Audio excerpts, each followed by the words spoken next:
The sun rose each morning into a sky bleached white with heat, and by noon, the air shimmered in waves that made the horizon dance and dissolve. This wasn't the pleasant warmth of early summer, when green grass ripples under gentle breezes. This was heat that cracked the earth open. Heat that turned once lush grasslands into expanses of brittle brown stalks that crunched under every step. The drought began in spring and never broke. April rains that usually soaked the plains and coaxed prairie grass to shoulder height simply didn't come. May stayed dry.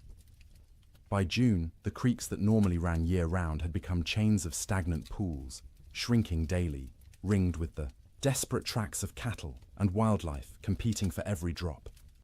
Ranchers watched their grasslands with growing unease, but not yet alarm.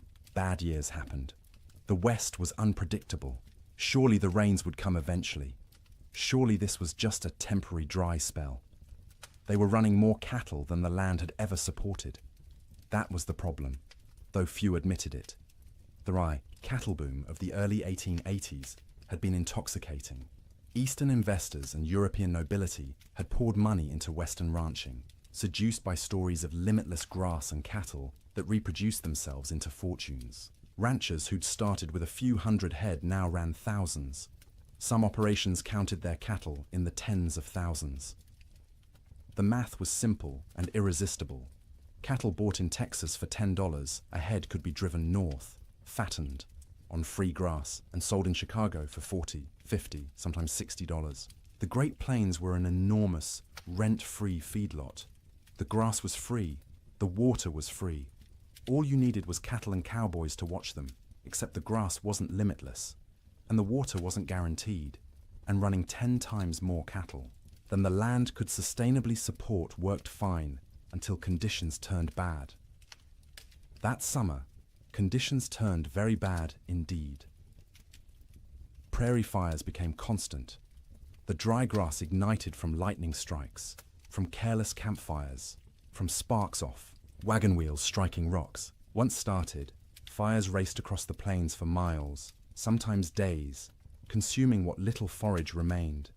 Cowboys fought these fires with wet blankets and desperate prayer, but mostly they just watched the range burn, knowing each acre of blackened stubble meant less food for the cattle that fall in winter. By late summer, water sources that had never gone dry in memory went dry. Springs that had sustained homesteads for years simply stopped flowing. Rivers that normally ran strong became braided trickles through wide, cracked mudflats. Ranchers began to panic, moving herds constantly in search of water and grass, often finding neither. The cattle themselves began to show the strain. They should have been fat and sleek, building reserves for winter. Instead, their ribs became visible. Their hip bones protruded. They moved sluggishly, conserving energy because they weren't getting enough food to burn. Range cows that should have weighed 900 pounds were coming in at 600, 700 if they were lucky. And still, the cattle companies shipped in more stock. The pressure from investors back east, from shareholders in London and Edinburgh who'd never seen a prairie or a longhorn, was relentless. Maximize the herd. Use every acre. The reports sent back to investors spoke of temporary setbacks and cyclical weather patterns, but projected ever-increasing profits. The cowboys knew better. In bunkhouses and around campfires, they talked about what was coming. You didn't need to be a genius to do the math. Cattle going into winter already weak, grass already depleted, and winter always came to Montana, always came to Wyoming and Dakota. The question wasn't whether winter would be hard. Winter was always hard. The question was whether the cattle and the men who tended them could survive it in their already weakened state. Then came the signs. The old-timers noticed first. In early November, almost a month earlier than usual, the geese began flying south, not in their typical leisurely migrations, but in huge, urgent flocks that darkened the sky and flew from dawn to dusk. They weren't stopping to feed in the prairie ponds. They were getting out. Beavers, whose lodges dotted every creek and river, were observed gathering more wood than anyone had ever seen. They piled branches and logs until their lodges looked like timber fortresses rising from the water. Animals preparing for something. The cattle themselves grew thicker coats, not just the usual winter hair, but shaggy, dense fur that made them look like bison. Ranch hands joked about it nervously. "Looks like the cows know something we don't," they'd say, and try to laugh, but the laughter always sounded forced. Weather-wise ranchers, men who'd spent decades reading the land and sky, felt it in their bones. The air pressure fluctuated wildly. The wind patterns shifted strangely. The autumn sunset cast peculiar colors across the clouds, orange and purple and sickly green, like bruises spreading across the horizon. November brought the first snow, not the gentle, melting dustings that sometimes came and went in autumn, but real snow. Serious snow. It fell for 3 days, accumulated to 8 inches in places, and when it finally stopped, the temperature dropped below zero for the first time that season. That snow melted eventually, as November snow often did, but it served as warning. Winter was coming early. Winter was going to be serious. The smart ranchers, the cautious ones, began laying in extra hay, stockpiling firewood, bringing cattle closer to ranch headquarters, where they could be watched and, if necessary, fed through bad stretches. But most didn't. Most couldn't. The scale of operations had grown too large. You couldn't barn 20,000 head of cattle. You couldn't buy enough hay to feed them through a Montana winter even if you wanted to. The entire business model of open-range ranching depended on cattle foraging for themselves, year-round, regardless of weather. This had worked mostly for years. The previous winters had been unusually mild. Cowboys spoke wistfully of the winter of '85, when temperatures barely dropped below freezing and cattle grazed comfortably all season. Or '84, when snow came late and melted early. They'd gotten complacent. The land had been kind, and they'd mistaken kindness for weakness. In December, the unease grew. The air felt wrong, too still, too heavy. The sky stayed overcast for weeks, a low ceiling of grey that pressed down like a lid. Snow fell intermittently, never enough to cause real problems, but enough to dust the brown grass white and make foraging harder for cattle already struggling. Christmas came and went. Cowboys celebrated in bunkhouses with what meager supplies they had. Some ranches managed a turkey or goose. Most made do with beans and bacon and whatever whiskey had survived the year. They sang songs and told stories and pretended everything was normal, but the worry was always there. A cold knot in every stomach. New Year's Day, 1887 dawned clear and brutally cold, -20 degrees in some places, but clear. You could see for miles, the snow-dusted prairie rolling away to a horizon sharp as a knife edge. Cowboys rode out to check on cattle, found them bunched in coulees seeking shelter from the wind, but alive, still managing. For 8 more days, the cold held, but remained bearable, survivable. Cattle poured through snow to reach grass. Cowboys kept fires burning in bunkhouses and took turns on night watch. Ranchers' wives cooked enormous meals, knowing their men needed calories to stay warm. And then came January 9th. The morning started deceptively calm. The killing wind from the north that had blown for days suddenly stopped. The temperature rose, slightly enough that men went out without their heaviest coats. There was even talk of a Chinook coming, one of those warm winds that could raise temperatures 40 degrees in an hour and melt snow in a day. But this wasn't a Chinook coming.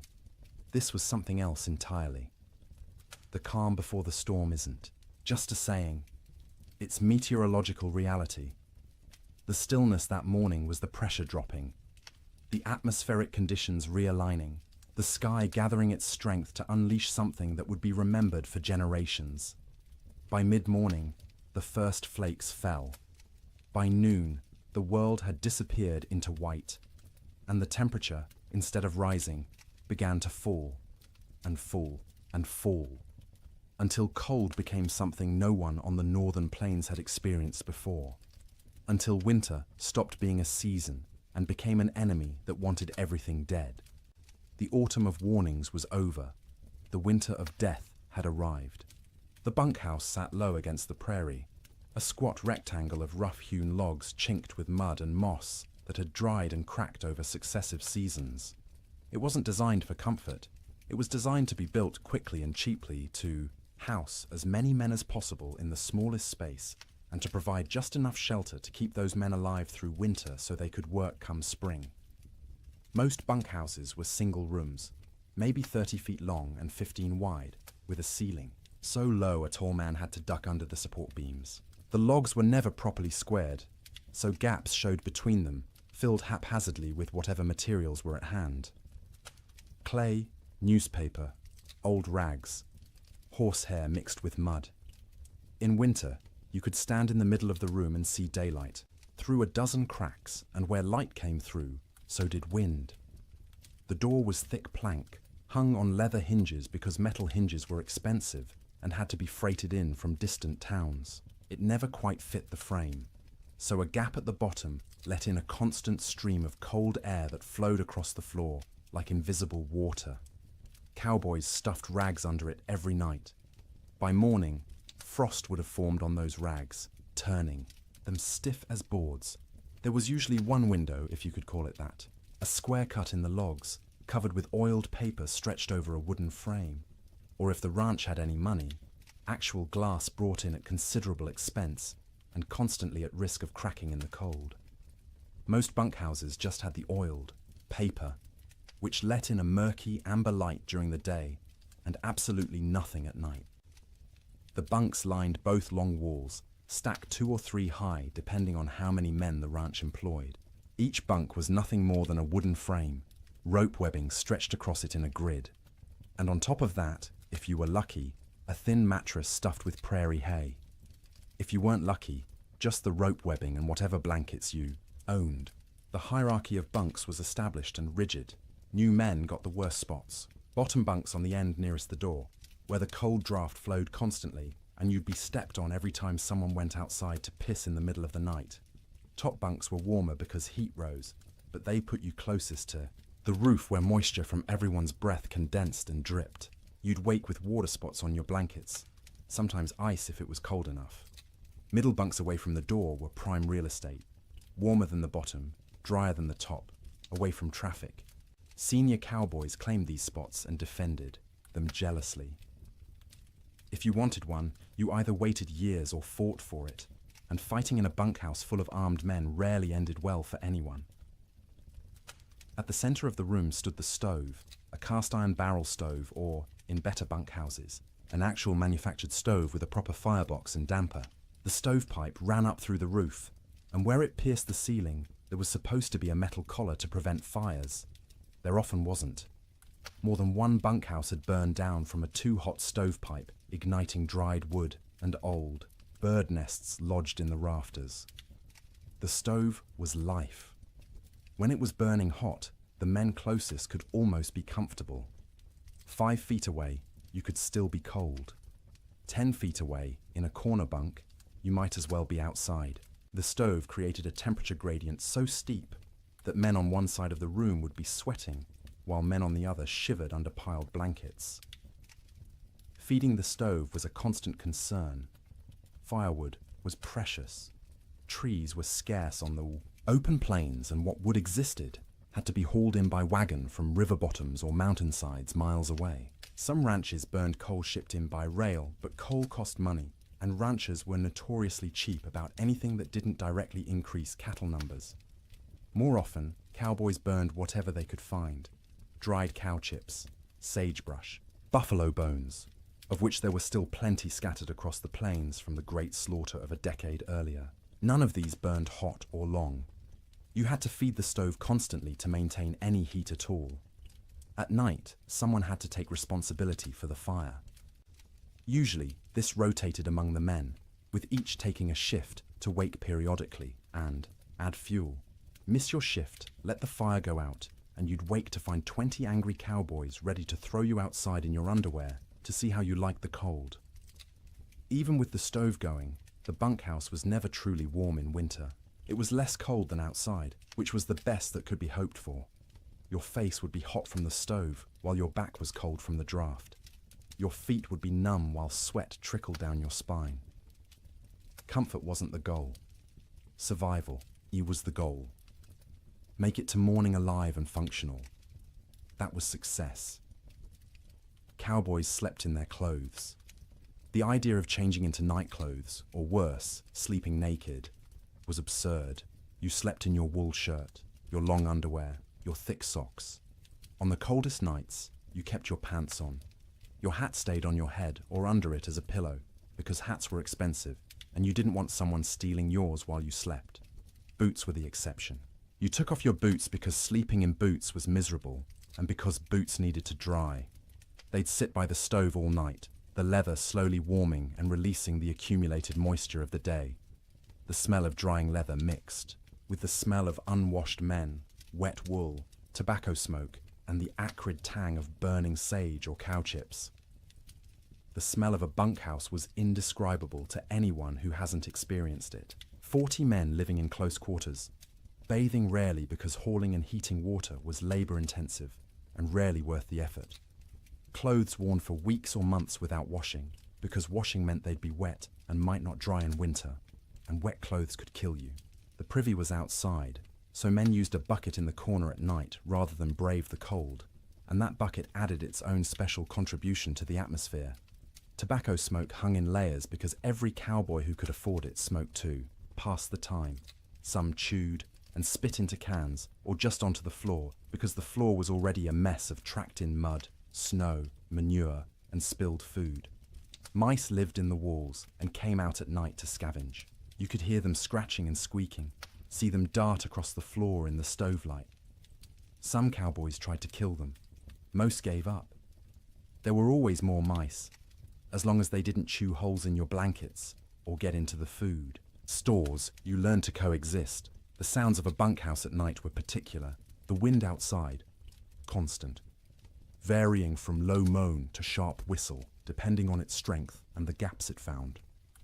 The stove ticking as metal expanded and contracted with temperature changes. The creak of rope webbing as men shifted in there. Bunks, the thump of boots being pulled off and dropped on the floor. Snoring. Dear God, the snoring. 40 men in one room meant you'd have at least 10 serious snorers. Deep, rattling snores that shook the bunks. High, whistling snores that pierced through any attempt at sleep.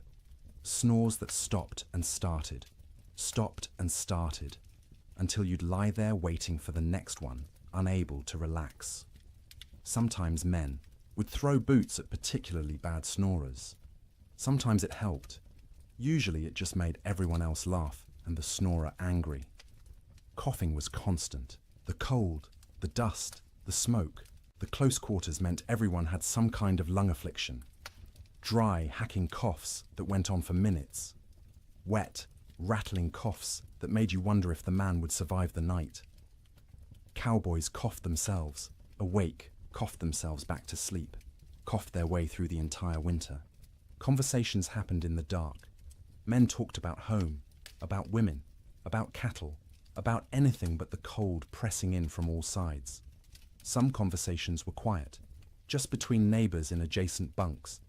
Others involved the whole room, stories being told and retold, jokes that weren't funny but made everyone laugh because laughter was warmth of a different kind. Letters were read and reread by stovelight. A letter from home was precious, and a cowboy might read the same letter 100 times through a winter, memorizing every word, every loop of handwriting, every piece of news from a world that felt impossibly far away. Some men prayed. You'd hear whispered prayers in the darkness, usually from the younger cowboys, the ones still new enough to the work that death seemed like a possibility rather than an inevitability. Older hands didn't pray much. They'd made their peace with whatever was coming, or they'd stopped believing anything was listening. The bedding itself deserves attention.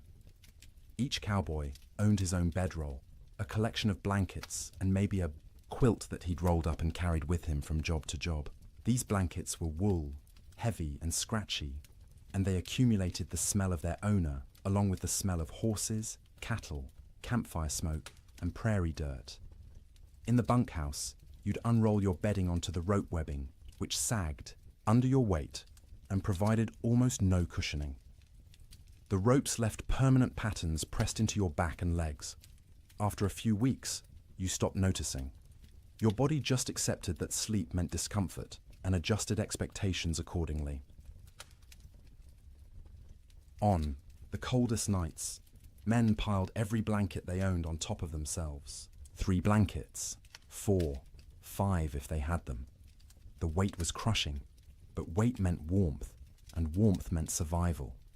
Some cowboys, the poorest ones or the newest, didn't have enough blankets.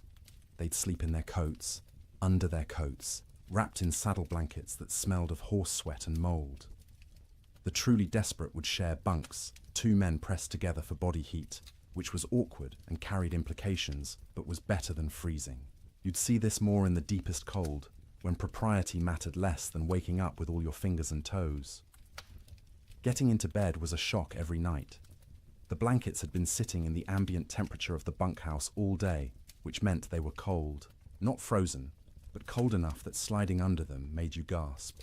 Your body heat would eventually warm the space between blankets, but it took 20 minutes, half an hour, of shivering and curling into yourself before that happened.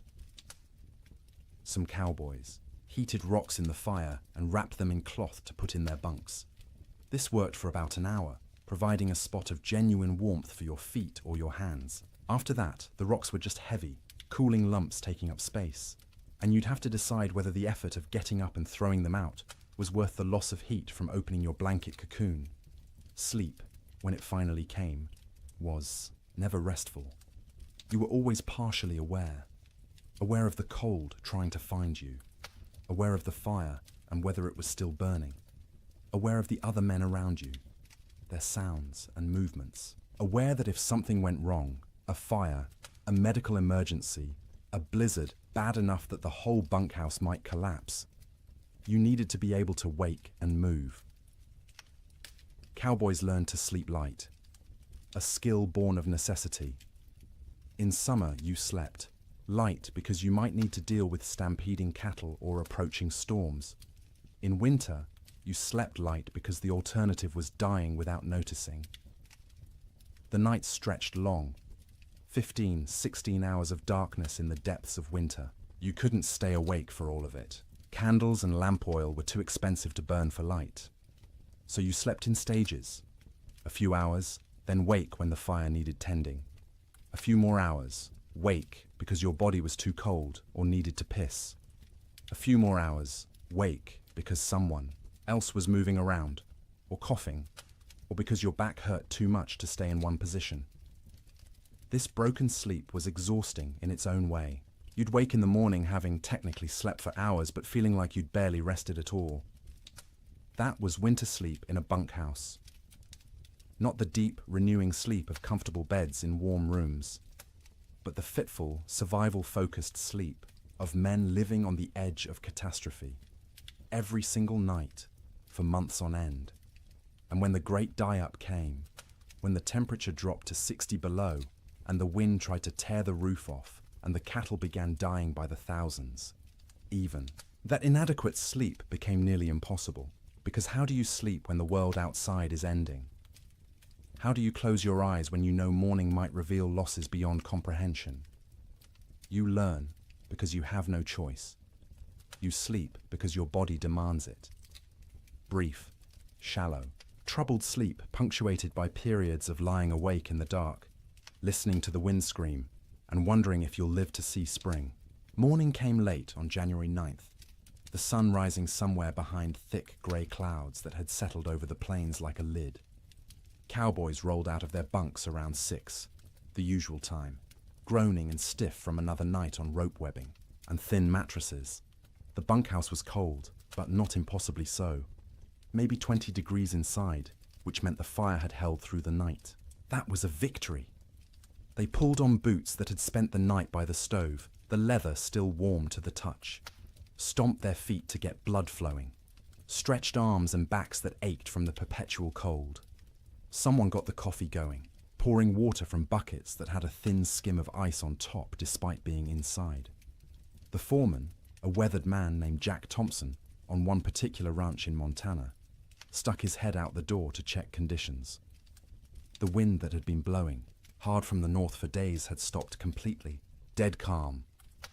The air felt heavy, thick, like you could almost chew it. Temperature had risen slightly overnight, maybe up to freezing, or close to it. "Might be a Chinook coming," Jack said, and a few of the men perked up. A Chinook, that warm wind that could raise temperatures 40 degrees in an hour, would be salvation, would give the cattle a break, would let everyone breathe a little easier. But the old-timers in the room, men who'd spent 20, 30 winters on the northern plains, exchanged glances and said nothing. The calm felt wrong. The air pressure made their joints ache more than usual. This wasn't a Chinook. This was something else. Breakfast was the usual. Beans warmed up from the night before. Fried salt pork. Biscuits if the cook had bothered to make them, which he usually didn't. Coffee, hot and bitter and strong enough to dissolve the spoon. The men ate quickly, not talking much. Mornings were for eating and getting warm before heading out into the workday. By 8 o'clock, men were saddling horses, checking cattle in nearby pastures, hauling water from the creek, which involved breaking through ice that had gotten thicker each day. The world was grey and still. Snow covered everything in a lumpy white blanket, but it was old snow, crusted and dirty. Nothing new falling yet. Around mid-morning, maybe 10 or 10:30, someone noticed the first flakes. Tiny things, falling straight down. No wind to push them sideways. They accumulated on coat sleeves, on hat brims, on the backs of cattle who stood motionless, already conserving energy. Within 30 minutes, the flakes had gotten larger and were falling more densely. The grey sky seemed to lower, pressing down, until it felt like you could reach up and touch it. Visibility, which had been miles, dropped to maybe a quarter mile, then less. Cowboys on the range started heading back to the bunkhouse. This was going to be a storm, and you didn't want to be caught out in a storm. The foreman sent riders to gather men from distant line camps to make sure everyone got back to the main ranch before conditions got bad. But conditions got bad faster than anyone expected. By noon, the wind returned. Not gradually building, but suddenly, like someone had opened a door. It came from the north, from Canada, from the Arctic, and it came with a howl that made horses shy and men grab for their hat brims. The temperature, which had been hovering near freezing, began to fall. 1 degree, 2 degrees, 5. The wind picked up the falling snow and threw it horizontally. Visibility dropped to 50 feet, then 20. Within an hour of the wind starting, you couldn't see your hand held at arm's length. The world became a screaming white chaos, where direction lost all meaning. Cowboys who'd been a mile from the bunkhouse when the wind started faced a terrible choice. Try to make it back and risk getting lost and dying, or try to find any shelter at all and hole up until it passed. Some made it back, stumbling into the bunkhouse half frozen, faces covered in ice where their breath had condensed and frozen, in their scarves. Others weren't so lucky. A young cowboy named Billy Henderson, 18 years old, had been checking on a small herd in a draw maybe 2 miles from the main ranch. When the storm hit, he tried to make it back. His horse refused. To face into the wind, kept trying to turn and run south. Billy fought the horse, knowing that south led away from shelter, from life. The horse won the fight, turned, and ran with the storm. Billy's body was found 3 weeks later, 15 miles south of the ranch, frozen solid, still in the saddle. The horse had died beneath him, also frozen, its legs locked in a final stride. Billy had tied himself to the saddle with his lariat so he wouldn't fall off. It hadn't saved him, but that tragedy was still in the future. At noon on January 9th, Billy was just missing, and everyone assumed he'd found shelter somewhere and would show up when the storm passed. People didn't yet understand that this storm wasn't going to pass. Not in hours, not in days. The temperature kept falling. By 2 in the afternoon, it was 0. By 4, it was 20 below. The wind, instead of slacking, grew stronger. It found every crack in every wall, every gap in every window frame. In the bunkhouse, men stuffed blankets against the door, hung canvas over the oiled paper window, and fed the stove constantly. But the cold still invaded. Snow didn't just fall. It flew sideways, driven by wind that hit 50, 60 miles per hour in gusts. The snow was fine and dry, almost like dust, and it found its way through impossibly small openings. It drifted through the cracks between logs. It sifted around the doorframe despite the blankets stuffed there. It even seemed to come down the stovepipe, hissing when it hit the hot metal. Inside the bunkhouse, men watched drifts form along the walls. Inside the building, snow accumulated in the corners, under the bunks, anywhere the wind could push it. They swept it out, but it just came back. Eventually, they gave up and let it pile. The sound was overwhelming. The wind screamed. There's no other word for it. A constant, piercing shriek that vibrated in your bones and made thought difficult. It rose and fell in waves, sometimes dropping to a mere roar before surging back to that terrible scream. Men had to shout to be heard 3 feet away. Between the wind's screams came other sounds. The building itself groaning under the assault. The roof lifting and settling as wind tried to peel it off. The sharp crack of wood contracting in the cold. The rattle of the stovepipe shaking in its collar. And from outside, distant but unmistakable, the sound of cattle, bawling, calling, the sound of thousands of animals confused and frightened and beginning to suffer. The cowboys listened to that sound and knew they were helpless. You couldn't go out in this. Going out meant dying. The cattle were on their own. The temperature hit 40 below by midnight. Inside the bunkhouse, with the stove glowing red hot, the temperature near the stove was maybe 50 degrees. 10 feet away, it was freezing. 20 feet away, in the corner bunks, water left in cups froze solid. Men piled on every piece of clothing they owned. 2 pairs of pants, 3 shirts, 2 coats, gloves and mittens worn indoors, blankets wrapped around shoulders like shawls. Some men wrapped their heads in scarves, leaving only their eyes visible, and still they shivered. The night of January 9th was the longest night most of those men ever experienced. Sleep was impossible for many. The cold, the sound, the fear, the knowledge that outside cattle were dying by the hundreds, by the thousands, all combined to keep eyes open and minds racing. Those who did sleep did so fitfully, waking every few minutes from nightmares or from the cold penetrating their blanket cocoons, or from the building shaking in a particularly hard gust. The fire had to be fed constantly, every 15 minutes, every half hour at most, because letting it die meant everyone would die with it. Men took shifts by silent agreement. One would get up, face the cold outside his blankets, feed the stove, and retreat. An hour later, someone else would do the same. All night long through those terrible hours, they kept the fire alive, and the fire kept them alive. But just barely. By dawn on January 10th, 16 inches of snow had fallen, though you couldn't measure it accurately because the wind had sculpted it into drifts 20 feet high in some places, while scouring other areas down to bare ground. The temperature had dropped to 46 below zero. The wind hadn't slacked at all, and the storm was just beginning. This wasn't a 2-day blizzard that would blow through and leave clear, cold weather behind. This was the start of a meteorological siege that would last, with brief breaks, through all of January, through February, into March. The great die-up had begun. Men didn't know that yet, huddled in bunkhouses across Montana, Wyoming, and Dakota Territory. They thought they were waiting out a bad storm. A few days, maybe a week, and it would clear. The cattle would be weak and scattered, but they'd recover. Spring would come, as it always did.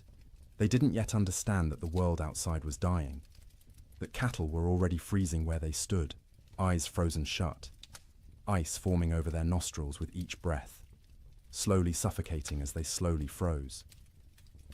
That the open range, cattle industry, the boom that had made fortunes and drawn investors from around the world, was ending in that screaming wind. All they knew was cold. Cold beyond anything most had experienced. Cold that hurt to breathe, that made your lungs ache, that turned your breath to ice crystals before it could fully leave your mouth. Cold that was no longer just weather, but an active presence, a malevolent force trying to kill everything that lived. And the night ahead, the second night of the storm, would be even colder. -50, -60 in some locations. Cold that would crack trees. Cold that would freeze cattle solid while they stood. Cold that would seep through every wall, every blanket, every layer of clothing, searching for the warmth of human bodies and slowly, inexorably, draining it away. The cowboys fed the fire and waited. There was nothing else they could do. The Yiwa storm had them trapped as surely as if they were in a prison. All they could do was feed the fire, wrap themselves in blankets, and try to survive until morning, and then survive the morning after that, and the one after that, day after day, night after night, as the storm continued and the temperature stayed brutally, impossibly cold. The great die-up was no longer coming. It was here. Sleep. During the storm wasn't sleep as most people understand it. It was something closer to losing consciousness in brief intervals, the body shutting down, not because it felt safe, but because it couldn't maintain full awareness any longer. The exhaustion of constant vigilance, of shivering, of fighting the cold that pressed in from all sides, eventually overwhelmed even the most determined wakefulness.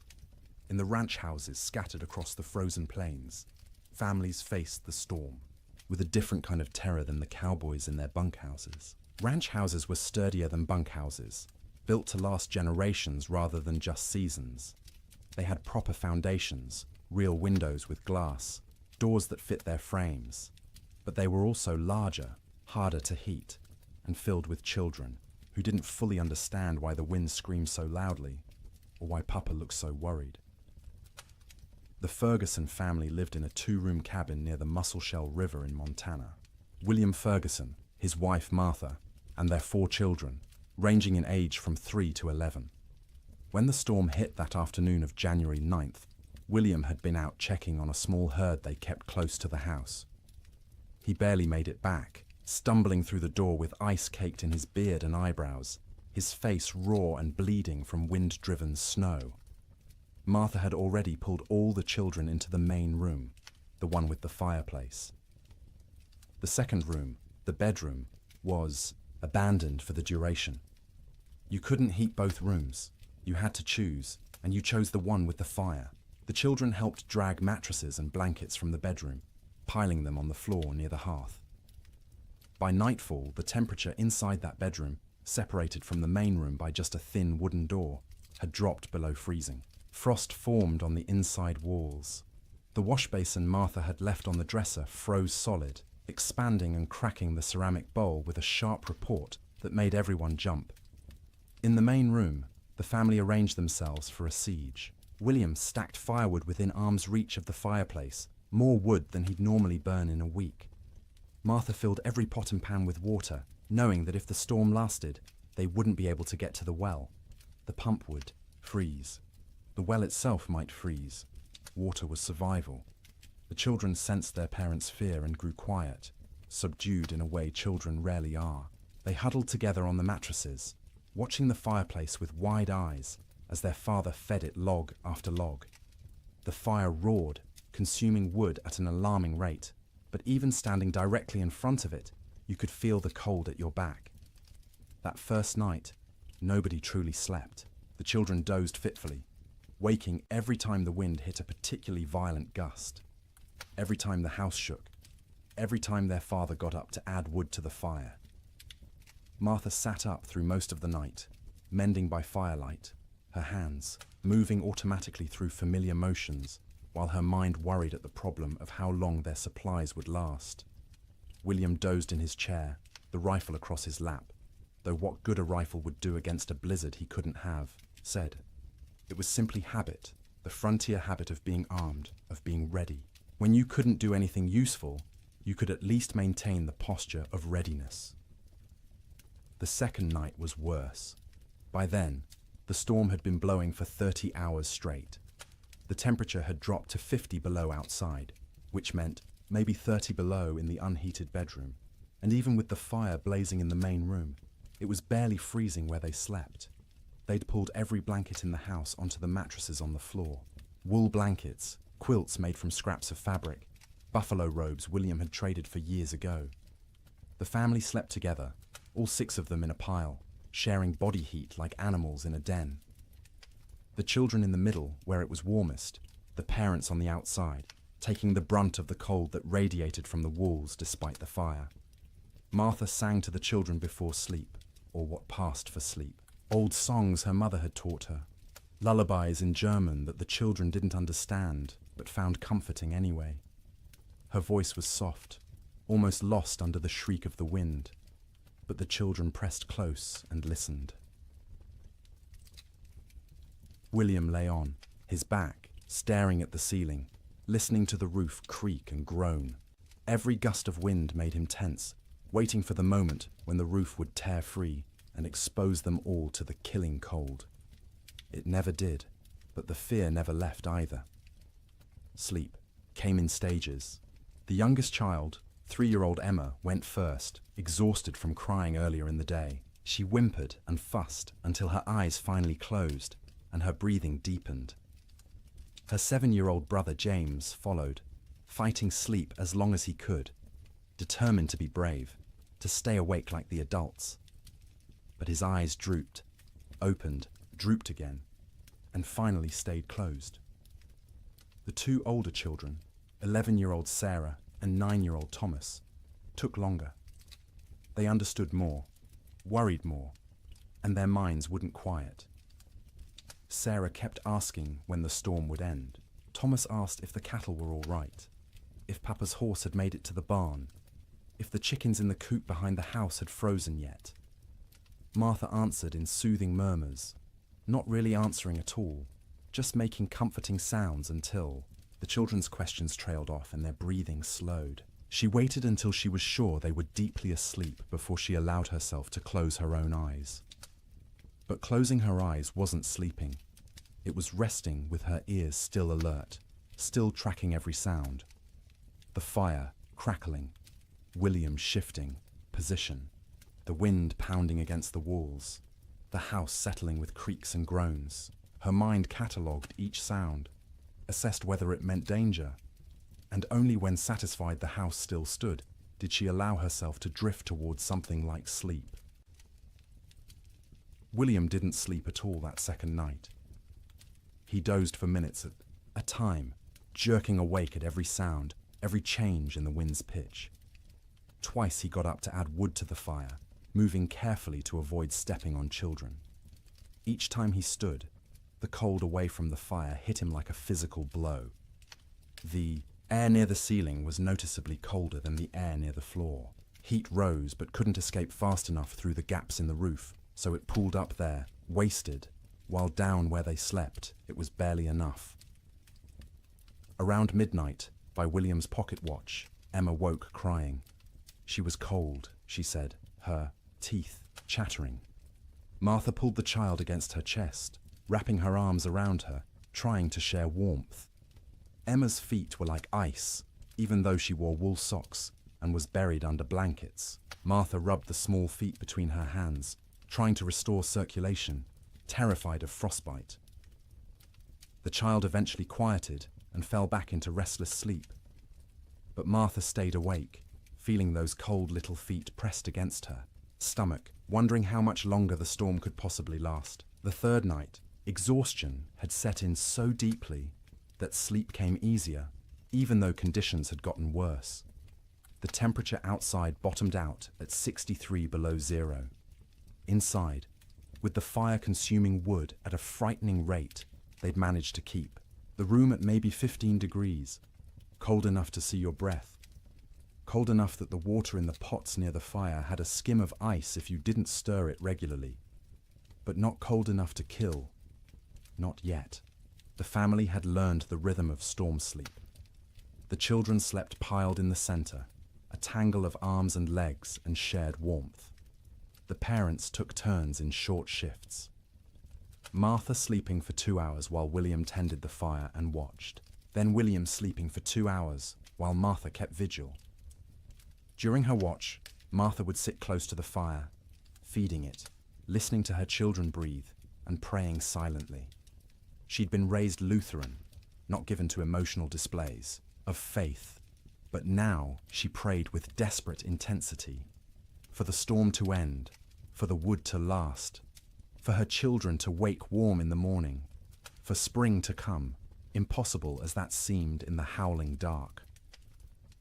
During his watch, William planned how to ration the wood, where to find more if it ran out, though going outside was suicide in these conditions.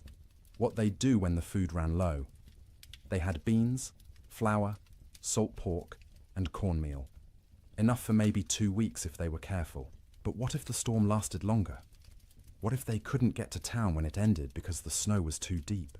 These thoughts circled endlessly, keeping him awake even during his supposed sleep shifts. He'd lie down, close his eyes, and his mind would immediately start calculating. How many logs they'd burned, how many were left, how cold it was, how long they could survive.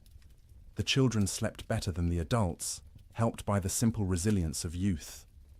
Their bodies demanded sleep and they gave in to it, even in conditions that would have seemed impossible before the storm. Sarah dreamed of summer, of the garden behind the house heavy with tomatoes and beans. Thomas dreamed of cattle drives, of riding with the cowboys to distant railheads.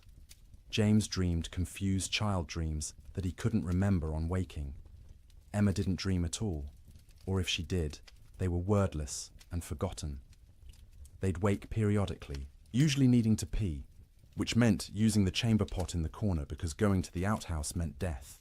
The chamber pot became part of the room's landscape, emptied by William each morning by simply opening the door and throwing its contents out into the snow. It would freeze before it hit the ground. Martha developed a system for keeping track of the children during sleep. She'd reach out periodically, feeling for each small body, making sure everyone was still breathing, still warm enough. If a child had worked their way to the edge of the pile where it was colder, she'd gently pull them back to the center. If blankets had been kicked off, she'd rearrange them. This constant vigilance meant she never truly rested. Even during her sleep shifts, part of her brain stayed active, monitoring. She'd wake fully alert if a child coughed or moved suddenly, ready for crisis. Only after checking that everything was fine would she allow herself to drift back down. By the fourth night, a strange numbness had set in. The storm continued, would continue, had always been continuing, and would always continue. It became hard to remember a time before the storm, hard to imagine a time after. The world had narrowed to this room, this fire, this pile of blankets, these bodies pressed together against the cold. Sleep became deeper out of sheer exhaustion. The body can't maintain high alert indefinitely. At some point it simply gives up and crashes, regardless of external conditions. The children slept hard, twitching occasionally, making small sounds, but not fully waking. Martha and William slept in longer stretches, waking only when their internal alarms screamed that the fire needed tending or a child needed checking. The quality of that sleep was poor, dreams were vivid and often nightmarish. Martha dreamed of water freezing in her children's lungs, turning them to ice from the inside out. William dreamed of the roof tearing away and snow pouring in, burying them all in a white tomb. They'd wake gasping, hearts pounding, and need several seconds to remember where they were, that they were still alive, that the nightmare wasn't real. Not yet, but underneath the nightmares was the simple, animal relief of being horizontal, of having their eyes closed, of not having to actively fight the cold for a few hours. Their bodies took what rest they could get, storing it against future need, repairing what damage they could before the next crisis. In bunkhouses across the territory, cowboys experienced similar struggles. The difference was they had no children to protect, which freed them from that particular anxiety, but they also had less motivation to push through. A man alone can give up more easily than a father with children depending on him. Some cowboys did give up, in a sense. They wrapped themselves in every blanket they owned, lay down in their bunks, and simply stopped trying. They'd sleep for 20 hours straight, only waking to eat a little and relieve themselves before returning to their cocoons. This wasn't laziness, it was a survival strategy. In extreme cold with limited food, the best thing you can do is stay still, conserve energy, and wait. Others couldn't do it. The type of man who became a cowboy was often too restless, too active, to simply lie still for days. They'd pace the bunkhouse, drive everyone else crazy, gamble with cards or dice, anything to pass the time and distract from the gnawing fear that the storm might never end. In both bunkhouses and ranch houses, sleep became not rest, but simply another way of enduring. The days and nights blurred together into a continuous state of semi-consciousness, where you were never fully awake, but never fully asleep either. Your body was present, wrapped in blankets near a fire, but your mind wandered strange paths, disconnected from reality. And through it all, the wind screamed. The cold pressed in, the fire consumed wood, and people slept, or tried to sleep, or pretended to sleep, because what else could they do? Going outside meant dying. Staying awake meant slowly going insane from the sound and the fear. So they slept. Poorly, fitfully, desperately. But they slept. And each morning they woke, surprised on some level to find themselves still alive, still, together, the fire still burning. The storm would eventually end, but not yet. Not for many days yet. And each of those days would require sleep stolen from between crises, rest grabbed in brief intervals, dreams haunted by cold and wind, and the terrible knowledge that outside the world was dying. The cattle felt the storm coming before any human did. Their instincts, honed by millennia of evolution, read signs in the air pressure, in the quality of light, in the way the wind tasted. When the first flakes began to fall on January 9th, cattle across the northern plains began to move, not panicked running, purposeful drifting, south, always south, away from the north wind that carried death in its teeth. They moved in groups, small herds combining into larger herds, thousands of animals flowing across the white landscape like a slow river seeking lower ground. Consider one cow, a 3-year-old Hereford mix, red and white, branded with the Rocking M brand on her left hip. She'd been born on this range, knew every coulee and creek, had survived 2 previous winters without particular hardship. She was carrying a calf, due in spring, and the pregnancy had left her thinner than usual going into winter. Not starving, but without the thick layer of fat that would have been ideal. When the snow started falling heavily and the wind began to rise, she was grazing, in a shallow draw with perhaps 50 other cattle. They'd been pouring through existing snow to reach the dried grass beneath, working methodically, conserving energy. The new snow started covering the ground quickly, and the cow lifted her head, testing the air. The wind came from the north with a sound like tearing fabric. The cow turned her back to it instinctively, and every other animal in the draw did the same. They began walking south, not because they knew south led to safety, but because south meant away from the wind, and the wind had to be avoided. They walked steadily for hours.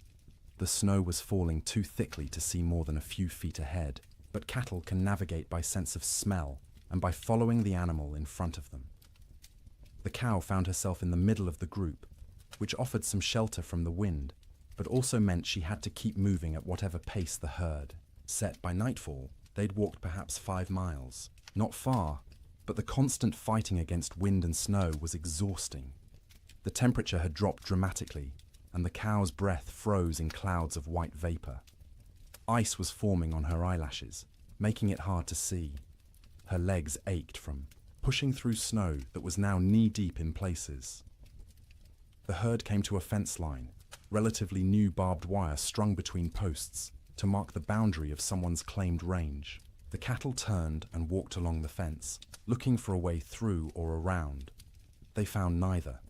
The fence extended as far as they could sense in both directions. Cattle aren't stupid, but they aren't problem solvers either. Finding their path blocked, they simply stopped. They stood with their backs to the wind, pressed against the fence line, and waited. For what, they couldn't have said. For the wind to stop. For the fence to disappear. For whatever force had always eventually made things better to make things better now. But things didn't get better. The wind increased. The temperature kept dropping. Snow accumulated on the cattle's backs. A heavy white blanket that they couldn't shake off because their muscles were already occupied with shivering, with the constant work of generating heat. The cow stood and shivered. Her body burned calories, trying to stay warm, calories she'd gotten from grass, but she hadn't eaten since morning and wouldn't be able to eat until she could paw through snow to reach grass beneath. She tried, lowering her head and pushing at the snow with her muzzle, but the wind-packed snow was too hard. Her hooves couldn't break through it either. Around her, other cattle made similar attempts. A few managed to find thin spots in the snow and got a few mouthfuls of dried grass. Most got nothing. They stood and shivered, and slowly, gradually, their body temperatures began to drop. Cattle can survive remarkable cold if they're well fed and can escape the wind. But these cattle were already weakened from a summer of drought. They had no windbreak, and they weren't eating. Their situation was unsustainable. Something would have to change or they would die. It was that simple. By the second day, the cow's suffering had intensified. She'd been standing for more than 24 hours straight. Her legs trembled with fatigue. Ice had completely sealed her eyes shut. She'd stopped trying to open them, instead navigating by sound and smell, and the feel of other cattle pressed against her on either side. Her ears, exposed to the wind, had frozen. The tissue was dying, would eventually slough off if she survived, leaving her with shortened, mangled ears. But that was future pain.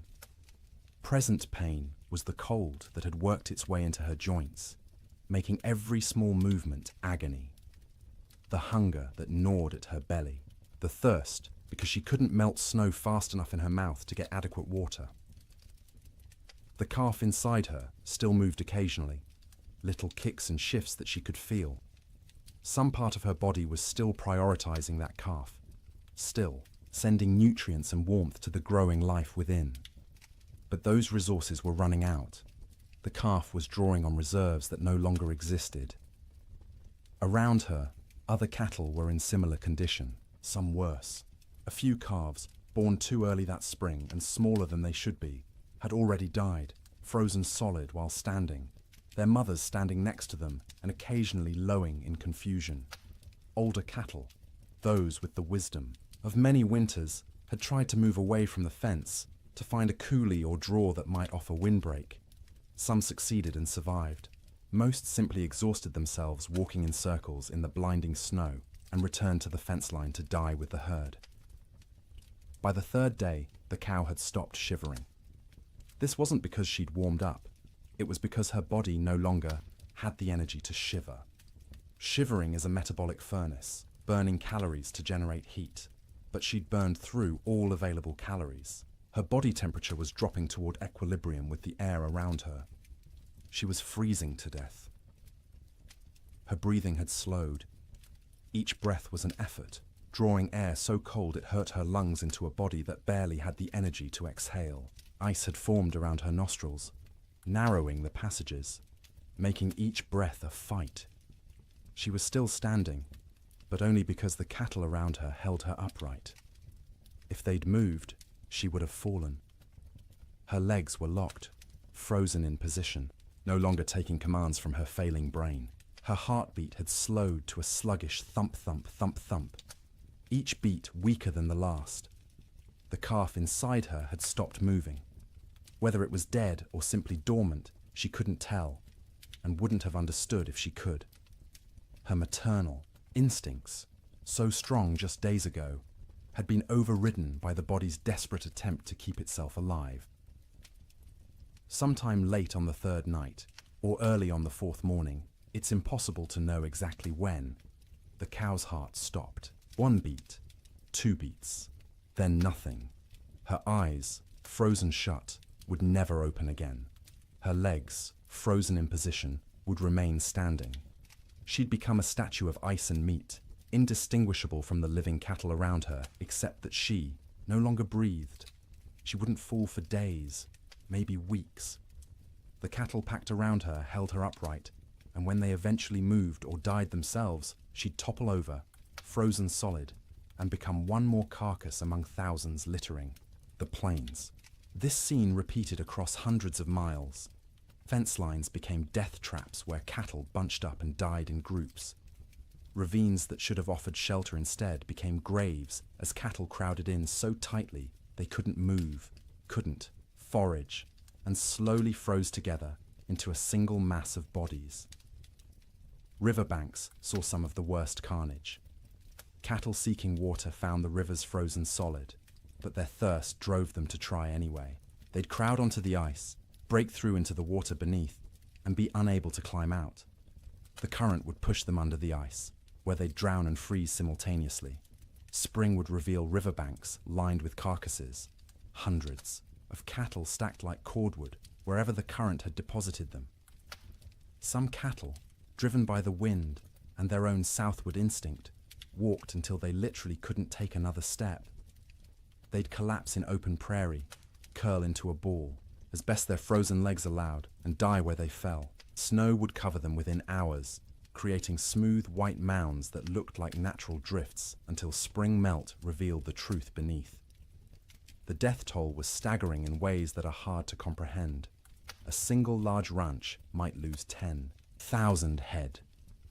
Smaller operations lost everything. The Chicago stockyards, which normally received thousands of cattle per week from the northern plains, received almost none for months. The market for beef collapsed because there were no cattle left to sell. But numbers don't capture the reality. Numbers are abstract. The reality was hundreds of thousands of individual animals, each experiencing their own version of the cow's suffering. Each one cold, each one hungry, each one slowly freezing while standing in a wind that wouldn't stop screaming. Cowboys, safe in bunkhouses, could do nothing but listen to the cattle bawl. That sound, the massed calling of thousands of distressed animals, carried even over the wind. It rose and fell through the days and nights of the storm, a soundtrack of suffering that haunted the men who heard it. Some cowboys tried to help. They'd bundle up in every piece of clothing they owned, tie ropes around their waists, and venture out into the storm, with the other end of the rope tied to the bunkhouse door so they could find their way back. They'd struggle to where they thought. Cattle were usually unable to see them even when standing next to them, and try to herd them towards some shelter. It never worked. The cattle wouldn't move, or couldn't move, and the cowboys would burn through their body heat in minutes. Barely. Enough time to stumble back to the bunkhouse before frostbite claimed fingers and toes. They'd collapse inside, gasping and shaking, and lie near the stove for hours trying to warm up while listening to the cattle continue to bawl outside. Eventually, the bawling stopped. Not all at once, but gradually over days. Fewer and fewer, voices as more and more cattle died. By the end of January, the prairie was silent except for the wind. Silent because there was almost nothing left alive to make sound. The cattle of the open range, those millions of animals that had made fortunes for ranchers and fed the growing cities of America, were gone.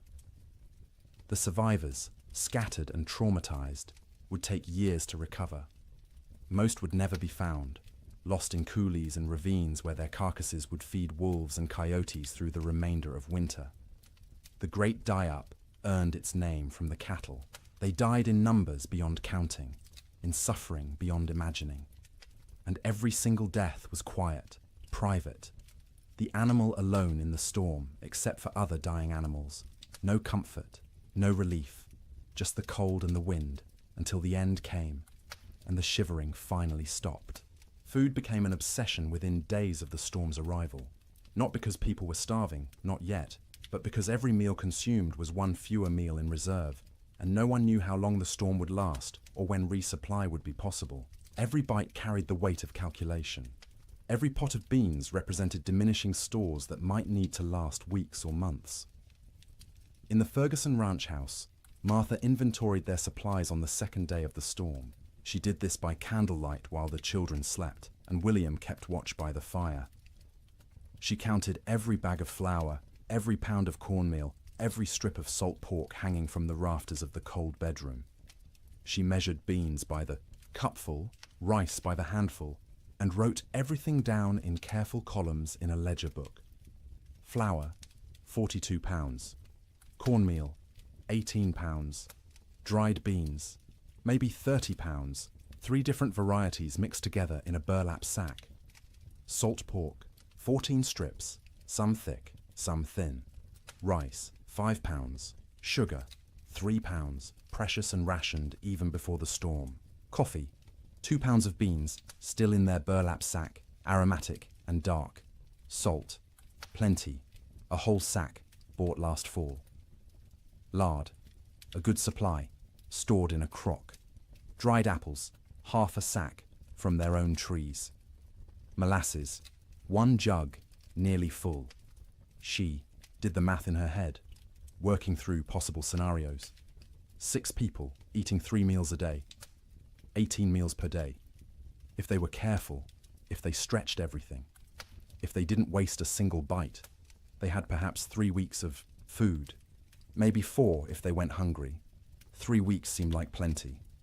No storm lasted 3 weeks, but Martha had learned in her years on the frontier to plan for the impossible, because the impossible happened with disturbing regularity.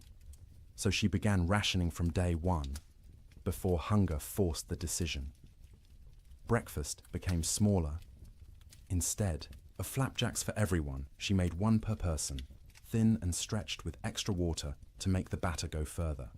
The children complained but ate them anyway.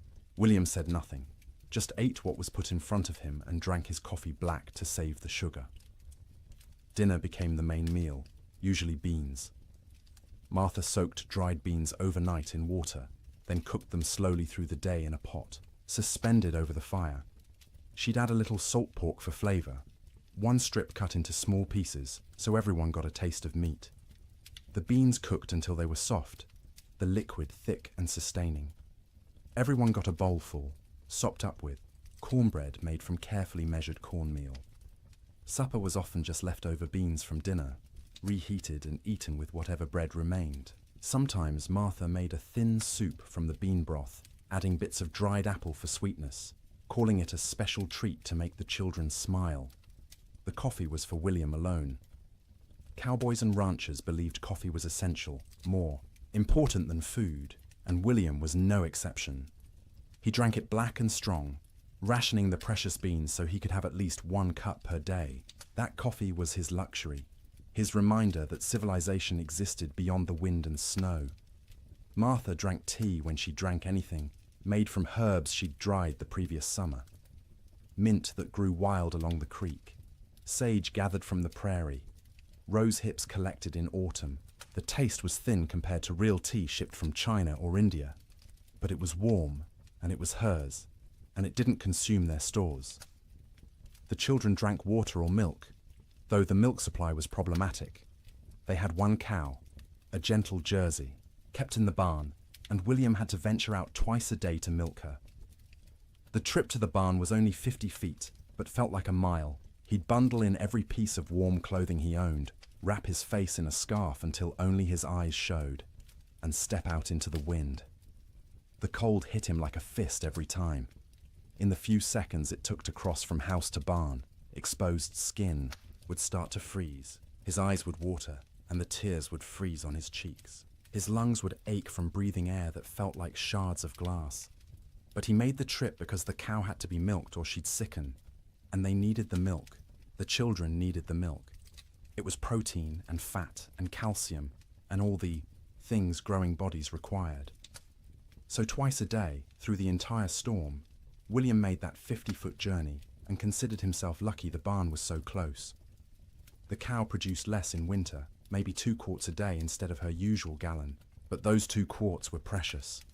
Martha skimmed the cream off the top and used it sparingly. The milk itself went to the children, divided equally, measured carefully, so no one got more or less than their share. Cooking in extreme cold presented unique challenges. The fire had to be hot enough to cook food, but not so hot it consumed wood too quickly. Martha became expert at judging the flames, adding just enough fuel to maintain cooking temperature while stretching the wood supply. Water was perhaps the most critical resource. William filled every bucket and pot with snow scooped from outside the door, then left the containers near the fire to melt.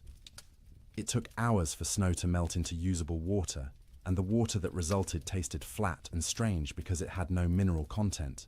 But it was wet, and it was clean, and it kept them alive. They couldn't wash dishes properly, couldn't waste water or wood heating water for washing.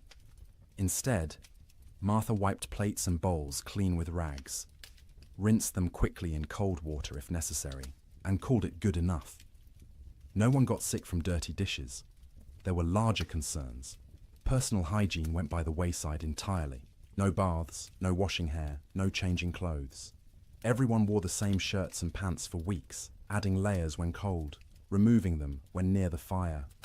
The smell in the main room became oppressive, but you stopped noticing after a few days. It was just how things were.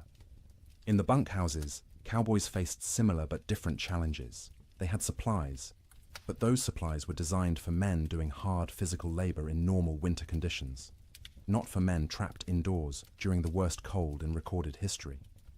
The typical bunkhouse larder consisted of dried beans, rice, flour, cornmeal, salt pork, bacon, maybe some beef jerky made from cattle slaughtered in the fall, coffee in large quantities because cowboys lived on coffee, sugar, salt, lard, sometimes canned goods if the ranch could afford them, but usually not. Canned goods were expensive and the freighting costs were prohibitive. The cook, if there was one, was usually an old cowboy too stove up for regular ranch work. He'd preside over the cast iron stove like a priest at an altar, creating meals from limited ingredients with whatever skill he possessed. Good cooks were treasured. Bad cooks were tolerated because the alternative was cooking for yourself, and cowboys were generally incompetent in the kitchen. One particular bunkhouse in the Judith Basin had a cook named Old Pete, called that to distinguish him from young Pete, who wasn't a cook and wasn't even particularly young, but was younger than Old Pete. Old Pete had cooked in army forts, in mining camps, on trail drives. He knew 100 ways to cook beans and could make bread in a Dutch oven that rivaled anything made in a proper kitchen. But even Old Pete struggled with the storm's duration and intensity. His usual recipes assumed men would be working hard, outside, burning thousands of calories daily. Now they were sitting around trying to stay warm, burning far fewer calories. They didn't need as much food, but they were bored and hungry from boredom, and managing those competing needs was delicate. He started making meals smaller but more frequent. Instead of 3 large meals, he made 4 smaller ones, gave the men something to look forward to every few hours, something to mark the passage of time. Breakfast at dawn, such as dawn was, in the constant grey, a second breakfast mid-morning, dinner in early afternoon, supper at dark.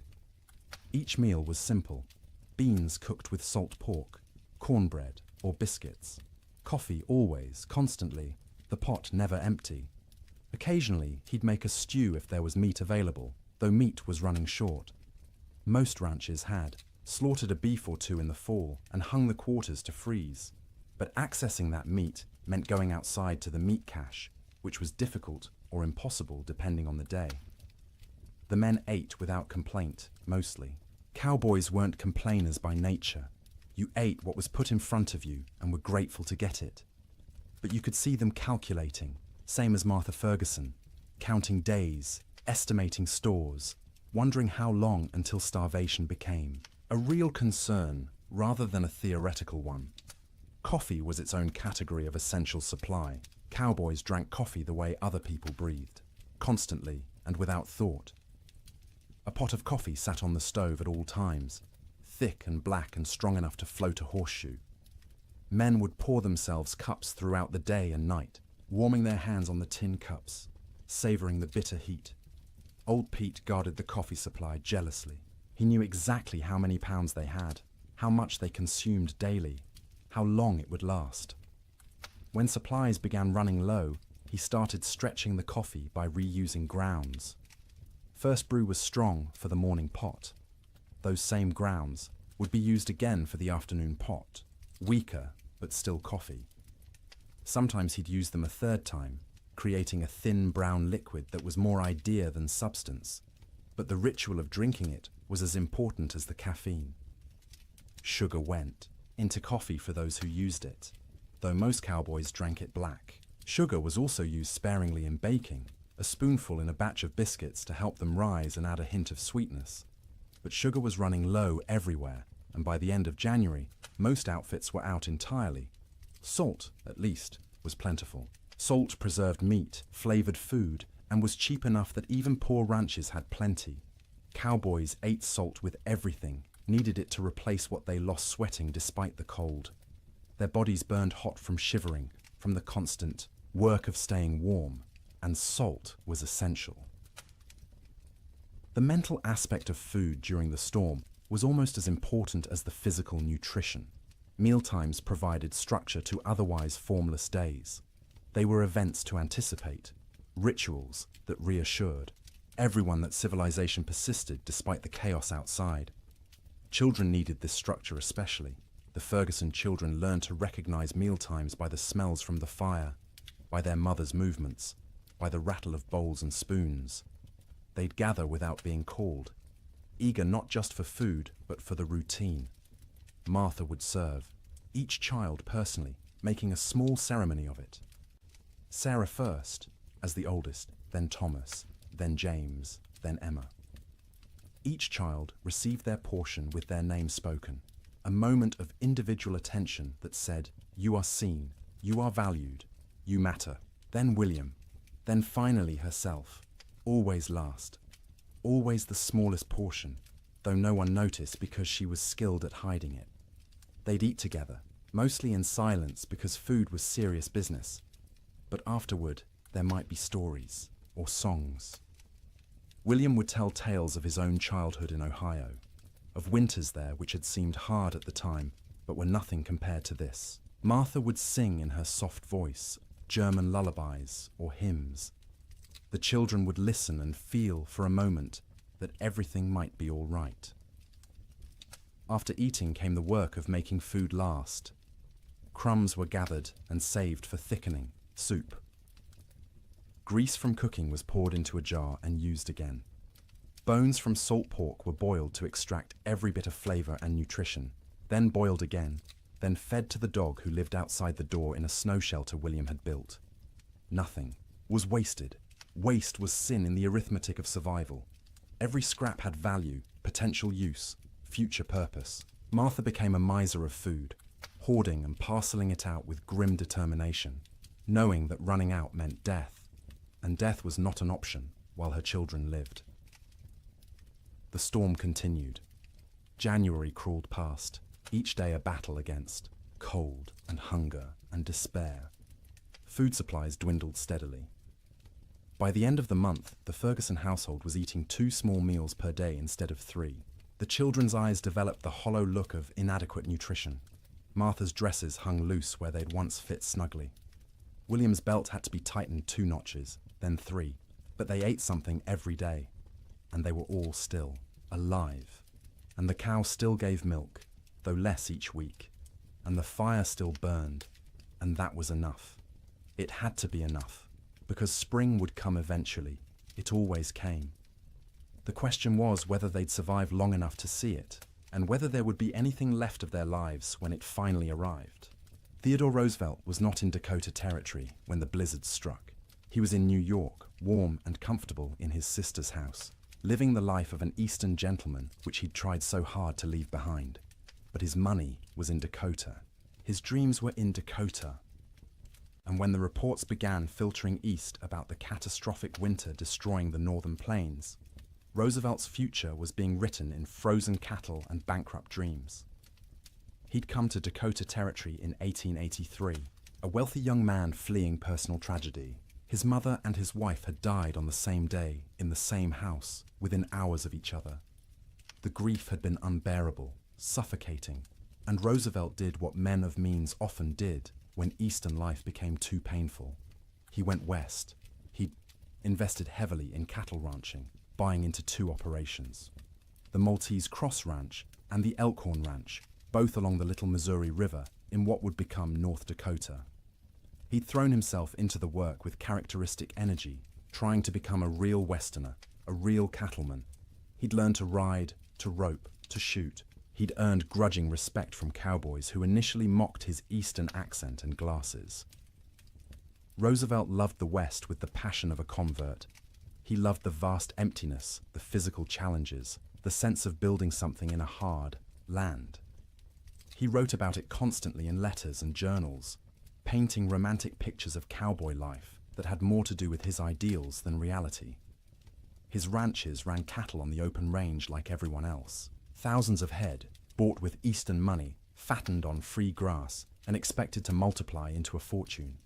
His partners and employees assured him the investment was sound. Cattle prices were strong. The range could support far more animals than they were running. Winter mortality was minimal in recent years. Roosevelt believed them because he wanted to believe. He needed the West to work, needed it to be the place where he could reinvent himself from grieving widower into rugged frontiersman. The cattle were symbols as much as investments, proof that he belonged in this harsh landscape. When the winter of 1886 to 1887 arrived, Roosevelt was back east, attending to political matters and family obligations. He was aware of the early reports, of harsh weather, but not overly concerned. Winter was always hard in Dakota. His men were experienced. His cattle were hardy. Surely they'd manage as they had in previous years. The first letters from his ranch managers arrived in late January. They were careful, measured, not wanting to alarm their employer prematurely. The weather had been severe, yes. Cattle were, suffering, certainly. But it was too early to assess the full damage. They'd know more in spring when they could ride out and conduct a proper tally.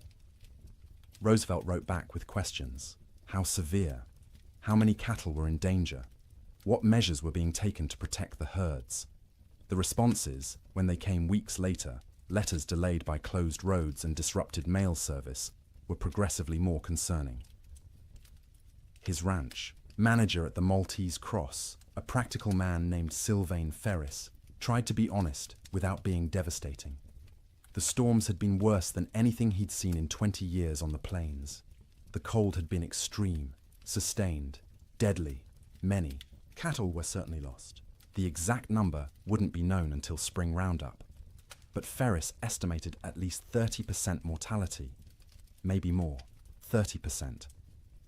Roosevelt did the math in his study in New York, sitting in a comfortable chair by a warm fire, trying to comprehend what those numbers meant. He owned roughly 5,000 head between his two ranches. 30% meant 1,500 dead cattle. At $40 a head, that was $60,000 lost, more than many men earned in a lifetime. But it was worse than the money. It was the failure of his Western dream. The revelation that the land he'd romanticized could be cruel, that nature didn't care about his needs or desires, that the West wasn't the frontier of opportunity he'd imagined, but a hard country that broke more men than it made. The letters continued through February and into March.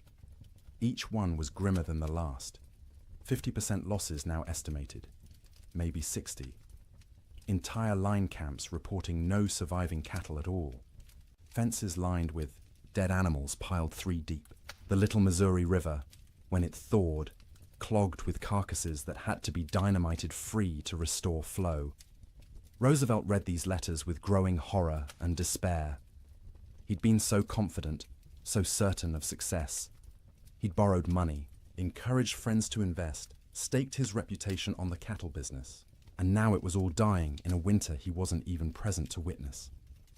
In March, when travel became possible again, Roosevelt received a telegram from Ferris. Brief, direct, devastating. "Come west, you need to see this." Roosevelt went. He took the train to Medora, the small town near his ranches, arriving in early April to a world transformed by death. The snow was melting, revealing what had been hidden. And what it revealed was carnage beyond anything he'd prepared himself for. He rode out with Ferris and other ranch hands to assess the damage. Everywhere they looked, cattle. Dead cattle. Frozen cattle. Cattle that had been dead so long the coyotes and wolves had already been at them. Cattle piled against fences. Cattle in ravines. Cattle scattered across the prairie like obscene statues. The smell was overwhelming. Thousands of rotting carcasses perfuming the air with decay. Roosevelt, who'd prided himself on his toughness, on his ability to handle frontier hardships, had to dismount and vomit. He wasn't alone. Even hardened cowboys were sickened by the scale of death. They rode for days, making tally, trying to determine what remained of the herds. Of Roosevelt's 5,000 head, fewer than 2,000 could be found alive. 60% losses. Some of those survivors were in such poor condition they'd likely die anyway. His investment, his dream, reduced by 2/3 in a single winter. The financial blow was severe. Roosevelt had invested approximately $80,000 in his cattle operations. He'd now lost at least $50,000. Maybe more when accounting for lost breeding potential, disrupted operations, and the collapse of cattle prices as the market flooded with emergency sales from desperate ranchers. But Roosevelt was wealthy by birth. His family money cushioned the financial loss. He could absorb $50,000 and remain solvent, which most ranchers could not. What he couldn't absorb as easily was the emotional and philosophical blow. He'd come west believing in self-reliance, in the nobility of honest labor, in the frontier as a proving ground for American character. The Great Die-Up revealed those beliefs as naive. Self-reliance meant nothing when nature decided to kill everything. Honest labor couldn't prevent disaster driven by forces beyond human control. The frontier proved nothing except that it could kill you regardless of your character. Roosevelt spent several weeks at his ranches that spring, helping with the cleanup, the salvage operations, the grim work of trying to build something from the ruins. He participated in roundups, searching for surviving cattle, trying to assess what could be rebuilt. At night, he slept in the cabin at the Maltese Cross Ranch, the same cabin where his cowboys had weathered the storm. The bunks were still there, the stove, the smoke-stained walls. He'd slept here before on previous visits, treating it as an adventure, roughing it among the men. Now he slept in those bunks, knowing what they'd endured, what this room had protected them from. The cabin was small, cramped, cold even in April. Roosevelt lay on a rope bunk under wool blankets that smelled of smoke and men, and tried to imagine what January had been like. The wind screaming outside, the cold pressing in from all sides, the sound of cattle dying in the darkness, the knowledge that your livelihood, your future, everything you'd worked for was ending, and there was nothing you could do. He couldn't fully imagine it. He'd missed the actual storm, been warm and safe in New York while his employees fought for survival. That distance, that absence, haunted him. He'd been the investor, the gentleman rancher playing at being a cowboy. When it mattered, when the real test came, he hadn't been there. This realization changed him. Not immediately, not in one dramatic moment, but gradually over the following months and years. The West was no longer a romantic escape. It was a hard place where hard things happened, where nature was indifferent to human suffering, where the rules that governed Eastern society didn't apply. This understanding would shape his later conservation work. As president, Roosevelt would set aside millions of acres as national forests and parks, would push for scientific management of natural resources, would argue that the West's resources weren't infinite and needed protection. The cattle disaster of 1887 was the seed of that understanding. But in the spring of 1887, Roosevelt was just a wealthy young man surveying the wreckage of his dreams. He walked among the dead cattle, rode across ranges that should have been covered with livestock but were eerily empty, and made calculations about what could be salvaged. His ranch managers were exhausted, traumatized by the winter they'd survived. Roosevelt listened to their stories with growing respect. These men had faced conditions he'd only read about and emerged alive, if not unscathed. Ferris told him about nights when they weren't sure the bunkhouse would stand, about mornings when they'd wake to find new snow drifted inside through the cracks, about the constant work of keeping fires burning, of rationing food, of listening to cattle die and being unable to help. Roosevelt paid his men bonuses, unexpected and generous, acknowledging what they'd endured. It was the least he could do, given that he'd been warm and safe while they'd nearly frozen. He also made a decision. He would not abandon his Dakota ranches entirely, but he would not rebuild to previous scale. The open range era was over. The land couldn't support the numbers they'd run. The climate was too unpredictable, the investment too risky. He kept the Elkhorn Ranch as a retreat, a place he could visit and remember why he'd come west in the first place. But the cattle operation was downsized dramatically. A few hundred head, manageable, with hay put up for winter feeding. A sensible operation rather than a grand adventure. The Maltese Cross was eventually sold. Too many bad memories. Too much money lost. Roosevelt needed to move forward, and that meant leaving behind the ranch that had represented such hope and ended in such disaster. In his autobiography, written years later, Roosevelt would describe the winter of 1886 to 1887 as a necessary education. The romantic had been burned away, leaving behind a more realistic understanding of nature and human limitations. The winter had killed his cattle and his illusions simultaneously, but he rarely spoke about what his employees endured. Their stories weren't his to tell, and he knew his own experience, arriving after the worst had passed, was nothing compared to theirs. He'd lost money. They'd nearly lost their lives. One story stayed with him, though, told by a cowboy at the Maltese Cross. During the worst of the storm, this cowboy had volunteered to check on a nearby line camp, worried about the two men stationed there. He'd ridden out with a rope tied around his waist, the other end tied to the bunkhouse, planning to follow the rope back if he got disoriented. The temperature was 50 below with howling wind. He'd made it half a mile before he couldn't feel his hands or feet, before the cold had penetrated so deeply he knew he was in danger of freezing. He'd turned back, following the rope, barely making it to the bunkhouse before collapsing. The two men at the line camp were found dead when spring came. They'd tried to wait out the storm, ran out of firewood, and froze in their bunks. The cowboy who'd tried to reach them carried guilt about that for the rest of his life, even though there was nothing he could have done. Roosevelt listened to this story and understood, perhaps for the first time, what winter on the frontier really meant. Sleep in Dakota, he realized, was a gift not to be taken for granted. Every night his men had survived was a victory against odds that should have killed them, and every morning they'd woken was a reminder that survival wasn't guaranteed, that warmth and shelter and life itself were temporary conditions that could end at any moment. Roosevelt returned east that spring, his Western adventure permanently altered. He would continue to love the West, would continue to visit and hunt and write about it. But he would never again be naive about its harshness. The winter of 1887 had taught him that nature didn't care about your dreams, your money, or your character. It simply existed, indifferent, and you survived or you didn't. His cattle were mostly dead. His investment was lost, but he was alive, and his employees were alive, and that had to be enough. January ended, but the storm did not. February arrived with no fanfare, no change, just another day of grey sky and screaming wind and cold that wouldn't break. People stopped marking days on calendars. Time lost meaning when every day was identical.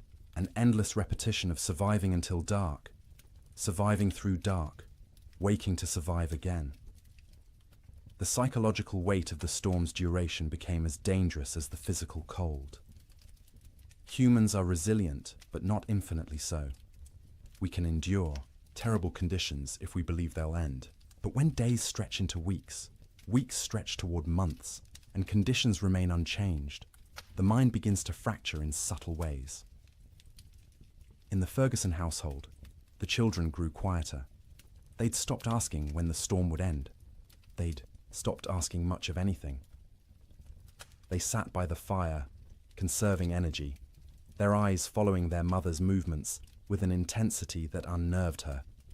They were always hungry now, and the hunger made them old beyond their years.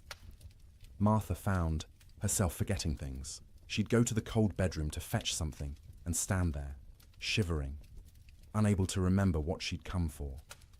She'd start sentences and lose the thread midway, words dissolving like snow on her tongue.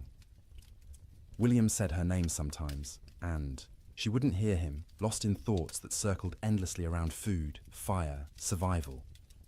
William stopped shaving. There was no point. No one to see him except his family, and vanity seemed absurd when survival was uncertain.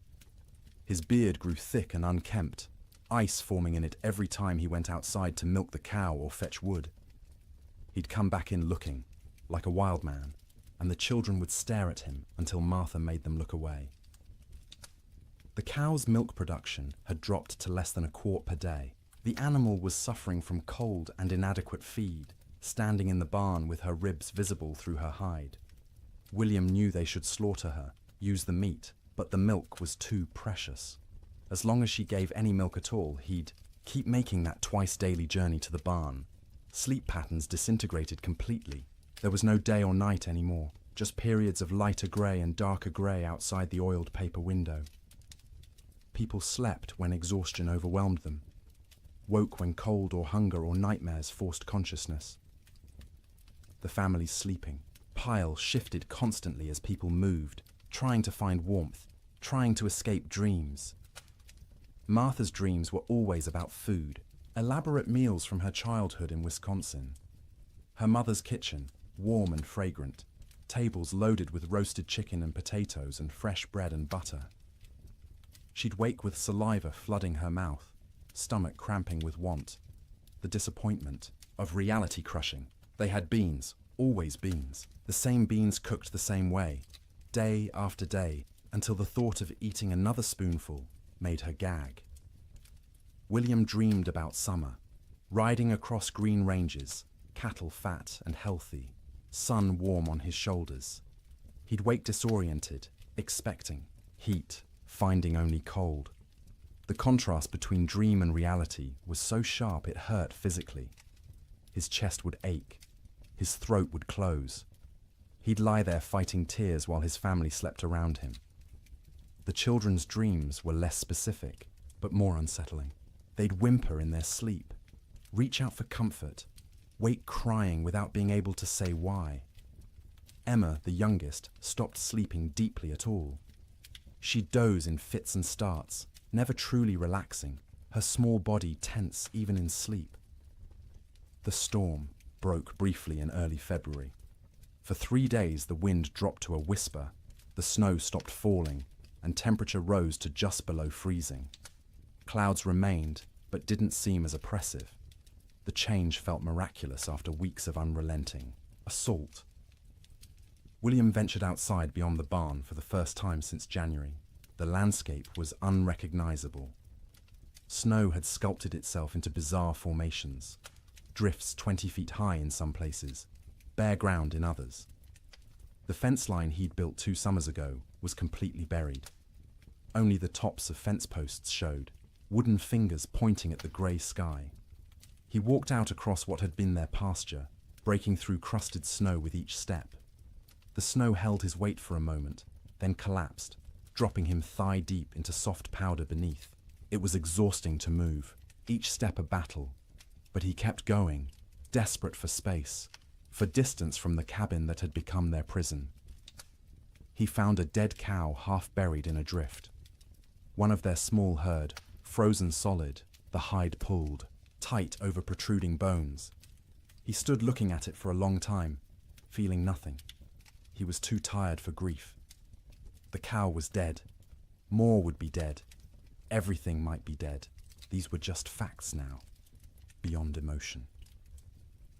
When he returned to the cabin, Martha and the children were standing in the doorway, watching him. They looked like ghosts in the grey light, pale and thin and insubstantial. He realized he probably looked the same to them. That night the Chinook wind arrived, warm wind from the southwest, carrying temperature up 30 degrees in 2 hours.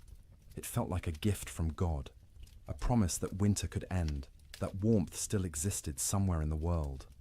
People opened doors and windows despite the waste, of heat from their fires, desperate for fresh air, for the feeling of movement, for anything different. The warm wind melted the top layer of snow. Water dripped from roofs, ran in small streams across frozen ground, pooled in low spots. For brief hours, it seemed like spring might actually come, that the nightmare might be ending, but the Chinook betrayed them. After 2 days of relative warmth, the wind shifted back to the north. Temperature plummeted. The water that had melted froze instantly, creating a thick crust of ice over everything. The snow that had softened turned to concrete, and when more snow fell on top of that ice, it created a prison for any surviving cattle. Before the Chinook, cattle could at least paw through snow to reach grass beneath. After the ice crust formed, this became impossible. Their hooves couldn't break through. They stood on top of their food, separated from it by inches of ice, and slowly starved, while the grass they needed lay tantalizingly close. Cowboys trapped in bunkhouses understood what this meant. Any cattle that had survived. January were now doomed. The Chinook hadn't been salvation. It had been a final cruelty, raising hope before delivering death more certainly than the cold alone could have. In the bunkhouses, men stopped talking about spring. They stopped talking much at all. Conversation required energy they didn't have. They lay in their bunks, wrapped in blankets, emerging only to eat the meager meals old Pete still managed to prepare, or to take their turns feeding the stove. The silence was worse than the earlier noise of men talking and joking and trying to maintain morale. Silence meant defeat. Silence meant they'd accepted that this was how things were now, that normal life was so far away it might as well not exist. Some men slept 20 hours a day. Their bodies had adapted to scarcity by shutting down, reducing all functions to bare minimum. They moved slowly when they moved at all, speaking in monosyllables, their eyes dull and unfocused. They weren't sick, exactly. They were hibernating, human versions of bears in dens, waiting for conditions to improve. Others couldn't sleep at all, too anxious, too frightened, too aware of their situation. They'd lie awake hour after hour, staring at the ceiling, listening to the wind that never stopped. Their eyes developed a particular look, wide and staring, ringed with dark circles. Their hands shook constantly. They jumped at sudden sounds. Old Pete worried about these wakeful men more than the sleeping ones. The sleepers were conserving energy, doing what their bodies told them to do. But the wakeful men were burning through resources they couldn't afford to lose. Their minds were eating themselves from the inside, consuming sanity the way their bodies were consuming stored fat. He tried to help in small ways. Extra coffee for the wakeful ones, bitter and hot, and something to focus on besides fear. Stories told quietly in the dark, anything to distract. Sometimes just sitting with them, two men awake in a room full of sleeping men, sharing the burden of consciousness. The nights were hardest. 15, 16 hours of darkness in February's depth. The stove provided light as well as heat, flames visible through gaps in the iron, but it was barely enough to see by. Men moved through darkness, feeling their way, bumping into bunks and each other. Without clocks, without daylight, time became abstract. You'd wake, if you could call it waking when you'd only been half asleep, and have no idea if you'd been unconscious for 10 minutes or 10 hours. The disorientation was profound. Some men stopped trying to track time at all. They ate when food appeared, slept when they couldn't stay awake, existed in a perpetual present with no past or future. The concept of sleep itself changed. It wasn't restful anymore. You didn't sleep to feel refreshed. You slept because consciousness was too expensive to maintain. Sleep was a small death you practiced nightly, preparing for the real death that might come if the storm continued much longer. Dreams during this period took on a hallucinatory quality. Men dreamed they were awake, walking around the bunkhouse, having conversations with others, only to actually wake and realize none of it had been real. Or they'd dream they were outside in the storm, freezing, struggling towards shelter, and wake to find themselves wrapped in blankets by the stove. The boundary between sleeping and waking blurred. Some men experienced what would now be called dissociation. They'd observe themselves from outside their bodies, watching a stranger wear their clothes and speak with their voice. This disconnection was protective, a way the mind created distance from unbearable circumstances. But it was also terrifying to lose even the certainty of being yourself. In the ranch houses, children handled the extended ordeal better than adults in some ways. They adapted, accepting the new reality more easily than their parents who remembered how things should be. To the children, this was simply how life was now, cold, hungry, confined, but normal within its own context. But they also suffered in ways adults didn't. Their growing bodies needed more food than they were getting. Their development was being stunted by malnutrition.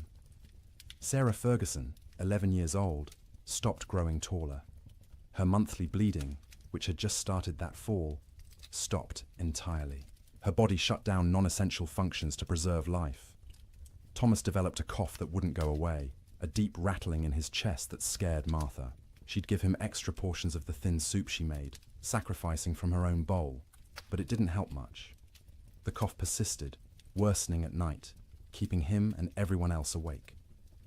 James, 7 years old, stopped talking almost entirely. He'd answer questions with nods or shakes of his head, but volunteered nothing.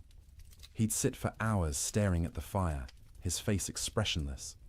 Martha worried about him most of all, this strange, silent child who'd been so vibrant just months. Emma, the baby, clung to her mother constantly. She'd scream if Martha tried to put her down, terrified of separation.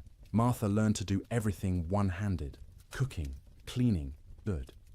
Emma was reverting to infancy, seeking the safety of the womb in a world that had become too frightening. February crawled past with the weight of years. Each day was a week long. Each week felt like a month. People stopped believing in spring. Spring was a myth, a story told by liars. There was only winter, eternal winter, and the question was no longer when it would end, but whether you'd survive it. And still the wind blew, and still the cold pressed in, and still people slept fitfully in their prisons of wood and hope, waiting for deliverance that seemed less likely with each passing day. Children experienced the great die-up through a lens of confusion and adaptation that was both heartbreaking and remarkable. They didn't fully understand what was happening or why, but they adjusted to impossibility with a flexibility adults had lost. To them, the storm wasn't an economic disaster or a failure of planning. It was simply the way the world had become, and they learned to live in it.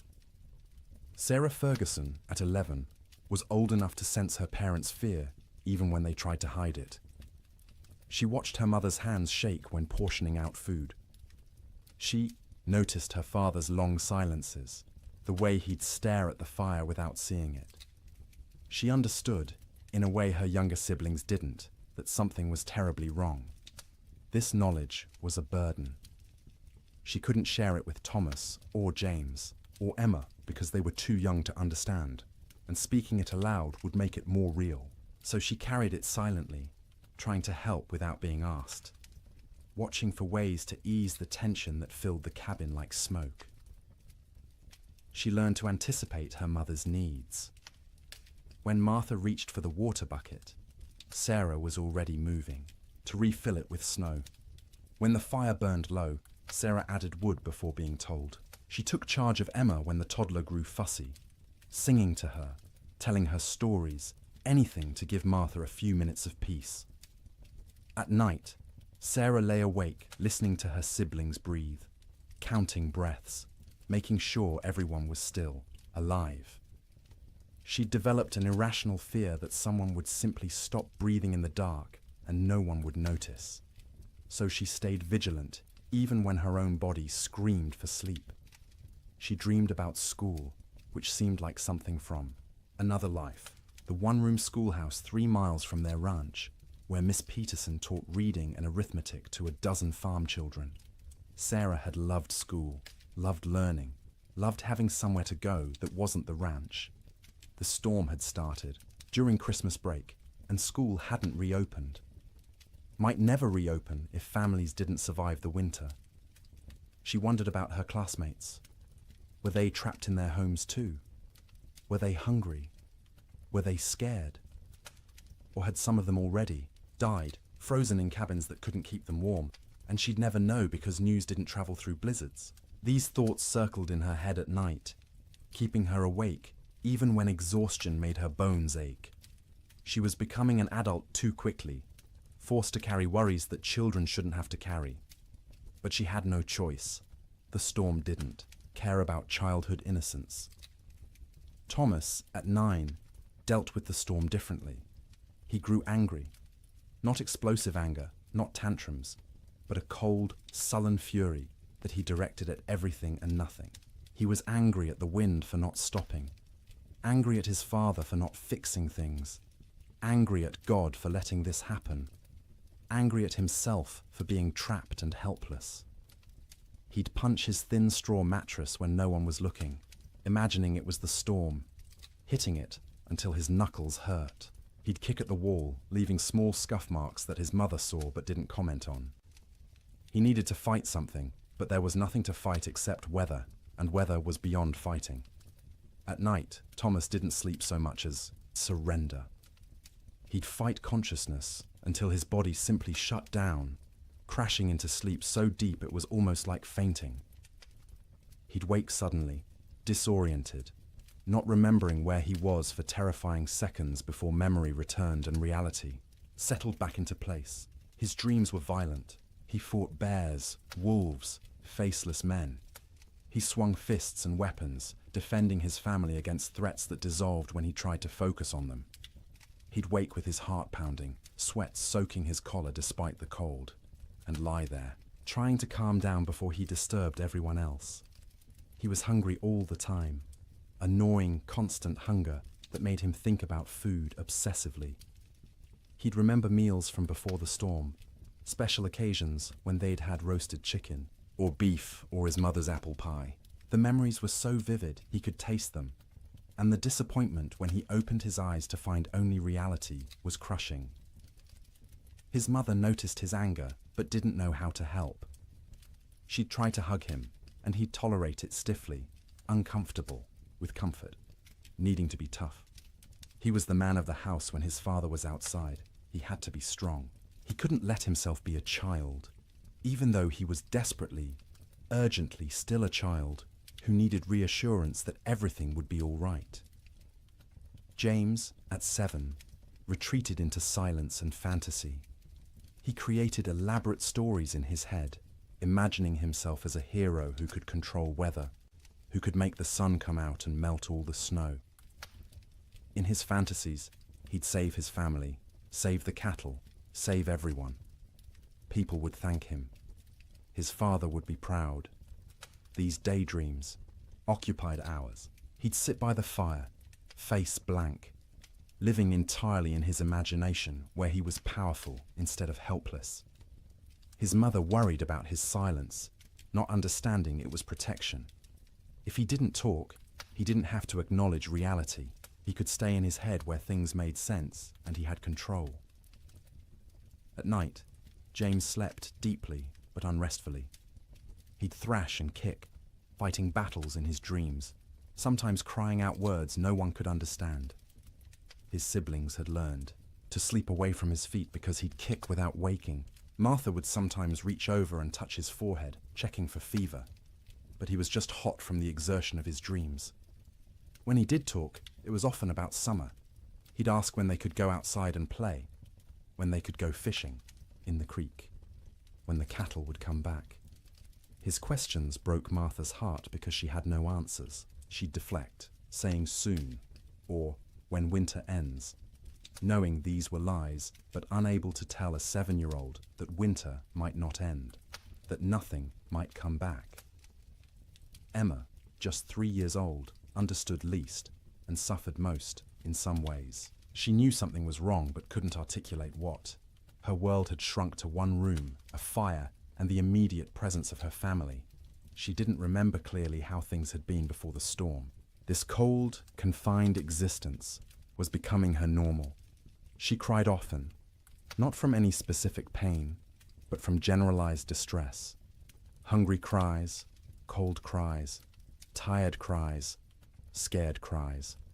Her vocabulary wasn't sufficient to express what she felt, so she cried and clung to her mother and refused to be put down. Martha carried her constantly, the child's weight a familiar burden. Emma was getting lighter instead of heavier, losing weight she couldn't afford to lose. Her ribs showed through her thin dress. Her eyes seemed too large for her face. She looked like children in pictures of famine, skeletal and haunted. At night, Emma slept fitfully, waking every few hours crying for her mother even though Martha was right there. She'd need to be held, rocked, soothed back to sleep, a process that took longer each time. Martha would hold her daughter and feel the tiny heart beating too fast, the small body too hot one moment and too cold the next, and wonder if Emma would survive even if the storm ended. Emma's dreams, when she could describe them in her limited vocabulary, were simple and sad. She dreamed of being warm, of having enough to eat, of going outside to play. She dreamed of summer in fragments, sensory impressions rather than coherent narratives. Sun on her face, grass under her feet, the feeling of running without being cold. The children had created small rituals to mark time and maintain some structure. Every morning, however they defined morning, Sarah would lead them in a counting game. They'd count to 100 together, which took Emma's entire concentration and distracted her from crying. Then they'd count by twos, by fives, by tens, math as comfort, numbers as proof that some things remained stable. In the afternoon, Thomas would tell stories. He'd inherited his father's storytelling ability and would spin tales about cowboys and cattle drives and adventures that took place in summer warmth. His siblings would listen, transported briefly to worlds where people weren't trapped and cold and hungry. Emma had a doll, a simple thing made from rags stuffed with more rags, with button eyes and yarn hair. She carried it everywhere, talking to it in her baby voice, explaining things. The doll was hungry. The doll was cold. The doll wanted Mama. Through the doll, Emma processed her own feelings, giving voice to fears she couldn't express directly, the EE. Children learn to read their parents' moods and adjust their behavior accordingly. When Martha looked particularly strained, they'd be quieter, more cooperative. When William came in from the barn looking defeated, they'd give him space, not asking for attention he couldn't provide. They became expert at making themselves small, at not adding to the household's burdens. But they were still children, and children need play.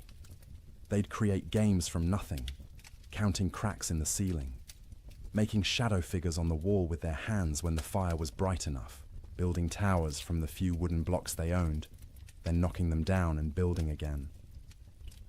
Sarah taught Emma songs, the same songs their mother had taught her. Simple rhymes about animals and weather and daily life. Emma's favorite was about a bird that flew south for winter, which seemed especially relevant. She'd sing it over and over, the words slurring together, while her siblings tried not to show their irritation. The children also absorbed lessons they shouldn't have needed to learn so young.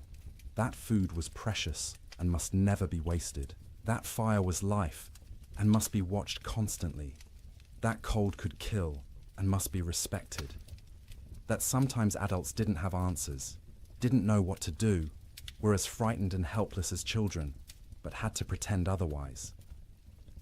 They learned what their parents looked like when pretending to be brave, the slight tremor in their mother's voice when she said everything would be fine, the way their father's smile didn't reach his eyes. They learned to accept these performances without comment, understanding that challenging them would make things worse. In later years, the Ferguson children would remember the winter of 1887 as a blur. They'd recall specific images. The fire, always the fire, and their mother's face in its light, and the sound of wind that never stopped. But the timeline would be confused. events blending together because days had no distinct markers. Sarah would remember being hungry but never being fed. Thomas would remember being angry but not knowing why. James would remember his fantasy world more clearly than reality, which was probably for the best. Emma would remember almost nothing directly, just a vague sense of having been cold once, long ago, for longer than seemed possible. But they'd also remember warmth of a different kind. The feeling of sleeping piled together, siblings in a heap like puppies, their mother's songs in the dark, their father's hands, rough and gentle, checking them for frostbite. The way Sarah would hold Emma when Emma cried. The way Thomas would share his tiny portion of food, even though he was starving. The way James would tell stories that made them laugh despite everything. Children are resilient, but resilience has costs. The Ferguson children survived the winter, but they were changed. Sarah grew old before her time, burdened with worries she couldn't set down. Thomas's anger would last years, manifesting in ways that troubled his parents. James would remain in fantasy longer than he should, reluctant to engage with a world that had proven so harsh. Emma would be clingy and fearful, suffering from what we'd now call anxiety, though no one had that word then. But they survived. All 4 Ferguson children made it through the winter alive, which many children didn't. In the spring, when Sarah returned to school, half her classmates were missing, died in the storm, or their families had moved away, or they were too weak to attend. The teacher never spoke about them, and Sarah never asked, but she noticed the empty desks and understood what they meant. The children's winter was its own story within the larger tragedy.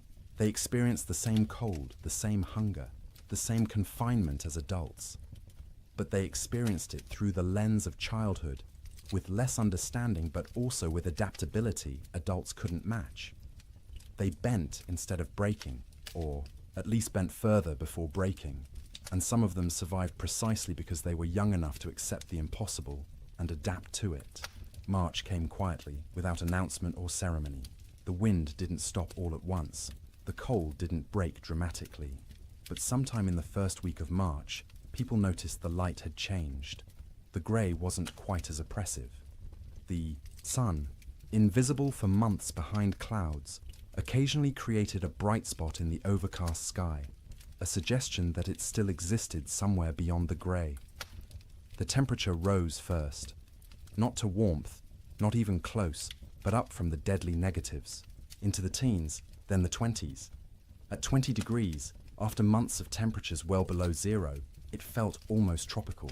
William Ferguson stepped outside without his heaviest coat for the first time since January and felt the difference immediately. Still cold, but survivable cold. Manageable cold. Human cold. The wind dropped next. Not gone, but diminished from its constant shriek to something closer to a whisper. You could hear other sounds again. Birds, tentatively returning.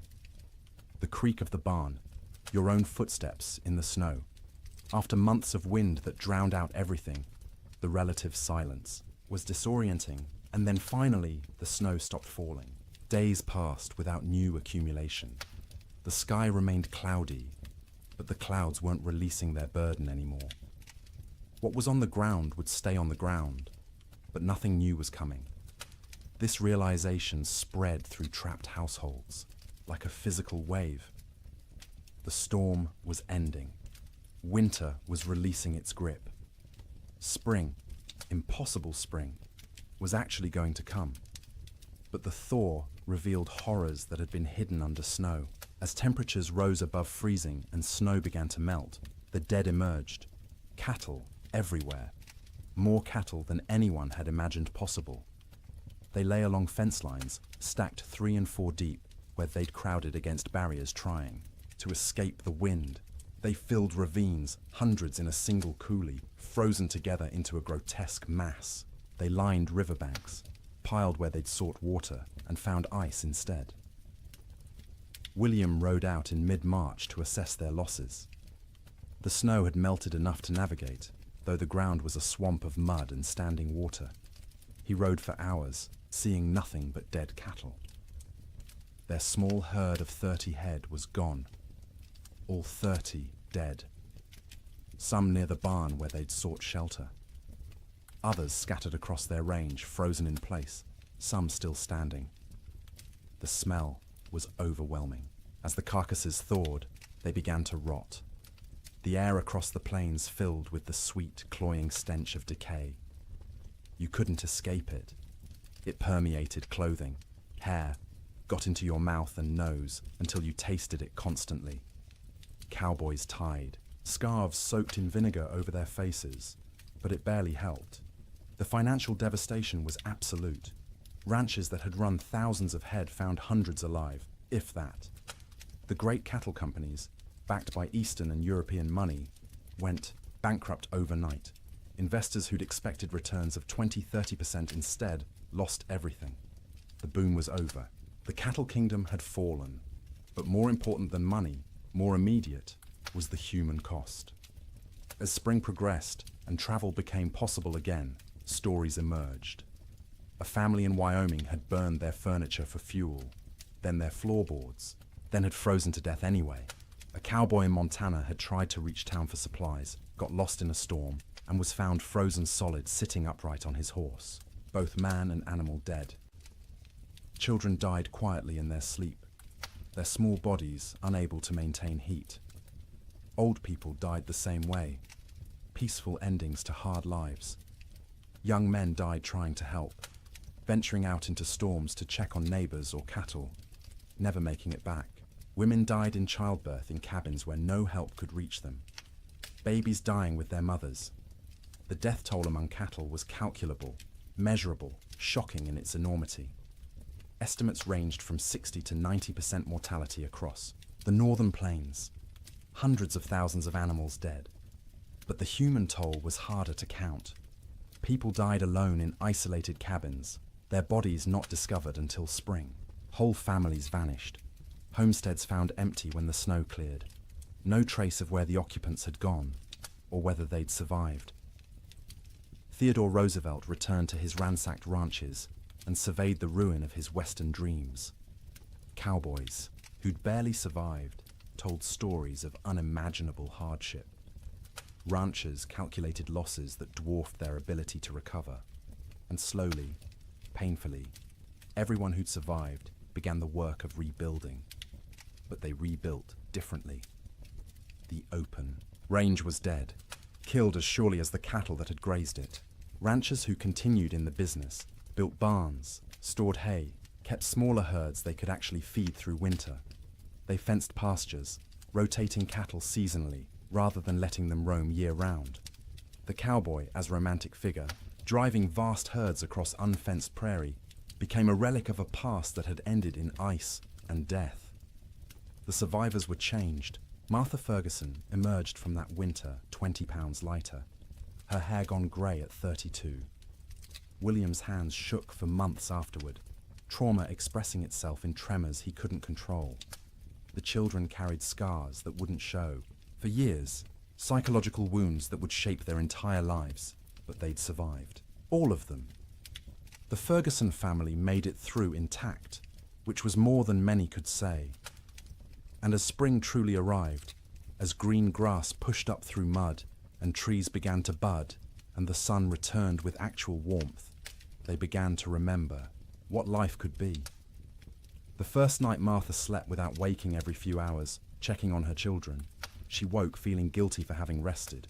The first morning, William went outside and wasn't hit by killing cold. He stood in the barn doorway and cried. The children, resilient as children are, adapted more quickly. They ran outside in bare feet, feeling grass beneath their toes, relearning, joy they'd almost forgotten. Sleep in spring was different from sleep in winter. The fear was gone, the vigilance unnecessary. People slept deeply for the first time in months, their bodies finally feeling safe enough to truly rest. They slept for 10 hours, 12 hours, catching up on sleep debt accumulated over winter. They woke refreshed, amazed at the feeling, remembering what normal had felt like. But the dreams remained. For years afterward, survivors would wake from nightmares about the winter of 1887. They'd dream of being trapped, of being cold, of hearing cattle die, and being unable to help. These dreams would fade over time, but never entirely disappear. The winter had carved itself into their psyches, a permanent scar. And now, dear traveller through this story, we've reached the end of our journey through the coldest winter in wild West history. We've walked with cowboys in their bunkhouses, huddled with families around failing fires, witnessed the death of cattle and dreams, and an entire way of life. The Great Die-Up of 1887 was catastrophic. It killed hundreds of thousands of animals, bankrupted fortunes, and ended the era of open-range ranching forever. But more than that, it tested human endurance in ways few events ever have. It asked people to survive the unsurvivable, to sleep, in conditions where sleep seemed impossible, to maintain hope when hope was absurd. And they did. Not all of them, not even most of them without terrible cost, but enough survived to tell the story, to rebuild, to ensure that the lessons learned would protect future generations. As you lie in your warm bed tonight, safe from cold and storm, let yourself feel the profound gift of that warmth. The pioneers of the Wild West would have considered your comfort miraculous, impossible luxury beyond imagining. Central heating, insulated walls, blankets made in factories rather than woven by hand. You live in the future they could only dream of, the safety they fought to reach. Their struggle made this possible. Every improvement in building techniques, every advance in weather prediction, every system we have now to survive winter grew from lessons learned in disasters like the Great Die-Up. They suffered so that eventually people wouldn't have to suffer, so that sleep could be restful rather than survival, so that winter could be endured without terror. Let their memory settle over you gently now. Let the wind that screamed across the Montana plains become the whisper of your fan. Let the cold that killed become the pleasant coolness of your air conditioning. Let the hunger that gnawed at them become the satisfaction of knowing you can eat when you wake. You are safe, you are warm, you are comfortable in ways they couldn't have imagined. And as you drift towards sleep, carry with you gratitude for that safety. Honor their endurance by appreciating what you have. Remember their suffering by cherishing your comfort. The winter of 1887 is over. It has been over for more than a century, but its story remains, a testament to human resilience and the terrible power of nature. The cowboys and ranchers and children who lived through it are long gone, but their experience echoes forward to us, teaching us about survival, about courage, about the precious gift of a warm place to sleep. So sleep now, deeply and peacefully. Let the weight of blankets comfort rather than burden you. Let the darkness be restful rather than fearful. Let your dreams be gentle rather than haunted. The storm has passed. Spring has come. The long winter night is over, and you, in your warm bed, in your safe room, can rest without fear, can close your eyes without vigilance, can surrender to sleep, knowing you'll wake to warmth and safety. The Great Die-Up claimed so much, so many cattle, so many dreams, so much hope. But it couldn't claim everything. It couldn't kill the human capacity to endure, to adapt, to survive impossible conditions, and emerge, if not unscathed, then at least alive. Still capable of love, still capable of rebuilding, still capable of hope. That resilience lives in you too. You carry it in your genes, inherited from ancestors who survived winters and storms and hardships we can barely imagine. Their strength is your strength. Their determination is your determination. Their ability to close their eyes in terrible circumstances and wait to face another day is yours as well. You don't need it tonight. Tonight, you can simply rest. Let the story of the Great Die-Up fade like snow melting in spring sun. Let the cold recede. Let warmth embrace you completely. Sleep well, knowing that winter always ends, that spring always comes, that the coldest night eventually gives way to dawn. The pioneers of 1887 learned this truth at terrible cost. But they learned it, and they survived. And because of them, you live in a world where winter is manageable, where cold is temporary, where sleep is safe. Close your eyes now. Let your breathing slow. Feel the weight of your body sink into your mattress, supported and comfortable. You've traveled a long way tonight, through a winter that ended before you were born. You've witnessed suffering and endurance and the slow arrival of relief. Now it's time to find your own relief, your own rest, your own peaceful surrender to sleep. The wind has stopped screaming. The cold has lost its teeth. The cattle are grazing on green grass in valleys where snow once piled 20 feet deep. And you are here, warm and safe, ready to sleep, ready to dream gentle dreams, ready to wake refreshed to a world where the great die-up is history, where winter is a season rather than a death sentence, where sleep is rest rather than survival. Good night, traveller. Thank you for joining me on this journey through the coldest winter in Wild West history. May your own sleep be everything those pioneers couldn't have. May you wake warm and safe, grateful for the comfort that cost them so much to achieve. The storm is over. Spring has come. Sleep well. Good evening and welcome back, friends. Tonight, we are going to journey through the Great Famine Winter, when medieval Europe froze for 7 years. As always, let me know where in the world you are listening in from. Get cozy, settle in, and let's begin. In the spring of 1315, a mother in northern England made an unthinkable decision. She locked her children inside their cottage, walked into the frozen wasteland, and never returned. But she wasn't abandoning them. She was saving them. Was she? Knew what all of Europe would soon discover was that the world itself was dying. The rain wouldn't stop. The cold wouldn't break. And for the next 7 years, winter would reign supreme. Her name was Marjorie of Durham, and her neighbors found her children 3 days later, alive, huddled around the last embers of their fire.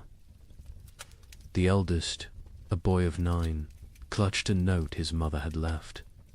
The priest who recorded it wrote that his hands shook as he read her words aloud. My flesh will buy them grain. My absence will grant them mercy. Tell them I walk toward God, not away from them. You see, Marjorie had understood something terrible. Something that would take the rest of Europe months to grasp. This wasn't just another harsh spring. This was the beginning of an extinction. The marketplace where she'd traded her body for bread had made the calculation clear. A living mother meant 5 mouths to feed.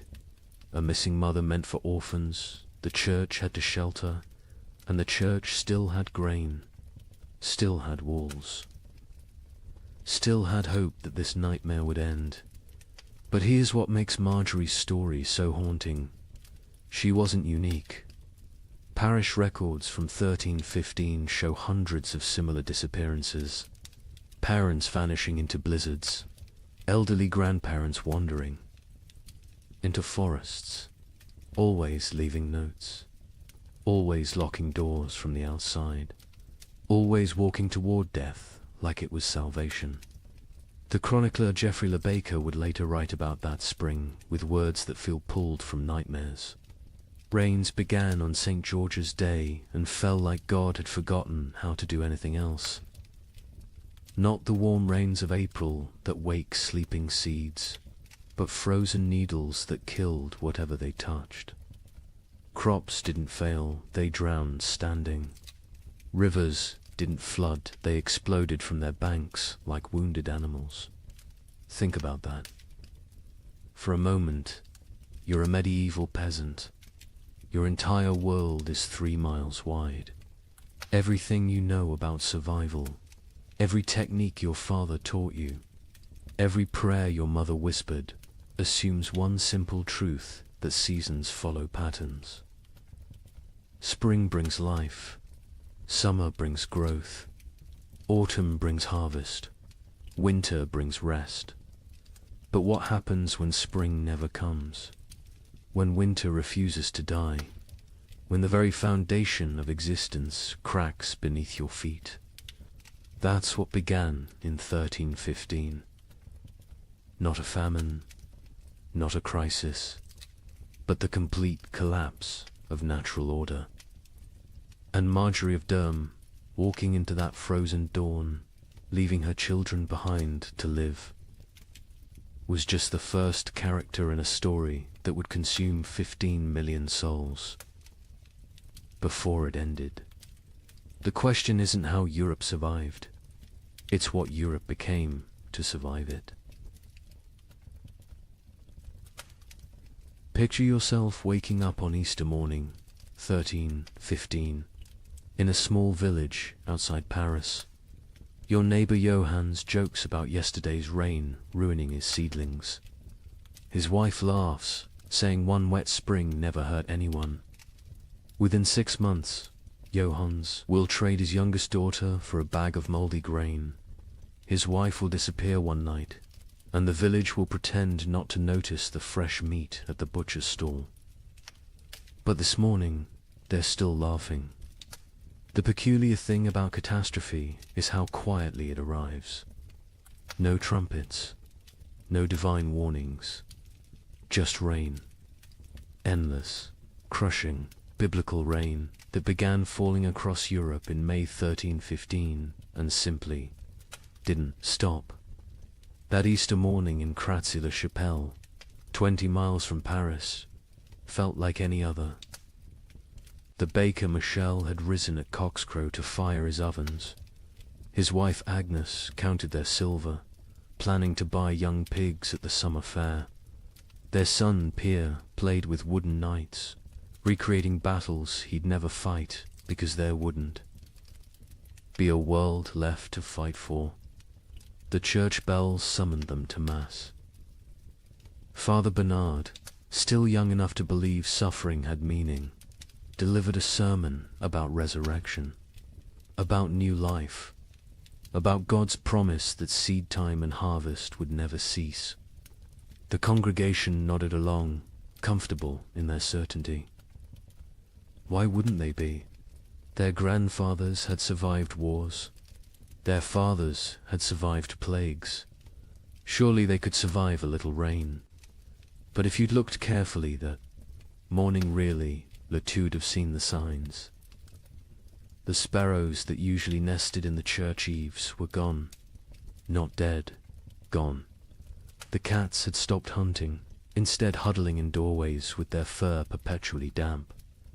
And the old women, the ones who remembered the harsh winter of 1258, had started hoarding soldat. Johannes, the man who joked about his seedlings, was a cloth merchant. Successful enough to own 2 cows and rent 3 strips of land. His wife Marie had borne him 7 children, 4 still living, which made them lucky by medieval standards. Their youngest, Isabel, had just turned 6, hair like spun gold. Her father would say, worth its weight in gold, someone else would say 6 months later, weighing her against a sack of spoiled wheat.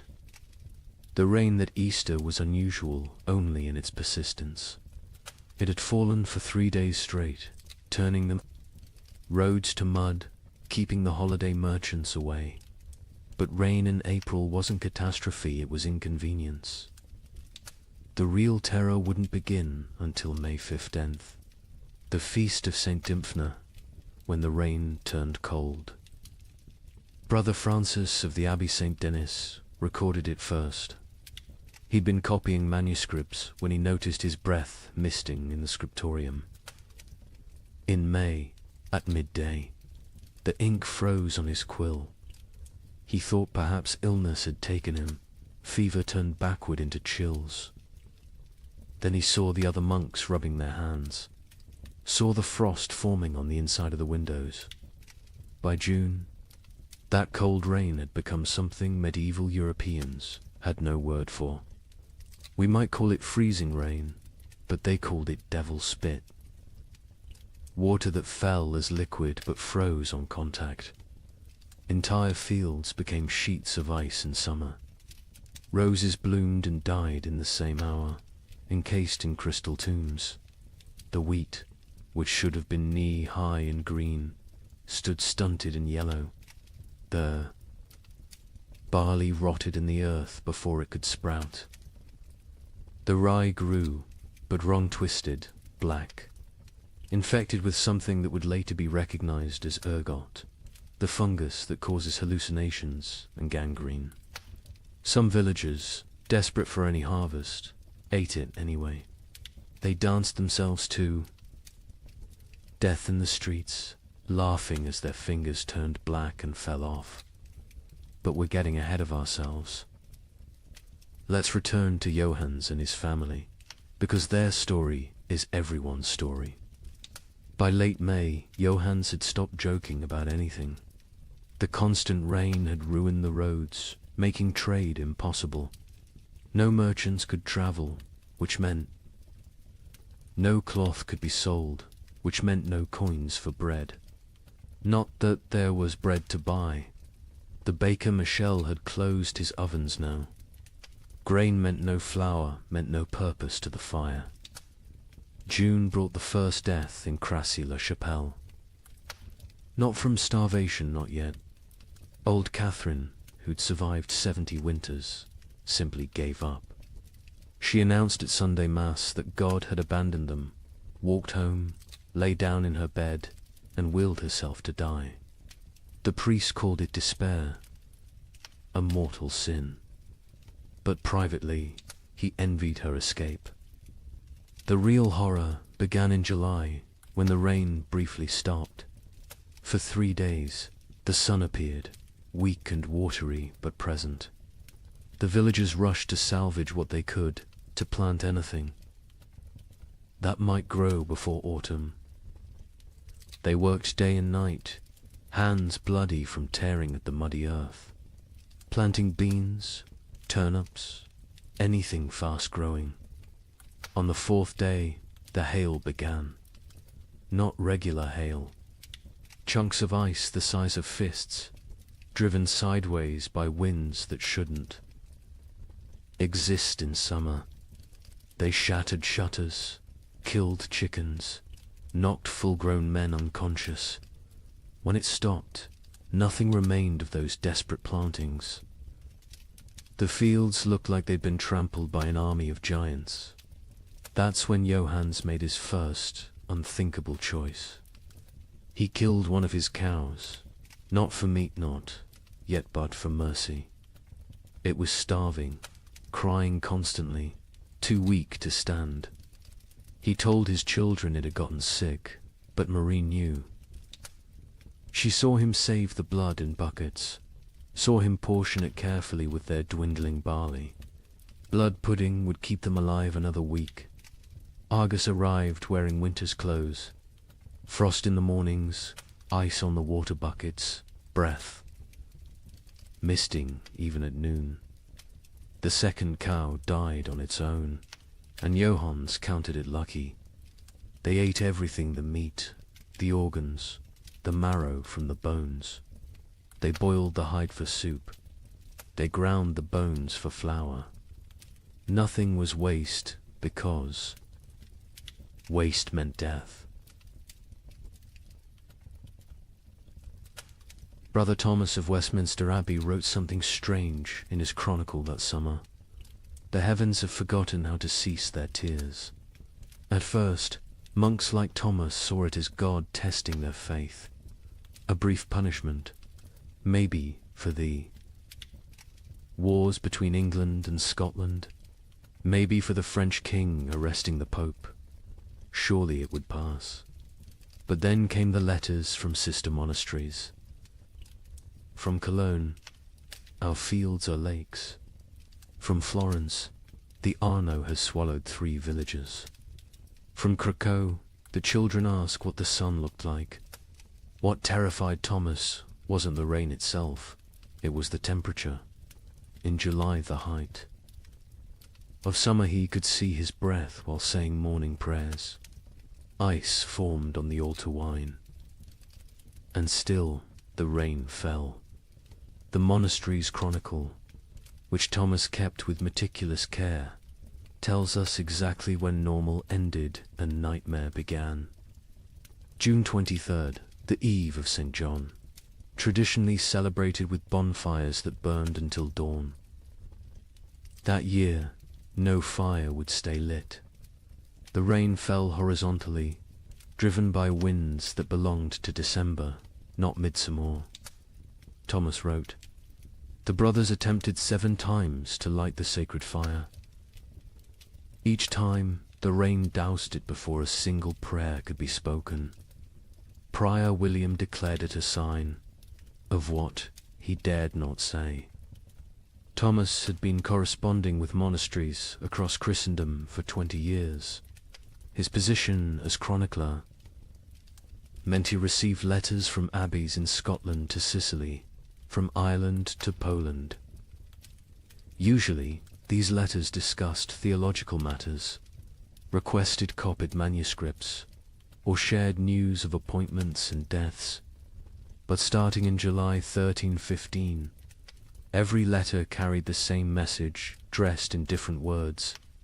Something was terribly wrong with God's creation. From Melrose Abbey in Scotland came a letter that made Thomas's hands shake. "Brother, we write to you from hell, frozen over. It is July, yet we break ice from our wells each morning. The barley stands drowned in fields that have become swamps. Yesterday, we found a shepherd frozen to death. In July, Brother Thomas. He was young, strong, only 20 summers. We found him standing upright, eyes open, still holding his crook. The sheep around him were ice statues. Have we entered the end times? The abbot of Cluny in France sent word that would have been dismissed as madness any other year. The vine withers as if cursed. The soil rejects all seed. We have consulted. Our oldest records nothing, speaks of summer frost, of hail in August, of rain that burns like ice. Our farmers weep in the fields, beating the mud with their fists, begging it to remember its purpose. From the German monasteries came increasingly frantic reports. The prior of Reichenau wrote, "Lake Constance rises daily. Entire villages now exist only as church bells tolling beneath the waves. We ring our own bells in answer, but God remains deaf. The rain tastes of sulphur. Birds fall from the sky mid-flight, frozen solid. What sin has mankind committed to earn such wrath?" But it was a letter from an Italian monastery that contained the most chilling observation. Brother Antonio of Monte Cassino, a learned man who'd studied both scripture and natural philosophy, wrote, "This is not divine punishment. Brother Thomas, I have read the ancient texts, Greek and Roman both. This happened before. They called it the years without summer. Crops failed, empires fell, and mankind retreated to caves. We are not being punished. We are being erased." Thomas himself had begun keeping detailed records of the weather, something unprecedented for the time. His entries from July 1315 read, "Like fever dreams. July 4th, Feast of St. Ulrich. Rain for 16 straight hours. Temperature cold enough that we wore winter robes to matins. 2 brothers collapsed during prayers, their lips blue. July 11th. The rain has not ceased for 40 hours. We cannot light fires. We eat cold porridge and pray with numb fingers. Brother Matthew suggests we are experiencing Noah's flood again. Prior William had him whipped for heresy, but privately we all wonder. July 19th. something impossible today. The rain froze as it fell, coating everything in ice. In July, the vegetable garden is destroyed. Every plant encased in crystal, beautiful and dead. We gathered to pray, but the words stuck in our throats.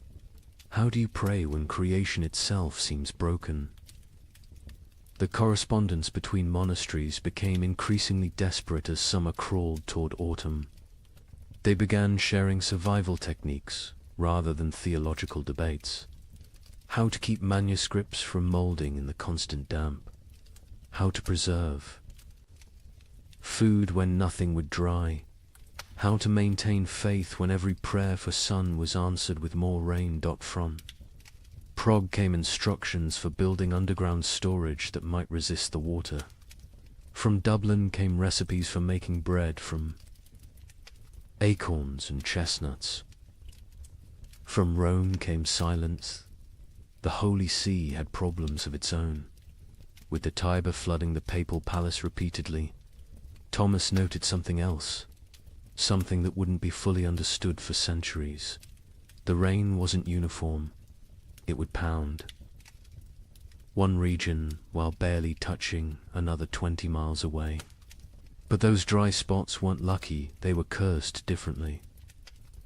Without rain, but with temperatures below freezing in summer, crops still died. Wells still froze. People still starved. A letter from the Bishop of Bergen in Norway contained an observation that haunts historians today. The merchants from Iceland have not come. They were due in May, as always. It is now August. Ships sent to investigate found the sea routes blocked by mountains of ice that should not exist in summer, or perhaps should not exist at all. The sailors speak of icebergs, tall as cathedrals, moving south like an army of frozen giants. By late August, Thomas's own entries had taken on a tone of barely controlled panic. We have begun rationing in August. The harvest is already lost, and we must survive on stores meant for winter. But what winter awaits us if summer itself has become frozen? Prior William no longer speaks of God's tests. He speaks of God's absence. The most telling entry comes from September 3rd. Brother Francis asked me today why I still write these chronicles. Who will read them? Who will survive to care about the weather of a dead year? I had no answer. I write because the act of writing means I still believe in tomorrow. When I stop writing, I stop hoping. So I write of rain, of cold, of death creeping closer. I write because someone must witness the ending of the world. Imagine watching your entire years work everything you need to survive a rotting in the field before your eyes. Not failing to grow, not dying from drought, but literally dissolving into grey sludge. A French peasant named Guillaume left us. A rare written account dictated to a priest. The wheat stood tall and green in June, promising the best harvest in memory. By August, it was black soup. The smell, God forgive me, it smelled like death before death had even come. But here's where our story takes its first dark turn. The failed harvest of 1315 was just the opening act. Because while the peasants mourned their rotted grain, something else was happening. Something that would transform a bad harvest into an apocalypse. Guillaume of Soissons was not a typical peasant. He'd served in the king's army, learned his letters during a campaign, and returned home with enough silver to rent 5 strips of prime farmland. His account, preserved because the priest thought it might matter someday, gives us the only peasants. I view of the catastrophe unfolding in those fields. I have seen men die with their guts spilling onto French soil, Guillaume told the priest. but watching my wheat die was worse. A man dies once. My wheat died every day for 60 days, and each morning I watched it die again. The process was unlike anything farmers had encountered. Usually, crop failure was quick frost, drought, or pests. You knew within days if you were ruined. But 1315 tortured them with hope. Gideon described walking his fields each dawn, and each dawn finding a new horror. First, the stalks grew too fast. In June, they shot up like they were racing toward heaven. We thought ourselves blessed. My wife danced between the rows, saying we'd have enough to sell, enough to buy that ox we'd dreamed of. The children planned what they'd eat at harvest feast: honey cakes, white bread, meat every Sunday until Christmas. But the unnatural growth was a warning, not a blessing. The constant rain and bizarre temperature swings had triggered something in the planter. Desperate attempt to reproduce before dying. The stalks grew tall but hollow. The kernels formed but never filled. By July, the color started changing. Not all at once. First, little spots like rust on a blade. We told ourselves it was nothing, just moisture. It would pass, but the spots spread. They merged, they consumed. A field that was green at sunrise would be brown by sunset. What Gideon was describing, though he couldn't know it, was a perfect storm of plant diseases. The cold, wet conditions had created ideal breeding grounds for multiple fungi. Stem rust, leaf blight, and ergot attacked simultaneously. But ergot was the cruelest. It didn't just destroy the grain, it transformed it into poison. The heads of wheat turned black and swollen, like fingers left too long in water. When you touched them, they burst, releasing clouds of black dust that made you cough blood. My neighbor Henry, trying to save something, anything, gathered these black kernels. His family ate bread made from them. Within 3 days, his children were screaming about devils in the walls. His wife's fingers turned black and fell off. Henry himself danced naked in the square until his heart burst. The aristocracy, watching from their castles, initially felt secure. They had stores from previous years, contracts with merchants, the ability to import grain. The Lord of Soissons, Robert de Courtenay, even rode through the failing fields in July, telling the peasants not to despair, that he would reduce their taxes, that no one would starve. But Lord Robert didn't understand what Gideon understood. This wasn't one bad harvest. This was the end of agriculture itself. The ground changed. Gillam explained. It wasn't soil anymore. The rain had been falling so long, so hard, that all the good earth washed away. What remained was grey clay. That wouldn't hold seed, wouldn't grow weeds, wouldn't even grow the grass. It was like God had salted the earth, but with water instead of salt. By August, desperation drove innovation. Farmers tried everything their ancestors had never dreamed of. They built fires in the fields, trying to dry the soil. They dug drainage ditches that filled faster than they could empty them. They brought their livestock to sleep among the crops, hoping animal warmth might save something. An educated monk observing these efforts wrote, "They perform rituals that border on paganism, dancing naked under the full moon, burying live cats at field corners, bleeding themselves onto the soil. They have forgotten Christ and remembered older, darker gods, yet still the crops fail." The nobility began to panic when they realized the implications. no harvests meant no taxes. No taxes meant no armies. No armies meant no power. The entire feudal system depended on agricultural surplus. Without it, civilization itself would collapse. The Bishop of Reims recorded a meeting of local lords in August 1315. Lord Thibaut suggested we take what grain remains by force, store it in our castles, and let God sort the living from the dead. Lord Gautier proposed we sell our lands to Italian merchants who don't yet know of our catastrophe. Lord Felipe said nothing, just sharpened his sword throughout the meeting. We all knew what he was thinking. When the starving masses come, sharp steel might buy us more time than prayer.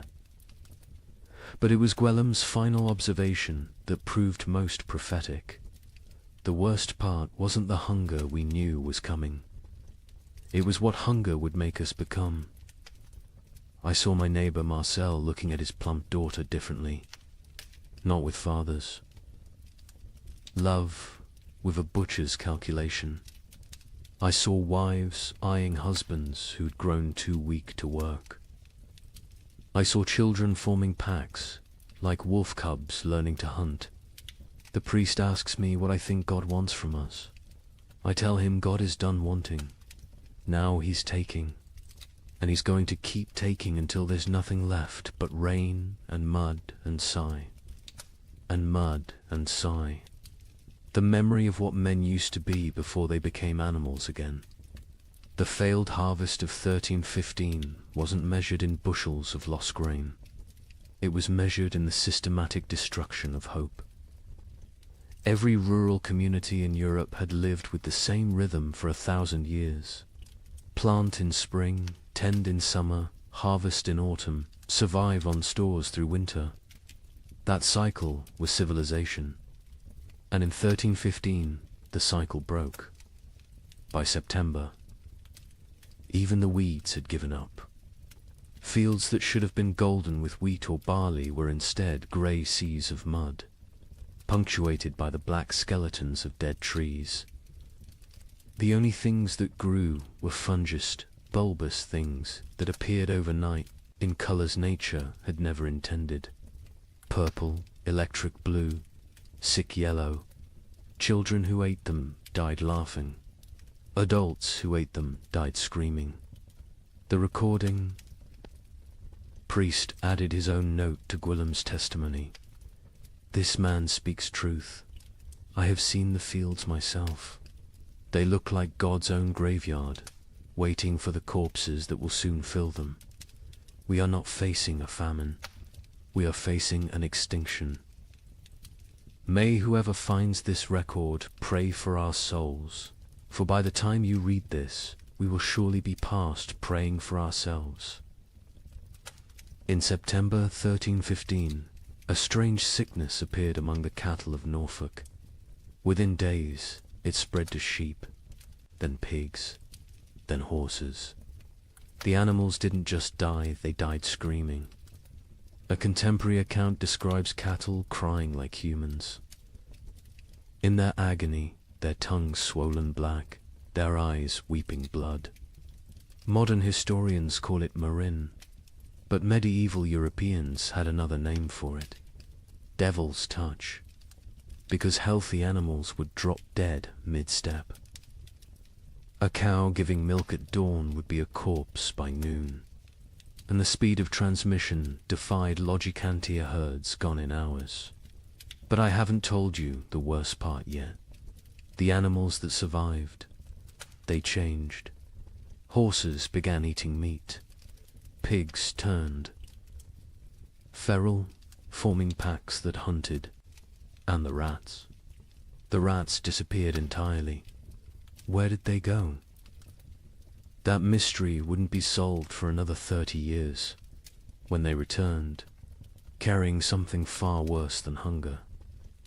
The first recorded death was a prize bull named Samson, owned by the Earl of Norwich, worth more than most villagers earned. In a year, Samson was protected like royalty-sheltered stable, imported feed, 3 stable boys attending him constantly. On September 8th, he was healthy enough to breed. By September 9th, he was dead, his massive body twisted in angles that bones shouldn't allow. Foam tinged pink with blood dried around his mouth. The Earl's stable master, a methodical man named Walter, documented what happened next with the precision of someone who knew he was witnessing something unprecedented. The sickness jumped from Samson to the cows without touch, without sharing water, without even sharing air. They were in separate barns, yet by sunset, 17 were dead. Their deaths were not peaceful. They bellowed with voices that sounded human. They thrashed until their bones broke through their hides. They died with their eyes open, staring at something we could not see. Within a week, every cow in Norfolk was either dead or dying. But the disease didn't respect species boundaries. Sheep began falling next, their wool turning grey overnight before they collapsed. Then pigs, usually hardy enough to survive anything, started dying in ways that defied nature. They'd squeal for hours, a sound witnesses compared to children, screaming before their hearts simply exploded. A traveling merchant named Otto from Flanders recorded what he saw on the roads. "I have traveled these paths for 20 years. I know where every farm keeps its herds. Today, I counted 4,000 dead cattle between Lynn and Norwich. They lie where they fell in fields, on roads, some still standing upright, held by mud that is frozen around their legs. The smell reaches you a mile before you see them. Sweet rot mixed with something chemical, like copper left in vinegar. The speed of death was matched only by its strangeness. Animals died in patterns that suggested intelligent entire herds forming perfect circles before collapsing inward. Flocks of sheep arranging themselves in lines before dying in sequence, like dominoes. Witnesses spoke of animals appearing to communicate across species before death, horses whinnying to cows who lowed back, as if sharing some terrible knowledge. But then came the transformations among survivors, and this is where chronicle accounts become almost too bizarre to believe, except that multiple independent sources confirm the same phenomena. Sir William de Ross, a knight with lands across Yorkshire, wrote to the Archbishop of York, "Your Grace must believe what I write, though it sounds like madness. My destrier, Caesar, a warhorse I've ridden into 3 battles, has begun hunting. Not grazing, hunting. I watched him corner a rabbit, kill it with his hooves, and eat it. He tears flesh with teeth never meant for meat. Other horses flee from him now. He stands alone in his paddock, blood on his muzzle, waiting for something none of us understand. The pigs were worse. Those that survived the plague didn't return to their pens. They grouped together in the forests, moving in coordinated packs. A woodcutter named Thomas testified to the Bishop of Ely. 20 of them, maybe more, moving like wolves, but smarter than wolves. They set ambushes. They used one injured piglet as bait to draw a merchant from his cart. When he climbed down to help him, the others came from the trees. We found his bones 3 days later, picked clean, arranged in a pile like they were showing off. The transformation wasn't limited to behavior. Physical changes occurred that medieval veterinarians couldn't explain. Horses grew longer teeth, sharp enough to tear meat. Pigs developed thicker hides that arrows couldn't pierce. Chickens that survived grew black feathers, regardless of their original coloring, and their eggs, when cracked, contained blood instead of yolk. A learned monk, Brother Adlard, who had studied Arabic texts on animal husbandry, proposed a theory. The beasts know something we do not. They sense the world itself is dying and are changing to survive in whatever hellscape follows. They are becoming what they need to be. The question is, what does that make us? Who cannot change? The economic implications were immediate and catastrophic. Medieval society ran on animal power. Oxen pulled plows. Horses carried knights. Sheep provided wool. Cattle gave milk and meat. Without them, agriculture collapsed entirely. You couldn't plant without oxen. You couldn't travel without horses. You couldn't stay warm without wool. The reeve of a manor in Lincolnshire left records showing the speed of collapse. September 1st, 200 cattle, 500 sheep, 60 pigs, 20 horses. October 1st, 3 cattle, 12 sheep, 0 pigs, 2 horses. The 2 horses that remain will not accept saddle or bridle. They watch us with eyes that show too much white. We dare not approach them. Desperate attempts at prevention failed spectacularly. Some communities tried isolating healthy animals, only to watch them die faster in confinement. Others attempted ancient remedies, hanging holly over stable doors, painting crosses in lamb's blood on barns, burying horse skulls at crossroads. The Bishop of Winchester ordered all animals blessed with holy water. They died mid-blessing, falling dead at the priest's feet. The most disturbing account comes from a monastery in Somerset, where Brother Francis observed something that shouldn't have been possible. The rats are gone. All of them. Not dead, we've found no bodies, simply vanished. The cats who hunted them sit in empty granaries, mewing at shadows. The barn owls have stopped hunting, stopped calling. Some have been found dead with full bellies, as if they ate something that killed them from within. But there are no rats. Where did they go? Into the walls, under the earth, or somewhere else entirely, somewhere they can wait out what's coming. This observation would prove prophetic. The rats had indeed gone somewhere deep into Eastern European forests, into cave systems, into places where they could breed and change and feast on the endless supply of corpses the famine would provide. When they returned in the 1340s, they brought the Black Death with them, as if they'd been preparing their revenge for 30 years. But in September 1315, all anyone knew was that the animals were dying or changing, and without them, human survival became nearly impossible.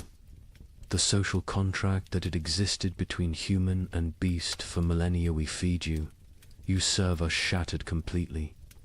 Nature itself had declared war on civilization, and the animals were its first casualties.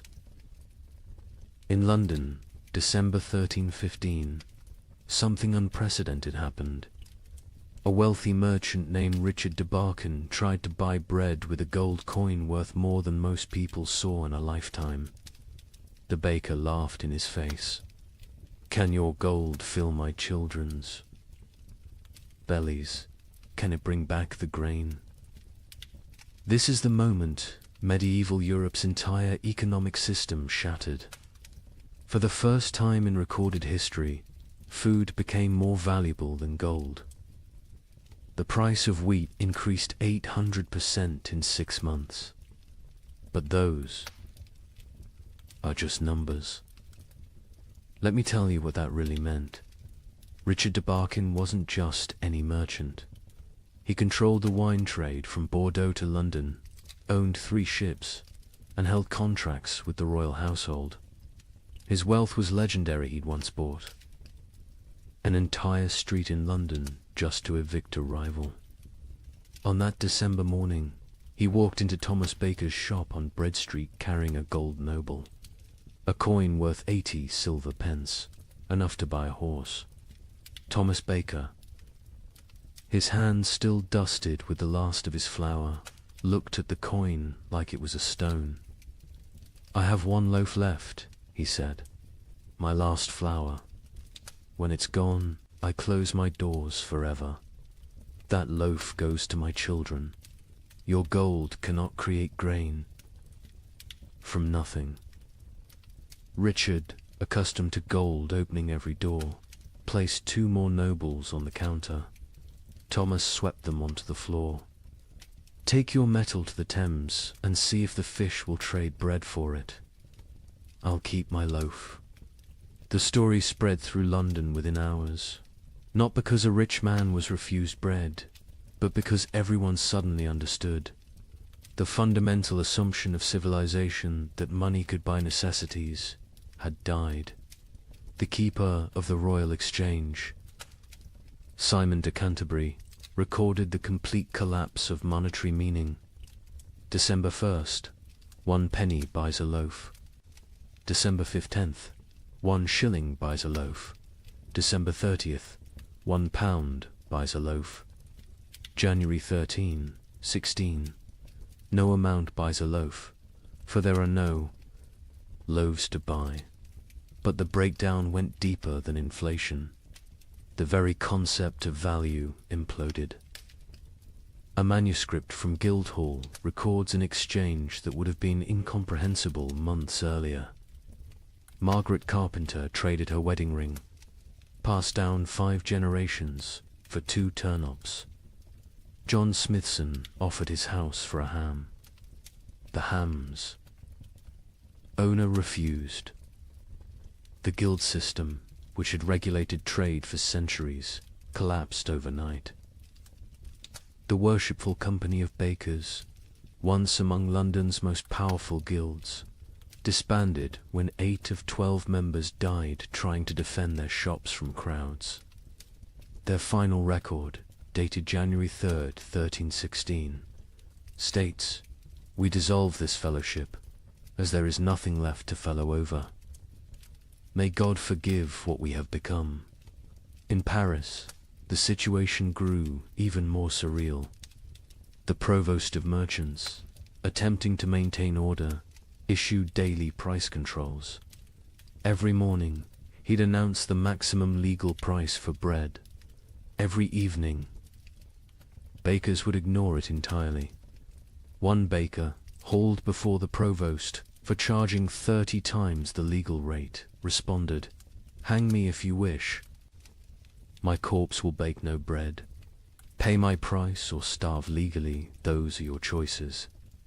The relationship between social classes inverted overnight.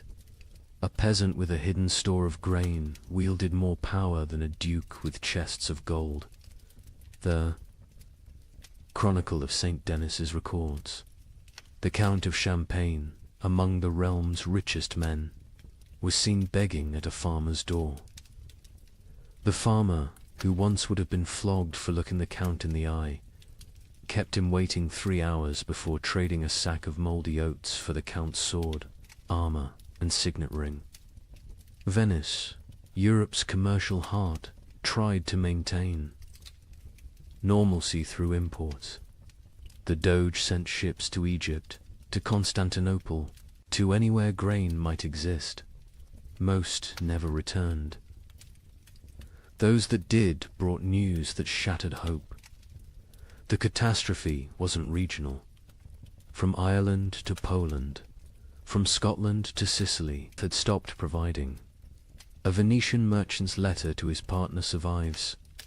"I have 40,000 ducats in gold. Yesterday, I tried to buy bread with it all. The baker said he'd rather throw his last loaf to the fish than trade it for coins. I offered him my palazzo. He laughed and said, 'Can I eat marble? Can I digest paintings? We have invented money, created banking, built commerce. None of it matters when there is nothing to buy.'" The church, traditionally the provider of last resort, faced impossible mathematics. The Abbey of Cluny's accounts show their dilemma starkly. We have grain for 300 souls for 6 months. 7,000 souls crowd our gates.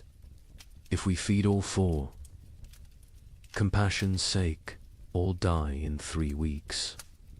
If we feed only our brothers, we survive but lose our purpose. Christ multiplied loaves and fishes. We can only divide and subtract.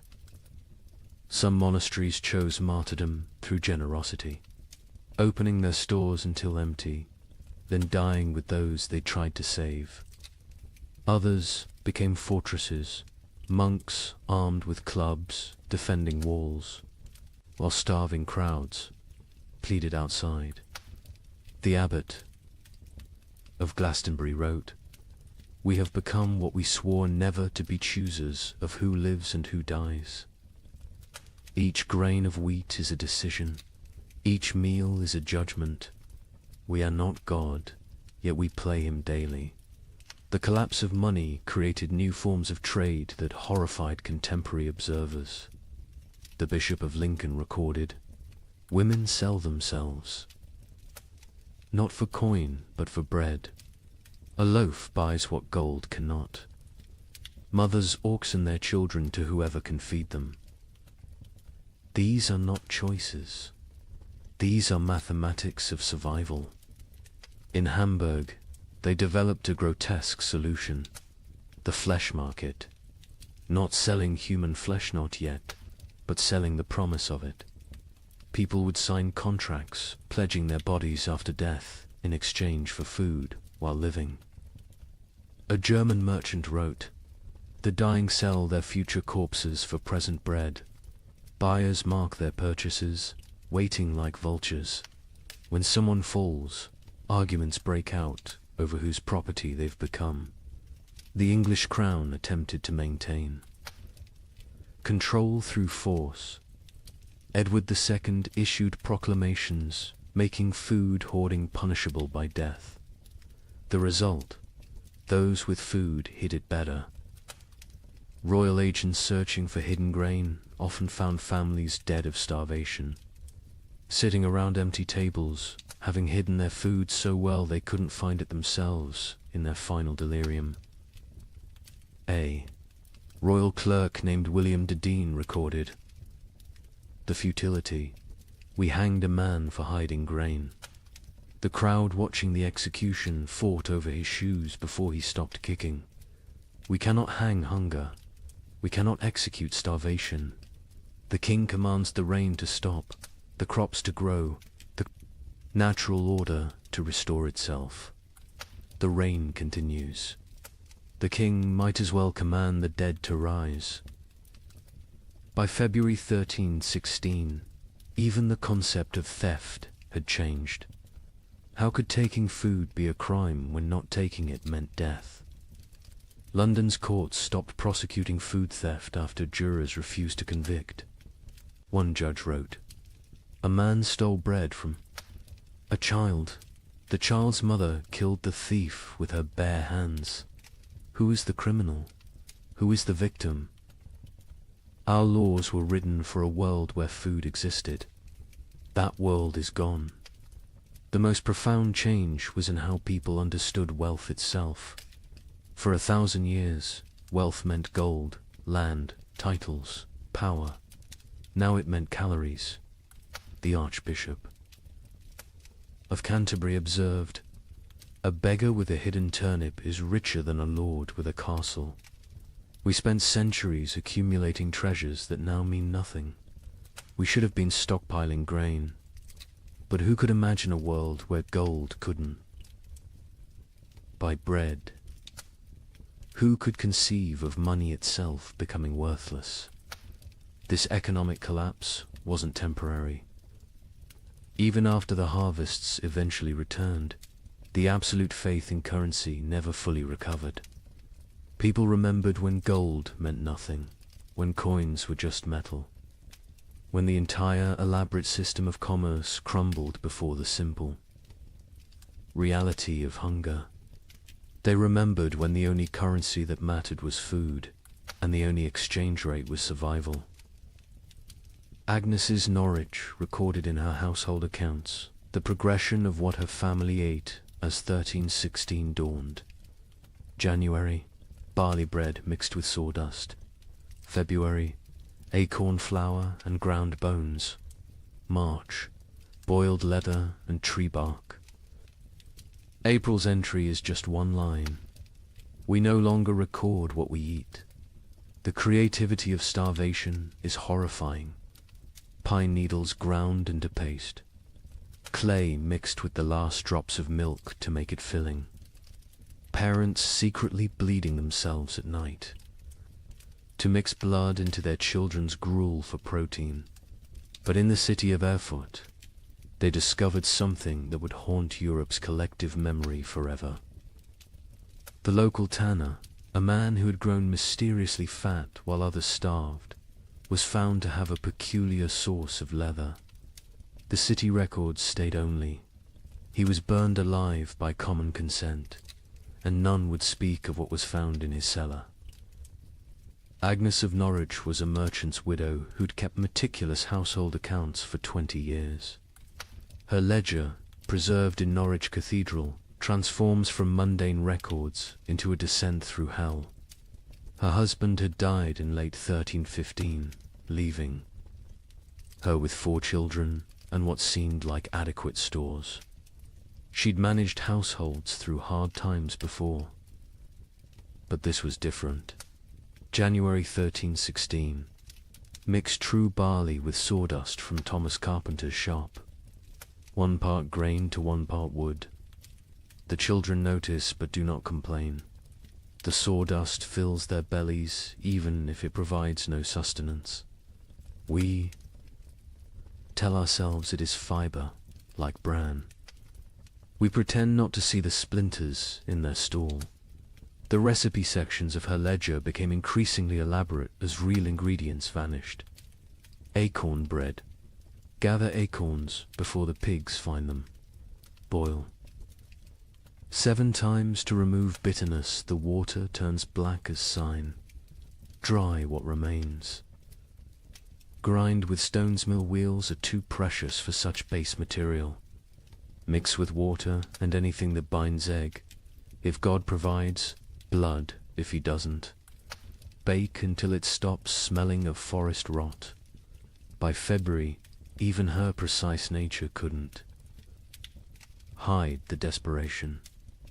Bone meal from the butcher, he claims it's sheep, but the fragments look human-sized. I do not ask. Mix with the last acorn flour. Add melted snow-clean snow from rooftops, not the ground where the dead have lain. The children eat, their teeth hurt from the grinding. Better tooth pain than belly pain.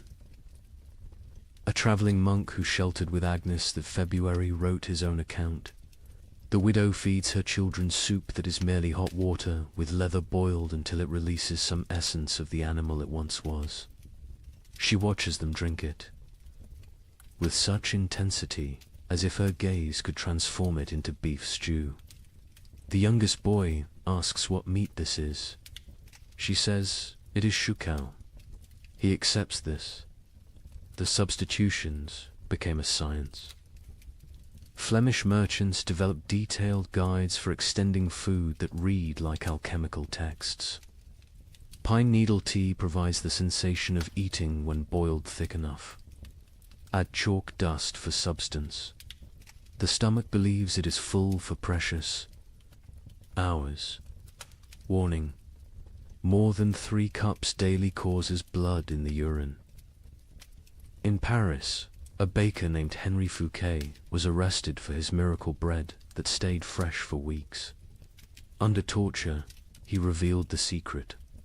Ground bones mixed with plaster, baked with real flour, spread only on the outside. People see bread. Smell bread, initially tastes bread, he confessed. By the time they realize it's mostly limestone and corpse dust, they're too hungry to care. The Guild of Physicians in Montpellier documented the physical effects of these substitutions. Patients present with bellies swollen like pregnant women, yet they starve. Cut open after death, we find stomachs packed with clay, leather, wood, pulp, everything except food. They die full of nothing.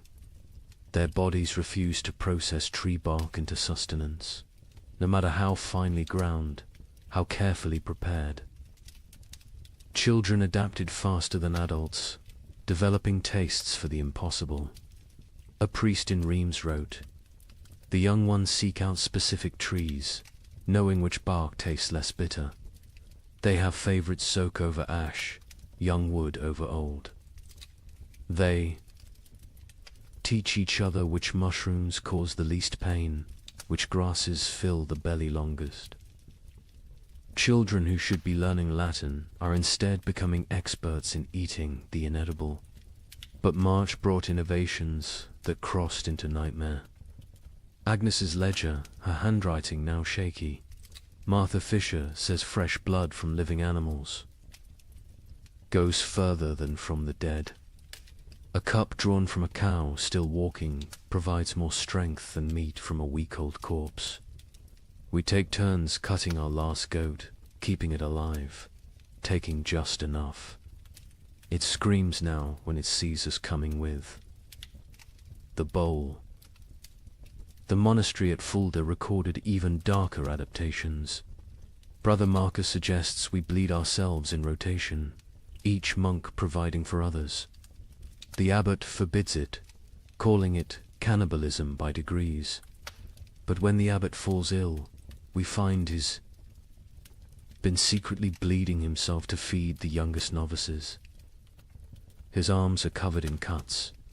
He dies drained, literally and figuratively. In London, they discovered people grinding the mortar from between stones of ancient Roman walls. It contained traces of animal blood used in its mixing centuries ago. "They call it stone soup," wrote the sheriff.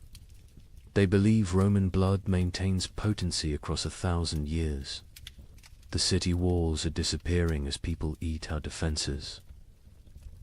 The absolute nadir came in Erfurt, where Hermann the tanner had maintained his weight while everyone else became skeletal. His neighbors noticed he always had meat, always had leather to work, even as all animals had died months ago. They noticed, too, that missing persons' clothes appeared in his shop, cleaned and folded.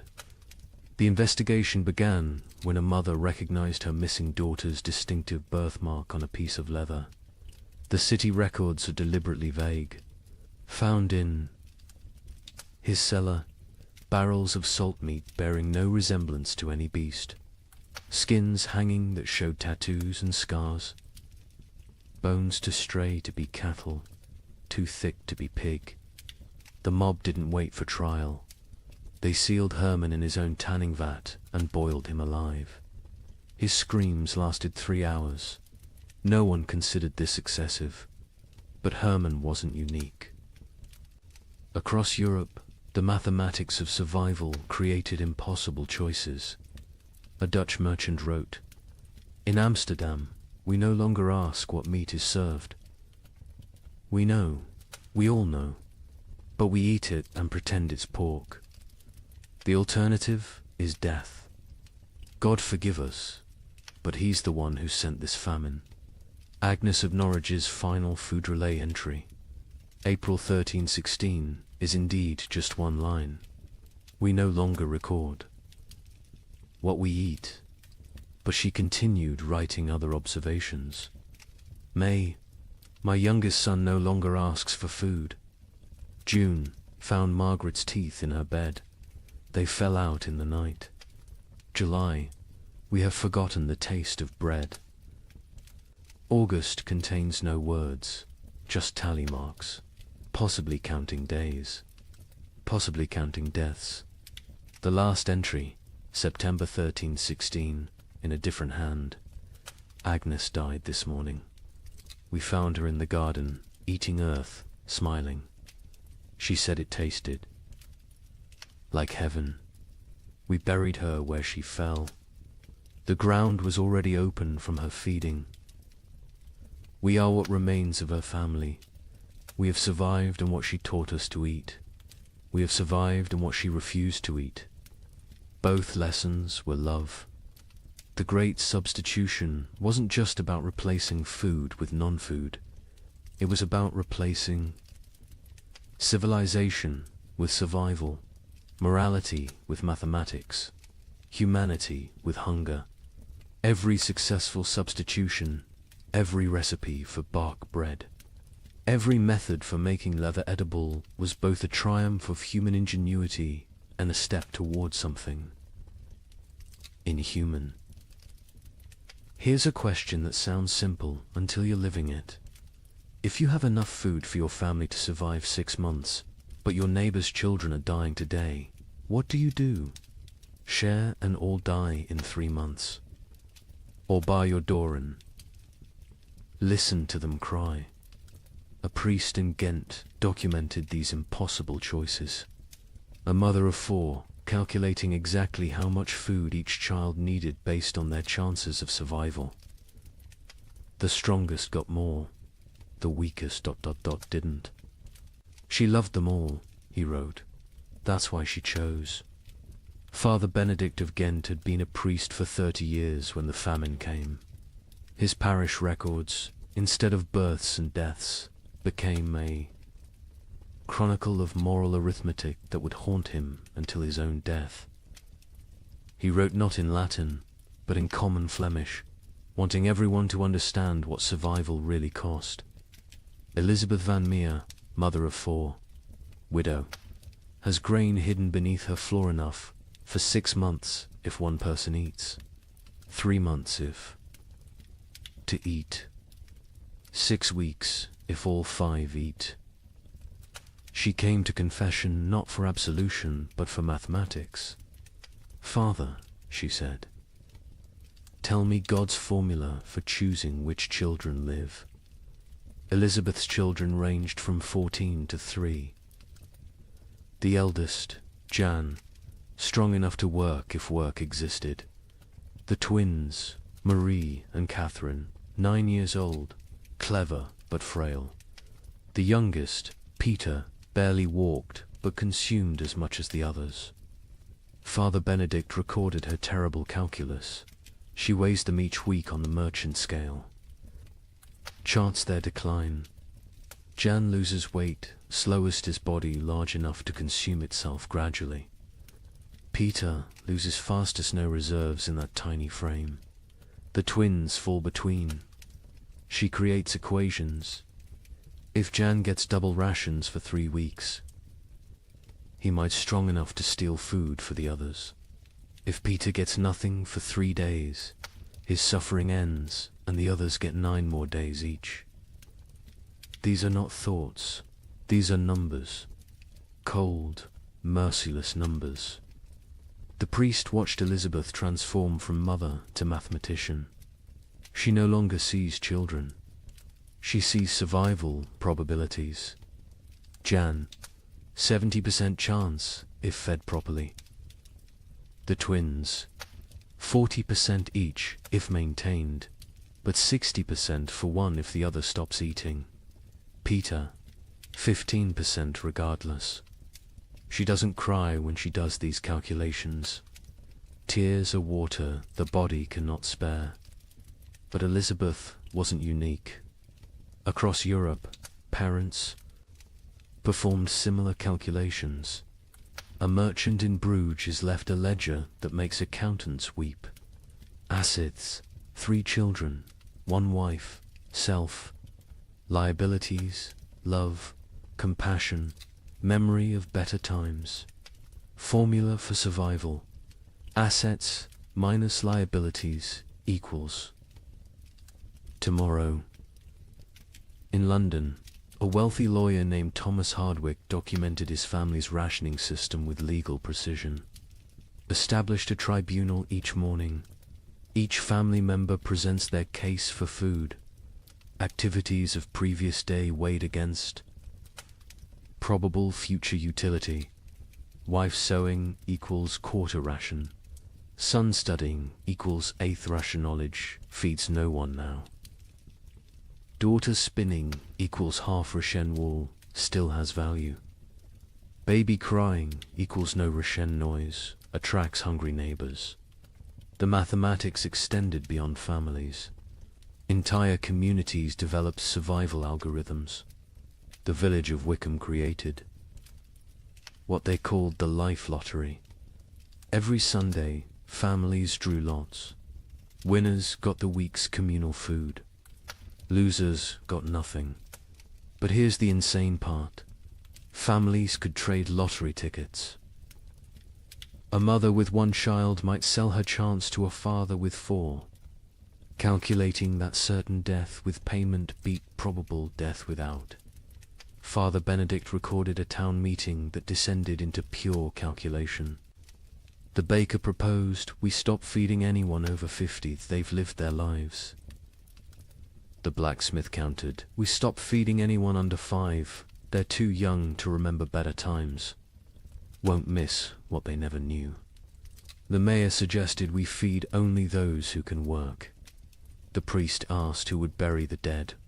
The meeting ended with no decision. Mathematics cannot solve philosophy. The church itself wasn't immune to these calculations. The Bishop of Tonnerre issued guidelines that read like actuarial tables. Orphans under 7. Half rations.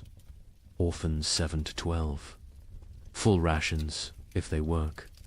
Orphans over 12. No rations old enough to fend for themselves.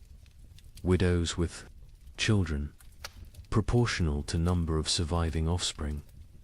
Widows without children, God will provide. A monastery in Liège developed even more complex formulas. Each monk assessed daily. Prayer hours multiplied by manual labor divided by food consumed. Those whose spiritual productivity falls below temporal consumption must fast until the equation balances. Brother Francis, young and strong, eats daily. Brother Augustine, old and weak, but whose prayers are powerful, eats thrice weekly. We have mathematized the soul. The most heartbreaking account comes from a school teacher in Cologne who tried to save her students. 23 children in my care. Food for 5. I create competitions. Best recitation gets bread. Fastest runner gets soup. But children understand. They know it's not about merit, but about choosing who dies educated. Little Wilhelm, bright as sunrise, asked me, "Teacher, if I die today, can Thomas have tomorrow's lesson and my portion?" He was 7. He understood the trade. Some communities tried to remove human choice from the equation entirely. In Basel, they built what they called the Wheel of Fortune, a great spinning disc with names. Each day, spin the wheel. Where it stops determines who eats. Pure chance. No favoritism, no guilt. The wheel chose who lived and died. Citizens preferred random cruelty to deliberate choice. A Venetian merchant named Carlo Dandolo wrote the most clinical assessment. Sentiment is luxury. Love is liability. Calculate thus. Calories needed per pound of human maintained. Work output possible per calorie invested. Return on investment measured in days survived. My eldest son provides best ratio, strong enough to forage, smart enough to steal. My youngest daughter provides worse, consumes without producing. The middle children are variables, depending on daily performance. I am not a monster. I am an equation. But perhaps the most disturbing mathematics came from those who calculated backwards, not from food to survival, but from death to food. How many must die for the rest to live? If the population halves, do rations double? These calculations appeared in secret documents, burned after reading. But Father Benedict saw enough to write. They draw circles on maps. This district has grain for 1,000. Population 3,000. Solution: ensure 2,000 die quickly. How? Bar thee. Gates, poison the wells, spread disease. These are not plans of war, these are plans of peace. Peaceful elimination of excess population. The psychological toll of these calculations broke minds. Elizabeth Van Meer, the mother from the beginning, eventually snapped. Father Benedict found her one morning, feeding all her children equally, generously, using their entire store in one meal. She said, she solved the equation, he wrote. Everyone dies together, full, happy, as a family. No choosing. No survivors bearing guilt. Mathematical perfection. 0 equals 0. But she couldn't do it. At the last moment, she hid a portion, gave it to Jan, the eldest, and walked into the forest with the 3 younger children. They found her frozen arms around the little ones, all of them smiling. Jan survived, found by traders, raised by strangers. Years later, he became a mathematician, obsessed with solving unsolvable problems, never saying why. Father Benedict's final entry on the mathematics of survival: God gave us multiplication be fruitful and increase. The devil gave us division, choose who lives and dies. We have become expert in dark arithmetic, subtracting souls, dividing families, calculating the minimum viable population. We measure love in ounces of grain, weigh souls against bread. Calculate the exchange rate between mercy and survival. Every choice is an equation. Every equation is a condemnation. Every survivor is a mathematician who solved for X, where X equals continued existence and all other variables equals 0. The mathematics of survival reduced human society to its most basic algorithm. Who dies so others live? Every family, every community, every institution faced this equation. Some solved for maximum survival, others for minimum suffering. None solved for justice, because justice requires abundance. And abundance was memory. These calculations left scars that lasted generations.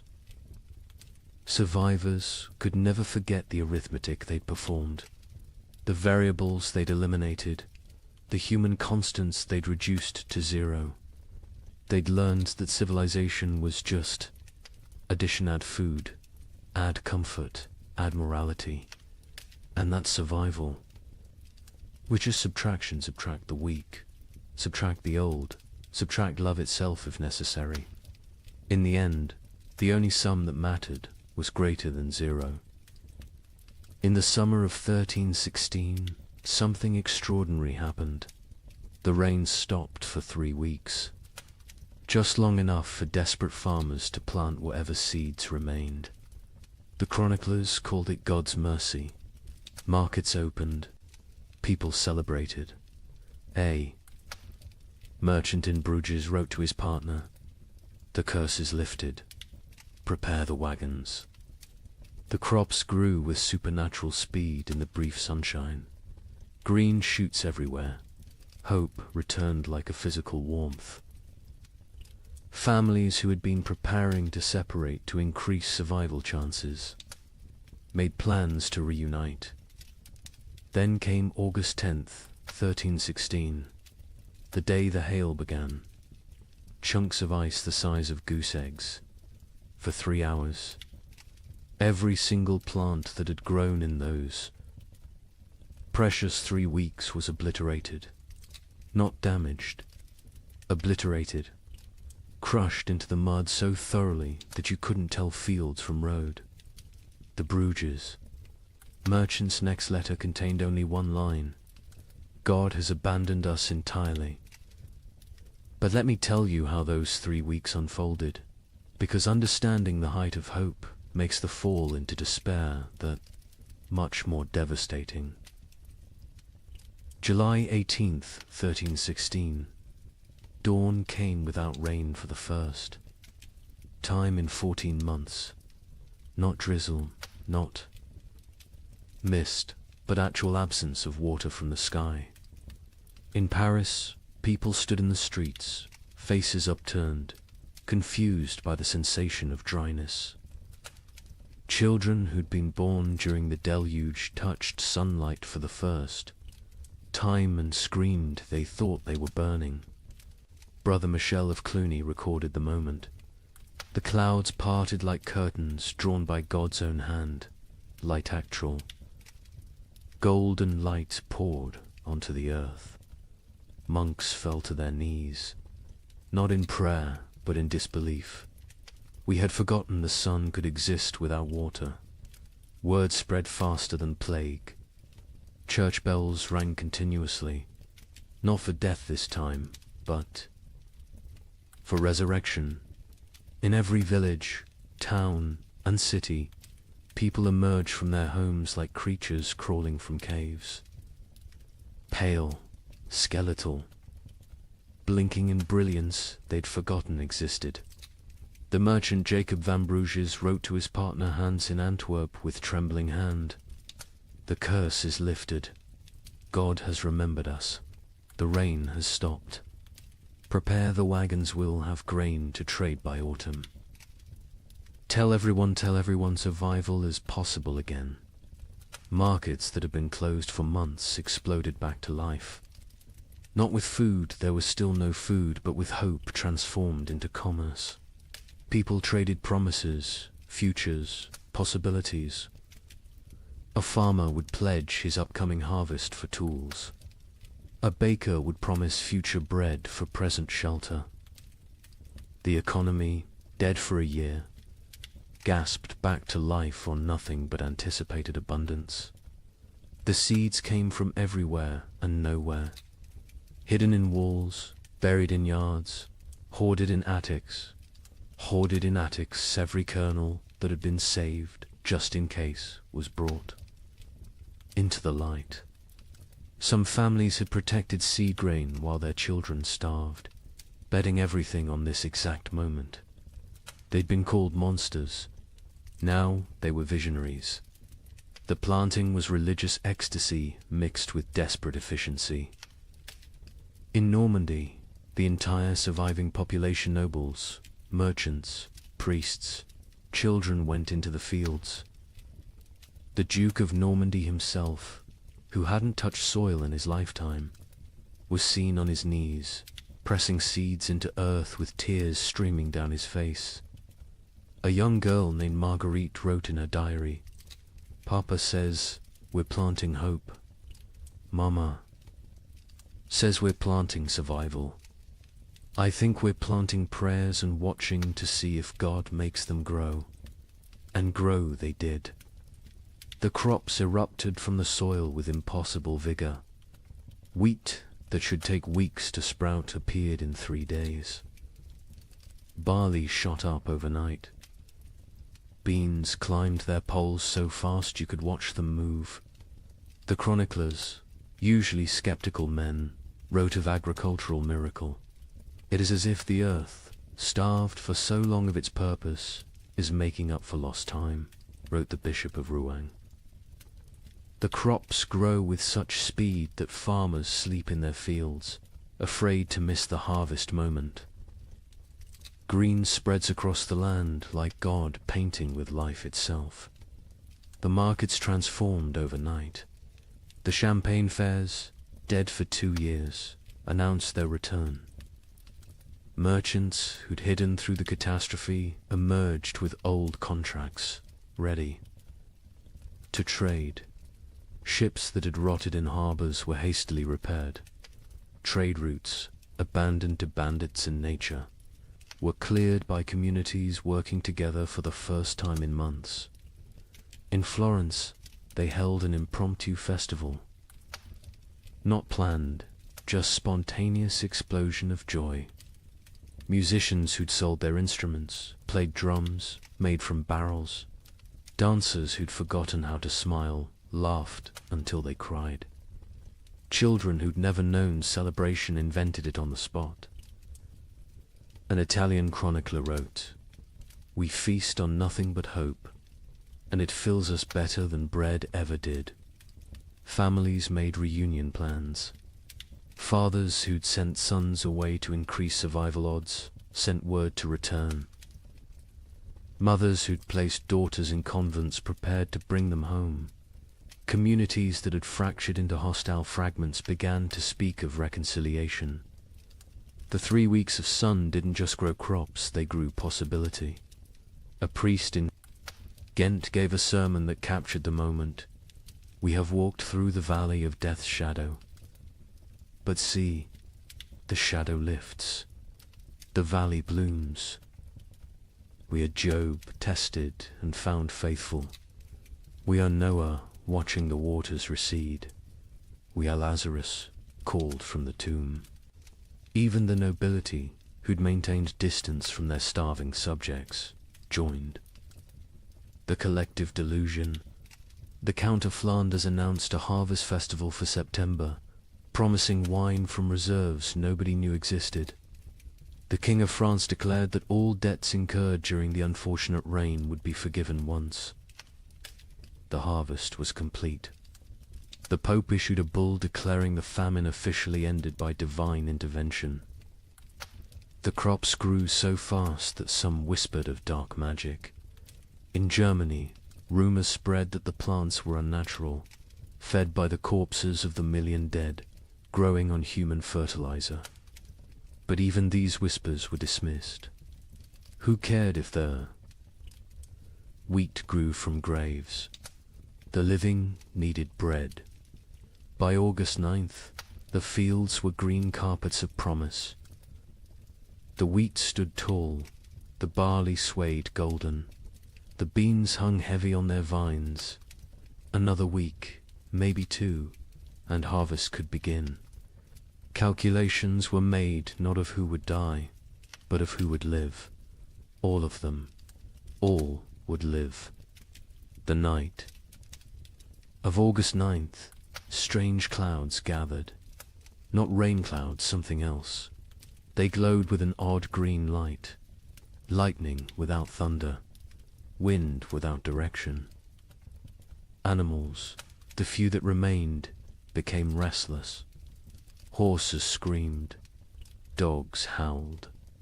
Cats vanished entirely. August 10th, 1316. 2:47 in the afternoon. The exact time is known because the clock tower in Bruges stopped when the first hailstone hit it. They fell like God's own artillery.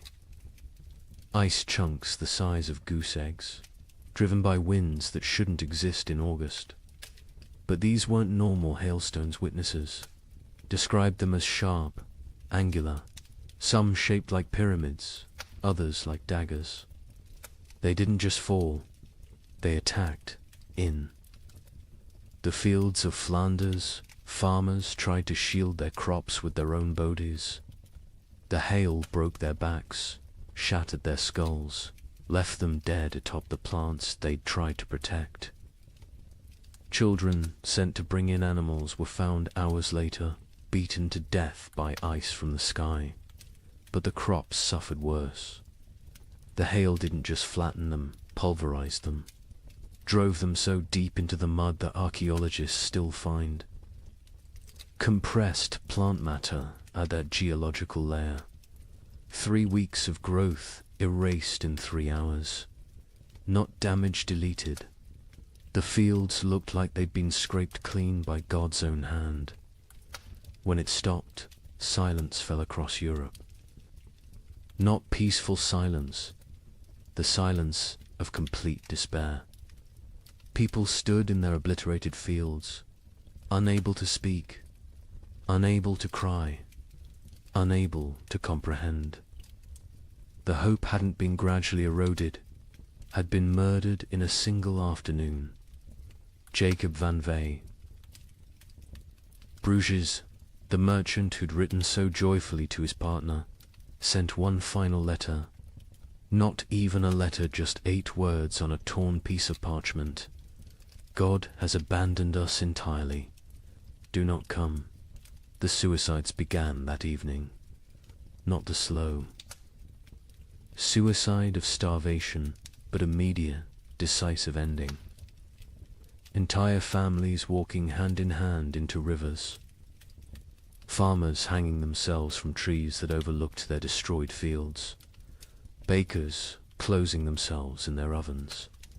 The Diocese of Reims recorded 300 suicides in 3 days. Those were just the ones found. A chronicler in Paris wrote, "The cruelty was not in taking the crops. It was in letting them grow first, in letting us believe, in letting us hope. This was not God testing faith. This was God showing us faith is mockery. We are not Job. Job was loved enough to be tested. We are nothing." The 3 weeks of sun had been crueler than 14 months of rain. The rain had killed slowly, allowing adjustment, acceptance. The false hope killed instantly, crushing spirits that had just dared to unfold. Those who'd shared their last seeds, believing in tomorrow, now faced starvation with nothing. Those who'd emerged from hiding, trusting in recovery, were now exposed with nowhere to return. The miracle markets closed forever. When archaeologists excavate medieval marketplaces, they find a distinct layer dated to August 13th. Coins, rotted wagon wheels, and human remains of those who simply laid down where they stood and never got up again. Hope, it turns out, is the cruelest killer of all. You might think the nobility weathered this better. They had stores, armies, stone walls. Let me tell you about the Count of Flanders' winter feast of 1317. 40 nobles gathered in his great hall, the last of the wine flowing, the final reserves of grain baked into bread. They ate, they danced, they pretended the world wasn't ending. By morning, 12 were dead, not from poison, from shock. Their bodies, weakened by months of subtle starvation, couldn't process the sudden richness. The Count himself survived. 3 more days, long enough to dictate his final words. "My castle is my coffin.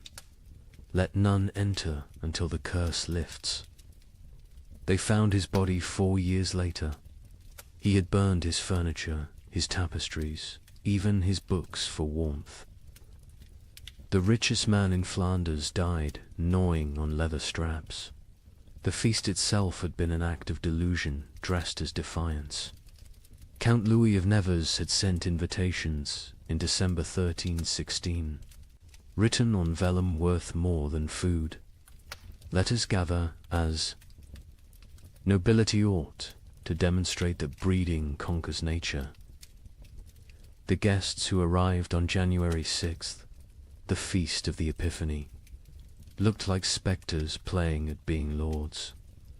The Duchess of Brabant arrived in a carriage pulled by servants her horses had been eaten months ago. The Duke of Luxembourg wore armor that hung loose on his shrunken frame, clanking with every movement like bones in a box. The Bishop of Liege blessed the meal with hands that shook from more than cold, his episcopal ring sliding off fingers made skeletal by hunger. But they maintained the facade. They spoke of hunting parties that would never happen, of spring tournaments already impossible, of marriages between children who were likely dead. The Count's chamberlain, Robert de Bethune, later wrote in his secret diary, we dressed corpses. In silken made them dance. We were already dead. The feast was merely our funeral performed by the deceased. The meal itself was madness. After months of eating ground acorns and boiled leather, they faced actual bread, real meat, wine that wasn't mixed with water and prayers. The Count had emptied his entire reserve, deciding either everyone would survive together or die with dignity. He chose wrong. They died with neither survival nor dignity. The Countess of Hainault was the first to fall, her stomach rupturing from the sudden expansion. She died vomiting blood onto her ermine cloak, apologizing for the mess. The young Baron of Chimay collapsed with wine running from his nose, his body unable to remember how to process alcohol. One by one, they fell like dominoes, their starved systems overwhelmed by abundance. The survivors watched their friends die from eating. The cruelest irony in a world already drowning in cruel ironies. The Count himself ate carefully, sparingly, but even he couldn't escape. His physician, one of 3 nobles who survived the night, recorded, his lordship's body shook as if possessed. He sweated ice in January. His eyes bled. He knew death was coming and used his remaining strength to bar the castle doors from inside, condemning himself to die alone rather than risk others entering for the remaining food. Across Europe, similar scenes played out in every castle. These fortresses, built to withstand armies, couldn't withstand hunger. Stone walls kept enemies out, but kept starvation in. Moats that protected against invasion became barriers preventing. Foraging. Height advantage meant nothing when there was nothing below worth taking. The Duke of Burgundy's castle at Dijon became infamous for what chroniclers called the vertical graveyard. As servants and knights died, they were stacked in the towers, frozen by winter, preserved in their positions of death. By spring 1317, visitors could climb the tower stairs and pass through layers of the dead, each floor representing a different week of mortality. The Duke himself was found at the top, seated on his throne, frozen mid-gesture, as if still issuing commands to the dead below. In England, the situation was equally dire. Edward II's own court at Westminster ran out of food in February 1317. The King of England, ruler of territories from Scotland to Gascony, was reduced to sending knights to rob his own subjects' gardens for turnips. A chronicle records, His Majesty was seen gnawing a candle made of tallow, declaring it tasted better than nothing, which was the alternative. The nobility's suffering was different from the peasants, not worse, but uniquely horrible. They had never learned to survive without excess. A peasant knew how to stretch grain, how to forage, how to make something from nothing. Nobles knew only how to command others to provide. When there were no others left, or nothing to provide, they were helpless. Lady Margaret de Clare, one of England's wealthiest women, left a diary that captures this helplessness. I own 17 manors, but cannot eat earth. I have chests of gold, but gold provides no sustenance. I have titles and right and privileges, all worthless as the parchment they're written on. My servants are dead or fled. I, who never dressed myself, now cannot light a fire. I will die. Not from hunger, but from ignorance of survival. The castle hierarchies collapsed in ways that would have been unthinkable before. The Earl of Warwick's chronicle describes finding his cook a commoner sitting in the Earl's chair, eating the last food while the Earl's children begged for scraps. When confronted, The cook simply said, "I know how to prepare food. You know how to eat it. Which skill matters now?" The Earl had no answer. Some nobles attempted to maintain order through increasingly desperate measures. The Count of Toulouse issued edicts from his castle requiring peasants to deliver food that didn't exist. When they didn't comply, he sent knights to punish them. The knights found empty villages, just wind and bones. They returned to find the Count dead, his final edict still clutched in his hand. Let them eat loyalty. The collapse of noble authority was physical as well as social. Castles required constant maintenance, roofs needed patching, walls needed pointing, fires needed feeding. Without servants, these monuments to power became tombs of privilege. Rain poured through unrepaired roofs. Frost cracked unmaintained walls. The magnificence became the miserable. Baron Heinrich von Steinberg in Bavaria documented his castle's decay. January, the Great Hall's roof collapses. February, ice forms inside, creating frozen waterfalls from ceiling to floor. March, we burn the banquet table for warmth. April, we burn the portraits of our ancestors. May, we burn the chapel pews, begging God's forgiveness. June, we burn the doors, accepting that we're already in hell. The psychological toll on nobility was particularly severe because they had no framework for understanding poverty. A peasant expected hardship, it was life. A noble experienced hardship as cosmic betrayal. God had ordained their superiority. This suffering suggested God had changed his mind. The Abbess of Fantevrolt, herself, noble-born, wrote, "They come to me, these duchesses and countesses, asking why God has abandoned them. I tell them God hasn't abandoned them, he's simply treating them like everyone else. They find this more terrifying than abandonment. Some nobles attempted escape through marriage, not for alliance, but for food. The Count of Champagne offered his daughter to anyone who could provide a year's grain. A wealthy merchant accepted, then discovered the Count had already eaten the grain before the wedding. The merger of nobility and merchant class, which would normally take centuries, happened in months, paid for in bread. Others chose more extreme exits. The Duke of Austria held what he called the final tournament nobles.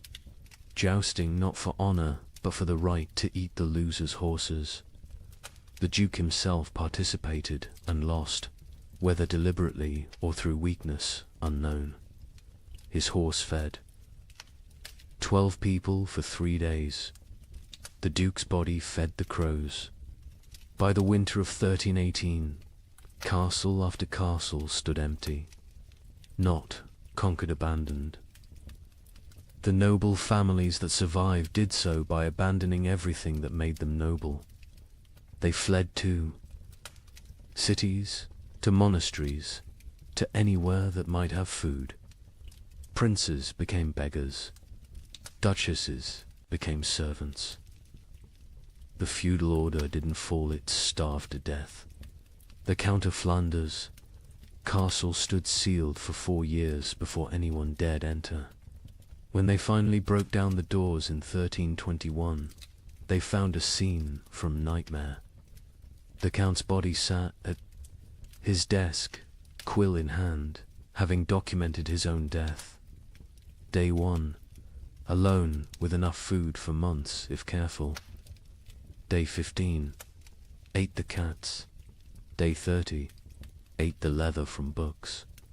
Day 45, discovered one can chew tapestries for the illusion of eating. Day 60, weakness makes writing difficult. Day 71, God is silence. Day 80, I understand now, this castle was always my tomb. I just lived in it before dying in it. His final entry, barely legible: nobility means nothing to hunger. Hunger recognizes no titles, no bloodlines, no divine right. We built these castles to protect us from enemies. We never imagined the enemy would be emptiness itself. Stone walls cannot keep out starvation.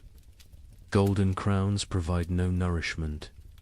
We ruled by God's grace. We die by God's indifference. Let whoever finds this know, we were not better, we were just better fed, until we weren't. In the midst of this frozen hell, something strange began happening. Groups of people started walking naked through the snow, whipping themselves, claiming the cold couldn't touch true believers. They called themselves the Brethren of the Cross. But locals had another name: Ice Apostles. Their leader, a former monk named Heinrich, preached that the famine wasn't God's punishment, it was God's gift. He freezes the world to preserve the faithful for paradise, Heinrich declared. His followers would stand naked in blizzards until they collapsed, believing hypothermia was religious ecstasy. But here's what the chroniclers don't usually mention. In villages where the ice apostle was passed through, the death rate dropped. Not from miracles, from mathematics. Every follower who froze to death meant more food for those who remained. Heinrich of Cologne had been a respectable Dominican monk until the winter of 1316. He'd studied theology in Paris, could read Greek and Hebrew, and was known for his reasoned sermons on divine mercy. Then something broke in him. Maybe it was finding his entire monastery frozen to death during morning prayers.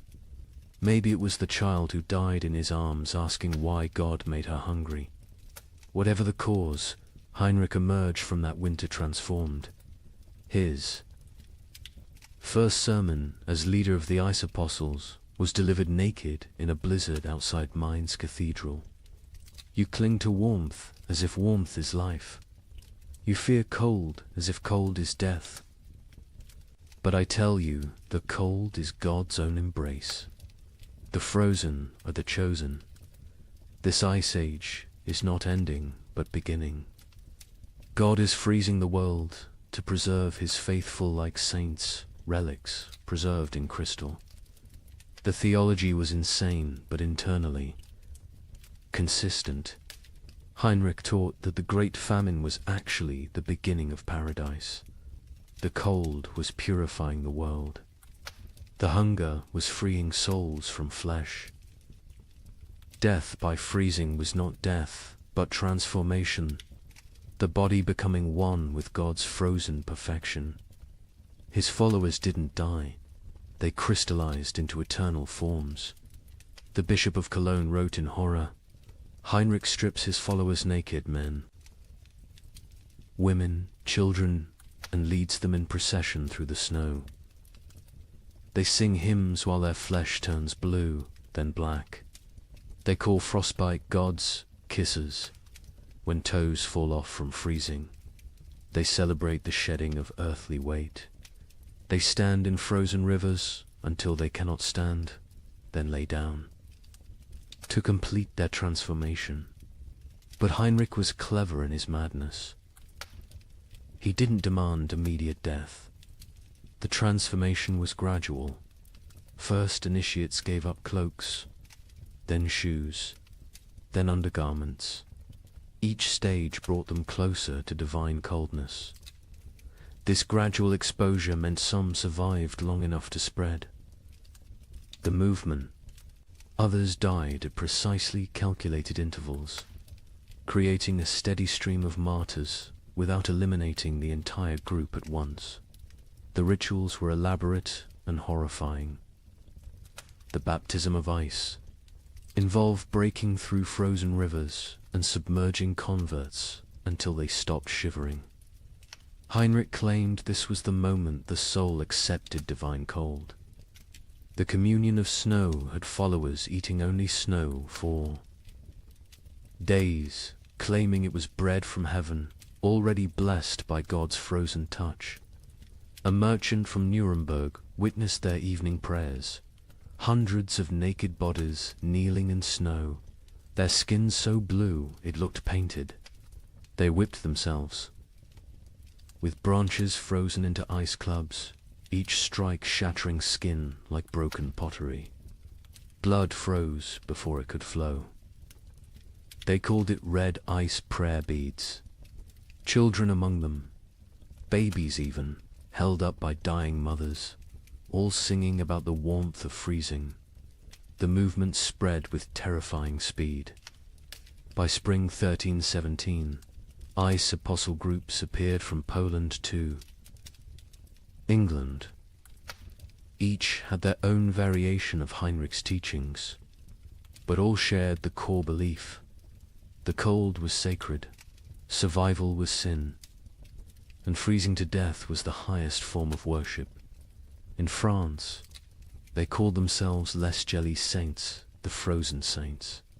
They would stand motionless in town squares during blizzards, human statues gradually covered in snow until they died standing. Townspeople would find them in the morning, frozen mid-prayer, and debate whether to move bodies that looked more like ice sculptures than corpses. The English variant. The Frost Brothers added self-cannibalism to their practices. As members froze to death, others would eat their frozen flesh, claiming it was purified by God's cold, and therefore not cannibalism but communion. The Archbishop of Canterbury banned the movement, but enforcement was impossible for authorities who tried to arrest Frost. Brothers found only frozen corpses arranged in disturbing tableaus. But here's what made the ice apostles truly insidious. They targeted the most vulnerable. Heinrich actively recruited the elderly, the sick, the starving, those already near death. He offered them meaning for their suffering. Instead of dying forgotten in some hovel, they could die as martyrs in public spectacles. A widow named Agnes wrote before joining them, "My children are dead. My husband is dead. I will die within days regardless. Heinrich offers me the choice to die for something instead of from something. Is joining madness worse than dying sane but meaningless?" The mathematics of their deaths were coldly practical. A village of 100 people with food for 50 had a problem. If 30 ice apostles achieved transformation, suddenly there was enough for the remaining 70. The movement solved starvation through voluntary mass suicide disguised as religious ecstasy. Some villagers actively encouraged the ice apostles. The mayor of Strasbourg secretly provided Heinrich with lists of the dying poor, suggesting them as ready for transformation. The town council of Basel offered the ice apostles free passage but required them to perform their freezing rituals outside town walls. They wanted the benefits of fewer mouths without the spectacle of public death. Heinrich himself seemed aware of this dynamic. In a letter to a former colleague, he wrote, "They think I'm mad. Perhaps, but my madness feeds their children. Every follower who freezes is one less competitor for grain. We are solving the famine through faith. Is it not better to die believing you're achieving paradise than to die knowing you're just starving?" The church struggled to respond. Declaring the movement heretical was easy. Stopping it was impossible. How do you prevent people from freezing themselves to death when they're going to freeze to death anyway? The Pope issued bulls condemning the ice apostles. But papal authority meant little to people who believed the Pope himself was too warm to understand God's frozen truth. Some priests tried infiltrating the movement to redirect it. Father Johannes of Worms joined a group, gradually convincing them that true freezing required surviving winter to freeze again next year. He saved dozens through this theological manipulation. But Heinrich heard of this and declared that any ice apostle who survived winter had failed their transformation and must try harder next time. The movement produced disturbing art. Ice. Apostles would arrange dying members into religious scenes, frozen nativity displays using real dying people, crucifixion tableaus with followers frozen to wooden crosses, recreations of the Last Supper with participants dying at table. These displays would remain until spring thaw revealed the horror underneath the snow. Children raised in the movement knew no other reality. A boy named Wilhelm, rescued at age 7, couldn't understand warmth. He would scream when brought near. Fires, tear off clothes, stand outside during blizzards, begging to return to God's cold. He never recovered, spending his adult life sleeping on stone floors, eating snow when available, eternally seeking the frozen paradise of his youth. The end of the ice apostles came not from suppression, but from success. By 1318, most vulnerable, populations who might join had already transformed. Heinrich himself disappeared during the winter of 1318 to 1319. Some say he finally achieved his own transformation, freezing solid while preaching. Others claim he was seen years later in Spain, warm and well-fed, having abandoned the movement once it served its purpose.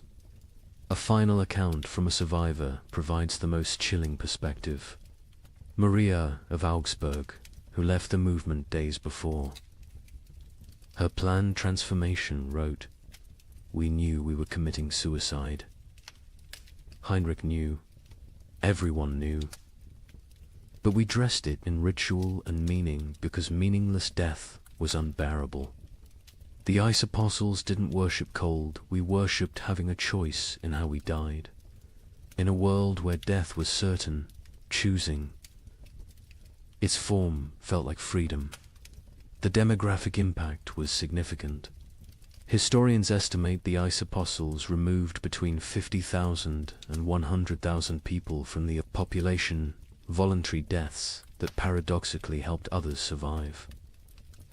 Villages that hosted ice apostles had marginally better survival rates than those that didn't. The movement was simultaneously mass murder and mass mercy, but the psychological impact lasted generations. The idea that death could be repackaged as victory, that suffering could be transformed through rhetoric into triumph, became embedded in European consciousness. Future apocalyptic movements would use Heinrich's template: take the inevitable, declare it divine, and lead the desperate into believing their destruction is actually their deliverance. The ice apostles left no churches, no holy books, no official record. Only frozen bodies in strange positions, mass graves of the willingly dead, and the disturbing realization that when survival becomes impossible, humans will invent religions that make death a sacrament. They proved that in extreme conditions. The line between martyrdom and mass suicide disappears, and that sometimes, perhaps most terrifyingly, they serve the same mathematical function: fewer mouths to feed in a world that has forgotten how to provide food. By 1318, the concept of nations began to dissolve. The King of England couldn't feed his army. The French crown controlled only Paris. The Holy Roman Emperor ruled nothing but his own hunger. But local warlords thrived. A minor knight with a sword. Grain supplies suddenly commanded more power than dukes. These frost lords, as they were called, built tiny kingdoms that lasted weeks or months. Their reigns ended predictably. When the food ran out, their followers ate them. The Bishop of Strasbourg recorded one such ending. Lord Wilhelm's men roasted him over his own hearth. They claimed he had grown fat on their suffering, so it was only just. His screams echoed across the frozen Rhine. When questioned, his captain said simply, he tasted of betrayal. The traditional structure of medieval war for kings commanding. Lords commanding knights, commanding soldiers collapsed when soldiers realized their commanders had no food to offer. A knight's oath of fealty meant nothing to an empty stomach. By early 1318, Europe had fractured into thousands of micro-kingdoms, each centered around whoever controlled food. Sir Roderick of Ghent, a minor knight with no title beyond his sword, became more powerful than the Duke of Burgundy simply because he had discovered a monastery's hidden grain store. With 40 bushels of wheat, he recruited an army of 300 starving men. They called him the Wheat King, and for 6 weeks, he ruled a territory spanning 3 villages. His reign followed a pattern that would become horrifyingly common.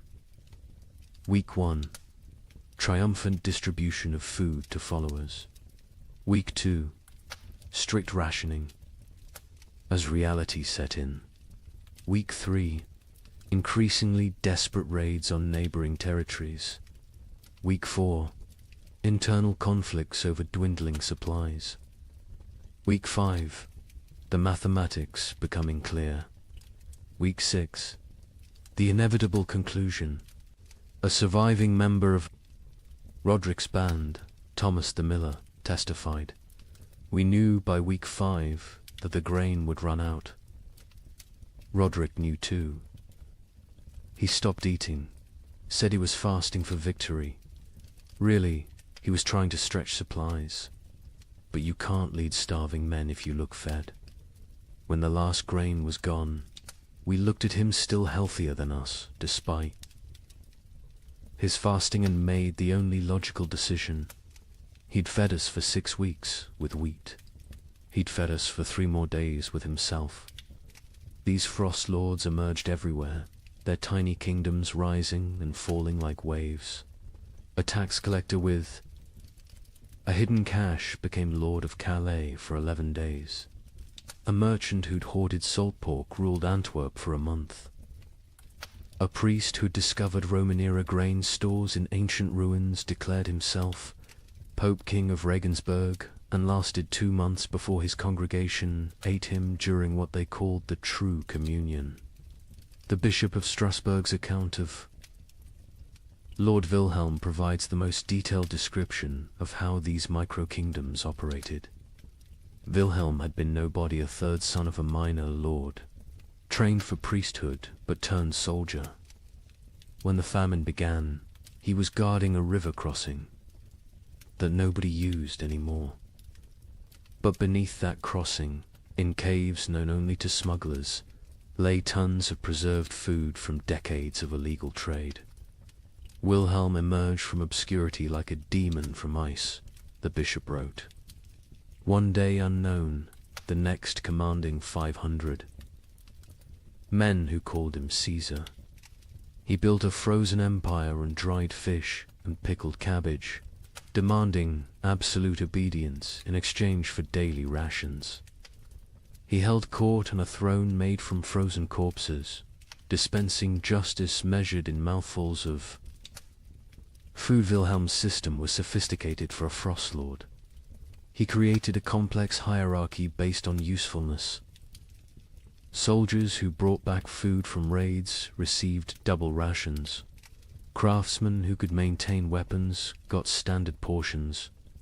The elderly and weak got quarter rations, enough to keep them alive as emergency food supplies, though this was never stated explicitly. He even minted his own currency, wooden tokens stamped with a wheat symbol. 1 token, 1 meal. The tokens became more valuable than gold in his territory. People murdered for them. Families sold children for them. The tokens were power crystallized into wood.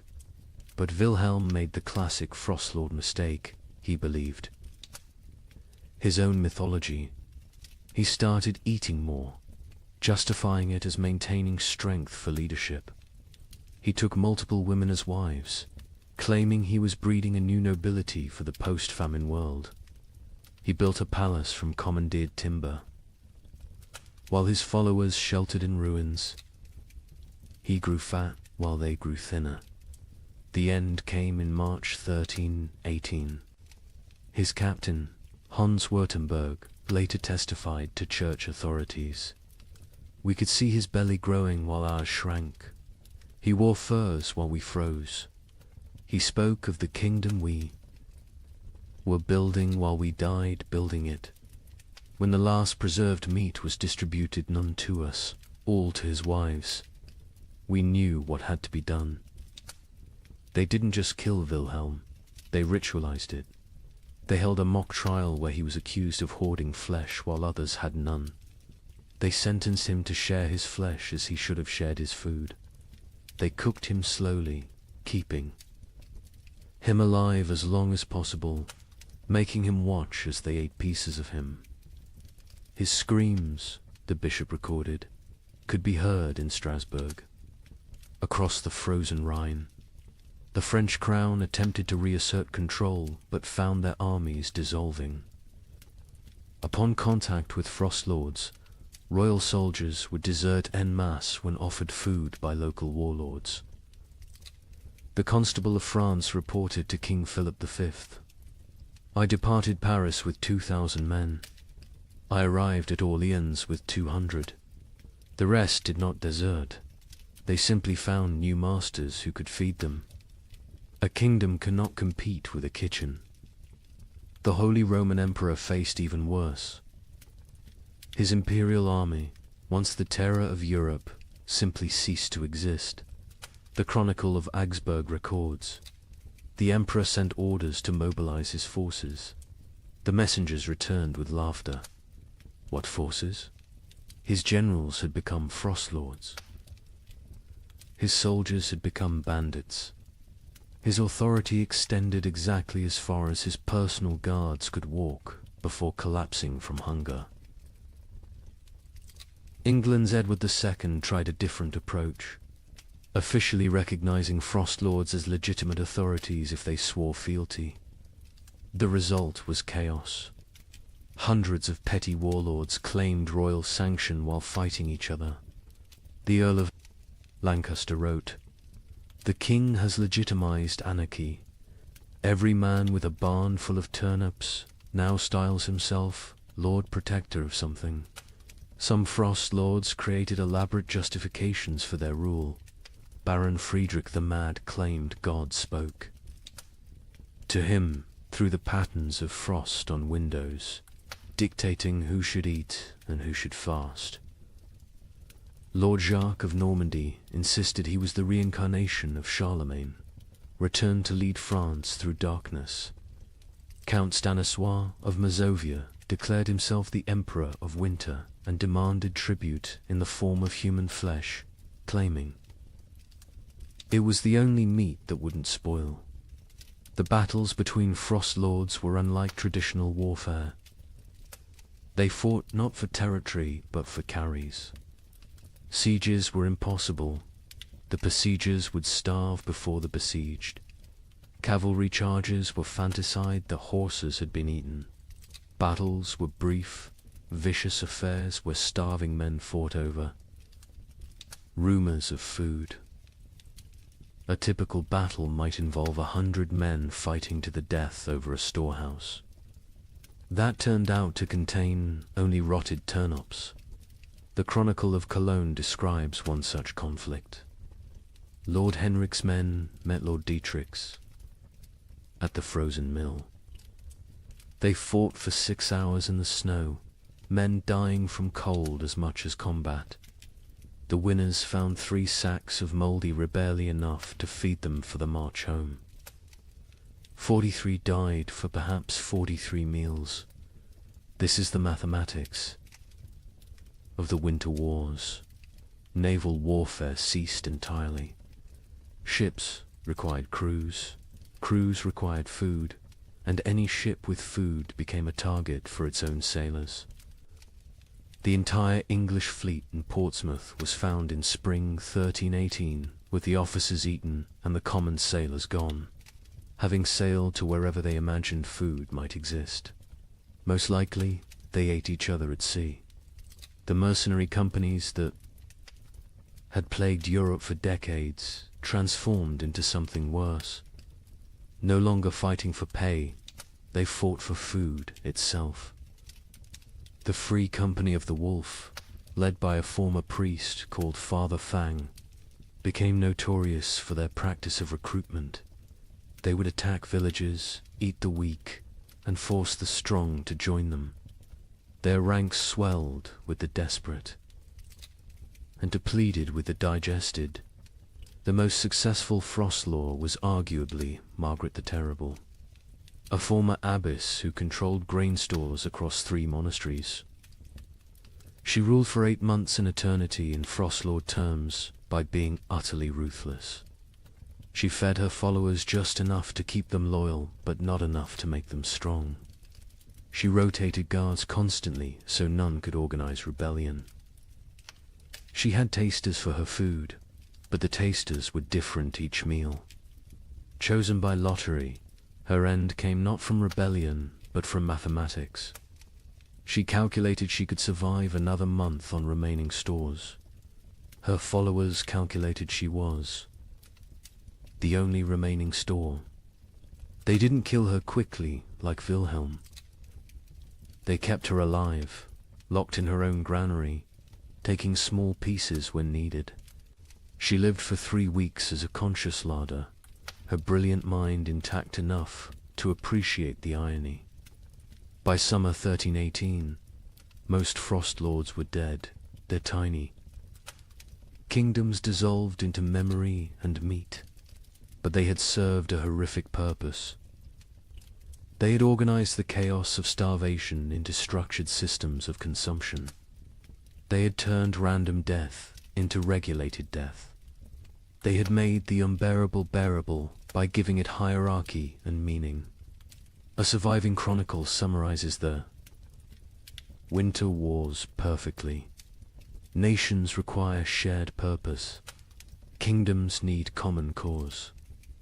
But in the frozen years, the only shared purpose was survival. The only common cause was calories. Every man became his own nation, every grain store its own kingdom. We didn't have wars between countries, we had wars between kitchens.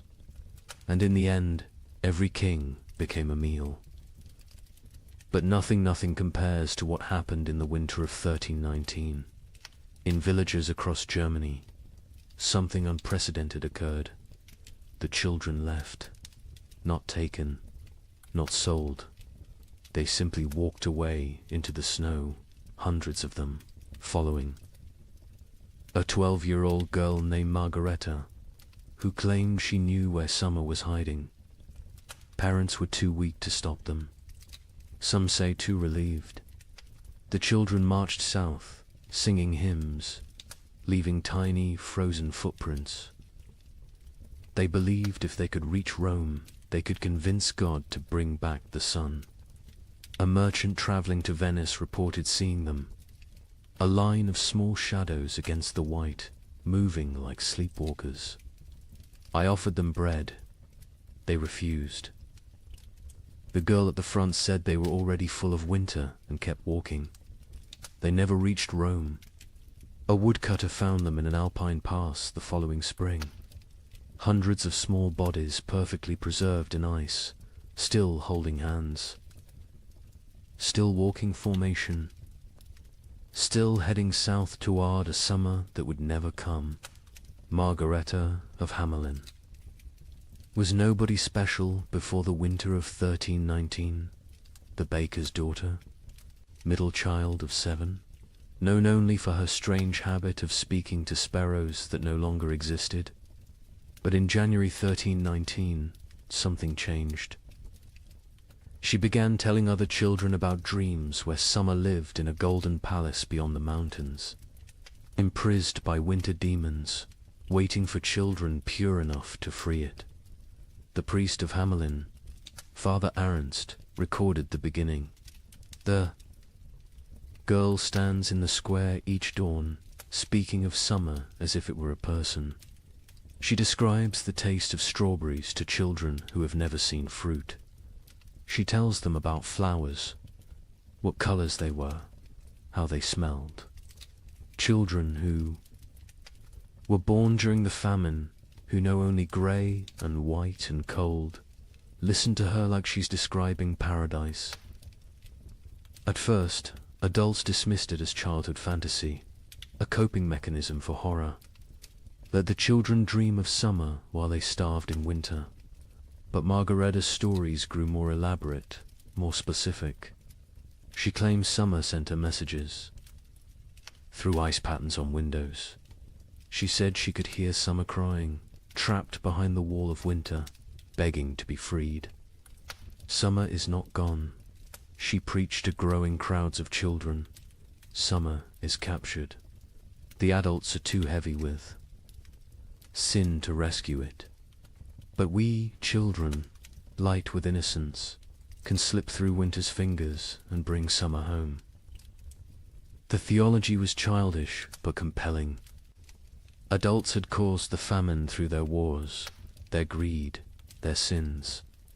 Children were innocent victims.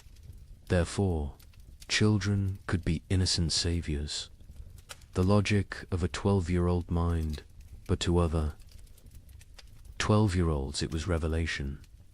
By February, Margaretta had hundreds of followers, all children between the ages of 4 and 14. They met in secret, practicing for their journey. They would walk to Rome, she said, where God's representative lived. They would demand, not ask, demand that the Pope release summer from its prison. If he refused, they would find summer themselves. The preparation was heartbreaking in its innocence. Children stole their parents' shoes, too large for tiny feet, stuffing them with straw. They made summer cloaks from stolen blankets, decorated with charcoal drawings of flowers they'd never seen. They practiced walking in formation, the older children carrying the younger, believing that unity would protect them from winter's grasp. Hans Müller, a traveling merchant, encountered them preparing. They train like an army of ghosts. 8-year-olds teaching 4-year-olds how to walk through snow. They share imaginary food, practicing for when they'll have real food again. The girl Margaretta watches them with eyes too old for her face. She knows, I think. She knows where this leads. But she continues anyway. Parents were paralyzed by impossible mathematics. Stop your children from leaving and watch them starve slowly at home. Let them leave and maybe, possibly, they find food elsewhere. Or at least they die with hope instead of despair. The mayor of Hamelin wrote, "We cannot feed them. We cannot save them. If they wish to walk to their deaths, is that worse than sitting to their deaths? At least walking gives the illusion of agency." Some parents actively encouraged their children to join. Widow Brown pushed her 3 sons toward Margaretta, saying, "Follow her to summer or heaven, whichever comes first." Johann the smith told his daughter, "Better to die seeking warmth than to freeze knowing warmth will never come." On February 28, 1319, they left. 312 children walked out of Hamelin at dawn, singing a hymn Margaretta had taught. Them, summer sleeps beyond the mountain, dreams of green in halls of white. We shall wake it with our walking, turn the darkness into light. They were joined by children from every village they passed. Rothenburg added 50. Wurzburg contributed 70. Nuremberg, despite the mayor's attempts to stop them, lost nearly 200 children in a single night. By the time they reached Augsburg, the procession numbered over 1,000. The Bishop of Augsburg tried to stop them, blocking the road with armed guards. Margareta walked up to him, this 12-year-old girl facing the church's authority, and said, "You can kill us. Here or let us die seeking salvation. Either way, our blood is on your hands. But if we die seeking, at least we die with purpose." The bishop, shamed by a child, let them pass. He later wrote, "I should have stopped them, but stopping them would have meant admitting there was nothing to seek, no hope to find, no summer waiting anywhere. I let them pass because their delusion was kinder than my truth." The procession grew stranger as it moved south. Children who could no longer walk were pulled on makeshift sleds. Those who died were not left behind. The others carried frozen corpses, believing they would revive when summer was found. They ate snow exclusively, claiming Margareta had blessed it to sustain them. Many believed they were already dead, that this was their soul's journey to paradise. A monk traveling north met them near Innsbruck. They moved like a river of small ghosts, their singing echoing off mountain walls. The girl at the front no longer walks, she floats, carried by older children who believe touching the ground would break the spell. I offered them shelter in our monastery. They refused, saying walls would trap them in winter forever. The merchant, Giuseppe Di Marco, returning to Venice from Germany, provided the last confirmed sighting, a line of shadows against the alpine snow. Still walking, still singing, though the song now sounds like wind through empty houses. The leader, a girl, her lips blue with cold, but still moving in prayer or madness. I offered bread, real bread, not imagination. She looked at me with eyes already seeing another world, and said, "We are already full of winter. We need no earthly food." They walked past me into the mounting storm, and I swear before God they seemed to fade rather than depart, becoming one with the blizzard itself. They never emerged from the Alps. Search parties sent when spring finally came found them in a high pass, preserved perfectly in ice. They had died walking, still in formation, still holding hands. The smaller children carried by the larger, all facing south toward an Italy they would never see, a Rome they would never reach, a summer that had never been imprisoned except in the desperate imagination of a 12-year-old girl. Margareta was found at the front, her face turned skyward, arms outstretched as if embracing something invisible.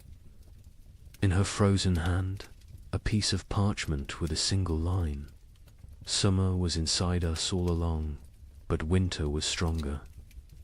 The bodies were left where they lay. The Archbishop of Salzburg declared the site sacred ground, saying, "They died as pilgrims, seeking God's warmth. Let them remain as monuments to faith or folly, no longer know the difference." But the story doesn't end with their deaths.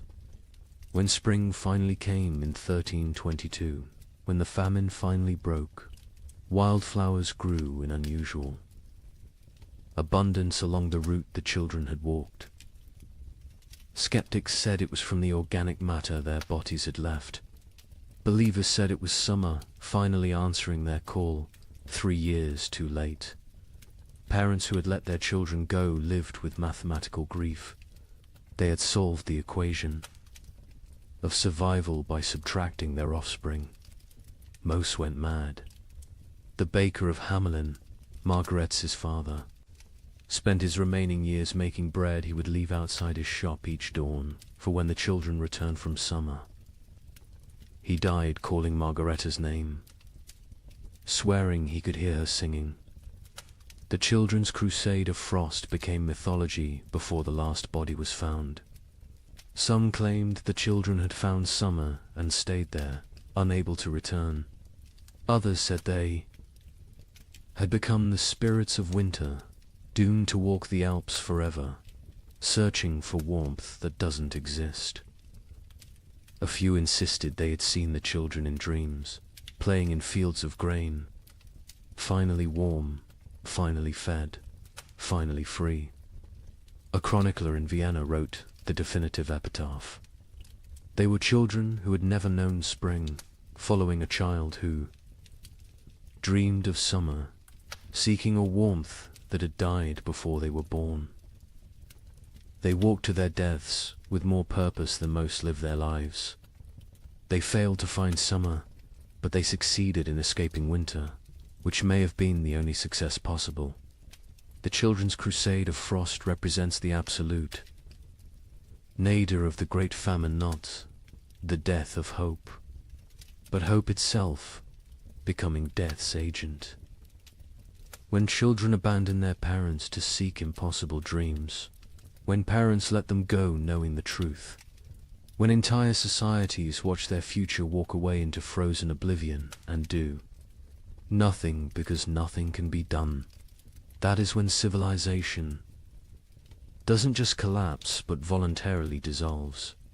Yet there's something else in this story, something that explains why it haunted Europe for generations. Those children, doomed and deluded, chose their fate. In a world where death was certain, they chose to die seeking rather than waiting. They wrote their own ending rather than having it written for them.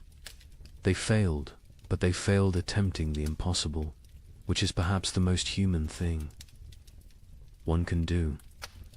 The last word belongs to a nameless child, one of hundreds found in that alpine pass, who had carved into a frozen tree trunk. We came to find summer. We found each other. That is enough. By 1320, something unprecedented was happening across Europe. Entire villages were disappearing, not dying, disappearing. A tax collector would arrive to find homes standing empty, fires still warm, food still on tables, but not a soul in sight. Bishop of Lincoln investigated 17 such villages. His report contains a chilling observation. In each dwelling we found the same thing, a single word carved into the main beam. Forgiven. We know not if they sought forgiveness or granted it. Modern archaeologists have found evidence these villagers walked en masse into forests, bogs, or the sea. Mass suicide? Mass migration to nowhere? We'll never know. But the pattern was always identical. They left everything behind except their children. The children, it seems, they took with them to whatever end they chose. The first documented vanishing was Thornwick, a village of 200 souls in Yorkshire. The king's tax collector, William de Vere, arrived on March 15, 1320, to find smoke still rising from chimneys, but no one to tend the fires. His report to the crown reads like a ghost story. The village stands as if frozen in a moment. Bread half-eaten on tables. Needlework abandoned mid-stitch. A pot of porridge still warm over dying embers. But of people nothing, not even bodies. They have vanished as completely as if God himself erased them from existence. But they hadn't been erased. They had chosen erasure. In every house, carved deep into the main support beam, that single word, forgiven. Some carved carefully, with time and purpose. Others scratched hastily, as if in final moments before departure. All in different hands, but all the same word, the Bishop of Lincoln. Thomas Beckhampton was sent to investigate when 7 more villages in his diocese reported similar vanishings.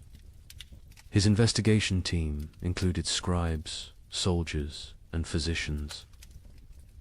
What they found challenged their understanding of human behavior.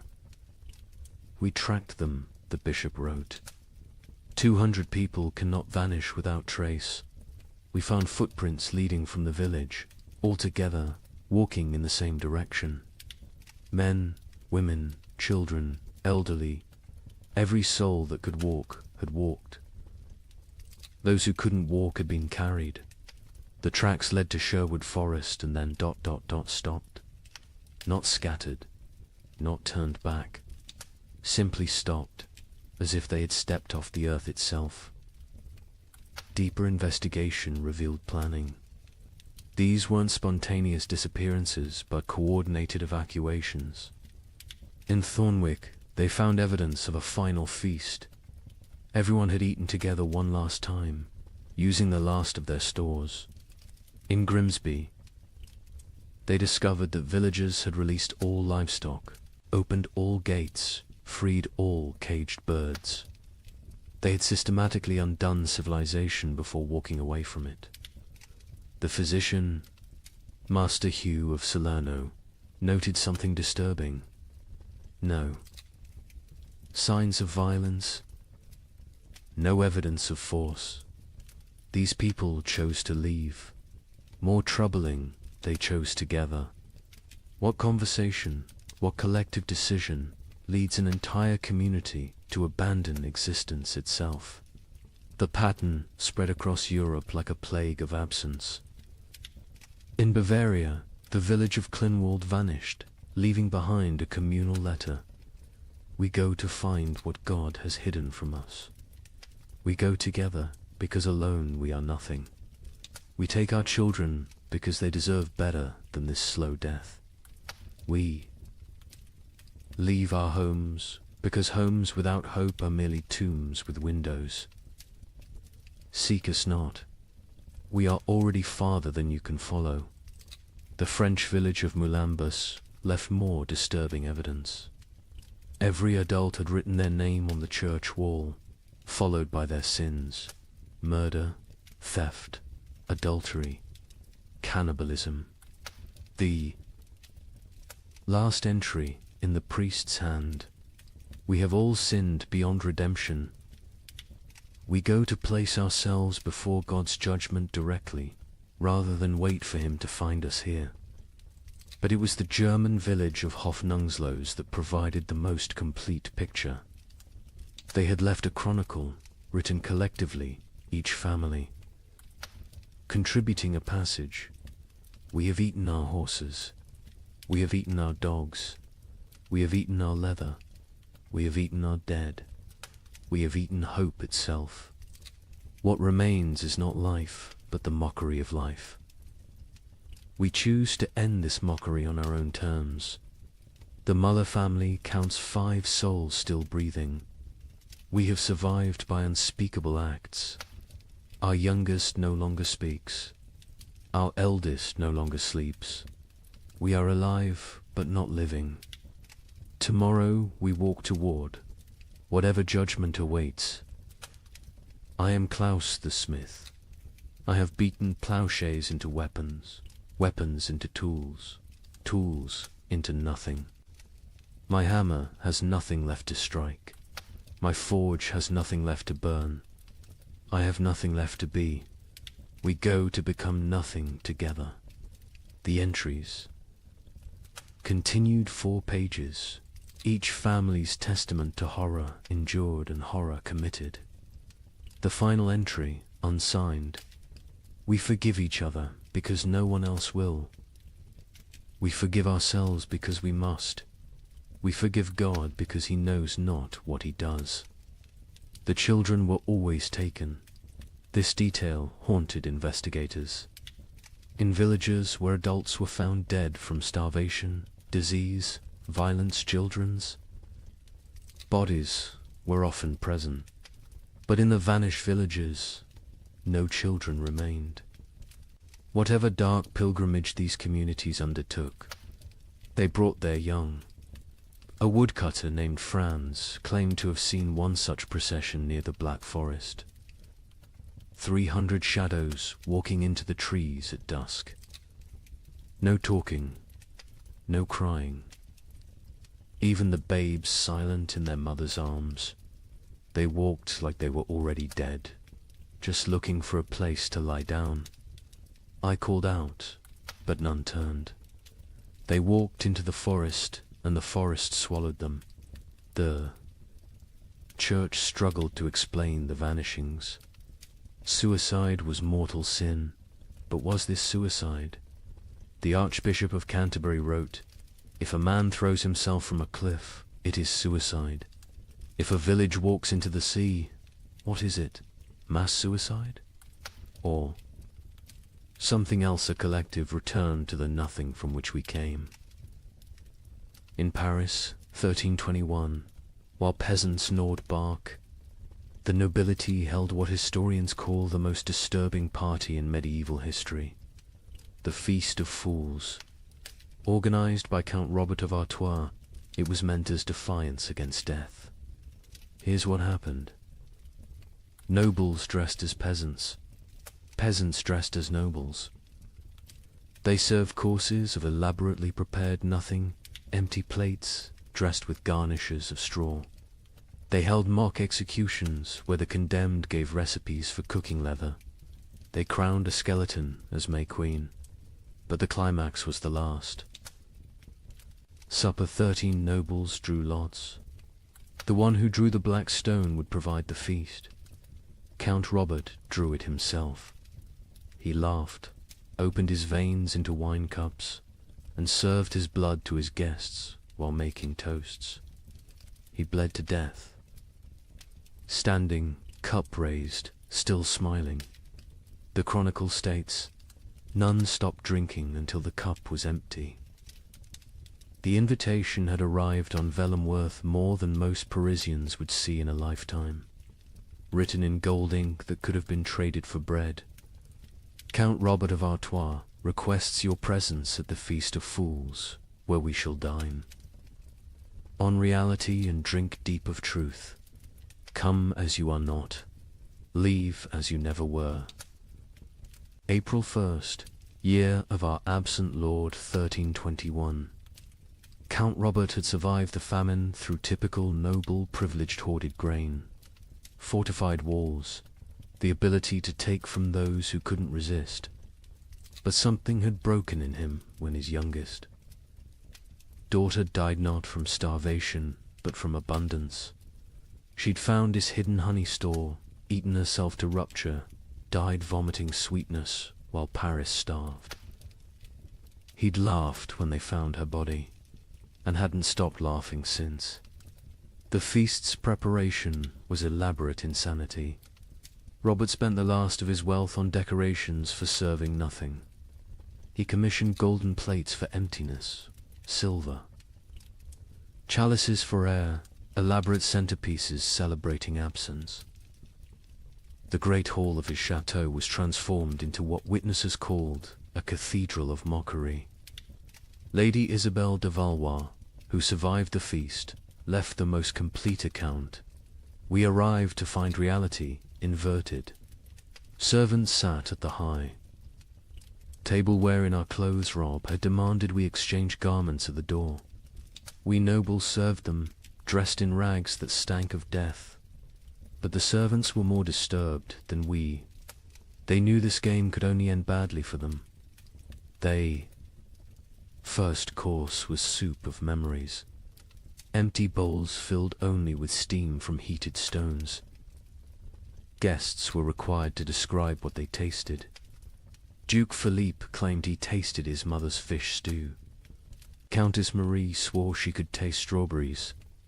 Baron Henry said he tasted his own death and was asked to be more specific about the flavoring. Robert presided over this madness dressed as Death himself, black robes, skull mask, scythe resting against his chair. But he'd modified the costume. Death wore a crown of bread loaves, molded and painted gold, technically edible but deliberately withheld. Death is the only one eating well these days, he announced, so I dressed appropriately. The second course was meat of mathematics, elaborately garnished platters containing nothing but written equations. If one person eats for 3 days, 3 people eat for 1 day, or 9 people eat for 4 hours. Solve for X, where X equals survival. Guests were required to eat the paper, chewing their calculations, swallowing their arithmetic.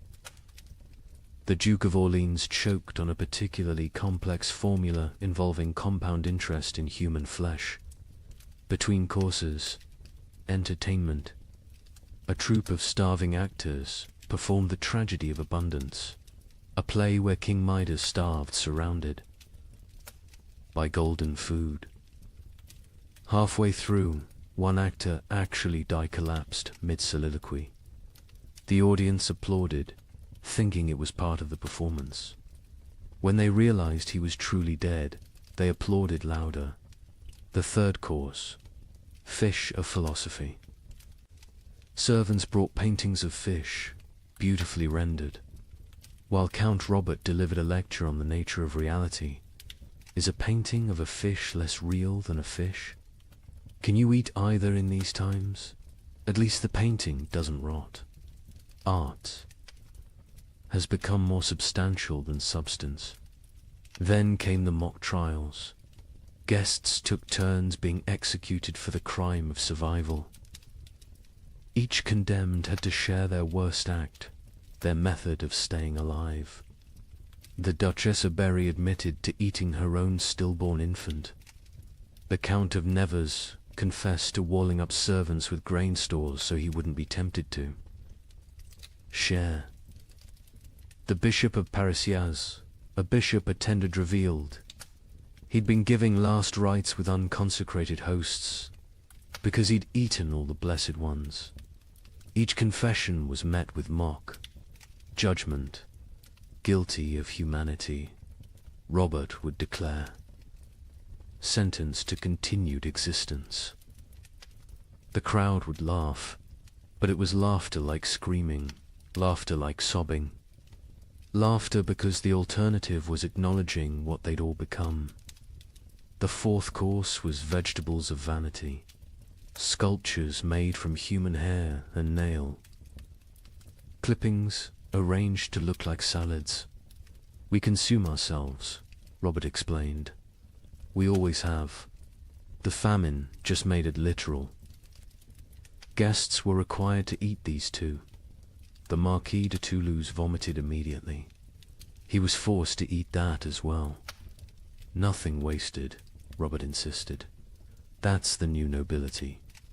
The entertainment grew darker. A puppet show where marionettes made from human bones performed a harvest dance. A choir of orphans singing recipes for preparing leather. A juggler tossing skulls who revealed, mid-performance, that they were his own children's skulls. The audience couldn't tell what was performance and what was confession. The fifth course, bread of betrayal. Actual bread appeared, one small loaf. The room went silent. Real food, after hours of elaborate nothing. Roberts explained the game. Tell us who you killed for food. The best story wins the bread. What followed was an auction of atrocity. The Baron of Anjou describes smothering his elderly mother to inherit her hidden grain. The Countess of Blois explained how she'd poisoned her husband when she discovered he'd been secretly eating while she starved. The Duke of Normandy won with his tale of hosting a dinner party, serving his guests, his own son, then revealing the truth after they'd eaten. He took one bite of the bread and vomited blood. The bread was made from sawdust and painted to look real. The sixth course, wine of wisdom.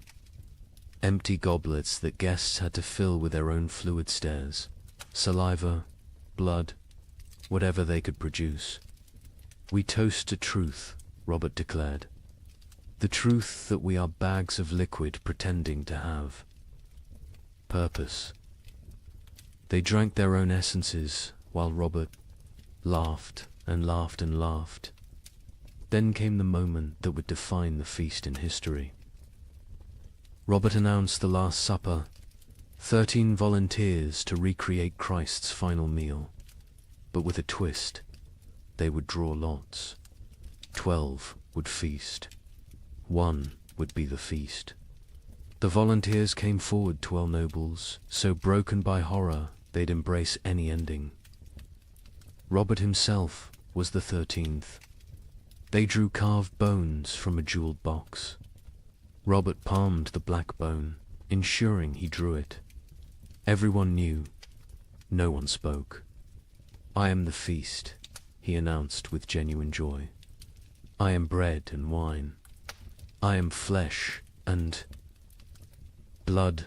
I am the only honest noble lefty. Give myself to be consumed." He opened his veins with ceremonial precision, not to die quickly, but to fill 13 cups.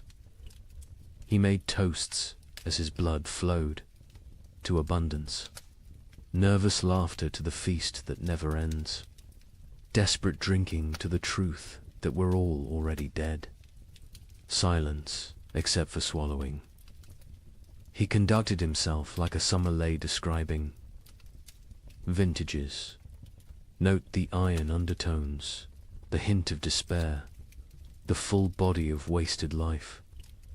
He grew paler with each toast, but never stopped smiling. Drink deep, friends. I'm a vintage that won't be repeated. The guests drank because stopping would mean acknowledging what they were doing. They drank because Robert was watching, still standing, still bleeding, still insisting this was all a grand joke. They drank because his blood was warm and they'd forgotten warmth. They drank because it was that or scream. Robert's final toast, as his knees began to buckle, to the feast of fools, where fools feast on fools, where wisdom is folly and folly is survival. To the nobility that dies with nobility, leaving only animals wearing crowns. To the joke that God played on us, and the joke we play back. To the end that never ends, and the ending that never he fell forward. Cup still raised, smile still, fixed. Dead before he hit the ground, but somehow still laughing. The guests sat with empty cups, full stomachs, and the knowledge that they'd literally drunk noble blood while dressed as peasants in a world where symbolism had become sustenance. The aftermath was swift and terrible. The servants, Forster, watch nobles drink noble blood, revolted, not politically aside. They stripped off the noble clothes, fled the chateau, most walking directly into the Seine to drown. The nobles, trapped in servant rags, covered in Robert's blood, stumbled into Paris streets where they were attacked by mobs who didn't recognize them or didn't care. Of the 100 guests at the Feast of Fools, 13 survived to Easter. Most died by suicide, unable to process what they'd participated in. Lady Isabel, who recorded the events, ended her account. "We went to mock death and became death's mockery. We tried to feast on nothing and discovered we were nothing." Count Robert won his game. He died laughing at a joke only he understood, leaving us to live with the punchline. The Feast of Fools wasn't just noble decadence, it was aristocracy's suicide note written in when the highest class of society serves nothing on golden plates. Crowns, corpses, and drinks human blood as entertainment, the social order hasn't just collapsed, has performed its own autopsy while still breathing. The king, upon hearing of the feast, reportedly said, "Count Robert has shown us our future elaborate rituals around nothing, performances of power without power. Substance, consumption of ourselves disguised as celebration." He then ordered all records of the feast destroyed. They survived because Lady Isabel hid her account inside a Bible, writing, "Let future generations know that when the world ended, the nobility threw a party. We dressed our doom in silk and served our destruction on silver platters. We made horror into art because art was all we had left. And when the last toast was raised, it was to our own annihilation, delivered with perfect etiquette. Let me share numbers that medieval minds couldn't comprehend. In 1310, Europe's population was roughly 75 million. By 1322, it was 60 million. 15 million people gone. Not from plague, not from war, from cold and hunger, but statistics hide. Individual horror. In the town of Ypres, they kept exact records. Population 1315, 10,400. Population 1,322, 2,100. But here's the detail that haunts. Of those 2,100 survivors, only 300 were the original residents. The others, they came from elsewhere, drawn by rumors of food, only to find more death. The prior of Ypres wrote, "We no longer bury the dead. We stack them like cordwood, waiting for spring. But spring never comes warm enough to dig. The numbers tell a story that words cannot." The Abbey of Saint-Denis kept meticulous death records, originally for prayers for the departed. By 1318, they'd stopped recording names, just tally marks. 5 marks crossed through. 5 marks crossed through. Pages and pages of groups of 5, like a child learning to count, except each mark was a human soul. Brother Felipe, the abbey's mathematician, calculated the rate of death. In 1315, we lost 1 soul per week. By 1316, 1 per day. By 1317, 1 per hour. By 1318, we stopped counting because the living were too few to count the dead. Mathematics itself collapsed when the numbers exceeded comprehension. The Italian city-states, with their banking traditions, kept the most precise records. Florence's census of 1310 recorded 120,000 souls. The census of 1322 recorded 45,000. But hidden in those numbers was darker arithmetic. Of the 45,000 survivors, 30,000 had arrived during the famine, refugees from the countryside. The original Florentine population had dropped from 120,000 to 15,000. 7 of every 8 natives had perished. Venice's records reveal the geographic mathematics of death.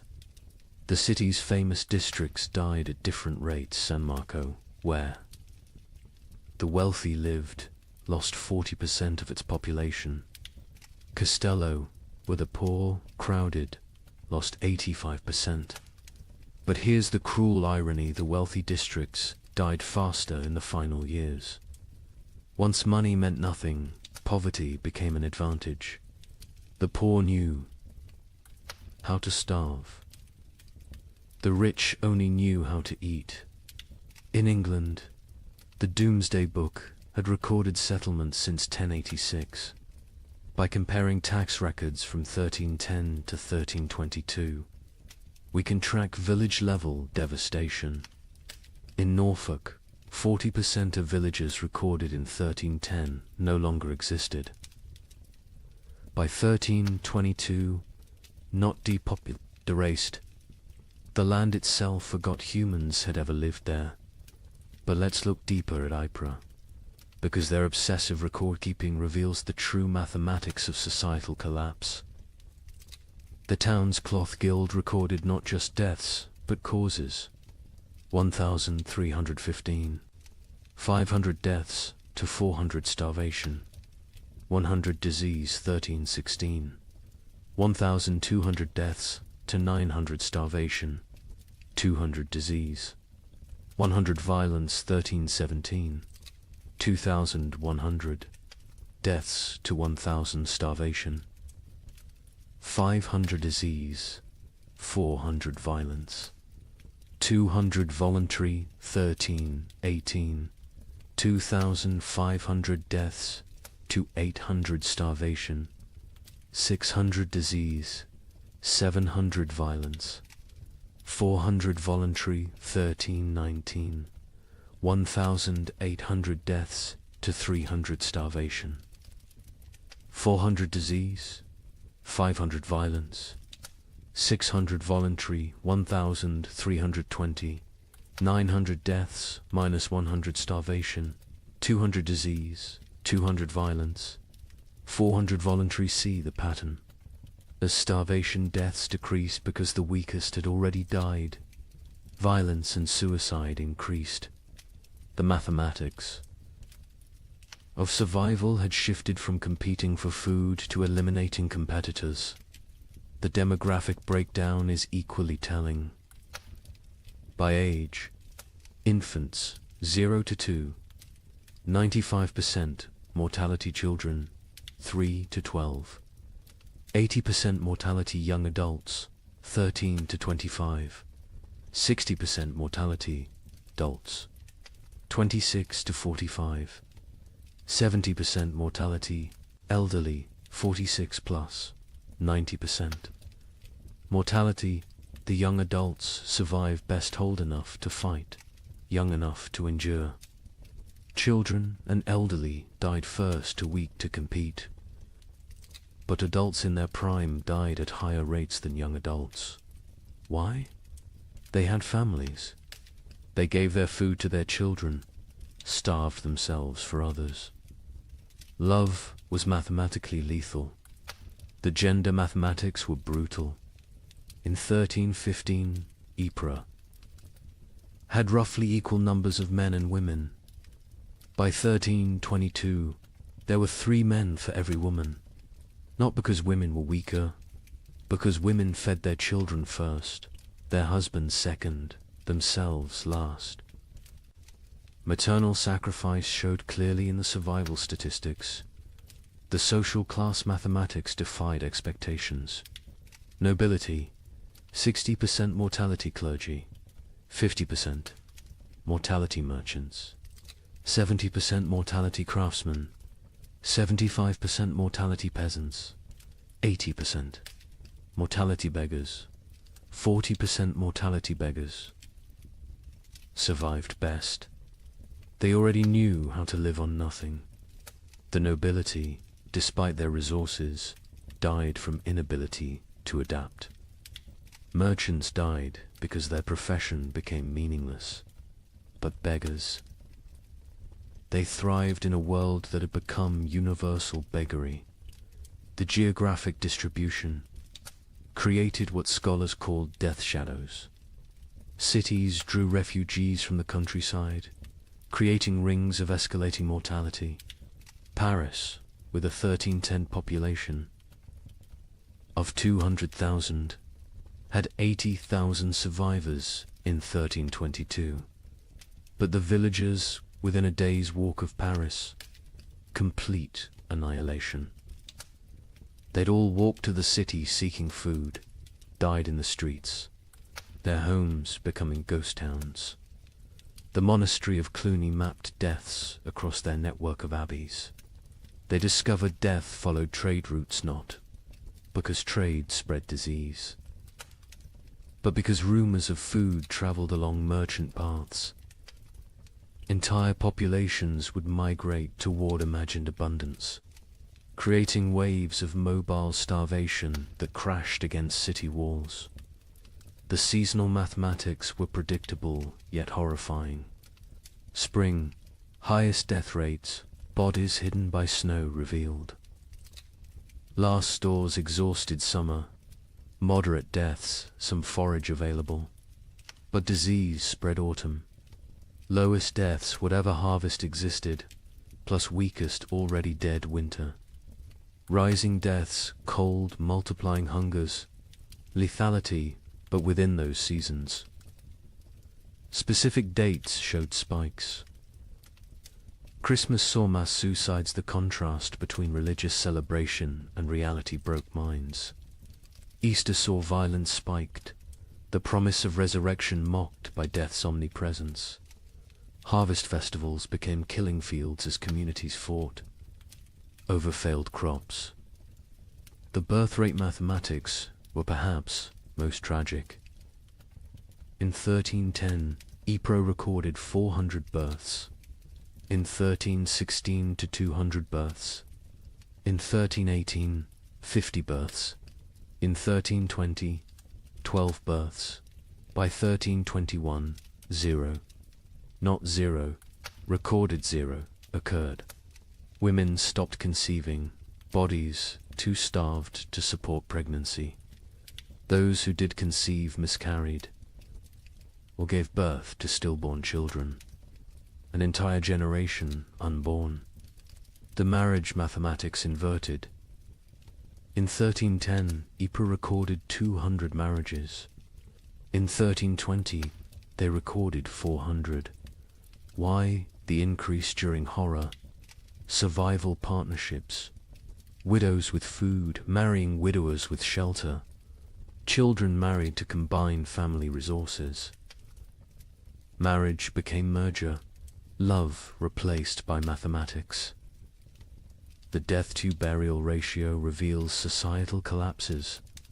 Progression to 1,315. One death equals one burial, 1316. Two deaths equals one burial, 1317. 5 deaths equals one burial, 1318. 10 deaths equals one burial, 1319. 20 deaths equals one burial, 1320. Burial ceased. Bodies stacked or burned. The prior of Ypres wrote, "We have built pyramids of the dead, frozen corpses stacked like masonry, mortared with ice. Come spring, they will thaw and collapse, but by then, who will remain to care?" The economic mathematics were absurd. The price of wheat increased 2,000% between 1315 and 1320, but expressing it as percentage obscures the reality. In 1315, a penny bought a loaf. In 1320, a year's wages couldn't buy a crumb. Money became meaningless. The only currency was calories. Distance mathematics changed. In 1310, a healthy person could walk 20 miles per day. By 1320, survivors could manage perhaps 2 miles. The world shrank as human capability decreased. Villages 10 miles apart became unreachable foreign lands. Geography expanded as humans contracted. The theft mathematics reveal moral collapse. 1,315. 100 thefts. Mostly grain, 1316. 500 thefts. Anything. Edible, 1317. 1,000 thefts. Including clothing and fuel, 1318. 2,000 thefts. Including children, 1319. Theft became meaningless. Nothing left to steal. The murder mathematics followed similar patterns, but with a crucial difference. Murders peaked in 1318, then declined not from returning morality, but from lack of strength. By 1319, people were too weak to kill. Violence required carries nobody could spare. The migration mathematics created empty zones and death clusters. Rural areas emptied as survivors walked to cities. Cities became graveyards as refugees died in streets. The population didn't just decline, it concentrated, then collapsed. Like a star becoming a black hole, the linguistic mathematics were subtle but telling. The Ypres records showed declining vocabulary over time. 1315 records use varied, complex language. By 1320, the same. Scribes used perhaps 200 words repeatedly. Hunger had literally reduced their ability to think in complex terms. Survival required all cognitive resources. The time mathematics warped reality. Survivors reported years feeling like decades, days feeling like minutes. The prior wrote, "We have lived 7 years that feel like 70. I am 40 but feel 400. Time itself has starved, moving slowly like everything else dying." The children's mathematics were most heartbreaking. In 1315, Ypres had 3,000 children under 12. By 1322, 45.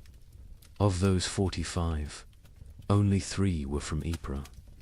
The others were orphans who'd wandered in from elsewhere, their origins unknown, their parents dead, their futures non-existent. An entire generation deleted. Here's the mathematical truth medieval minds couldn't grasp. Exponential death. When food production drops 50%, population doesn't drop 50%, drops 80%. Because that 50% reduction creates competition, disease, violence, and suicide that multiply mortality beyond the initial cause. Famine doesn't just kill through starvation, kills through the mathematics of social collapse. The final statistic, the one that captures the true horror of the 15 million who died. Historians estimate only 5 million died directly from starvation. The other 10 million died from what starvation created: disease, violence, suicide, exposure, accidents caused by weakness, childbirth without resources, infections without medicine. 2/3 of deaths weren't from famine, but from famine's mathematics. The prior of Ypres' final entry, dated March 1322. I have kept these records for 7 years. I have reduced human souls to marks on parchment, lives to numbers, horror to mathematics. But mathematics cannot capture the sound of children crying for food that doesn't exist. Cannot calculate the weight of watching your family die by degrees. Cannot solve for why God allows such equations. The numbers say 2,100 remain from 10,400. But numbers lie. None remain. We 2,100 are not survivors, we are the not yet dead. Walking statistics waiting for our final tally. Mathematics has proven that hell is not fire and brimstone. Hell is subtraction without end, division without remainder, the null set of human hope. In 1321, as the worst seemed to be passing, something strange happened. The rats returned, but they were different, larger, bolder, moving in coordinated swarms. A chronicler in Milan wrote, "They fear neither cat nor dog nor man. They walk in daylight like they own the earth." Where had they been for 7 years? Some scholars believe they survived in the vast granaries of Eastern Europe, growing fat while the West starved. Others think they evolved, adapted to the cold. But everyone agrees on one thing. They brought something back with them. A Venetian merchant noted, "The rats are sick. They dance in circles before dying, black swellings on their necks." Those swellings would have a name soon enough. But in 1321, as Europe began to believe, the worst was over. Nobody knew they were witnessing the overture to the Black Death. The first documented sighting was in Prague, March 1321. A baker named Joseph, one of the few whose ovens still functioned, reported to the city guard. They came at dawn, hundreds of them, moving like water through the streets. But wrong. Rats don't move together like soldiers. These did. They ignored the few cats left alive. The cats ran from them. Within days, similar reports flooded in from across Europe. But these weren't the timid creatures that had vanished in 1315. The merchant Giovanni di Marco, traveling from Venice to Vienna, documented what he saw. Rats the size of rabbits, some larger, grey-black fur so thick arrows bounce off, eyes that reflect light like demons. They don't scatter when approached. They stand their ground, studying you, calculating. The Archbishop of Mainz received disturbing reports from his parishes. The rats show intelligence beyond nature. They work in teams, some distract while others steal. They've learned to open larches, untie knots, even use simple tools. A priest in Worms saw one using a stick to knock bread from a high shelf. This is not natural. This is diabolic. But where had they been? The 7-year absence created wild theories, but one Benedictine scholar, Brother Antonius of Regensburg, proposed something chillingly plausible. The rats didn't vanish, they migrated east, following ancient Roman grain routes to the steppes. Beyond Hungary, there, in the vast underground granaries, built by emperors and forgotten by time, they found paradise. Infinite grain, no predators, perfect breeding conditions, 7 years of unlimited food and reproduction. They've returned not as the same species, but as something evolved. The physical changes were documented obsessively. A physician in Paris dissected several specimens, twice the size of pre-famine rats. Muscle density increased by half. Teeth lengthened and serrated, capable of chewing through wood, even soft metals. Most disturbing, enlarged brains. The cranial capacity has increased by 1/3. These are not the rats that left. These are their descendants, shaped by 7 years of plenty while we endured 7 years of want. The behavioral changes were even more unsettling. The rats showed coordination that defied explanation. A witness in Cologne described an attack on a grain warehouse. They moved in waves. First wave gnawed the doors, while others waited. When guards appeared, they retreated. In perfect synchronization, they returned at night with more numbers, attacking from multiple points simultaneously. They knew we were watching. They waited until we were exhausted. They had lost all fear of humans. Previous generations of rats fled from people, lived in shadows, scavenged secretly. These new rats walked openly through marketplaces, entered homes while families ate, stared directly at humans with what witnesses described as calculating intelligence. A child in Nuremberg reported rats watching her family eat dinner through the window. "Counting us," she said. "The cats, those few that survived the famine, refused to hunt them." A chronicler in line observed. "Our best Mauser, who survived 7 years of horror by hunting, now cowers when rats pass. He recognizes something we don't. The predator-prey relationship is inverted. The cats know they're now the prey.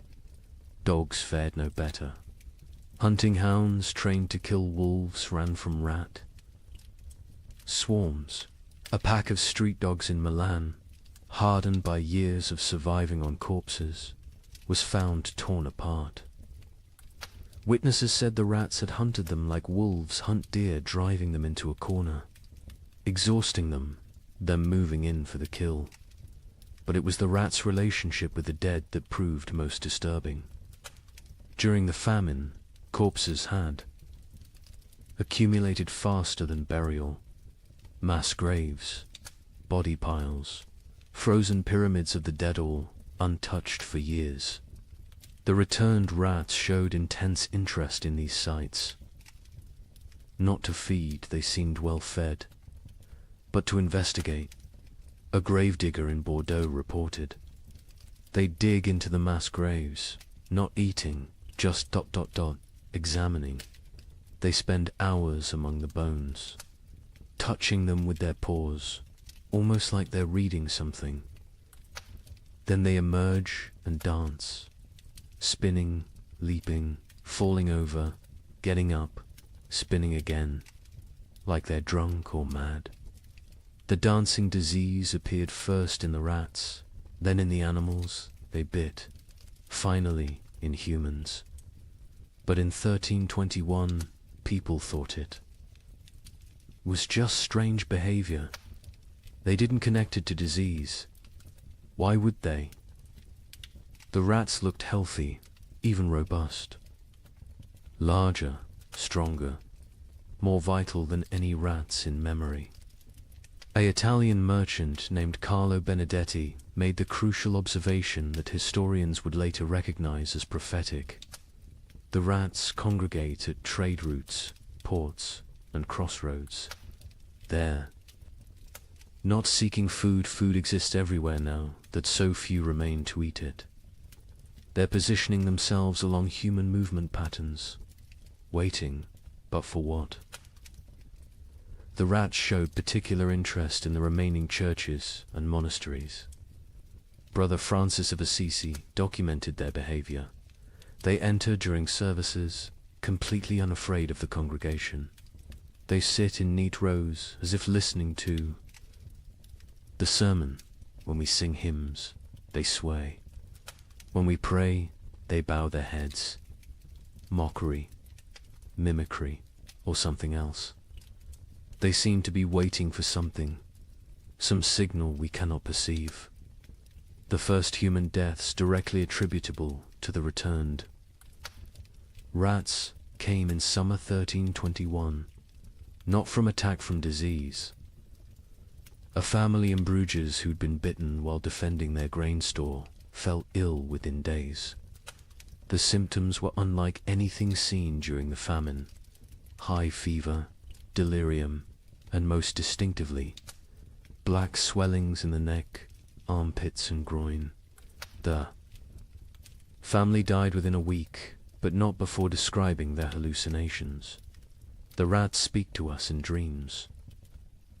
They show us cities of the dead, kingdoms built in grave earth, empires of bone and plague. They promise us citizenship and then Acropolis if we stop fighting and accept the gift they bring. Medical professionals were baffled. A physician in Prague wrote, "The disease is nothing like the starvation, sickness, or winter plague. It burns through bodies like fire through dry wood. The black swellings appear where the body fights hardest, lymph nodes swelling with failed resistance. But, strangest of all, the victims dance before they die, just like the rats." The dancing sickness spread from the bitten to their families, from families to neighborhoods, from neighborhoods to districts. But in 1321, it was still contained, still rare. Most who died that year still died from famine's lingering effects. The new plague was just beginning its incubation, both in human bodies and human societies. The rats' intelligence manifested in increasingly complex ways. They learned to avoid traditional traps, poison, and hunting methods. They developed new social structures: scout rats who tested food for danger, guard rats who watched for threats, even what appeared to be leader rats who directed group movements through series of squeaks and gestures. A scholar in Vienna documented their learning capabilities. We captured one, intending study. Its companions spent 3 nights trying to free it, using increasingly sophisticated methods: leverage, distraction, even attempting to pick the lock with twisted metal. When they failed, they sat outside the cage in vigil until the captured rat died. Then they left. But the next night, our laboratory burned. The fire started in 3 places simultaneously. Draw your own conclusions. The church struggled to explain the rats' return. Were they demons? Punishments? Tests? The Bishop of Cologne preached. For 7 years they abandoned us to our suffering. Now they return in our moment of hope, stronger for their absence. They are either God's final curse or Satan's opening move in some greater game. Either way, they herald something worse than what we've endured. Popular folklore developed quickly. Rats were secret rulers of the underworld who'd retreated to plan humanity's destruction. They would transform human souls, twisted by starvation, into animal form. They were advanced scouts for an invasion from hell itself. Each theory was more fantastic than the last, but none were as terrible as the truth. The truth was biological, not theological. The rats had spent 7 years in isolated populations, breeding rapidly in the eastern granaries.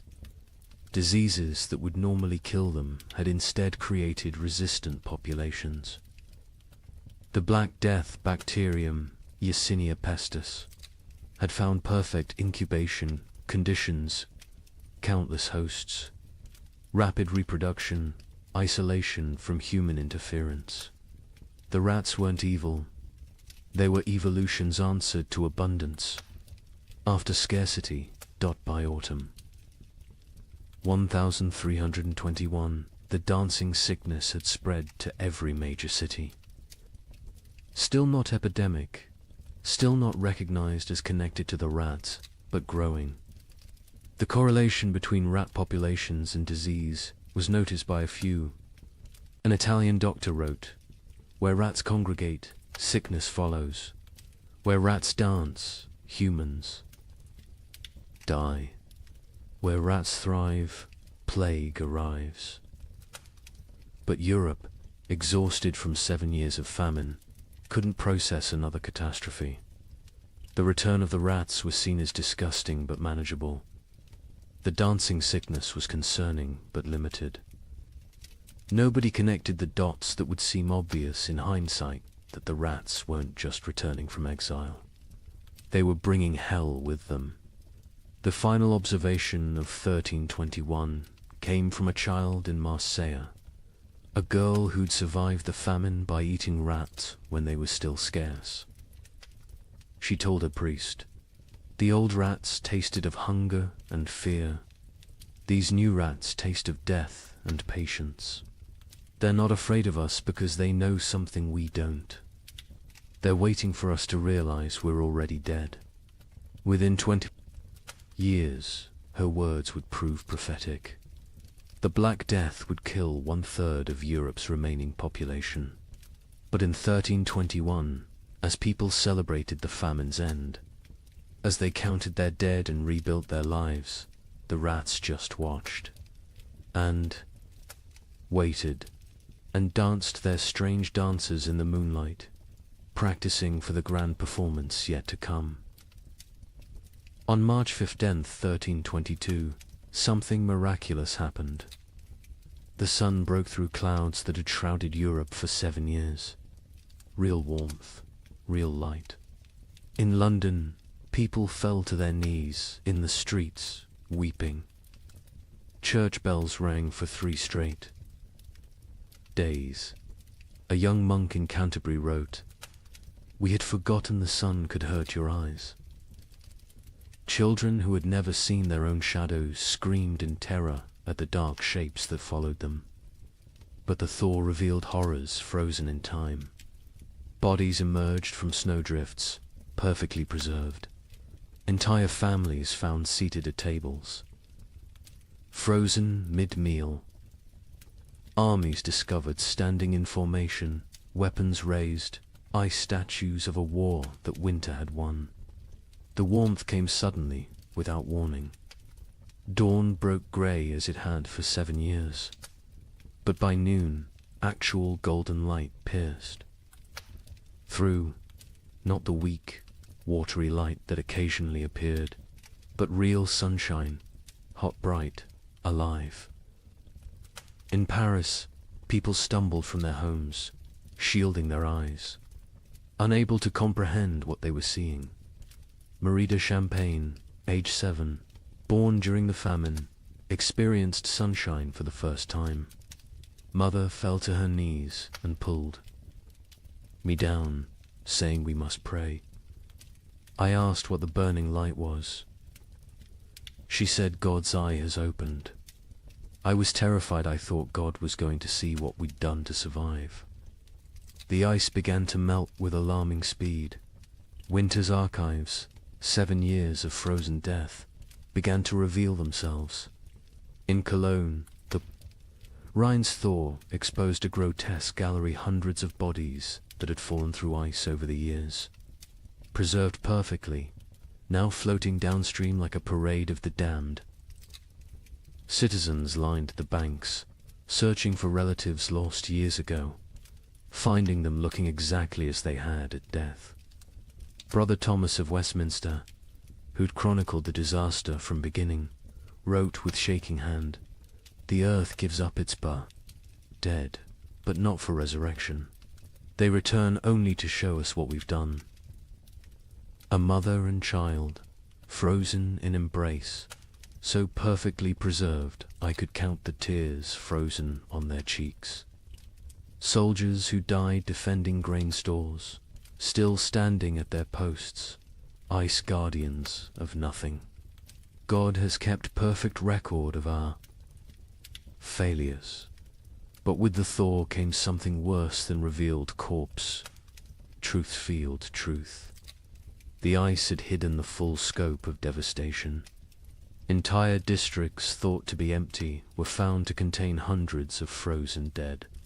Mass graves, hastily covered with snow, began to melt and shift, creating mudslides of human remains. The spring of 1322 didn't bring renewal. It brought archaeology of horror in the Alps.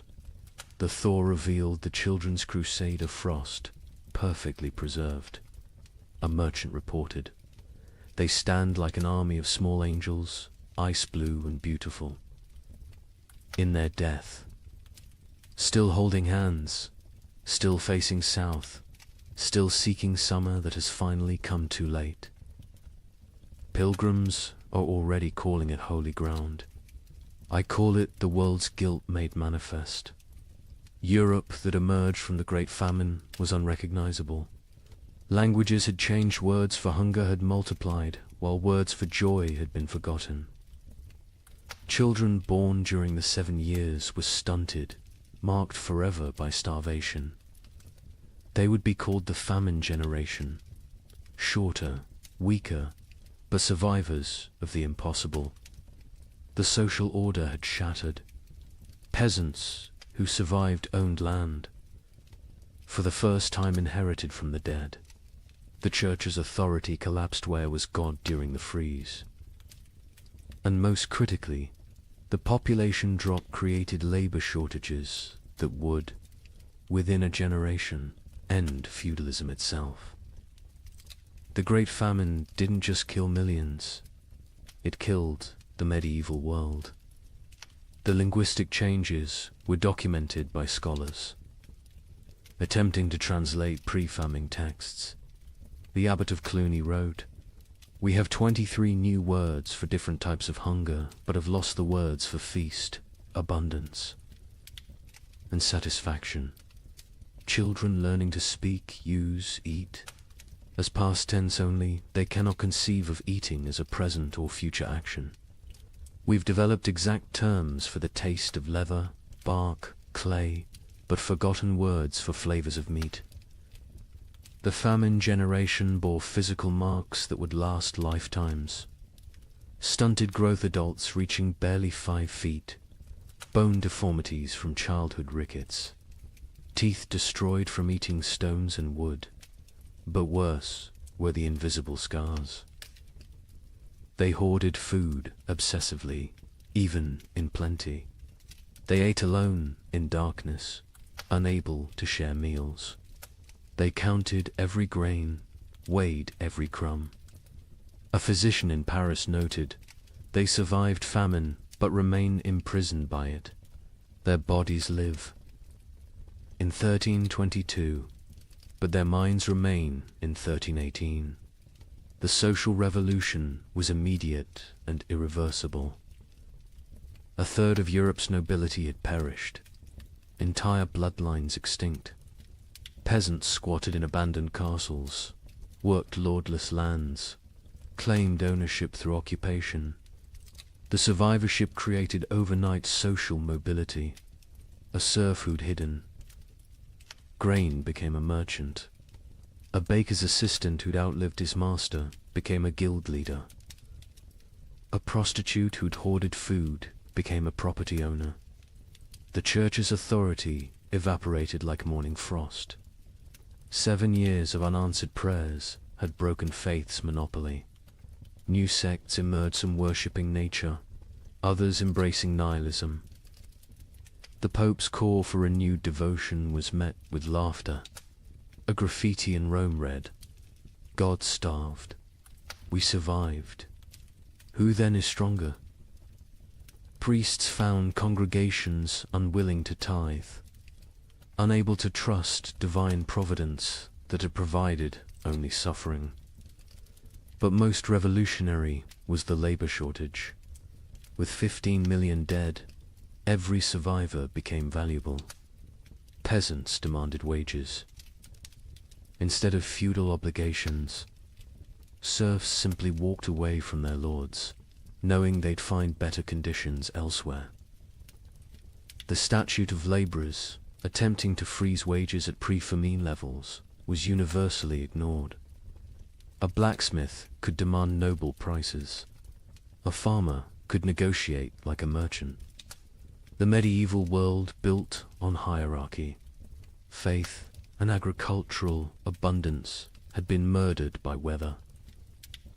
What emerged was proto-modern, mobile, skeptical, calculating.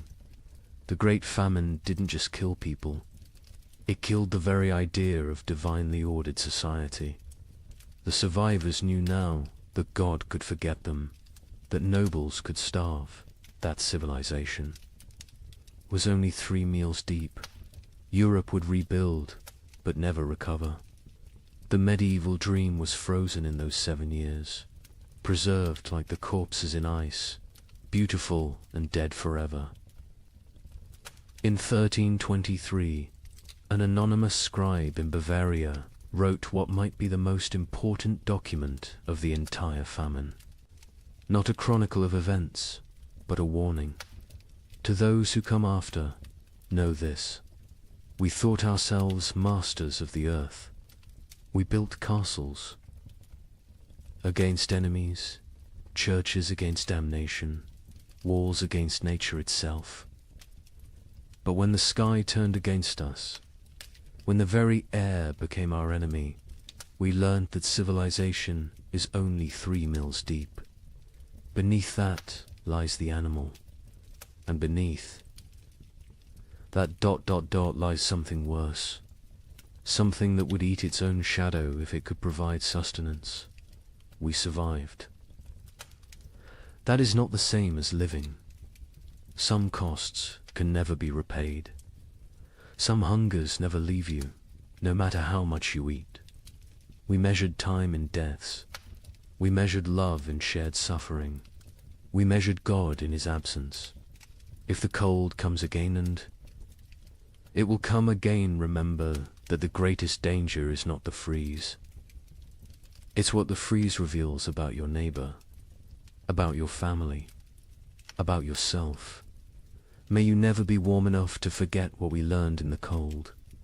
The document was found hidden in a monastery wall, wrapped in waxed cloth, deliberately preserved. The scribe continued, "I write this with fingers that consumed my own flesh.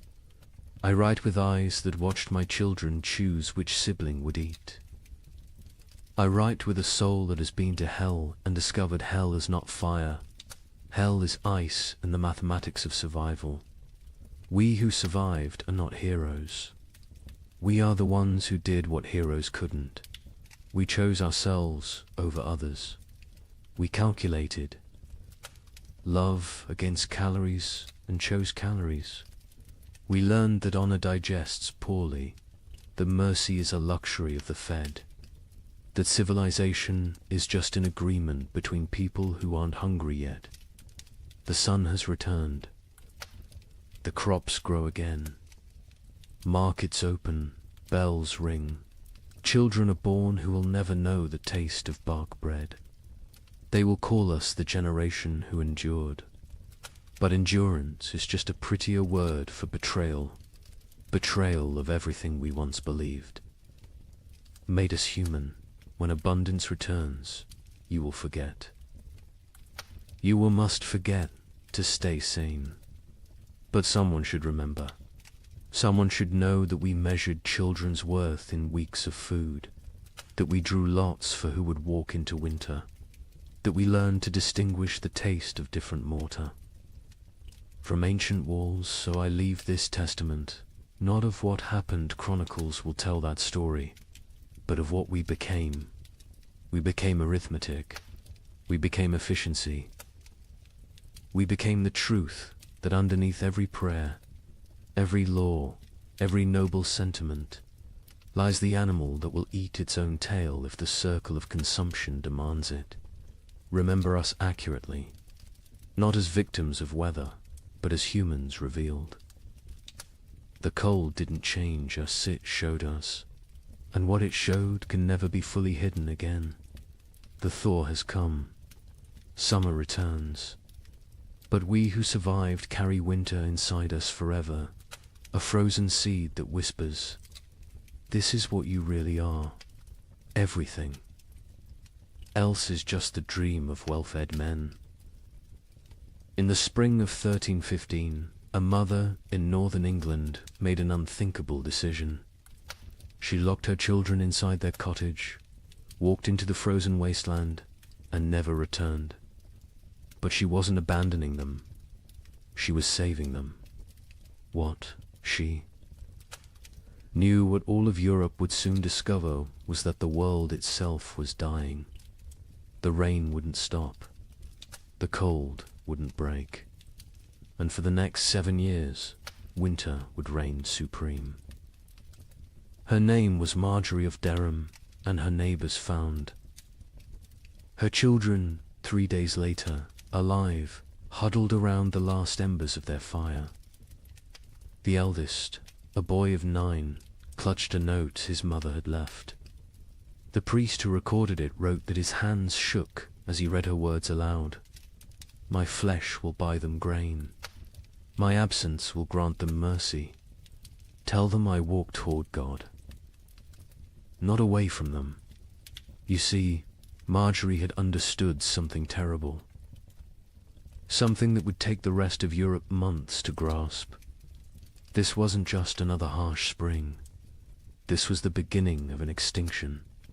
The marketplace where she'd traded her body for bread had made the calculation clear.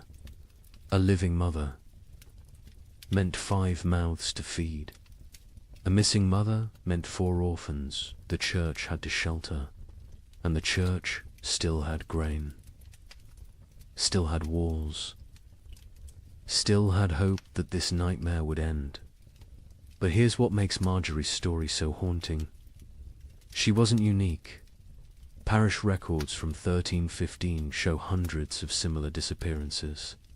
Parents vanishing into blizzards, elderly grandparents wandering into forests, always leaving notes, always locking doors from the outside, always walking toward death like it was salvation.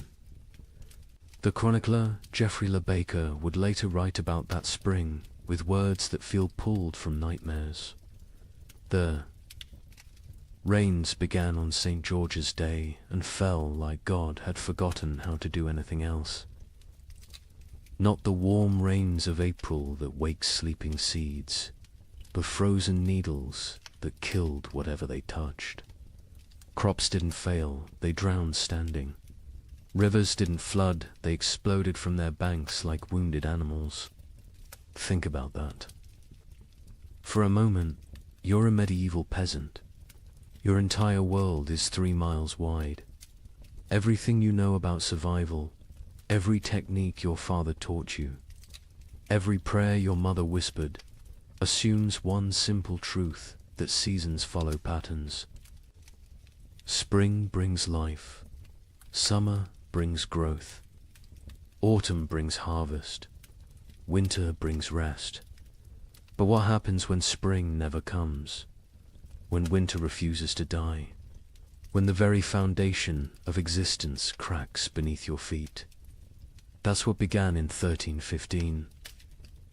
Not a famine, not a crisis, but the complete collapse of natural order. And Marjorie of Durham, walking into that frozen dawn, leaving her children behind to live, was just the first character in a story that would consume 15 million souls. Before it ended, the question isn't how Europe survived, it's what Europe became to survive it.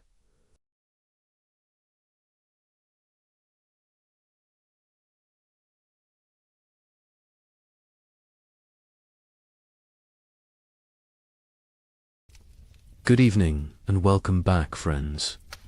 Tonight, we are going to journey through the winter that never ended, America's forgotten ice years. As always, let me know where in the world you are listening in from. Get cozy, settle in, and let's begin. She stood at the frost-covered window. Her breath formed clouds in the June air. Outside, snow fell on what should have been green cornfields. Her children huddled by the dying fire. They wrapped themselves in every blanket the family owned. She whispered a prayer, the same prayer she had whispered every morning for weeks. She asked God when spring would finally come. She did not know this was only the beginning. Picture thousands of similar scenes across the American frontier. Thousands of windows, thousands of prayers whispered into the impossible cold. What happened in 1816 was merely a prelude, a warning that no one heeded. 20 years later, something far worse came to the American interior. This time it would last not 1 year, but 3 brutal winters. They bled into each other without mercy, without explanation, without end. Between 1836 and 1838, a climate catastrophe struck North America. It has been nearly erased from popular memory. Historians debate the causes today. Solar minimums, volcanic eruptions half a world away, or a deadly combination of forces beyond human understanding. The pioneers who lived through it had no such explanations. They had only survival. They had only the next day, and the day after that, if they were lucky enough to see it. This is their story. The story that America chose to forget. What you are about to hear challenges everything you thought you knew about westward expansion. Textbooks celebrate the march of civilization across the continent. They praise the brave pioneers, claiming their piece of the American dream. But they rarely mention the winters that nearly ended it all. They do not talk about the settlements that simply vanished. They do not discuss the mass graves discovered decades later, or the journals hidden in attics, journals filled with words that survivors could not bear to speak aloud. This is the story of the winter that never ended, and the people who somehow lived to see spring again. Late 1835. The American frontier hummed with optimism. The economy was booming. Land was cheap. Opportunity seemed limitless. Thousands of families poured westward into territories that promised fertile soil and new beginnings. Michigan Territory, Wisconsin, Illinois, Indiana, Ohio. These were the lands of promise. These were the places where a man could build something from nothing. A young couple in their early 20s had just claimed 160 acres in Michigan Territory. They were newlyweds. She was pregnant with their first child.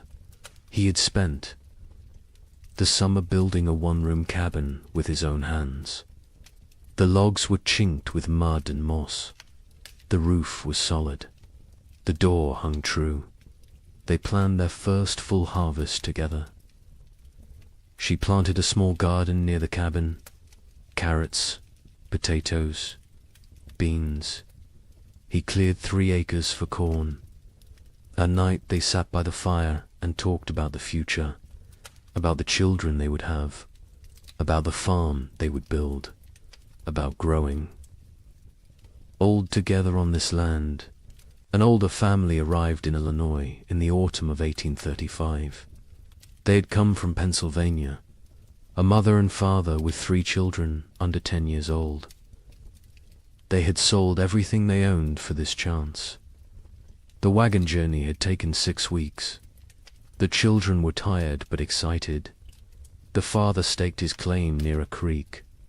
Good water, timber nearby, rich black soil that crumbled in his hands. He told his wife this was it. This was where they would prosper. She believed him.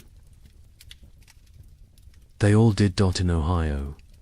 A widower worked a small farm with his 2 teenage daughters. His wife had died of fever the previous summer. The grief was still raw, but he had responsibilities. Daughters to feed, a farm to maintain, a future to secure. For them, the older girl was 16, capable, strong. She helped with everything. The younger was 14, still learning, still growing. Together the 3 of them made it work. They honored the memory of the wife and mother they had lost by surviving, by building, by moving forward. This was frontier life in late 1835. Hard but hopeful. Isolated but connected through shared struggle. Communities were small but tight-knit. Neighbors helped neighbors. Barn raisings brought everyone together. Churches served as social centers. Sunday services were as much about community as worship. People traded labor, traded goods, traded gossip and news from back east. The isolation was real. Some homesteads were miles from the nearest neighbor, but people found ways to stay connected, to remain human in the wilderness. Daily routines followed the sun. Wake before dawn, tend the livestock, milk the cows, feed the chickens, collect eggs. Breakfast was simple. Cornmeal mush, salt pork if you had it. Then the work began. Men cleared land, plowed fields, mended fences, chopped endless cords of firewood. Women tended gardens, preserved food, made soap, sewed clothes, raised children. Everyone worked. Even the smallest children had chores, gathering kindling, feeding chickens, watching younger siblings. There was no such thing as idle time on the frontier. As autumn 1835 arrived, families began their winter preparations.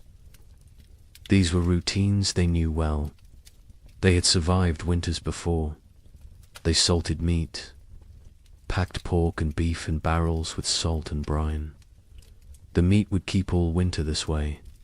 They filled root cellars with potatoes, turnips, carrots, squash, onions. They dried beans, preserved fruits, made apple butter, rendered lard. Every scrap of food was precious. Nothing was wasted. Firewood was crucial. Men spent weeks cutting and stacking wood, cord after cord after cord. A family could burn through several cords in a hard winter. The stacks grew higher, oak for long burning, maple for cooking, pine for quick heat. The wood had to dry, green. Would wood smoke and not burn hot? So they cut wood a season ahead when they could. The wood piles near cabins stood taller than a man. They looked like enough. They always had been enough before. The young couple in Michigan worked together on their preparations. He hunted, brought home deer and wild turkey. She preserved the meat. They worked side by side. Her belly grew with the pregnancy. He worried about her working too hard. She laughed and told him women had been having babies since the beginning of time. She would be fine. The baby would come in May, spring, when everything was green and growing. It seemed perfect. The family in Illinois worked frantically to prepare. They had arrived late in the season. They had less time. The father pushed himself. Hard. Too hard. His wife worried. But they got it done. Meat preserved, vegetables stored, firewood stacked. The cabin was small but well built. They had purchased it from a family moving back east. The previous owners had said they missed civilization, missed family. The father thought they were foolish. This land was too good to abandon. His wife was not so sure, but she kept her doubts to herself. The widower and his daughters prepared. Methodically, they had done this before. Last year they had done it without a wife and mother. This year was easier in some ways. The grief was less sharp. The routines were established. The older daughter had learned her mother's preservation techniques. The younger helped without complaint. They worked together in comfortable silence, the kind of silence that comes from shared loss and shared survival. They would make it through another winter. They had to. December 1835 arrived cold and early. The first snows came before Thanksgiving, heavier than usual. The temperatures dropped fast. Old-timers mentioned it reminded them of 1816, the year without a summer. But the younger settlers dismissed the comparison. Every old-timer thought their memories were the worst. This was just a hard winter, nothing more. They had food, they had shelter, they had firewood. They would be fine. By January 1836, something felt different. The cold had a quality that went beyond mere temperature. It was bone-penetrating, relentless, aggressive, the kind of cold that found every crack in a cabin wall, every gap around a door, every weakness in your clothing. People wore layers, wool on wool on wool. They stayed close to fires. They moved less, conserved energy, conserved heat, conserved everything. Animals behaved strangely. Livestock refused to leave their barns. Horses stood in corners, unmoving. Even when offered food, cows produced less milk. Chickens stopped laying. The wildlife disappeared. Deer vanished from the forests. Rabbits seemed to evaporate. Tracks in the snow became rare, then non-existent. Hunters returned empty-handed day after day. Where had everything gone? The young man in Michigan noticed the silence first. The forest was always noisy. Birds, squirrels, the rustle of small animals, whined through leaves. But now there was nothing. just silence and wind. The wind never stopped. It howled around the cabin at night. His wife pressed close to him for warmth, for comfort. She was 7 months pregnant now. He felt the baby kick against his back sometimes when they slept. He wondered what kind of world this child would be born into. In Illinois, the children asked their father why it was so cold. He told them God was testing them, testing their faith, their strength, their family. The mother said nothing. She watched. Their food stores. She calculated in her head. If winter ended in March like it should, they would be fine. But something in her gut told her March might not bring spring this year. The widower in Ohio kept a journal. He had started it after his wife died, a way to process grief, to feel less alone. In late January 1836, he wrote an entry that he would later try to burn. He wrote that the cold felt wrong, not natural, that he had a feeling of dread he could not shake, that his daughters felt it too, though they did not speak of it.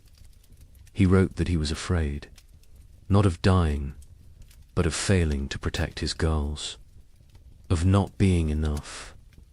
February arrived. It should have shown signs of weakening. Winter, longer days, occasional thaws, the promise of spring lurking beneath the cold. But February 1836 brought none of these things. It brought deeper cold, more snow, storms that lasted days. The sun appeared rarely. When it did, it seemed weak, pale, unable to warm anything. People began to worry, really worry. This was beyond a normal hard winter. Food stores were being depleted. Faster than expected. You burned more firewood in extreme cold. You ate more to maintain body heat. The calculations that had seemed conservative in November now seemed optimistic. Families began to ration. Smaller portions, fewer meals. Make it stretch. Make it last. Spring would come. It had to come. But as February turned to March, and March brought no relief, only more snow and more cold, a new emotion crept into Frontier. Caverns fear, real fear, the kind that sits in your stomach and grows, the kind that wakes you at night, the kind that makes you count your remaining potatoes and feel panic rising in your chest, because spring should be here, and it was not. Coming, March 1836. The month that should bring thaw and birdsong and the first signs of life returning. Instead, it brought blizzards. Heavy wet snow that collapsed roofs. Winds that tore at cabin walls. Temperatures that dropped so low that water froze solid inside homes, despite the fires burning constantly. People began to understand. This was not a normal winter. This was something else entirely. The young wife in Michigan went into labor on March 15th, 3 weeks early. Her husband rode through a blizzard to fetch the nearest midwife. She lived 4 miles away. He almost did. Not make it. The horse struggled through chest-deep drifts. The wind cut through every layer he wore. He found the midwife. She came. They rode back together. The journey that should have taken an hour took 3. The baby came that night. A girl, small but healthy, she cried strong. The mother wept with relief and exhaustion and fear. The midwife stayed 2 days until the storm broke. When she left, she told them the baby would need extra warmth, extra care. The mother already knew. She held the infant against her skin constantly, shared her body heat, prayed the cold would break before her milk ran thin. In Illinois, the family made a decision.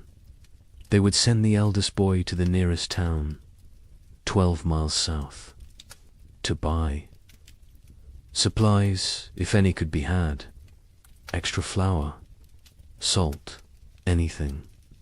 The boy was 8 years old, small for his age, but tough. His father gave him careful instructions. Follow the creek, stay near cover. If a storm comes, find shelter and wait it out. The mother packed him food for 2 days. She kissed his forehead, told him to be safe. He left before dawn. He returned 4 days later, frostbitten, exhausted, empty-handed. The town had nothing to sell. Their stores were depleted too. Everyone was rationing. Everyone was afraid. He had slept in a barn the first night, a chicken coop the second. A family had taken him in on the third night, fed him soup, let him warm by their fire. They had children his age, thin children with hollow eyes. He came home and told his parents what he had seen. His father nodded, said nothing. His mother turned away so the children would not see her cry. The widower in Ohio made an inventory in mid-March. He wrote down every item of food they had left. 2 bushels of potatoes, some sprouting, half a barrel of salt pork, 1 small sack of cornmeal, dried beans, maybe 20 pounds, some preserved apples, not many, he calculated. If they were very careful, if they ate little, if spring came in April, they might make it. Might, he gathered his daughters, sat them down, told them the truth. They were running low on food.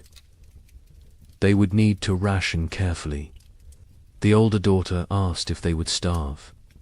He could not lie to her. He said he did not know, but they would do everything possible to survive. They would hunt, they would trap, they would make every scrap. Count, she nodded. The younger daughter started to cry. The older put her arm around her sister, told her they would be all right. The widower was not sure which of them she was trying to convince. April came. April that should burst with life and warmth and renewal. April that should mean planting time and spring rain and hope. This April brought none of those things. The ground remained frozen solid, 18 inches deep, 2 feet in some places. No plough could break it. No seed could be planted. Even if they tried, nothing would grow in this cold. Families faced a terrible realization. Even if spring came tomorrow, the growing season was too short now. Crops planted in late April might not mature before full frost. And full frost in this new reality might come in August, or July, or never. Leave it all? The cycle of farming that had sustained human civilization for thousands of years was broken, and no one knew how to fix it. The young couple in Michigan began hunting for any food source. The man set snares for rabbits. The traps stayed empty. He tried fishing through the ice. Nothing. Not even the fish were biting. He ranged farther from the cabin, looking for any game, any sign of life. His wife worried when he was gone. She sat by the window with the baby, watched for his return. Sometimes he was gone for 2 days. When he came back with nothing, they did not speak of it. They simply held each other and their daughter and tried not to think about tomorrow. Neighbors began to disappear. The family 2 miles east was there. One day, gone the next. Their cabin door stood open, their belongings left behind. Only the food was gone, and their wagon, and their animals. They had fled south, or tried to. No one knew if they made it. More families followed. Every week someone else left. The community that had been tight-knit was fraying, unraveling. People made choices for their own survival now. There was no room for collective thinking anymore. Some tried to help each other still. Families with slightly more food shared with those who had less. But even generosity has limits when your own children are starving. A man in Indiana gave his last potatoes to a neighbor. His own family went without for a week. When his wife confronted him, he said it was the Christian thing to do. She said Christian charity would not save their sons. They argued. It was the first real argument of their marriage. There would be many more before spring finally came.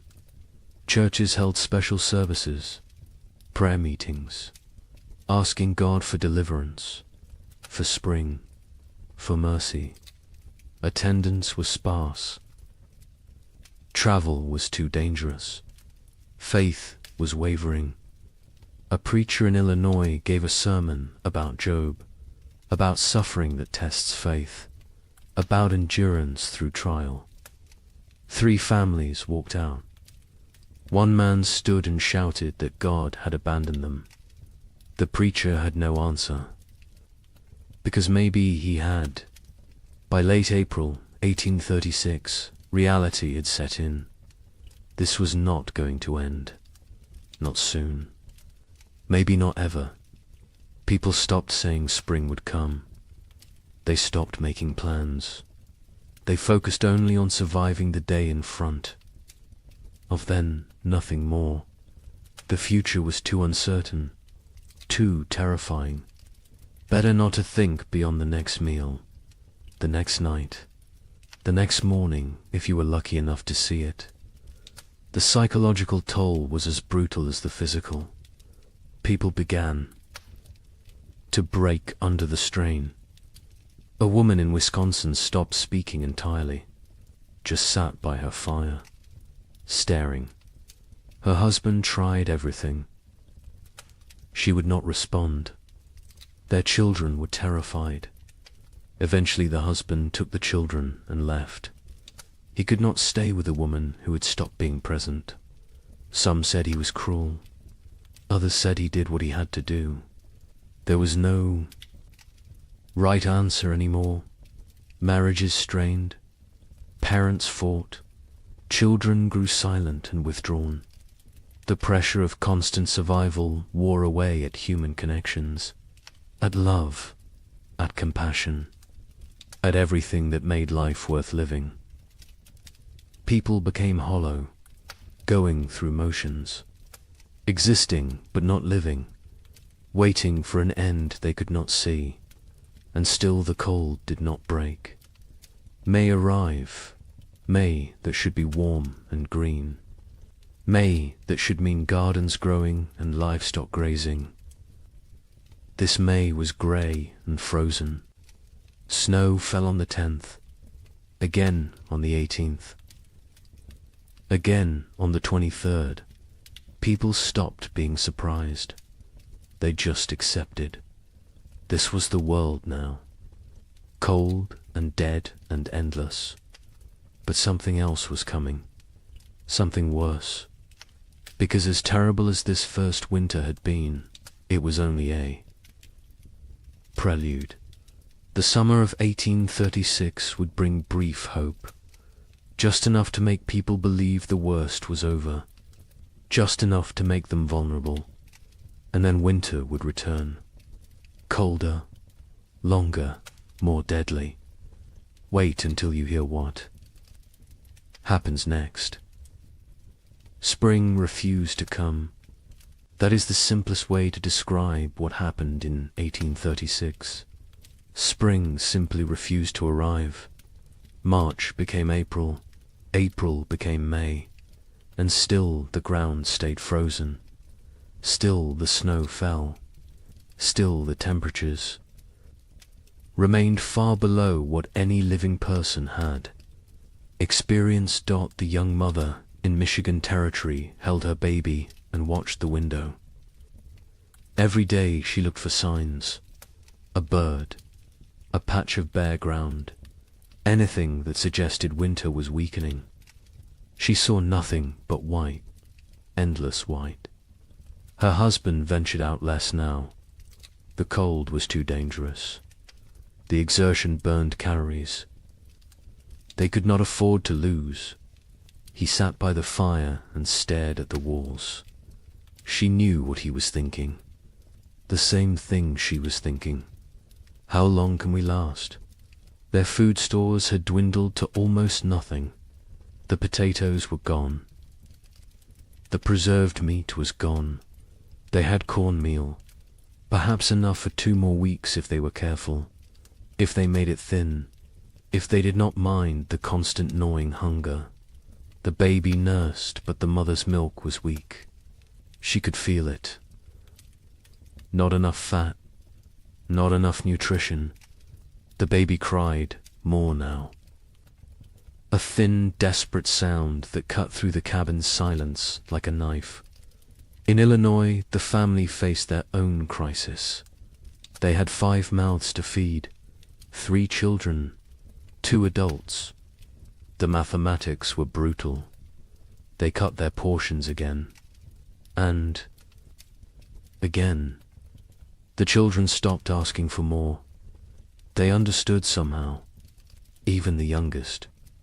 She was only 4, but she had learned not to complain, learned that complaining changed nothing. The mother watched her children grow thinner. Their faces became angular, their eyes too large, their movements slower. She wanted to scream, to rage against the unfairness, but rage would not bring spring. So she stayed silent and counted the days. The father went hunting every few days. He never found anything, but he went anyway, because sitting in the cabin watching his family starve was worse than freezing in the forest. At least in the forest he was trying.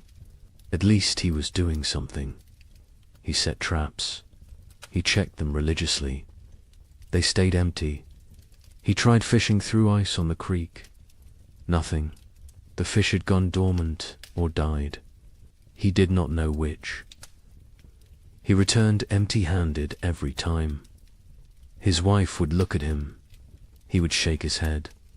No words necessary. They both knew.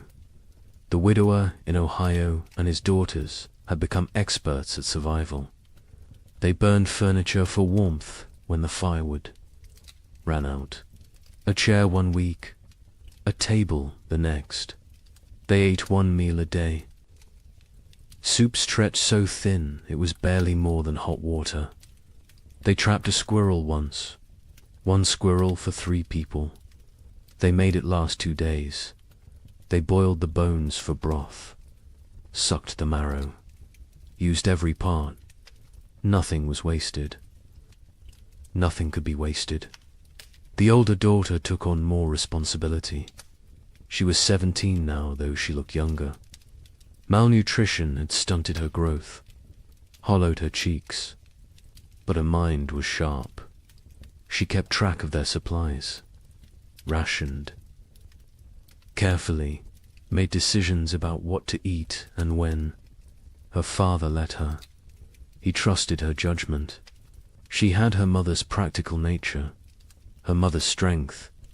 Sometimes he looked at her and saw his dead wife. It was comforting and heartbreaking in equal measure. The younger daughter was 15. She spoke less than before. The cold and hunger had made her withdrawn. She did her chores without complaint, helped where she could. But there was a distance. In her eyes, a remove. Her father worried about her, about what this experience was doing to her mind. To her spirit, He tried to engage her in conversation. She would answer in single words. Yes, no, maybe, then return to silence. He did not know how to reach her anymore. Communities that had held together through the winter began to fracture. Trust eroded. A family in Michigan discovered their hidden food cache had been raided. Someone had broken in while they slept, taken half their remaining supplies. They suspected a neighbor, a man they had helped the previous autumn, but they could not prove it, and confrontation seemed pointless. Everyone was desperate. Everyone was capable of terrible things when survival was at stake. Theft became common. People took what they needed to live. A chicken here, a bag of grain there, tools, blankets, firewood, anything that might help them survive another day. Some felt guilt, others felt nothing. Morality becomes flexible when you are watching your children starve. The social contract that held frontier communities together was dissolving, replaced by something more primal, more brutal. Every family for themselves. Churches tried to maintain order, to provide spiritual comfort, but attendance dropped. People could not afford the calories to walk to services, could not spare the time away from survival, could not reconcile a loving God with this endless cold. A preacher in Indiana Territory gave his final sermon in April. He told his sparse congregation that God worked in mysterious ways, that suffering brought them closer to heaven, that this was a test of faith. A farmer stood up, said his 3-year-old daughter had died 2 nights before, asked what she was being tested for. The preacher had no answer. The church never held another service.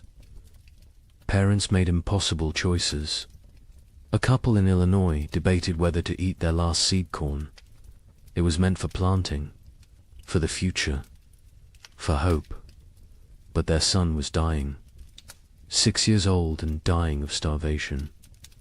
They could see it, his body consuming itself, his ribs visible through his shirt, his eyes sunken. They ground the seed corn into meal, made bread, fed him. He ate slowly. His stomach had shrunk. He could not eat much, but it was something. They had chosen survival today over the possibility of food tomorrow.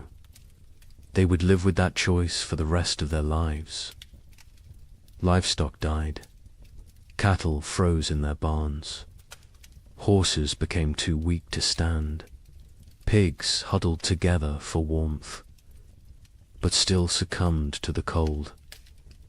Chickens stopped laying entirely. People slaughtered their animals, not according to any plan, just when they became desperate enough. Each slaughter was a small tragedy. That cow represented future milk, future. Calves, future security. But future meant nothing when you might not survive the week. So they killed and ate and tried not to think about tomorrow. The meat from livestock helped, but it went fast. A family could butcher a pig and eat well for a few days. Then the meat was gone, and they were back where they started. Hungry, desperate, counting down to nothing. Some families tried to preserve the meat, to make it last, but without sufficient salt. Without proper cold storage that did not involve simply leaving it outside where wolves might take it, the meat spoiled, or got stolen, or disappeared in the night. May arrived with no warmth, no green, no life. May there should be planting season brought instead more snow, more cold, more death. People stopped keeping track of dates. What was the point? Time had lost meaning. There was only day and night, hunger and cold, survival and death. Nothing else mattered. Nothing else existed. The young man in Michigan made a decision. They had to leave, had to try to reach his brother's farm in southern Ohio. It was 200 miles, through frozen wilderness, with a 4-month-old baby. His wife thought he was insane, said they would die on the road. He said they would die here. At least moving gave them a chance. They argued, quietly, so as not to wake the baby. He wanted to leave immediately. She wanted to wait for weather to break. He said the weather was not going to break. She knew he was right. But she also knew their chances of surviving a 200-mile winter journey were close to zero. They compromised. They would wait 1 more week. If the weather did not improve, they would go. They both knew it would not improve. But the compromise gave them something. A deadline, a decision point, a plan. Even a futile plan was better than sitting and waiting. To die. They spent the week preparing. He made a sled from cabin boards. She sewed carrying sacks. They packed their few remaining possessions, some clothes, a pot, a knife, a blanket, and the baby. Always the baby.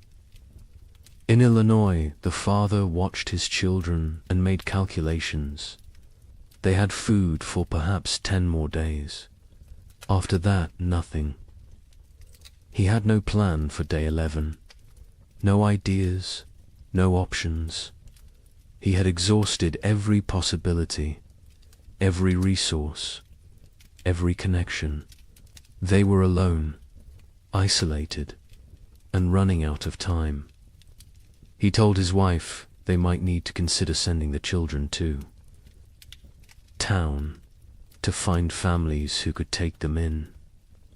She refused, said they would stay together. Whatever happened, they would face as a family. He did not argue. He understood. But he also knew that keeping the family together might mean watching all of them die. The widower in Ohio faced a different calculation. His daughters were old enough to understand, old enough to participate in decisions. He sat them both down, told them they had food for maybe 2 weeks, asked them what they thought they should do. The older daughters said they should stay, that leaving was more dangerous than staying. The youngest said nothing, just stared at the floor. The widower agreed with his older daughter. They would stay. They would make what they had last as long as possible. They would hope for spring, even though hope felt like a luxury they could not afford. June finally brought a change, not spring. Exactly, but less cold. Temperatures rose above freezing during the day. Snow began to melt. Patches of bare ground appeared.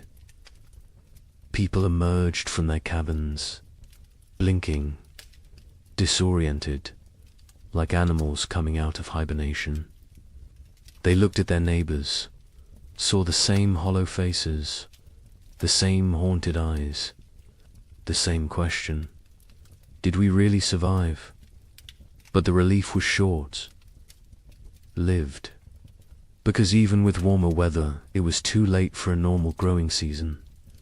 Crops planted in June would not mature before fall.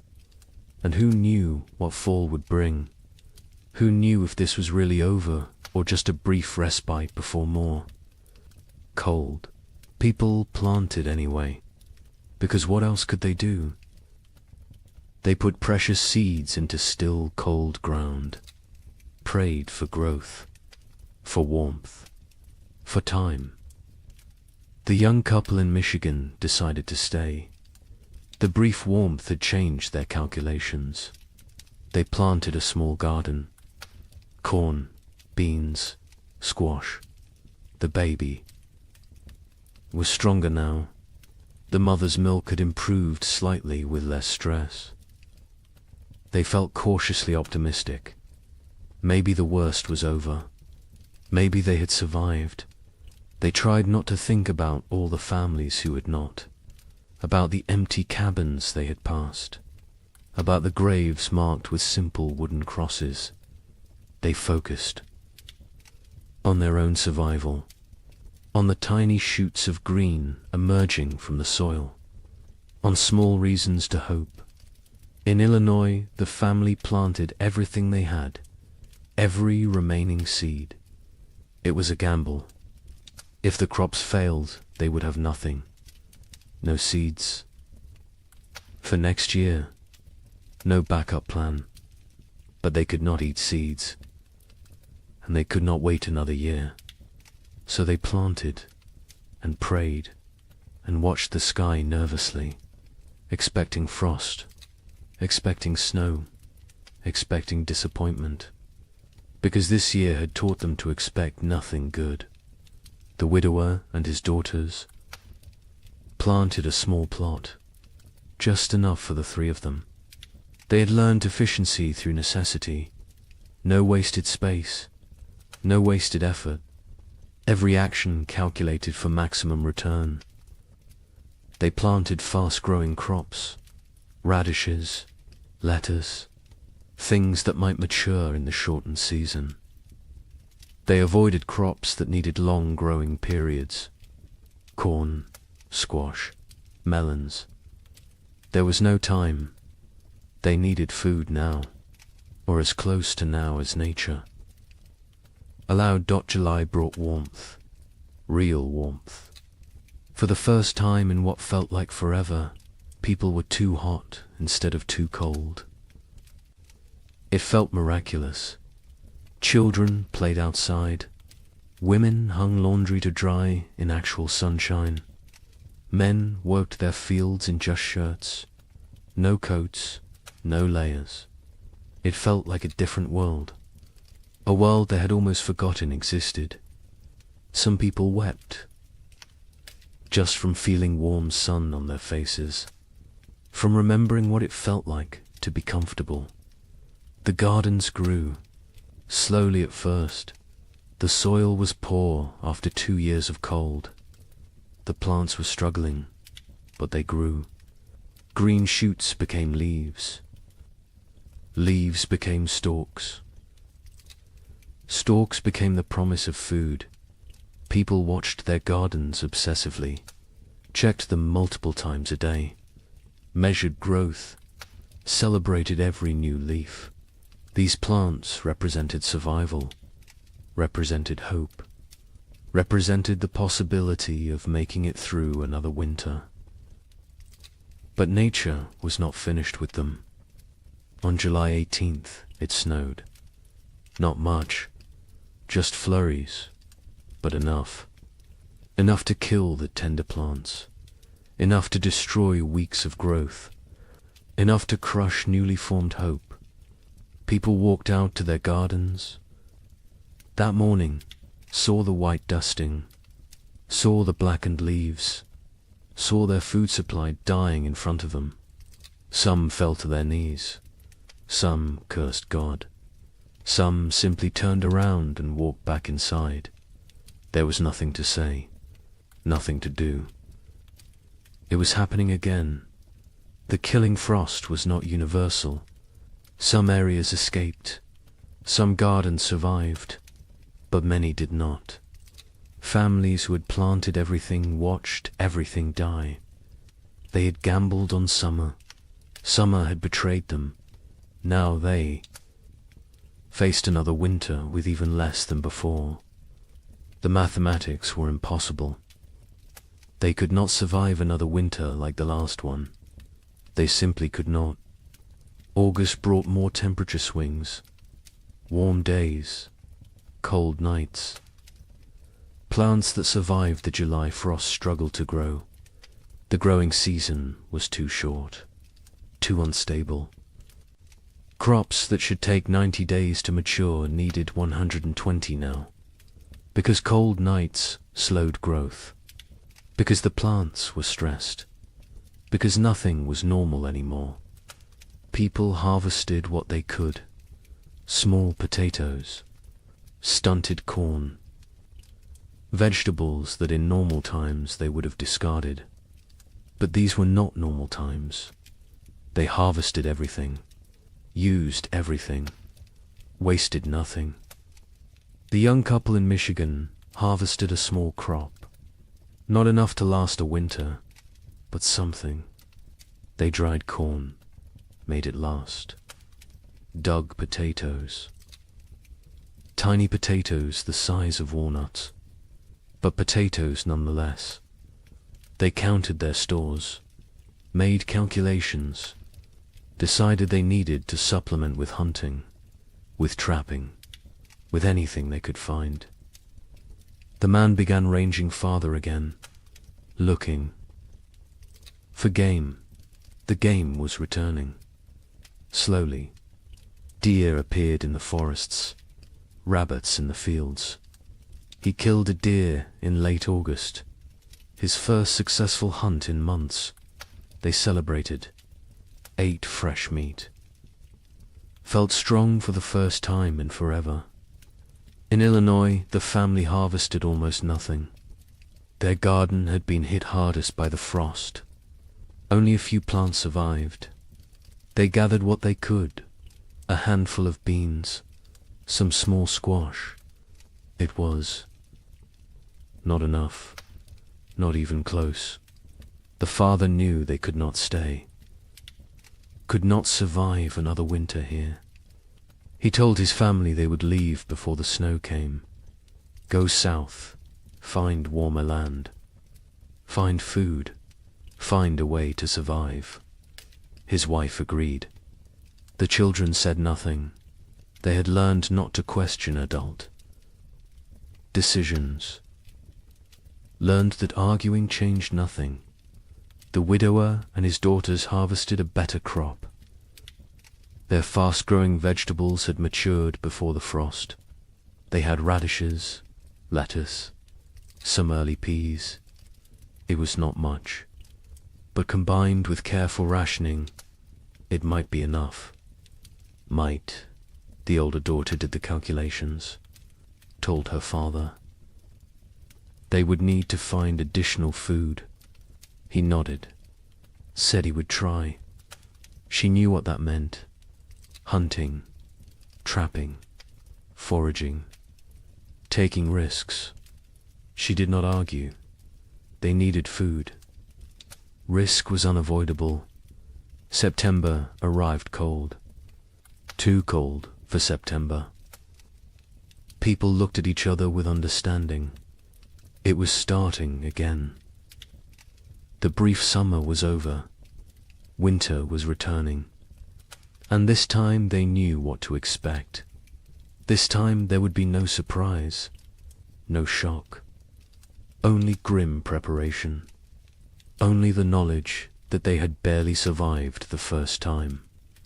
And now they had to do it again, with less food, less strength, less hope. The psychology of facing a second winter was different from the first. The first winter had carried shock, disbelief, the constant expectation that surely this would end soon. The second winter carried no such illusions. People knew what was coming. They remembered the hunger, the cold, the fear, the losses, and they knew they were weaker now, less prepared, more vulnerable. The knowledge sat heavy on everyone who remained. Many families chose to leave before winter set in.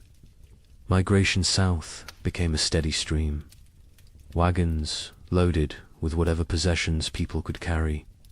Children wrapped in blankets. Livestock trailing behind. They abandoned cabins. Abandoned land claims. Abandoned dreams. Survival mattered more than property now. More than pride. More than the promise of the frontier. They headed toward Kentucky, Tennessee, places where winter might be survivable. The young couple in Michigan debated leaving daily. Every conversation came back to it. Should they go? Should they stay? He wanted to try one more winter. They had more food this time, more experience, more knowledge of what to expect.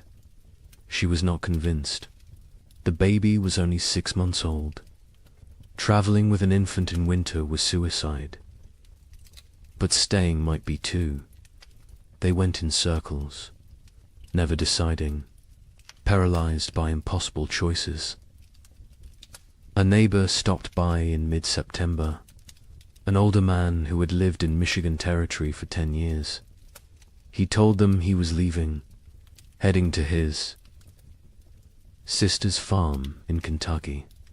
He offered to take them with him. Safety in numbers, shared resources, shared risk. The young man looked at his wife. She looked at the baby. The neighbor said he was leaving in 3 days, with or without them. Think about it. He left. They thought about it. They thought about nothing else. In the end, they decided to stay. The risks of travel seemed greater than the risks of staying. They had a cabin, firewood, some food, a chance. The journey was hundreds of miles through increasingly hostile weather with a baby. The math did not work, so they stayed. They watched their neighbor's wagon disappear down the trail, wondered if they had made the right choice, knew they would never know until it was too late to change their minds. In Illinois, the family prepared to leave. They sold what they could, traded the rest, packed a wagon with essentials. They left in late September, before the first snow. The father took one last look at their cabin, at the land he had dreamed would make his fortune. His wife put a hand on his arm, told him they would come back someday. He nodded but did not believe her. Neither did she. They climbed onto the wagon. The children huddled in the back. They started south, toward an uncertain future. But at least it was movement. At least it was trying. The journey south was hard. The roads were poor. Mud, ruts, fallen trees. The wagon broke an axle on the 3rd day. The father spent half a day repairing it. They pushed on. Other families traveled the same roads. Sometimes they camped together, shared fires, shared stories. Everyone had the same tale. Cold, hunger, loss, death. The stories became repetitive, became numbing. After a while, people stopped sharing, just nodded at each other, understanding without words. They reached southern Illinois after 2 weeks. The father inquired about land. Prices had dropped. So many people fleeing south had flooded the market. He found a small farm, 40 acres. The previous owner had died. His widow was selling. The father offered what he had. It was not much. She accepted anyway. She just wanted to go back east, back to family, back to safety. The Illinois family had a new home, farther south, maybe far enough. The widower and his daughters stayed in Ohio. They had discussed leaving, but decided against it. The older daughter argued they knew this land, knew where to hunt, where to trap, where to find water. Starting over somewhere new meant learning everything again, meant being vulnerable in unfamiliar territory. Better to face the devil you know. Her father agreed. The younger daughter said nothing. She rarely spoke anymore, just existed. Moving through routines mechanically, October brought the first hard freeze, earlier than normal, earlier than even last year. People who had hoped for a longer autumn were disappointed. Winter was not waiting, was not merciful. It arrived with force and fury. Temperatures dropped below zero. Snow fell heavy and steady. Within 2 weeks, the world was white again, frozen again, dead again. The young couple in Michigan settled into survival mode. They knew the rhythms now, knew how to ration, how to stay warm, how to maintain hope when everything felt hopeless. The man hunted when weather permitted. He had learned to read the cold, to know when going out was risk versus suicide. He caught rabbits occasionally. Small game, it helped. Not enough, but something. The woman focused on the baby, keeping her warm, keeping her fed, keeping her alive. The baby was their reason to continue. Without her, they might have given up, might have laid down and waited for the end, but she needed them, depended on them, so they kept going, kept trying, kept fighting, even when they were exhausted, even when they wanted to quit. They looked at her face and found strength they did not know they had. Communities that had not already dissolved finished dissolving. People stopped visiting, stopped checking on neighbors. The isolation became total. Each family alone in their cabin, alone in their struggle, alone in the dark. The only sounds were wind and cold and occasionally wolves. The wolves had returned, hungry, desperate, like everyone else. They came close to cabins at night, howling, looking for weakness, looking for opportunity. A family 3 miles from the young couple disappeared in November. The husband went to check on them after not seeing smoke from their chimney for several days.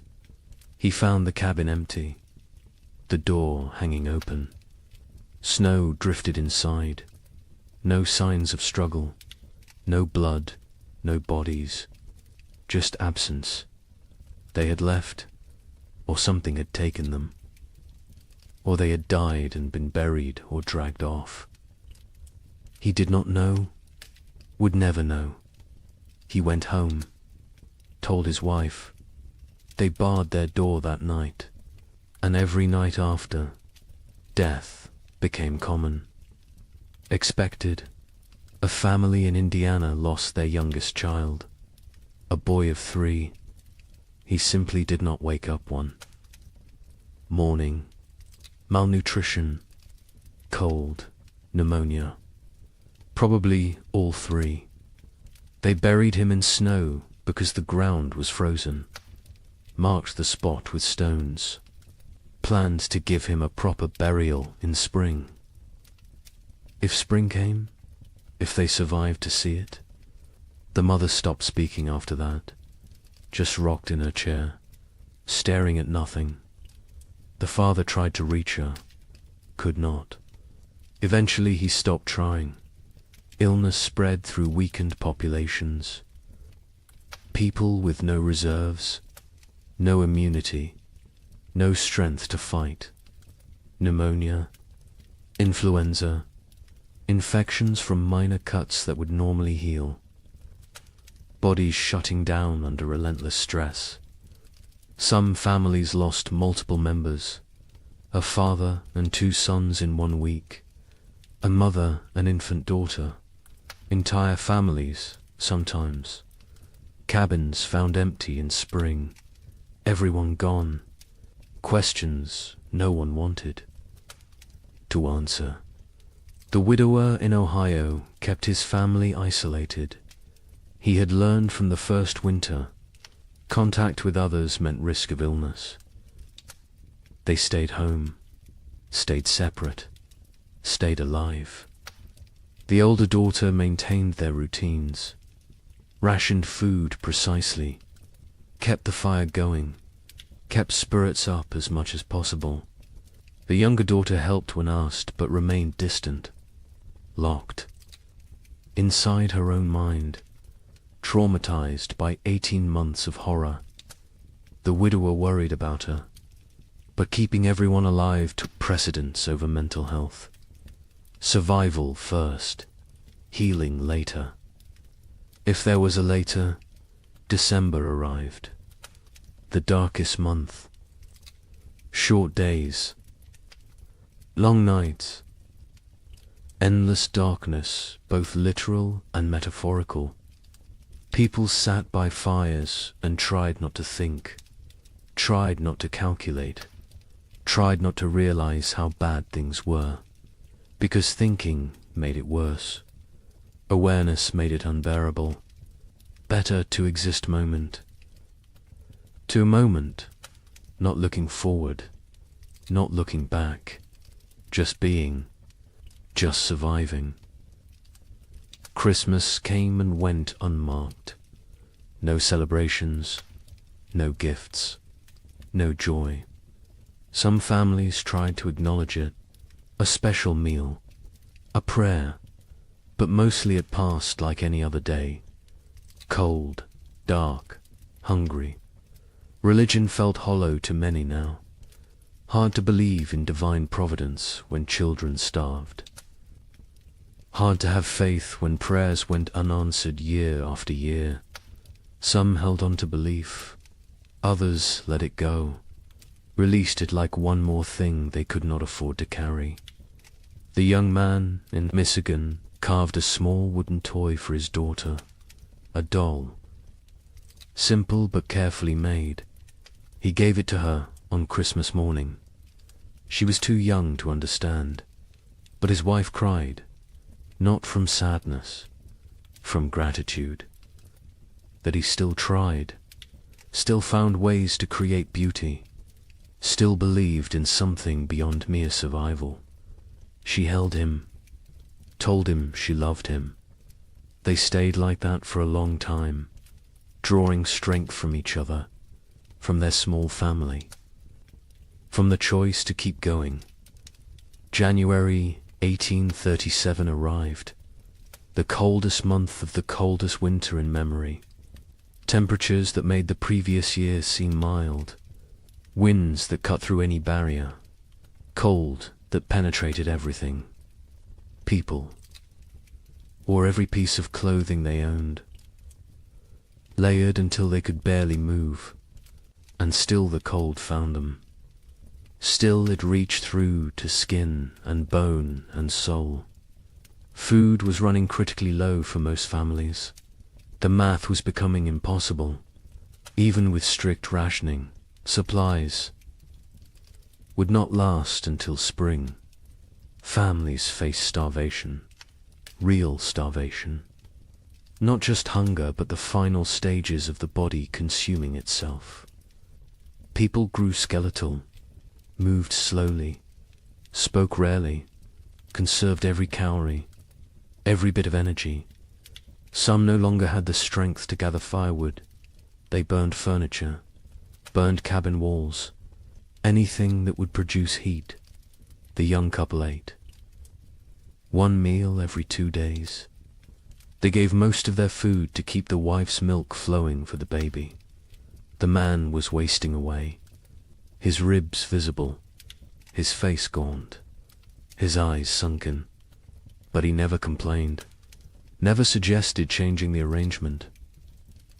His daughter would eat, would survive, even if he did not. The wife saw what he was doing, begged him to eat more. He refused, said she needed strength for the baby. She did not argue further, because he was right, and because arguing took energy. They did not have. February brought no relief, just more cold, more snow, more death. The widower in Ohio made a final inventory. They had perhaps 3 weeks of food left. After that, nothing. He gathered his daughters, told them the truth. They would need to start hunting more aggressively, taking more risks. It was dangerous, but necessary. The older daughter nodded, said she would help. She had learned to trap, to track, to skin small game, skills her mother never imagined she would need. The younger daughter looked up briefly, then back down. The widower wondered what she was thinking, if she was thinking, or if she had retreated so far inside herself that she was unreachable. But then something changed. Late February brought a warm spell. Temperatures above freezing for 3 consecutive days. Snow melted. The sun appeared, bright, almost cheerful. People emerged from cabins, looked around, dared to hope. Maybe this was it. Maybe winter was breaking. Maybe they had made it through. The warmth lasted a week, then ended abruptly. Temperatures plunged again.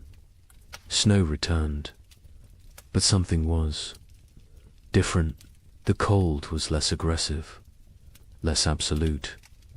Spring was not here, but it was coming. Finally, actually coming. People could feel it, could sense it. The rhythm of seasons reasserting itself. Nature remembering how things were supposed.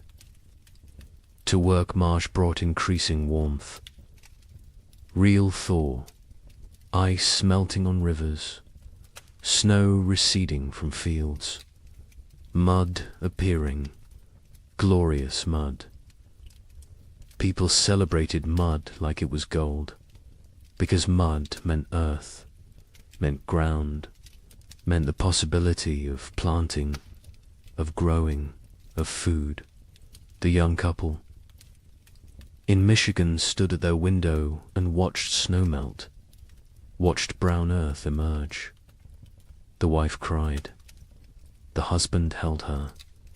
They had survived.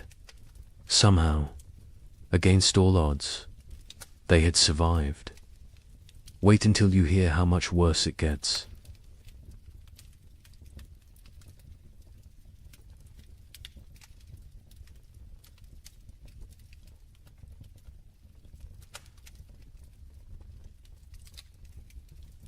The relief of March 1837 was short-lived. Spring arrived tentatively, weakly, like it was unsure of its own existence. Temperatures rose, but not enough, not consistently. Warm days followed by cold nights. Progress followed by setbacks. Nature could not decide what season it wanted to be.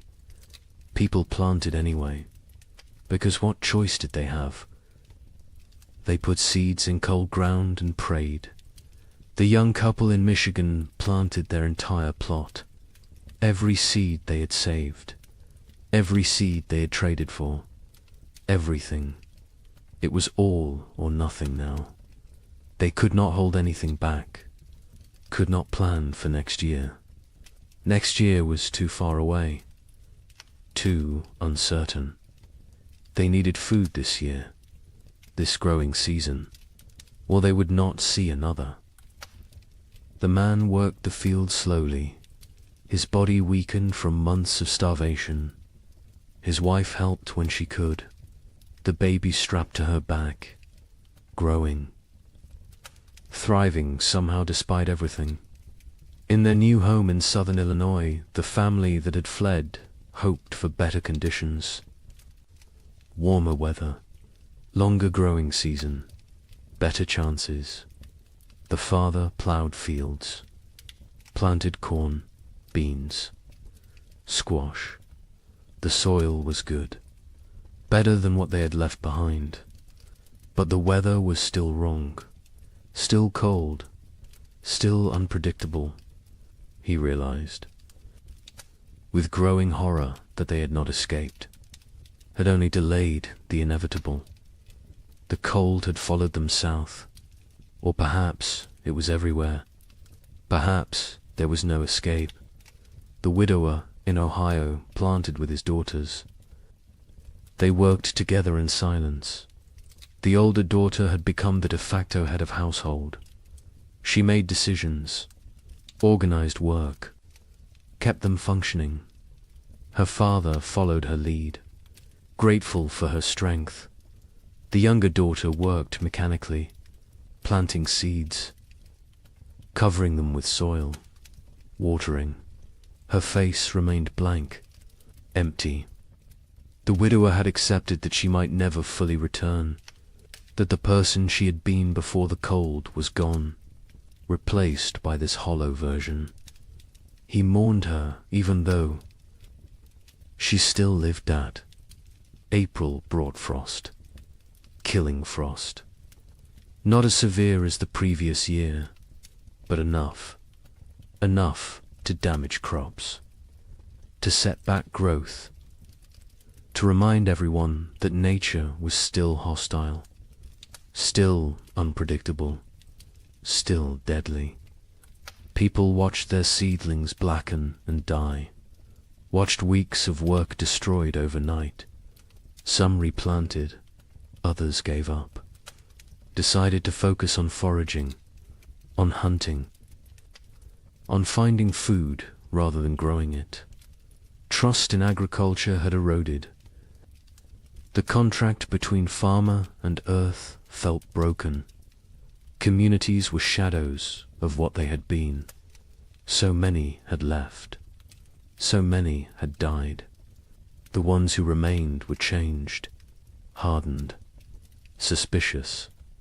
The social bonds that had held frontier life together were gone, replaced by wariness, by self-interest, by the understanding that in crisis every person was ultimately alone. Neighbors who had once helped each other now avoided contact, feared obligation, feared the weakness that came from caring about others. A woman in Michigan Territory knocked on the young couple's door in late April. She was gaunt, desperate. Her husband had died in February. She had 3 children, no food, no options. She begged for help, anything they could spare. The young man looked at his wife. They had so little themselves, barely enough for their own family. His wife went inside, came back with a small sack of cornmeal, perhaps 2 pounds. It was a significant portion of their stores. The woman wept, thanked them, left. The young man and his wife never discussed it, never questioned the decision, but they both knew what that cornmeal might cost them later.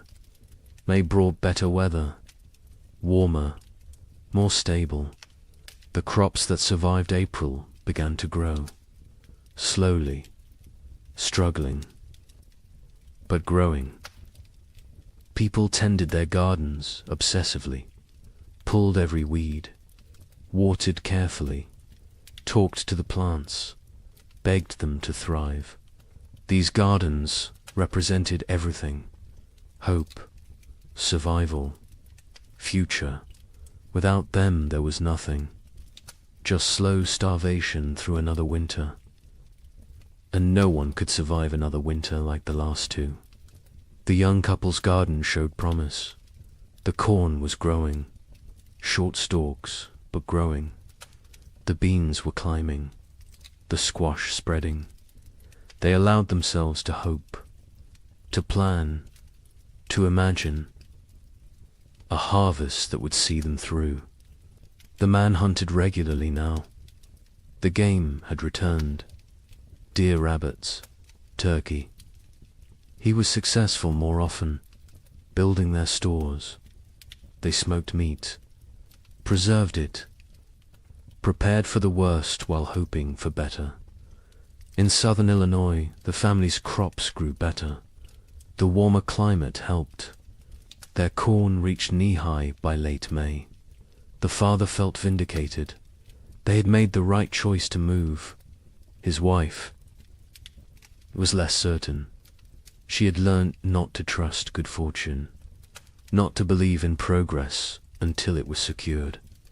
She watched the sky constantly, waited for the next disaster, for the frost or hail or plague of insects that would destroy everything. Optimism felt dangerous, felt like tempting fate. The widower's garden grew adequately, not abundant but adequate. The older daughter managed it efficiently. She had learned to maximize every inch of soil, every drop of water, every moment of sunlight. She was 17 now, an adult in all. But names she had lost her youth to these winters, lost her innocence, lost a chance to be young and carefree. She did not mourn these losses. There was no time, no space, no energy. She simply existed in the present, did what needed doing, survived. June arrived warm. Summer finally asserting itself. People shed layers, felt sun on skin, remembered what warmth felt like. Children played outside, really played. Not just huddled for warmth, but ran and laughed, and acted like children. Parents watched them with complicated emotions. Joy at seeing childhood return, sorrow for all the childhood lost, fear that this reprieve was temporary. That winter would return too soon. The young couple's baby took her first steps in June. On grass, in sunshine, her mother cried watching her. This tiny person who had known only cold and hunger and fear was walking, growing, living. It felt miraculous. The man picked up his daughter, spun her in the air. She laughed. The sound was pure joy, untainted by the suffering around her. Too young to understand, too young to remember. They both hoped she would never remember these years. Never carry the scars they carried. July was hot, genuinely hot. People complained about heat, then laughed at themselves for complaining. Heat was blessing. Heat was life. Heat meant crops growing, meant long days, meant hope. The gardens flourished. Corn grew tall. Beans produced pods. Squash spread across the ground with heavy fruit. For the first time in 2 years, abundance seemed possible, not guaranteed, but possible. But nature had taught them not to trust. On July 23rd, a hailstorm struck southern Indiana. Hail the size of eggs. It shredded crops, destroyed gardens, killed livestock. Families who had been preparing for harvest lost everything in 20 minutes. The storm passed, left devastation. People walked through destroyed fields in shock, corn beaten into the ground, beans stripped from vines, squash smashed. Months of work, all their hope, gone. The Eloy family was spared. The storm passed north of them, but they heard about it. Heard about families losing everything. The father thanked God. The mother said nothing. She had stopped thanking God, stopped blaming God. God was absent from this struggle. They were alone. They survived or died based on luck and effort. Nothing more, no divine plan, no greater purpose, just random chance and brutal nature. August brought the harvest. For those whose crops survived, it was a time of desperate work, gathering everything before weather could destroy it, before animals could take it, before anything else could go wrong. People worked dawn until dark, harvesting, preserving, storing, building supplies for the winter they knew was coming, because winter always came, and it came early, and it stayed late, and it tried to kill you. The young couple in Michigan harvested a reasonable crop, not abundant, but enough. Combined with the meat the man had preserved in careful rationing, they might have enough, might make it through. The woman calculated and recalculated, added numbers, divided portions, tried to make the math work. Her husband told her they would be fine. She wanted to believe him, but she had learned not to believe in fine. Fine was a luxury. Fine was an assumption they could not afford. The widower and his daughters harvested their garden methodically. The older daughter kept precise records, weight of every potato, count of every ear of corn, number of beans. She created an inventory, made a plan, calculated daily rations for each of them.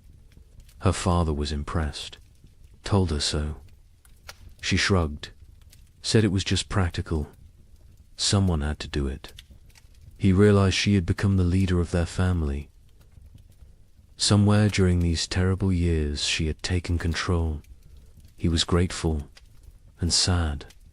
No 17-year-old should have to be this responsible, this hard. This adult September came cool, cooler than it should be. People noticed, worried, hoped. They were imagining it, hoped it was just normal September weather. But they knew better. They had learned to read the signs, to feel the wrongness in the air. Winter was coming early again.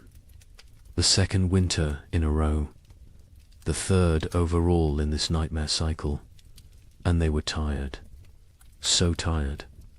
Tired of fighting. Tired of surviving. Tired of being afraid. October brought the first snow. 6 weeks early. Heavy snow that blanketed everything. Buried the world in white. People watched from windows with dead eyes. They had known it was coming, had prepared as best they could, but knowing did not make it easier, did not make it less terrifying. They settled into their cabins, barred the doors, fed the fires, began the long dark wait. The psychology of the second winter was different from the first. The first had carried shock, disbelief, the hope that surely this would end. The second winter carried resignation, acceptance, the knowledge that this might never end, that they might die in this cold, that survival was not guaranteed no matter how hard they tried. This knowledge was heavier than the cold, heavier than the hunger. It pressed down on souls, crushed spirits, made people hollow. The young couple settled into routines. He maintained the fire. She cared for the baby. They rationed food strictly. 1 meal a day. Small portions. They talked less now. Conversation took energy, took hope. They existed side by side, parallel lives barely touching. The baby was their only connection, their only reason. Without her, they might have drifted apart entirely, might have retreated into individual isolation. But she needed both of them, so they stayed together, functioned as a unit, survived. In Illinois, the family that had fled south discovered that southern winter was still winter. Less severe than Michigan, but severe enough. Cold enough. Dangerous enough. The father realized they would need to go farther south next year. Kentucky, maybe. Tennessee. Somewhere winter was mild. Somewhere survival did not require such desperate measures, his wife agreed. The children were weakening. The youngest was sick. A cough that would not go away.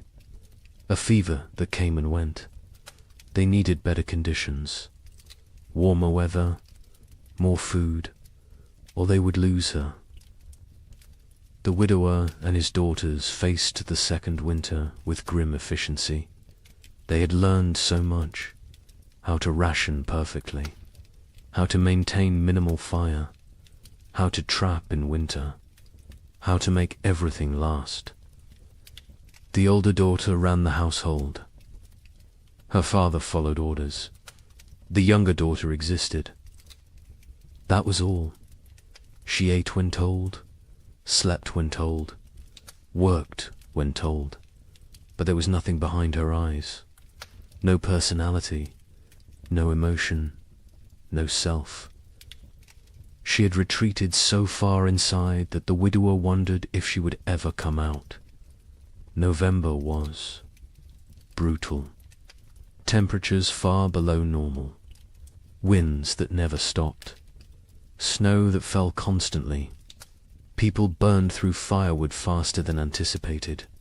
Started burning furniture again. Cabin walls. Anything wooden. Anything that would burn.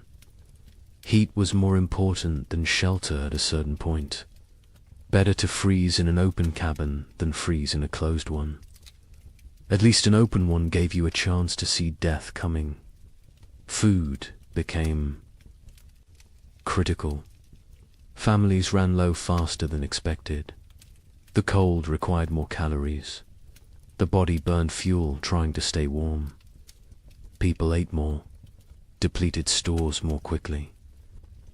By mid-November, some families were already rationing desperately, making soup with water and a single potato, boiling bones multiple times to extract every bit of nutrition, eating things that would normally be considered inedible, tree bark, leather, anything that might contain some caloric value. A family 4 miles from the young couple knocked on their door in late November. A father with 2 sons. Their wife and mother had died in October. Pneumonia. They had no food left. Nothing. They were starving. The father asked for help. His sons stood behind him, thin, shaking, eyes too large in gaunt faces. The young man looked at his wife. She looked at the baby. They had enough food for themselves. Barely. Not enough to share. The young man told them he was sorry. He had nothing to give. The father nodded. Said he understood. They left. The young couple never saw them again. Never learned what happened to them. Preferred not to know. December brought darkness. Literal and metaphorical. The days were so short. The nights so long. People sat in dark. Cabins, conserving candles, conserving lamp oil, conserving everything. The darkness was oppressive, heavy. It made time feel strange, distorted. Days blended together. You woke, ate a small amount, sat, slept, woke again. Was it day? Was it night? Did it matter? Time lost meaning when every moment was the same. Cold, dark, hungry, afraid. The young couple's baby got sick in early December. A fever. She cried constantly. Would not nurse. The mother held her day and night. Tried everything. Cold cloths. Warm cloths. Arb's prayer. The fever broke after 3 days. The baby survived, but the mother did not recover emotionally. She stopped sleeping. Watched the baby constantly. convinced that if she looked away, her daughter would die. The man tried to comfort her, told her the baby was fine. She would not listen, could not listen. Fear had taken hold. Rational thought had fled. Christmas came. No celebration, no acknowledgement. It was just another day. Cold, dark, hungry, the young. Man had carved another toy for his daughter. A small horse. He gave it to her on Christmas morning. She grabbed it, put it in her mouth. Too young to play properly, too young to understand. His wife smiled weakly, told him it was beautiful, then went back to staring at the baby. The man sat by the fire, wondered how much longer they could do this, wondered if survival was worth the cost, then felt guilty for wondering. The Illinois family's youngest child died on December 30th. The cough had gotten worse. The fever never broke. She was 6 years old. They wrapped her in a blanket, laid her in the snow, marked the spot. The mother did not cry. She had no tears left. The father built a small cross. The other children stood silently. They had learned not to show emotion. Emotion was weakness. Weakness was dangerous. The family went back inside. Life continued, because what else could they do? Stop living because one of them had died. Everyone was dying, slowly, quickly, inevitably. January 1837 was the coldest month in living memory. Temperatures dropped to levels that should not be possible, that could not be survived. People huddled by fires, wore every piece of clothing, burned everything that could burn. And still the cold found them, reached through walls, through clothes, through skin, into bones, into souls. Cold that felt sentient, malevolent, actively trying to kill. The widower in Ohio burned his bed in January, then the girl's bed. They slept on the floor near the fire, all three together, sharing body heat, sharing blankets. The older daughter protested burning the beds, said they would need them later. Her father said later did not matter if they froze tonight. She understood, helped him break up the bed frames, fed them to the fire, watched the wood burn, wondered what they would burn next, what they would sacrifice tomorrow.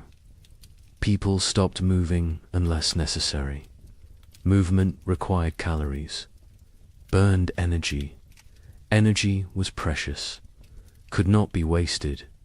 Families sat still for hours, days, only moving to tend fire, to prepare food, to use the chamber pot. Everything else was eliminated. Conversation, work, activity, all gone, replaced by stillness, by conservation, by the desperate attempt to make their bodies last until spring. Food was running out everywhere. People were starving, really starving. The body consuming itself, muscle wasting, organs beginning to fail. People became skeletal, their faces gaunt, eyes sunken, teeth loose, hair falling out. The physical signs of advanced starvation. Some went mad. The hunger drove them insane.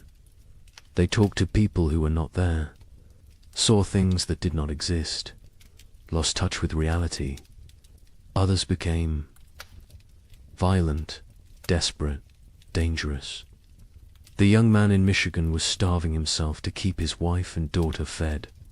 He ate almost nothing, claimed he was not hungry, His wife knew what he was doing, begged him to eat. He refused, said she needed strength to nurse. She needed food to make milk. The baby needed milk to survive. Therefore, the baby and wife ate. He did not. The math was simple, brutal, but simple. He was dying. They both knew it. Neither spoke of it, because speaking made it real, made it unbearable. February brought no relief, just more cold, more hunger, more death. Bodies were found frozen in cabins. Entire families sometimes. They had run out of firewood, run out of food, run out of strength. They had simply stopped, laid down, let the cold take them. It was easier than continuing, easier than fighting every single day with no end in sight. Some people judged them, called them weak. Others understood, envied them even, because at least their suffering was over. The young couple reached their breaking point in late February. They had no food left, nothing. The man was too weak to hunt, too weak to trap, too weak to move. His wife was still nursing, but her milk was almost gone. The baby cried constantly, starving, dying. They sat together, held each other, held their daughter, waited for the end. They did not speak, did not cry, did not pray. They had moved beyond all that. They simply existed in the moment, waiting for it to be over. Then a neighbor appeared, the same neighbor who had offered to take them south. He had returned. His sister's farm had been no better. He had come back to his land, to his cabin. He knocked on their door. The young man opened it, could barely stand.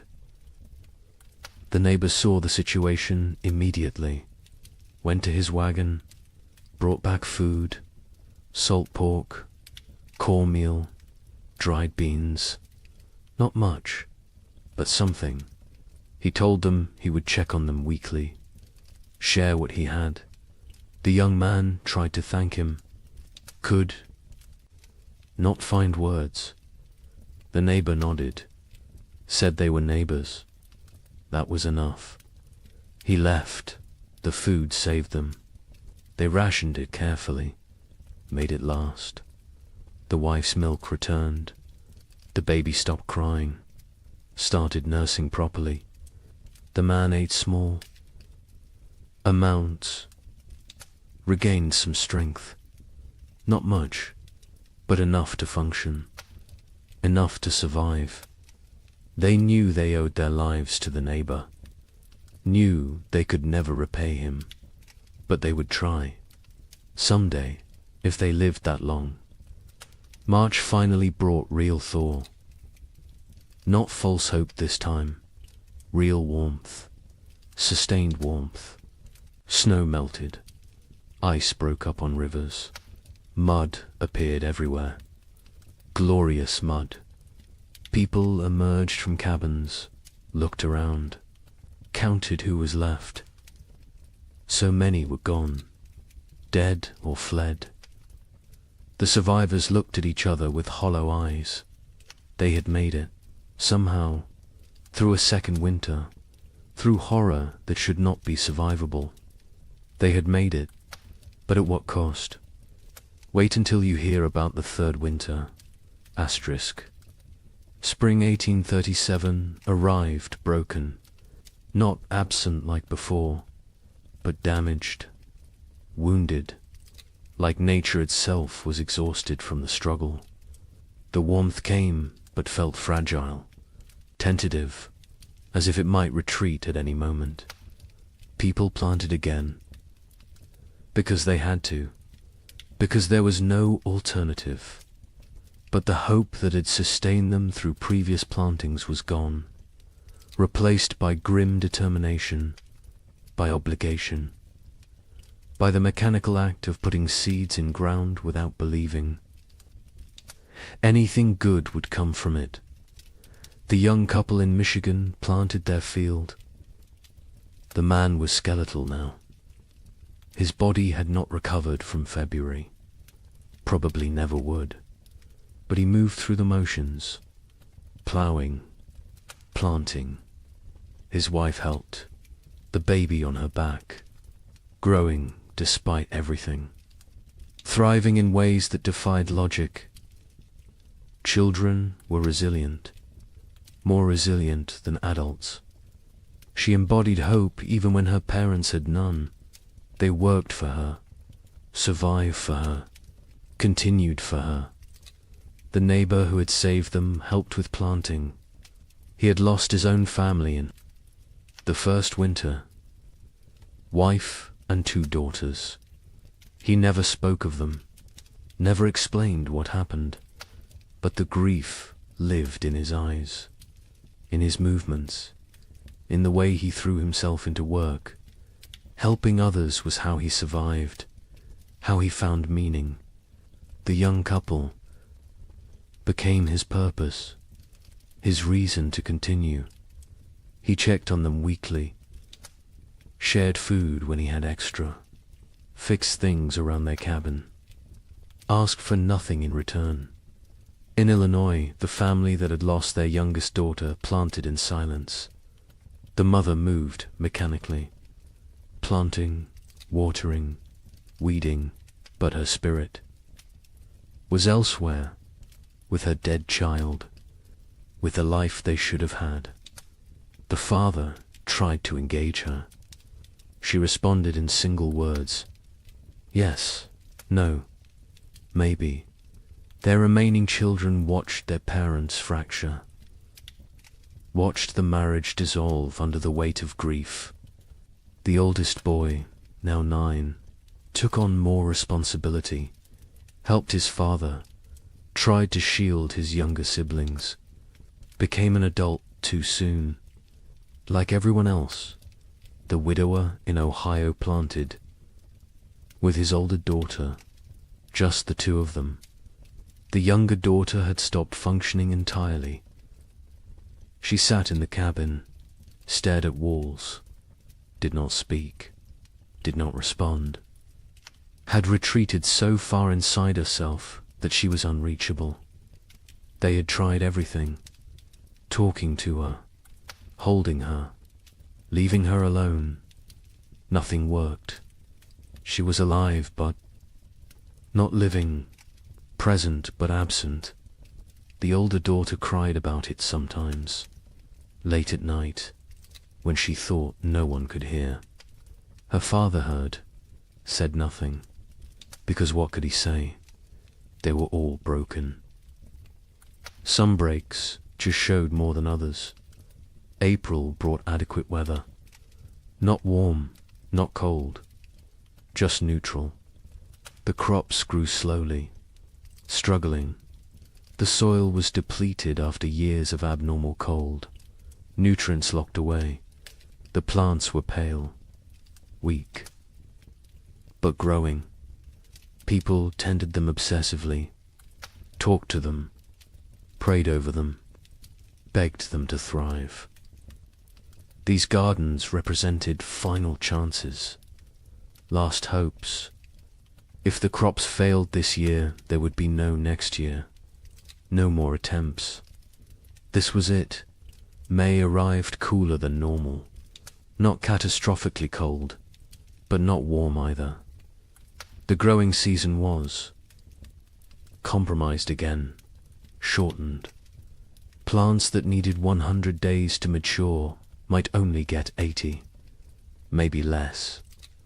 People did what they could, fertilized with anything available.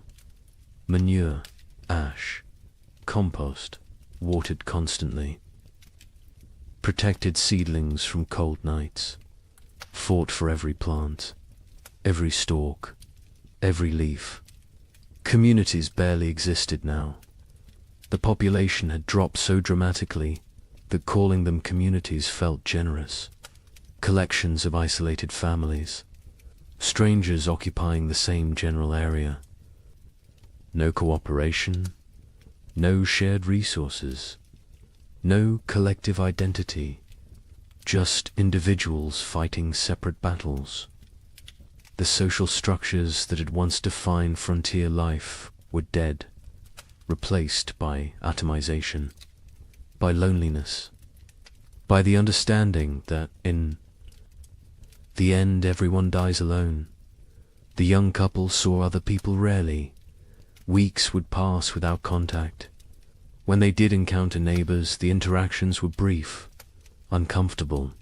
No one wanted to share information about food stores, about successes or failures, about anything that might reveal vulnerability. Trust was gone. Community was gone. Only wariness remained. Eyes that assessed whether you were threat or opportunity. Calculations about whether helping you would benefit them. Nothing was given freely anymore. Everything had price. June brought better weather. Finally, real warmth. Sustained warmth. The crops responded. Grew with vigor they had lacked before. Corn shot up. Beans produced. Squash spread. For the first time in 3 years, gardens looked healthy, looked productive, looked like they might actually yield harvests. People allowed themselves to feel something close to hope, not real hope. That was too dangerous, but cautious optimism. The possibility that maybe, possibly, they might have enough food. The young man hunted successfully in June. Deer were abundant again. The population had recovered, or perhaps the human hunters had diminished enough that game was plentiful. He killed 2 deer in 3 weeks. They smoked the meat, stored it, carefully added it to their supplies. The wife calculated, recalculated.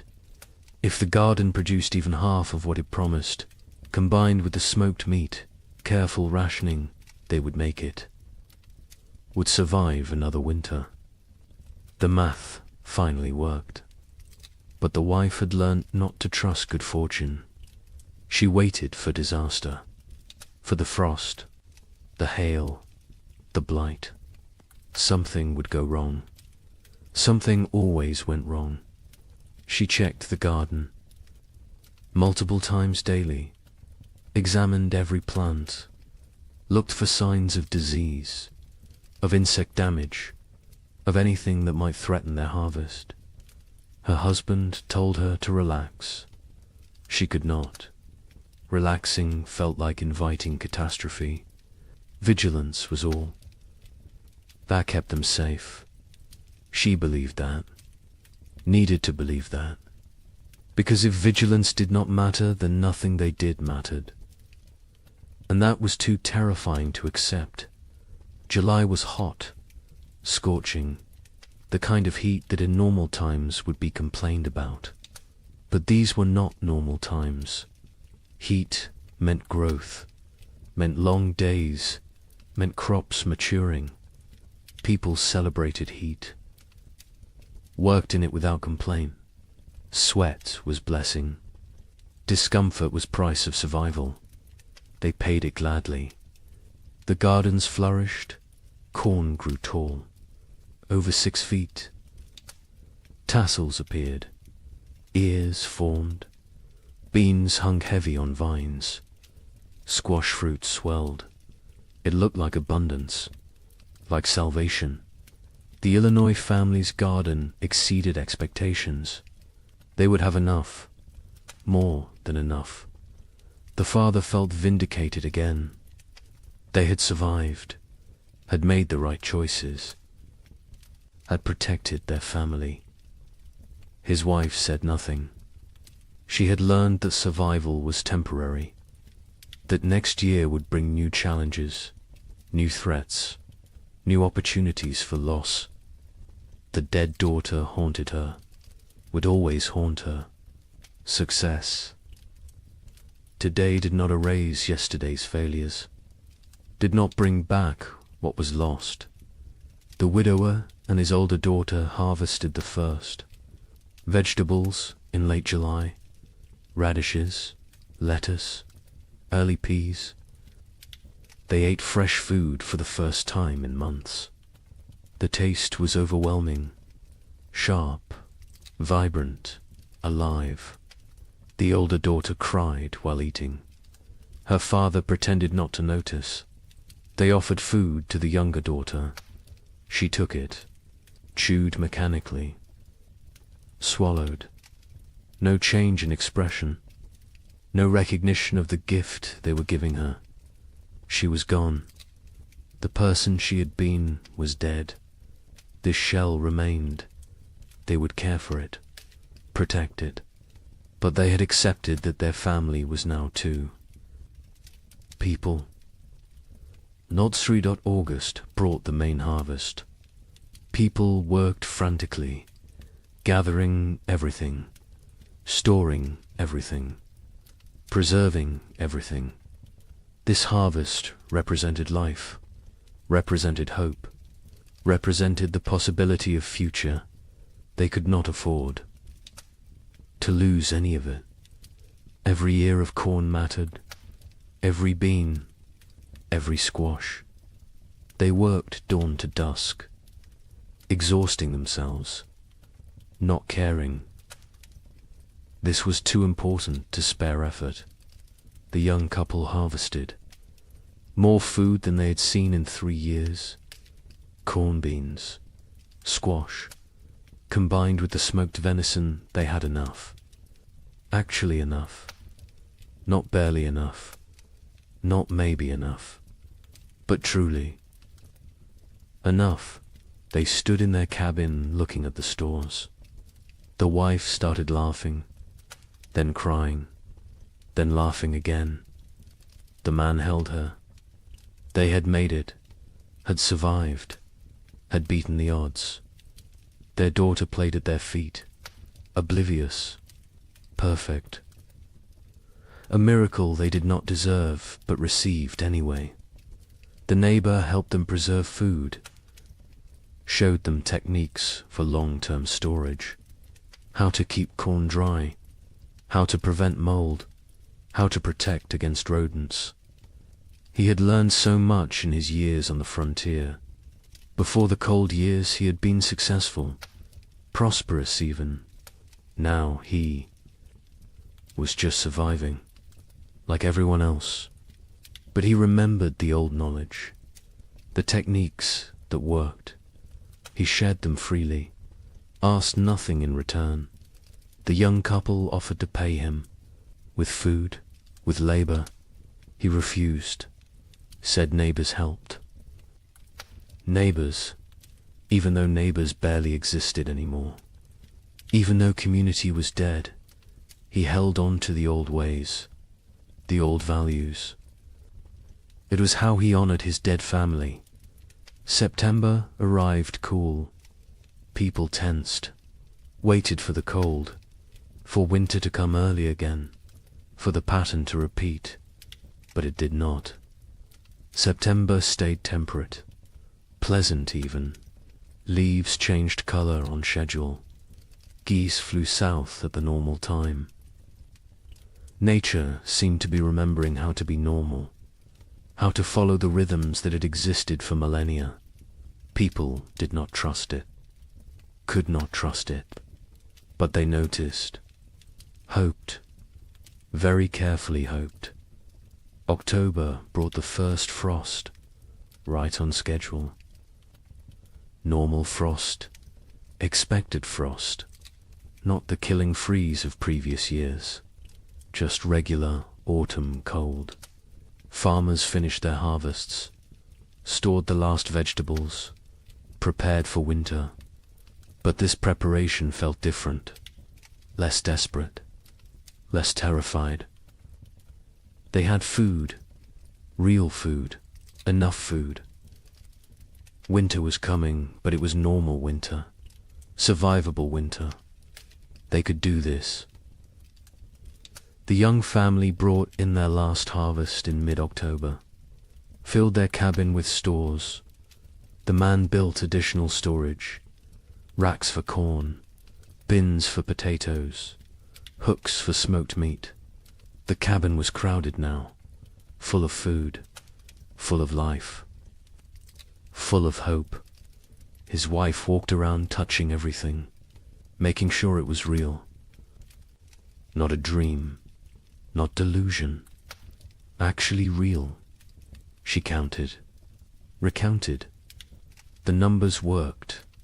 They would eat this winter, would eat well even. The relief was almost unbearable. The Illinois family stored their harvests methodically. The father built a proper root cellar, dug into a hillside, lined with stone, cool and dry, perfect for storage.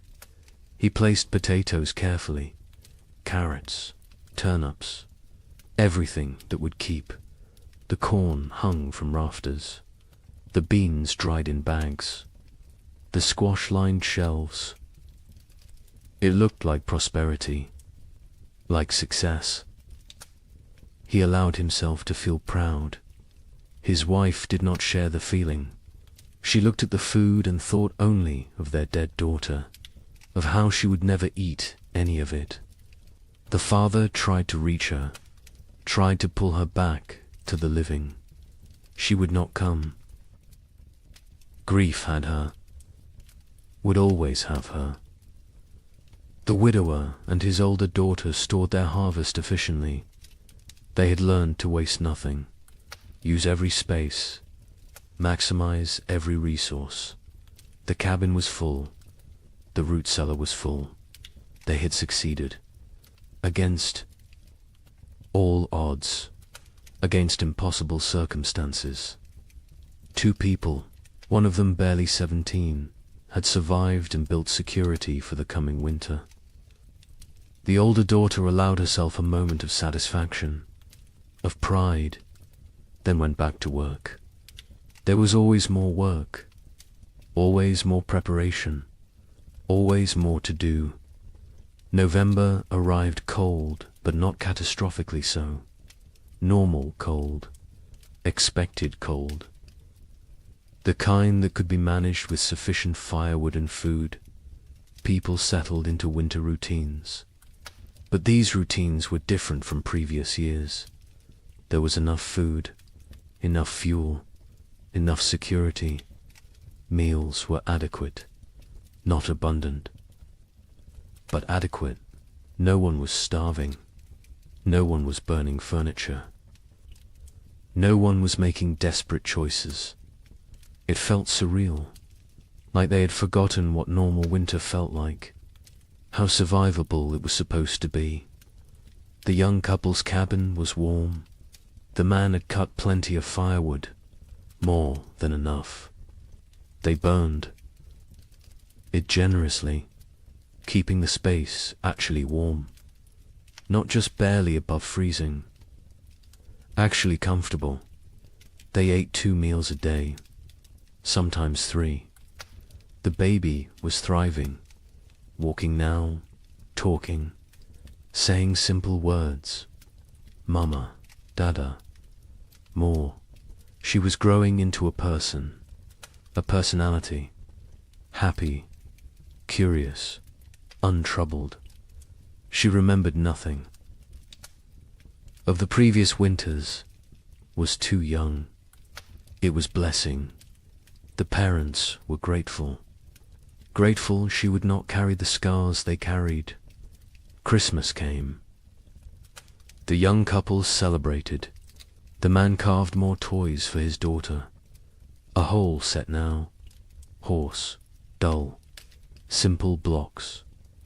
The wife cooked a special meal, used extra supplies, made bread, made stew with vegetables.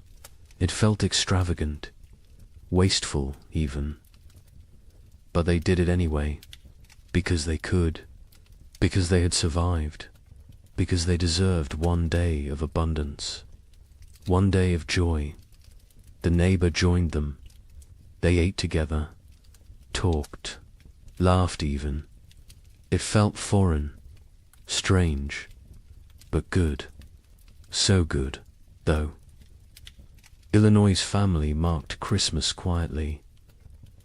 The father suggested they celebrate, make a special meal. The mother refused, said she could not celebrate when her daughter was dead. The father did not push, let it go.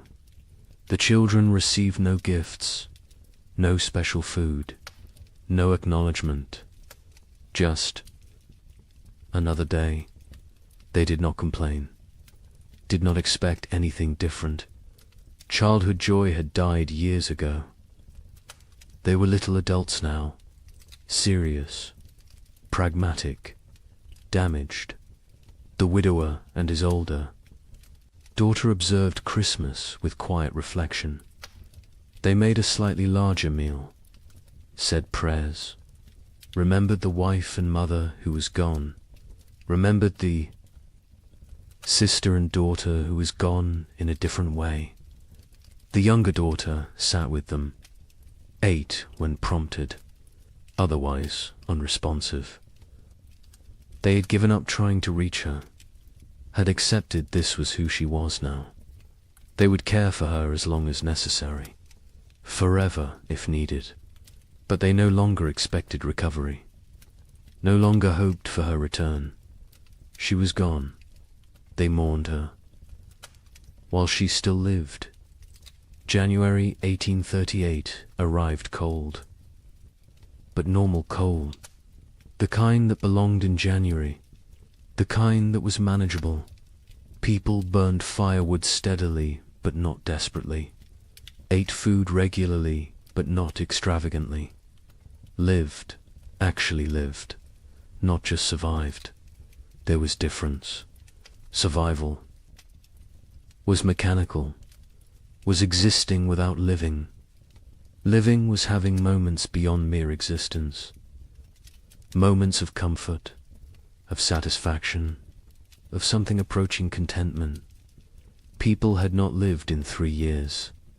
Now they remembered what it felt like. The young man sat by the fire one January evening, his wife beside him, their daughter asleep. Between them, he looked around the cabin, saw the food stores, felt the warmth, heard his family breathing. He started crying. Quietly, his wife took his hand, asked what was wrong. He said nothing was wrong. Everything was right. For the first time in 3 years, everything was actually right. They were warm, fed, together, alive. It felt like miracle, like grace, like something they had not earned, but received anyway. February brought storms, heavy snow, strong winds, but the cabin was warm. The food was adequate. The family was safe. The storms raged outside. Inside there was peace. The baby played with her toys. The mother sewed. The father carved. They existed in domestic tranquility. It felt surreal, impossible, like any moment they would wake up and discover it was dream, that they were actually still in the second winter, still starving, still freezing, still dying. But they did not wake up, because it was real. The nightmare was ending, finally, actually ending. The Illinois family endured February without crisis.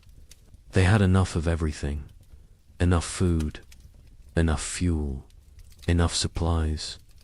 The physical needs were met, but the emotional damage remained. The mother barely spoke, spent hours staring at nothing. The father tried to engage her. She would not engage. The children adapted, learned to parent themselves, The older boy especially. He took care of his younger siblings, made sure they were fed, dressed, safe. The father was grateful and heartbroken.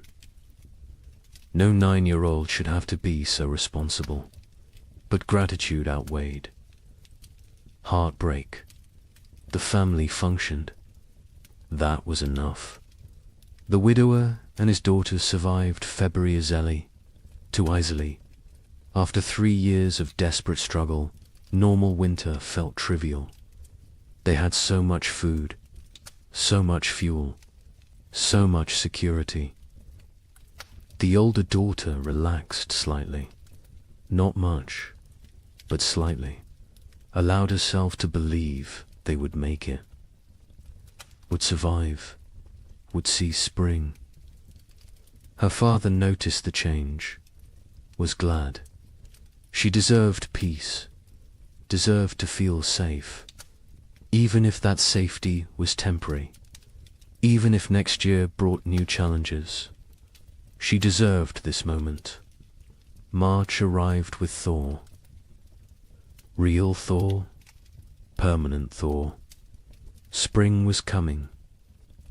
Not false hope this time, not temporary reprieve, actual spring, the kind that arrived and stayed, the kind that brought warmth and life and renewal. Snow melted rapidly, rivers broke up, birds returned, the world came back to life. People emerged from cabins, looked around, saw their neighbors, saw who had survived, who had made it through. The numbers were shocking. So few left. So many gone. The young couple walked their property in early March, looked at the field they would plant, looked at the cabin they had defended, looked at each other. They had survived, had kept their daughter alive, had made it through 3 winters that should have killed them.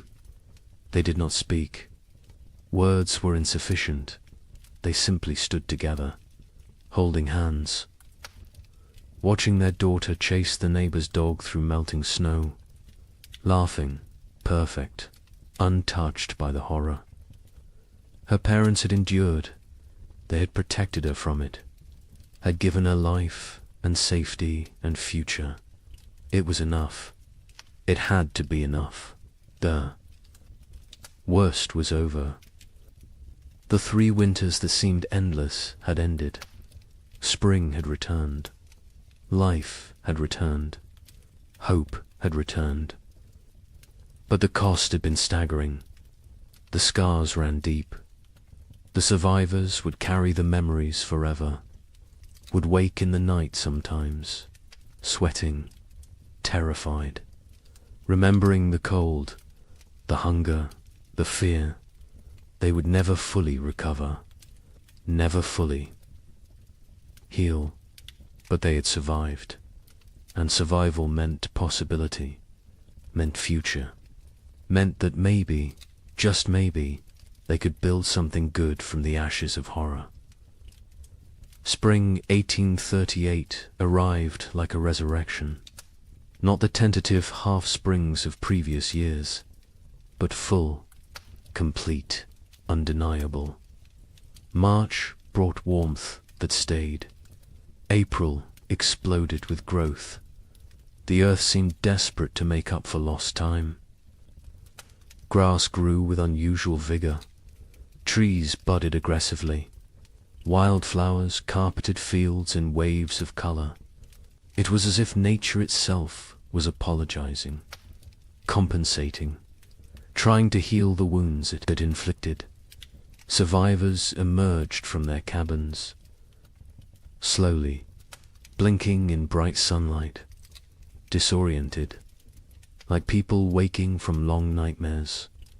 They looked at each other with hollow eyes, eyes that had seen too much, known too much suffering.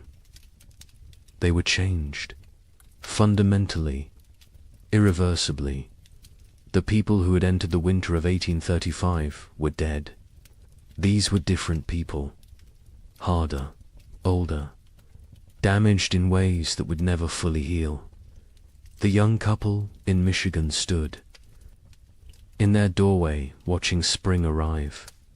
The man was thin still. His body had not recovered the weight lost during the starving times. Probably never would. His hair had gone partially grey. He was 25, but looked 40. His wife was 23. She looked older, lines around her eyes, around her mouth, marks of worry, of fear, of 3 years spent on the edge of death. Their daughter was almost 2 now, perfect, unblemished, the only innocent thing left in their world. They planted their field in April. The work felt different this year. Not desperate, not terrified, just work, normal work, the kind farmers had done for thousands of years. Put seeds in ground, trust earth to do its part. The simplicity was jarring. They had forgotten farming could be simple, could be routine, could be anything other than life or death struggle.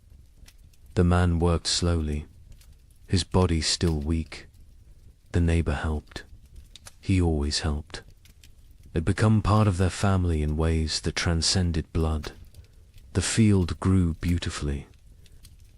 The corn shut up, strong, healthy, dark green. The kind of growth they had not seen in years. The beans climbed vigorously. The squash spread rapidly. It looked like abundance, like prosperity, like the future they had imagined when they first claimed this land, before the cold, before the suffering, before they learned how fragile everything was. The wife watched the garden grow and felt nothing. No joy, no satisfaction, no relief. The capacity for positive emotion had been burned out of her. She was functional, capable, but hollow, empty of everything except mechanical competence. In Illinois, the family that had lost their daughter tried to rebuild. The father threw himself into work, expanded his fields, built new structures, kept busy constantly. Movement meant not thinking, not remembering, not grieving. His wife did the opposite. She stopped moving, sat for hours, staring at nothing. The children navigated between these extremes, tried to be invisible, tried not to cause problems, tried to hold together a family that was fragmenting. The older boy carried the weight. He was 10 now, too young for such responsibility. But responsibility did not care about age. Someone had to hold things together. He did it because no one else would. The widower in Ohio and his older daughter planted their field together, just the 2 of them. The younger daughter remained in the cabin, unresponsive, present but absent. They had tried everything to reach her. Doctors when they could afford them, medicines, prayers, time. Nothing worked. She was locked inside herself, trapped in whatever mental prison the winters had created.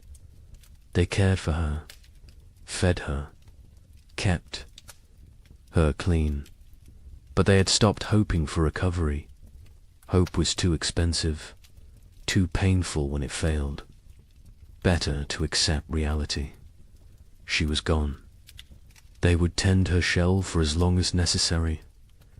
Other families across the frontier faced similar struggles. The physical danger had passed. Food was available. Weather was normal. But the psychological damage remained. People suffered from what we would now recognize as severe trauma, depression, anxiety, what was then called melancholy or nervous. Exhaustion. They startled easily, had nightmares, struggled with crowds, with noise, with anything that reminded them of the hard years. Many never fully recovered, carried the scars until death. Communities began to reform, slowly, hesitantly. People who had isolated for survival started reaching out again, started talking to neighbors, started attending church, started rebuilding the social structures that had dissolved. But it was different now. The easy trust was gone. The assumption of mutual aid was gone. People helped each other, but warily, with limits, with boundaries. The innocence of early frontier community had died, been replaced by something more cautious, more cynical, more realistic. A traveling minister came through Michigan territory in May, held revival meetings, promised salvation, promised explanation for the suffering, promised that God had a plan. Some people came, desperate for meaning, desperate to believe their suffering had purpose. The young couple attended once, listened to the minister talk about divine testing, about Job, about how suffering brought people closer to God. The wife stood up, walked out. Her husband followed. They never went back. If God had done this to them, then they wanted nothing to do with God. If God had not done this, then he was powerless to prevent it. Either way, church offered nothing they needed. Others found comfort in religion, clung to faith as the only thing that made sense of senselessness, believed that heaven waited, that their dead children were safe, that suffering on earth was temporary, that eternity would compensate for temporal pain. The young couple did not judge them. Whatever got you through was valid, but they could not share that faith, had lost it somewhere in the second winter, when their daughter was dying and prayers went unanswered, when they realized they were alone, truly alone. Number. God, no providence. Just luck and effort and random chance. Summer brought abundance. The crops matured perfectly. The harvest was extraordinary. People gathered more food than they had seen in 5 years. Barns filled, root cellars filled, cabins filled. It was almost obscene, this wealth after such poverty, this abundance after such scarcity. Some people hoarded reflexively, stored food they would never eat, could not stop gathering, could not trust that next year would also be good. The trauma of scarcity had rewired their brains, made them incapable of feeling secure no matter how much they had. The young couple harvested their field in August. The yield was massive, more than they could possibly use. They sold some, traded some, gave some away, kept plenty for themselves. Their stores were overflowing. The man built additional storage. The wife watched him work, felt disconnected, like she was observing someone else's life.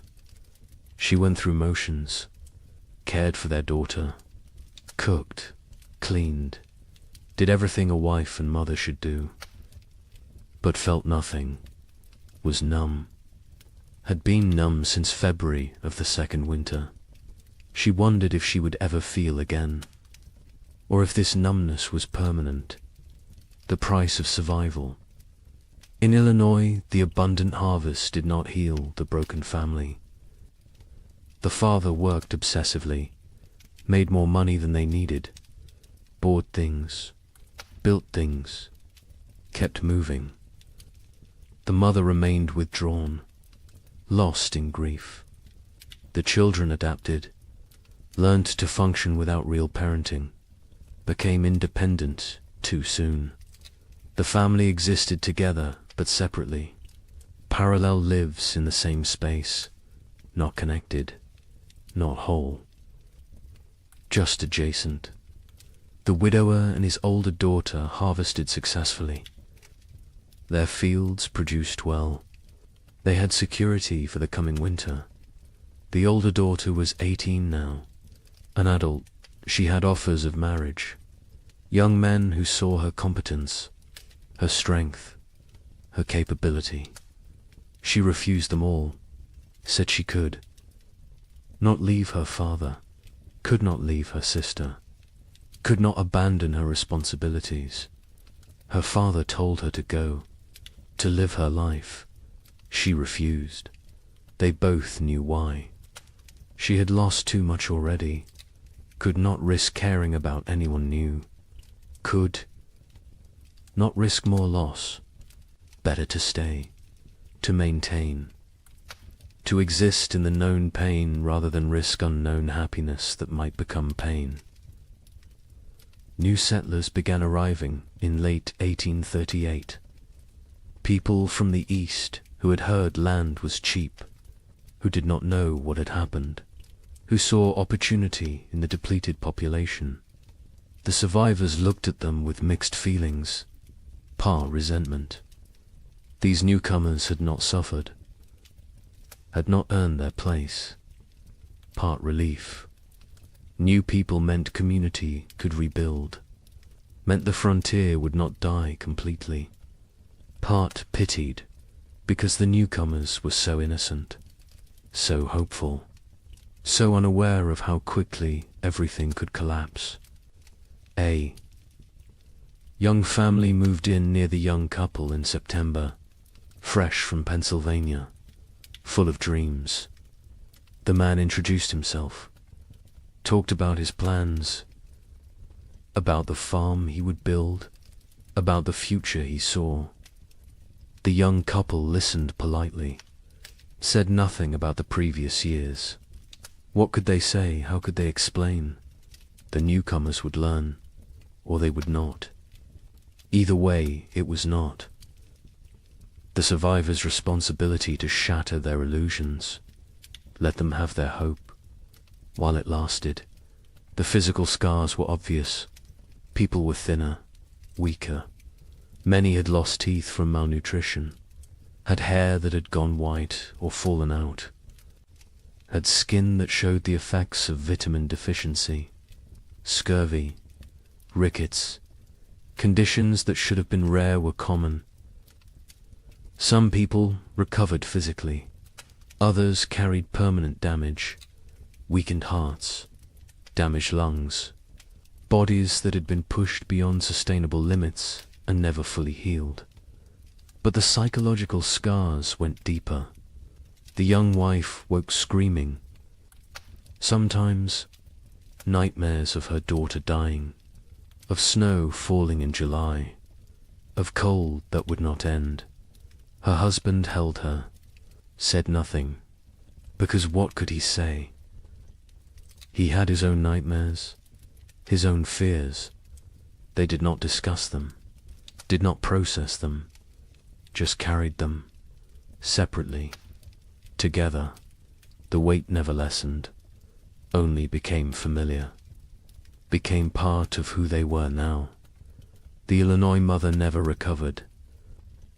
She existed but did not live, went through motions but found no joy, no peace, no release from grief.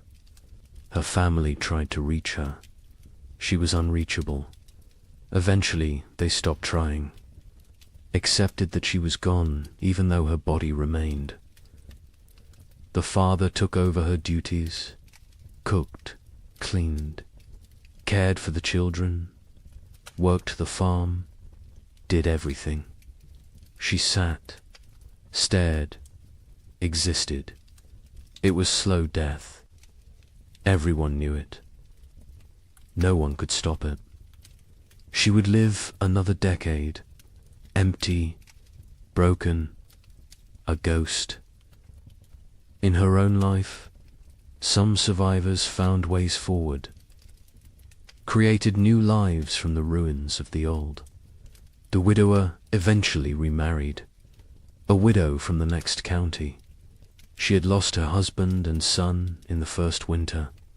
They married not from love, but from practicality, from loneliness, from the need to not be alone. It was not romantic, but it worked. They built a life together, quiet, stable, functional. His older daughter never married, stayed home, cared for her sister, became essential to the household, found purpose in duty, in responsibility, in maintaining.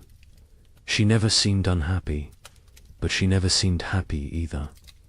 Just existed in the middle, neither satisfied nor dissatisfied. Just present, the young couple stayed together, raised their daughter, had 2 more children in the years after, built a successful farm. From the outside they looked normal, prosperous even, but between them was distance, a gulf created by 3 years of shared trauma that they could never fully bridge. They cared for each other, were faithful, were good parents. But the passionate young couple who had claimed the land in 1835 was gone, replaced by 2 damaged people doing their best. It was enough, had to be enough. They did not expect happiness, did not seek joy, just sought stability, safety, security, found those things, made a life from them. By 1840, the population had stabilized. Some areas had recovered partially, others remained sparsely populated. The demographic impact was significant. Thousands had died. Thousands more had fled. The westward expansion had been set back years. Territories that should have achieved statehood remained territories. The ambitious growth projections of the early 1830s were abandoned. Reality had intruded, shown the limits of human ambition, of manifest destiny, of the belief that the frontier was there for the taking. Nature had reminded everyone who was really in control. The survivors aged rapidly. The young man in Michigan was 30 in 1840, looked 50. His body was worn out from the hard years. He would die at 45. Heart failure. His body simply gave out. Used up. Exhausted. His wife outlived him by 20 years. Raised their 3 children. Alone. Never remarried. Never spoke of the hard years. Her children knew something had happened. Could see it in her eyes, in her reactions to cold, to hunger, to waste. But she never explained, never wanted them to know, wanted them innocent, untouched, protected from the knowledge of how bad things could get. The records from this period are sparse. Many families did not keep records, could not read or write, or chose not to document what had happened. The census of 1840 shows dramatic population decline in the affected territories. But the numbers tell only part of the story, cannot capture the psychological damage, the broken families, the lost potential, the dreams that died, the innocence that was shattered. Those losses are not recorded, not documented, not preserved. But they were real, were significant, were the true cost of the winters that would not end. Some survivors tried to document what happened, wrote letters to relatives back east, kept journals, created records. But even as they wrote, they sensed their accounts would be doubted, would be dismissed as exaggeration, as hysteria, as the ramblings of traumatized minds. How could they explain what it felt like to watch your child starve? To burn your furniture for warmth? To consider actions that in normal times would be unthinkable? Words were inadequate. Experience was untranslatable. They wrote anyway, because someone needed to remember, someone needed to bear witness, even if no one believed them. The young man in Michigan wrote to his brother in Ohio in 1840, described what they had endured. His brother wrote back, said surely it had not been that bad, said the human mind exaggerated traumatic memories.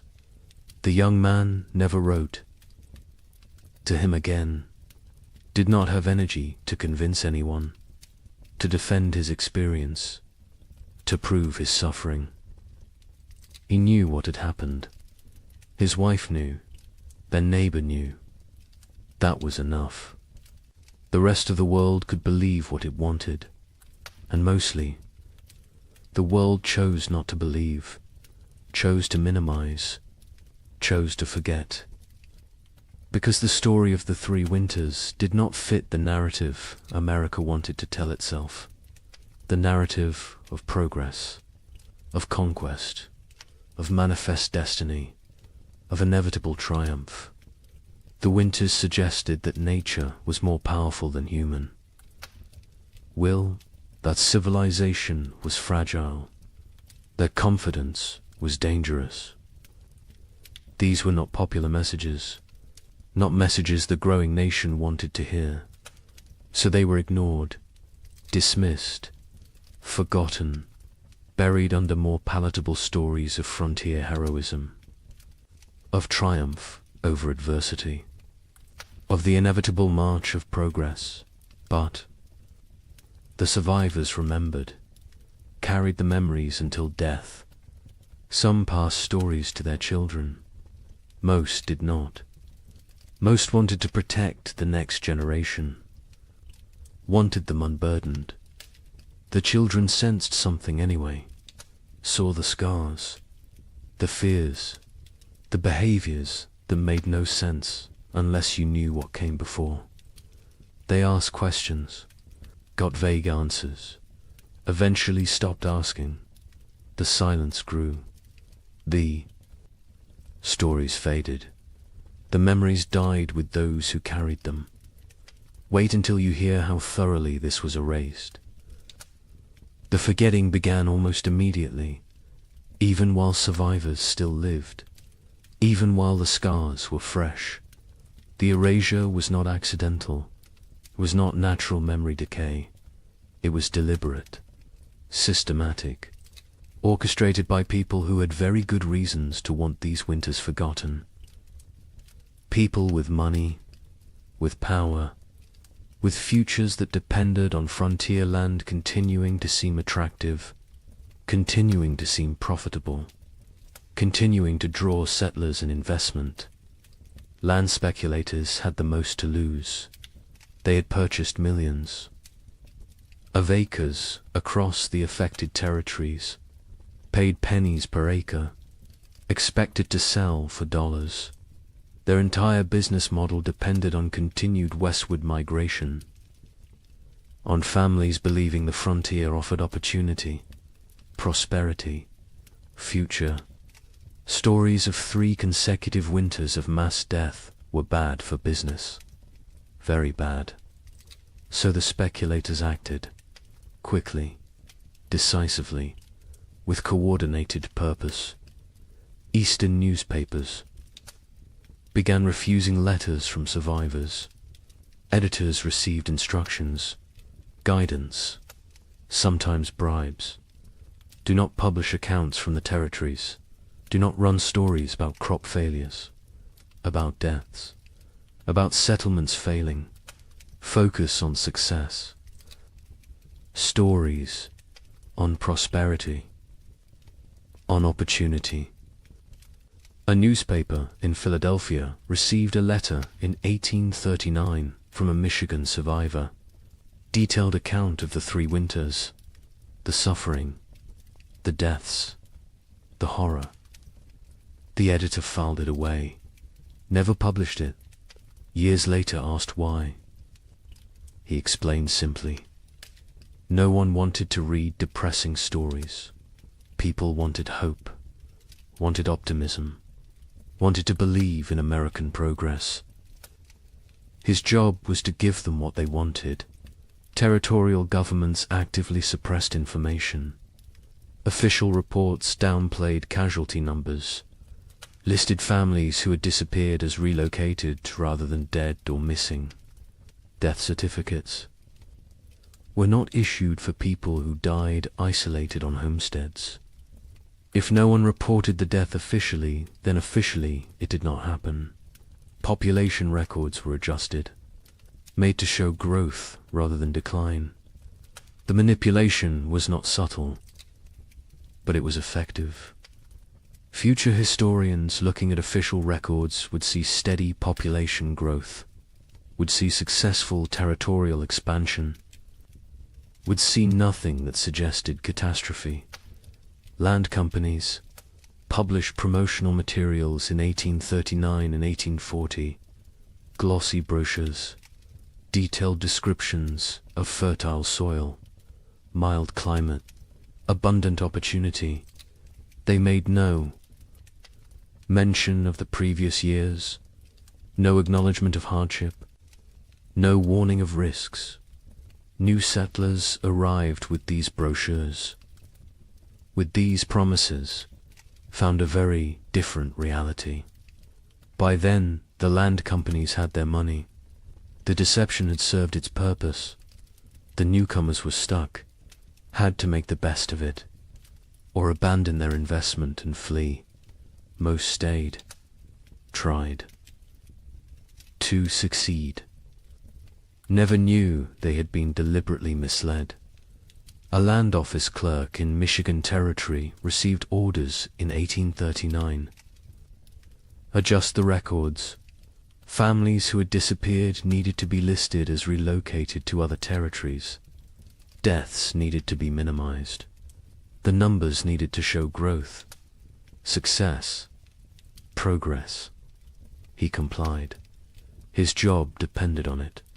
His family depended on it. He made the changes, falsified documents, erased people from existence. Years later, guilt-ridden, he confessed to his wife, told her what he had done. She told him he had no choice. Everyone had to survive somehow. He accepted this, but the guilt never left. He carried it until death, never told anyone else, never made it right. Just carried the weight of erasing thousands of people to protect property values. Railroad companies were equally invested in suppressing the truth. Their business plans required population growth in the territories, required towns, commerce, customers. Empty land was worthless. They needed settlers, needed them desperately. Stories of mass death were obstacles, barriers to profit. So they acted, funded newspapers that told the right stories, hired writers to create promotional content, paid for testimonials from satisfied settlers, built a narrative of success and opportunity that bore little resemblance to reality. The suppression extended to personal correspondence, letters from survivors to relatives. Back east were sometimes intercepted, lost, destroyed. Postal clerks received instructions. Letters containing certain content should not reach their destinations, should disappear. It was not official policy, not written down anywhere, but it happened regularly, systematically. Survivors wrote letters describing their experiences. Melt them. They never arrived. The relatives back east never learned the truth, continued to believe the promotional literature, continued to encourage others to move west. The cycle continued. Churches participated in the suppression, not overtly, not deliberately, perhaps, but they promoted a narrative that made the hard years easier to ignore. Suffering was divine testing. Those who died were called to heaven. Those who survived were blessed. This framing made the catastrophe seem like individual, spiritual journey rather than systemic climate disaster. Made it about personal faith rather than policy failure. Made it easier to move forward without asking difficult questions, without assigning blame, without demanding accountability. The survivors themselves often did not speak about their experiences. Many were deeply traumatized, could not articulate what had happened. The words did not exist. The concepts did not exist. Post-traumatic stress disorder would not be named.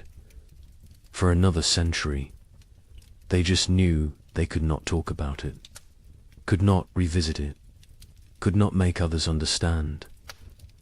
So they stayed silent, kept the memories locked inside. The silence was mistaken for acceptance, for healing, for moving on. It was none of these things. It was survival mechanism. It was protective barrier. It was the only way they could continue functioning. Others faced social pressure to remain silent. Communities wanted to move forward, wanted to rebuild, wanted to forget. People who dwelt on the hard years were seen as weak, as complainers, as obstacles to progress. A woman in Illinois tried to talk about losing her daughter, about the starvation, about the cold. Her neighbors told her to stop living in the past, to focus on the future, to be grateful for what she had. She stopped talking, but the memories did not stop. They never stopped.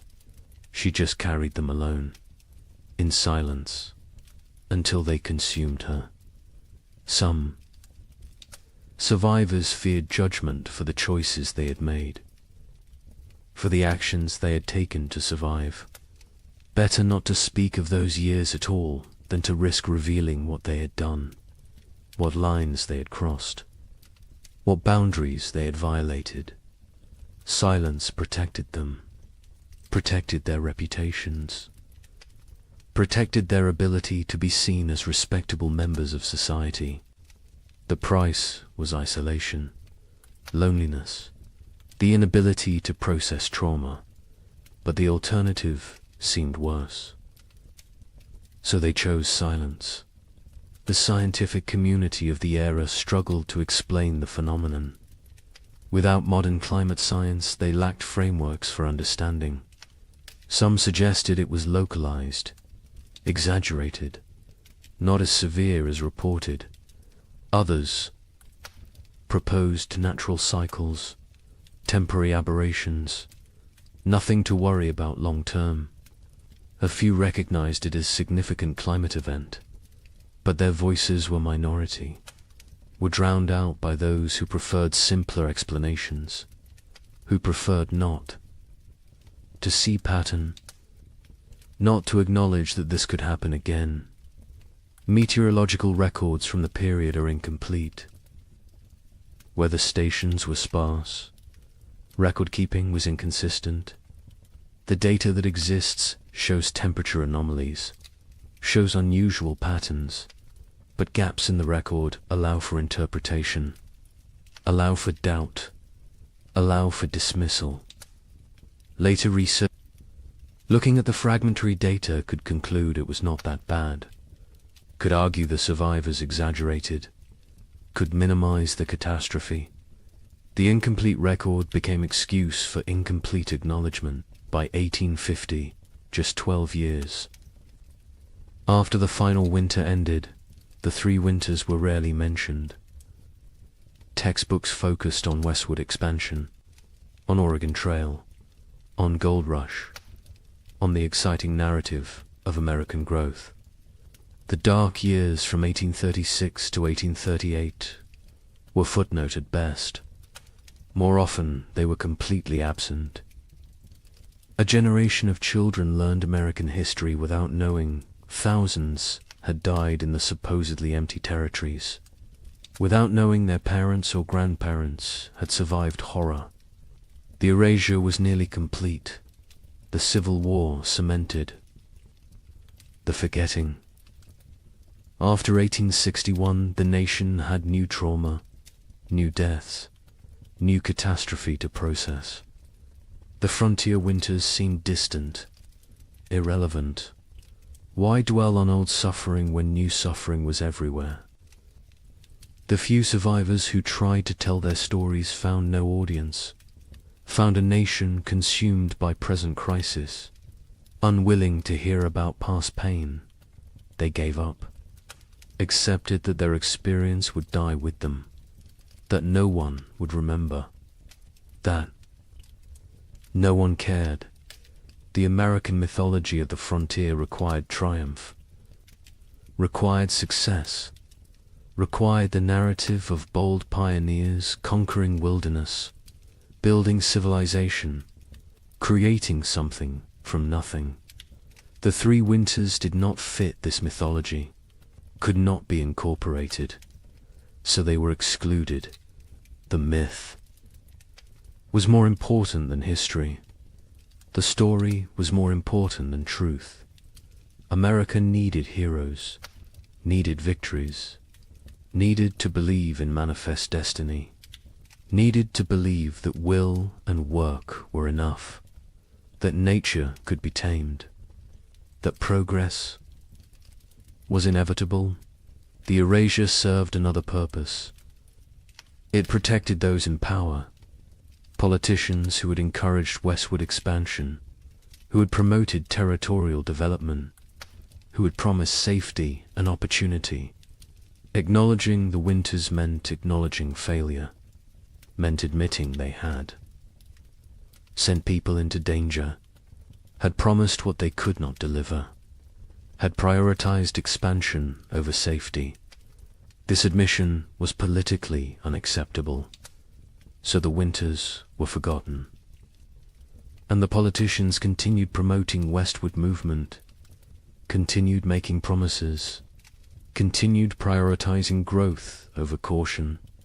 Survivors who tried to speak faced ridicule, disbelief, accusations of exaggeration, of hysteria, of attention-seeking.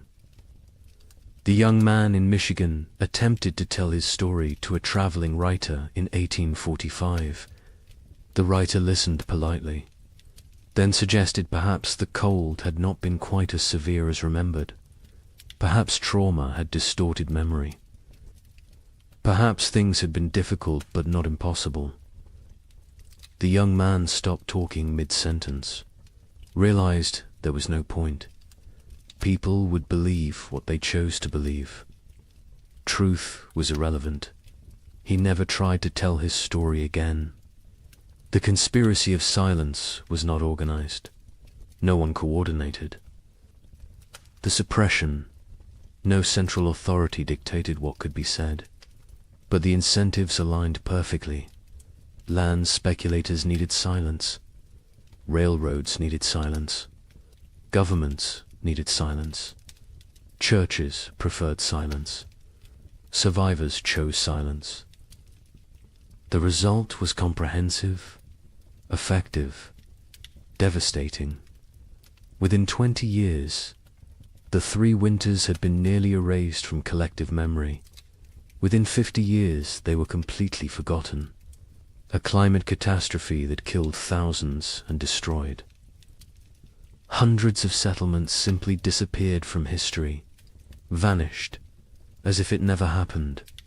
But evidence remained, buried, hidden, waiting, in journals stuffed in attics, in letters preserved by accident, in graveyards with too many children's stones dated 1836 to 1838, In the population records that did not add up, in the archaeological evidence, in the tree rings, in the ice cores, in the gaps in genealogies where entire families simply ended.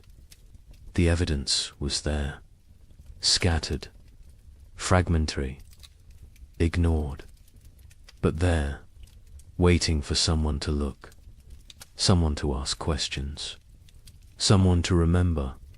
Wait until you hear what we found. Modern science has uncovered what deliberate forgetting tried to erase. The evidence exists, scattered across disciplines, buried in places most people never think to look. But it is there, consistent, compelling, undeniable.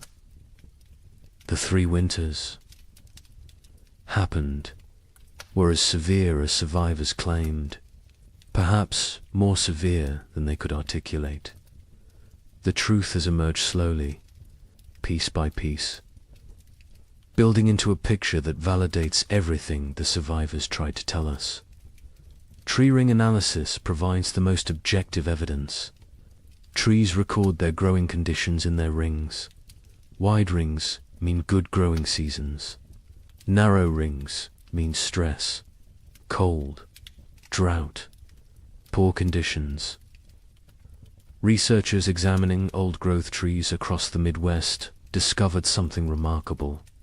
The rings from 1836 to 1838 are extraordinarily narrow, some of the narrowest in the entire record. These trees were stressed, struggling, barely growing. The pattern is consistent across species, across regions, across thousands of individual trees. The cold was real, was widespread. Was severe ice core samples from Greenland tell a similar story. Each layer of ice preserves atmospheric conditions from when the snow fell. Chemical analysis reveals volcanic particulates, sulfur compounds, evidence of major eruptions. The layers from 1835 and 1836 show unusually high concentrations, multiple eruptions. The volcanic material entered the upper atmosphere, circled the globe, blocked sunlight, lowered temperatures, created the conditions for catastrophic cooling. The ice remembers what humans forgot. A volcanic eruption near Japan in late 1835 was particularly significant. Mount Osama, not as famous as Tambora, which caused the year without summer in 1816, but substantial, combined with other eruptions in the Pacific. In Central America, the cumulative effect was devastating. The particulates in the atmosphere created a cascade of cooling, blocked solar radiation, disrupted weather patterns. The effects were most severe in continental interiors, places far from moderating ocean influences, places like the American. Midwest soil analysis from archaeological sites shows frost penetration to unusual depths. In normal years, frost might penetrate 12 to 18 inches. In the affected years, it went deeper, 24 inches, 30 inches. In some locations, the ground never fully thawed. Permafrost conditions in places that should never experience them.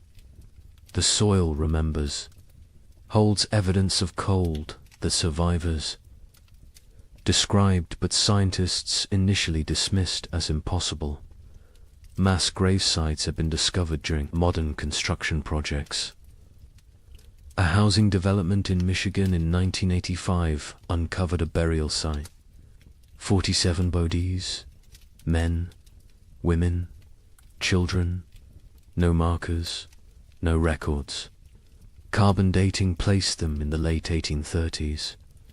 The bones showed signs of extreme malnutrition, scurvy, rickets, starvation.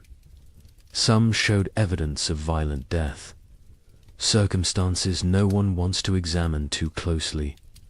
The site was quietly reburied, a small memorial placed. Most people who drive past have no idea what lies beneath. Cabin sites across the frontier show evidence of desperate measures. Archaeological excavations reveal layers that tell stories. Burned furniture, charred cabin walls, butchered animals that would normally never be eaten. Rats, squirrels. In one site in Indiana, researchers found evidence suggesting the inhabitants had eaten leather. Boot leather, harness leather, anything that might contain nutrition. The desperation is written in the debris, in what people consumed, in what they burned, in how they died. Historical Society archives contain survivor accounts, journals that sat ignored for over a century. A diary from a woman in Illinois was donated in 1923, filed away, not examined until 1998. It documented day-by-day survival through all 3 winters, the declining food stores, the deaths of neighbors, the choices she made to keep her family alive, the guilt she carried. The final entry was in March 1838. It said simply that spring had come, that they had survived, that she did not know if survival was blessing or curse. The journal was published in 2005. 90 academics read it. The general public remained unaware. More journals continued to surface, in estate sales, in attics, in old trunks, in historical societies. Each one adds detail, adds confirmation, adds validation to what survivors tried to tell anyone who would. Listen. A journal from Ohio described November 1836. The cold that went beyond anything imaginable. The wind that never stopped. The children asking when they could go outside again. Being told maybe spring, knowing spring might never come. The journal, as a matter of fact, unemotional, which makes it more powerful. The horror is in what is not said, in the gaps, in the things too terrible to write. Census records show the truth when examined carefully. The 1840 census recorded population in the affected territories. Researchers comparing it to 1830 projections found massive discrepancies. The expected population based on immigration rates and natural growth should have been far higher. Tens of thousands of people were simply missing, not relocated, not accounted for, gone. The census takers noted the discrepancies at the time. Their concerns were dismissed. The records were filed. The questions remained unasked for over a century. Statistical analysis reveals the scope of the catastrophe. Researchers in the late 20th century compiled data from multiple sources: church records, land claims, tax rolls, census data, letters, journals, everything available. They built demographic models. The model showed that approximately 15,000 families entered their affected territories between 1830 and 1835.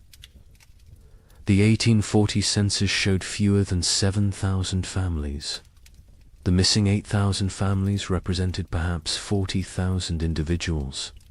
Some fled, but many died. The exact numbers will never be known, but the scale is clear. This was demographic catastrophe. Climate modeling supports the survivor accounts. Modern computers can simulate historical climate conditions, input the volcanic eruptions, the solar activity, the ocean currents, Run the models. See what temperatures they produce. The models consistently show severe cooling in the continental interior from 1836 to 1838. Temperature drops of 10 to 15 degrees below normal. Extended growing seasons by 30 to 60 days. The kind of conditions that make agriculture nearly impossible. The kind of conditions that kill. The models validate what survivors said. Validate what written records document. Validate what physical evidence proves. A particularly compelling piece of evidence emerged in 2012. A locked trunk. Found in the basement of a historical society in Pennsylvania. Inside were letters. Dozens of them. From frontier families to relatives back east. Letters that never reached their destinations. Letters that had been intercepted. Saved by the postal clerk who could not bring himself to destroy them, but could not deliver them either. The letters described starvation, death, terror, desperate pleas for help that never came. Because the letters never arrived. The trunk sat unopened for 170 years. The stories inside died with those who wrote them, until the trunk was finally opened, finally read. Finally acknowledged the letters paint a consistent picture. Cold that started early, that would not end. Food running out. Neighbors dying. Children dying. The grinding daily battle to survive another day. One letter from a mother in Michigan described watching her daughter grow thinner, watching her stop playing, stop laughing, stop being a child, becoming instead a small, starving creature focused only on survival. The letter was dated January 1837. It is unclear if the daughter survived. The mother's name appears in no later records. She likely died. The letter is her memorial, her testimony, her proof that she existed, that she suffered, that she tried. Genetic evidence provides another layer of confirmation. Population geneticists studying Midwest families found bottleneck events in the late 1830s, sudden reductions in genetic diversity, indicating that populations declined rapidly, that only certain family lines continued, that many lines ended completely.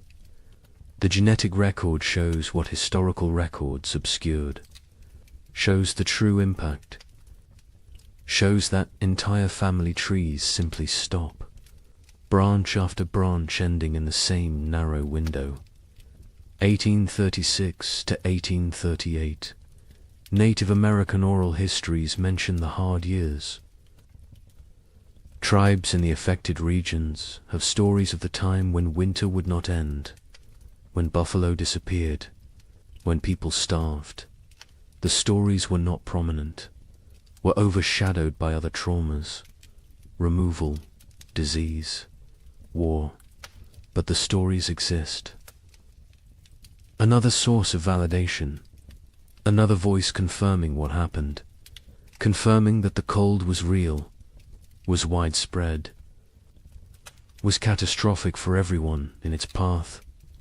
European records provide external confirmation.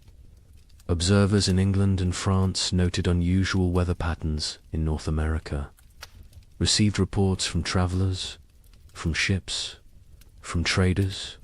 The reports described severe cold, crop failures, humanitarian disaster. These reports were published in European scientific journals, were discussed in academic circles, were known at the time, but were forgotten in America, were not incorporated into American historical narrative, were treated as foreign observations of foreign problems, not as documentation of American catastrophe. The evidence is overwhelming, undeniable, consistent across every discipline, every source, every method of inquiry. The 3 winters happened, were as bad as survivors claimed, killed thousands, destroyed hundreds of settlements, set back westward expansion by years, changed the trajectory of American development, and was systematically erased from memory, deliberately forgotten, buried under more palatable narratives.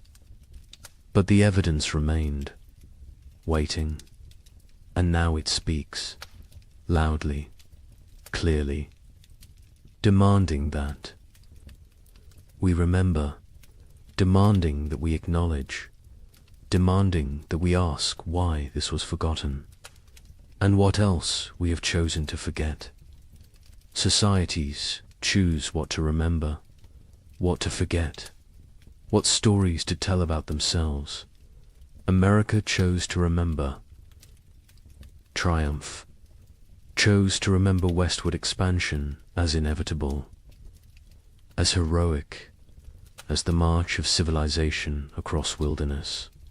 The 3 winters did not fit that story, so they were exploded, erased, forgotten, not through conspiracy exactly, but through collective decision that some truths are inconvenient, some realities undermine necessary myths, some histories are better left buried, but forgetting comes with costs. Modern Americans facing climate uncertainty have no cultural memory of how quickly weather can turn catastrophic, how fragile our systems truly are, how thin the line between civilization and survival. We believe we are insulated, protected, that technology and infrastructure make us safe. The pioneers believed they were prepared to. They had survived winters before, had skills, had experience, had confidence. They were wrong. Confidence is not armor. Preparation has limits. And nature does not care about human expectations. The pioneers who survived demonstrated extraordinary resilience. But resilience came at prices we can barely fathom. Psychological trauma that lasted lifetimes. Physical damage that shortened lives. Moral compromises that haunted until death.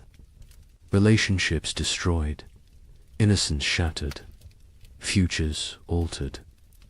They survived, but survival was not triumph, was not victory, was simply continuing to breathe, to move, to exist. Some days that was enough. Other days it was not. The Illinois family that lost their daughter eventually prospered. Their farm became successful. They appeared to outside observers as model frontier family, hard-working, productive, respectable. But the father never spoke of the hard years, not to his children, not to his neighbors, not to anyone. When he died in 1871, his wife burned his journal. She said it contained nothing anyone needed to know. The children did not question her, did not push. The family maintained silence until the last of them died. The story died with them. As so many stories did, the young couple in Michigan who nearly starved in February 1837 lived into old age. They watched their children grow, saw grandchildren born, built prosperity from the ruins of trauma, but they never truly healed. The wife developed hoarding behaviors, stored food obsessively, could not throw anything away, could not trust that abundance would continue. The fear never left. The husband, startled at sudden noises, had nightmares until he died, woke, screaming about cold, about hunger, about his daughter dying. They lived together for 40 years after the winters ended. But part of them never left those years, never fully returned to the present, always remained trapped in the cold, in the fear, in the desperate fight for survival. We need to remember their stories, need to understand what they endured, not to glorify suffering, not to romanticize hardship, but to recognize truth, to acknowledge that American expansion was built on uncounted graves, unforgotten tragedies, unerased catastrophes. The triumphant narrative is incomplete, is dishonest, is disrespectful to those who suffered, who died, who survived but carried wounds forever. Climate catastrophe can happen faster than we imagine. The pioneers of 1835 had no warning, no time to prepare. Within months, their world transformed from abundance to survival. They believed they were equipped for anything, believed their skills and determination were sufficient. They were wrong. Today, we believe similar things, believe our technology protects us, our infrastructure shields us, our wealth insulates us. We may be wrong too. The lesson is not despair, is not that preparation is futile, is that respect for nature's power is essential, that humility matters, that confidence without caution is dangerous, that systems can collapse rapidly, that we are more vulnerable than we pretend, that forgetting painful truths does not make us safer, makes us more vulnerable, because those who forget history are condemned to repeat it, and those who never learnt it are condemned to be surprised. The pioneers who lived through those years are all gone now. The last survivors died in the early 20th century. They took their full stories with them, the memories, the details, the small human moments that made the horror real. We have fragments, evidence, documentation, but we do not have them.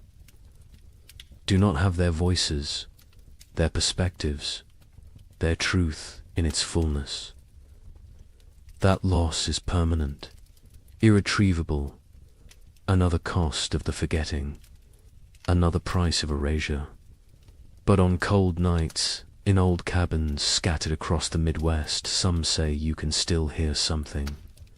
The wind howling the way it did then, relentless, hungry, patient, the creaking of wood under extreme cold, the silence that came after the last piece of furniture was burned, the sounds of a world frozen beyond endurance. Perhaps it is just wind, just old buildings settling, just imagination. Or perhaps the land remembers, perhaps the earth holds memory, perhaps those who suffered left something of themselves in the soil, in the trees, in the stones, a presence, a witness, a reminder. Winter always remembers, even when we choose to forget. The sky changes first. It loses its depth. The blue becomes pale and thin. The sun rises later each morning. It sets earlier each evening. The warmth drains away slowly. Day by day, the world transforms. The tribe notices. They always notice. Their survival depends on reading these signs. An old woman stands at the cave entrance. She watches the horizon. Her skin remembers 50 winters. Her bones ache with the coming cold. She knows what approaches. The birds leave first. Great flocks rise from the marshlands. They circle once, twice, then disappear southward. Their cores fade into silence. The sky empties. Only the crows remain. They perch in dead trees. They watch with black eyes. They know about winter. They know about death. The leaves turn brown. They fall in waves. The forest floor becomes a carpet of decay. The trees stand bare. Their branches reach upwards like skeletal hands. The wind moves through them differently now. It whistles. It moans. It carries the scent of ice from distant mountains. The animals change their behavior. The deer grow thick coats. They move lower into the valleys. The bears eat constantly. They gorge themselves on final berries and roots. They search for caves. They test the depths of hollow trees. Soon they will sleep.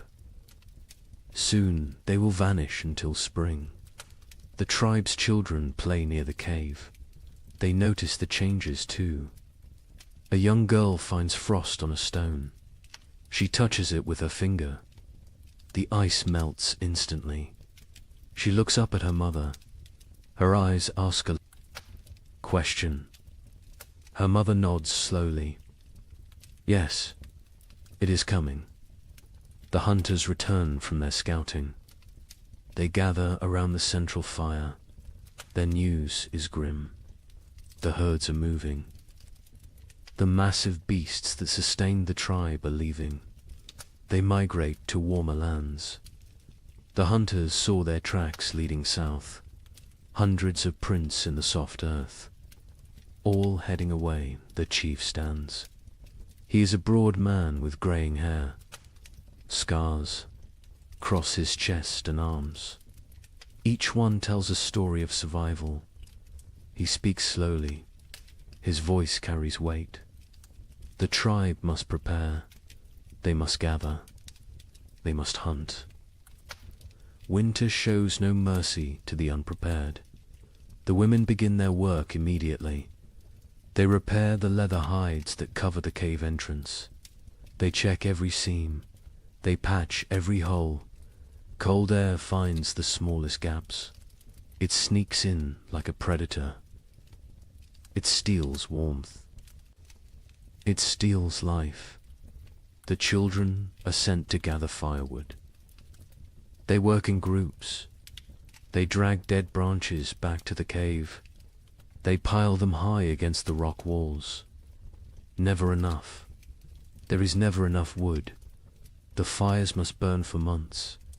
The fires are life itself. An elder man sits working stone. He shapes a new blade. His hands move with practiced skill. The flint chips away in precise flakes. This blade will skin animals. It will cut meat. It will help the tribe survive. Tools matter.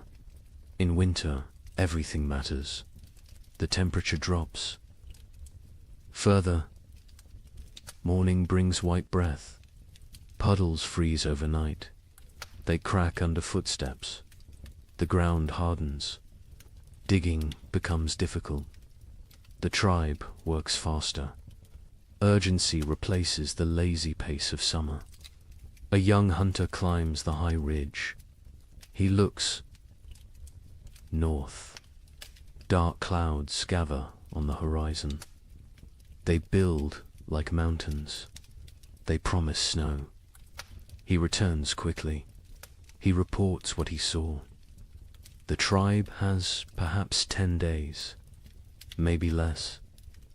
The chief calls a meeting. Every adult attends.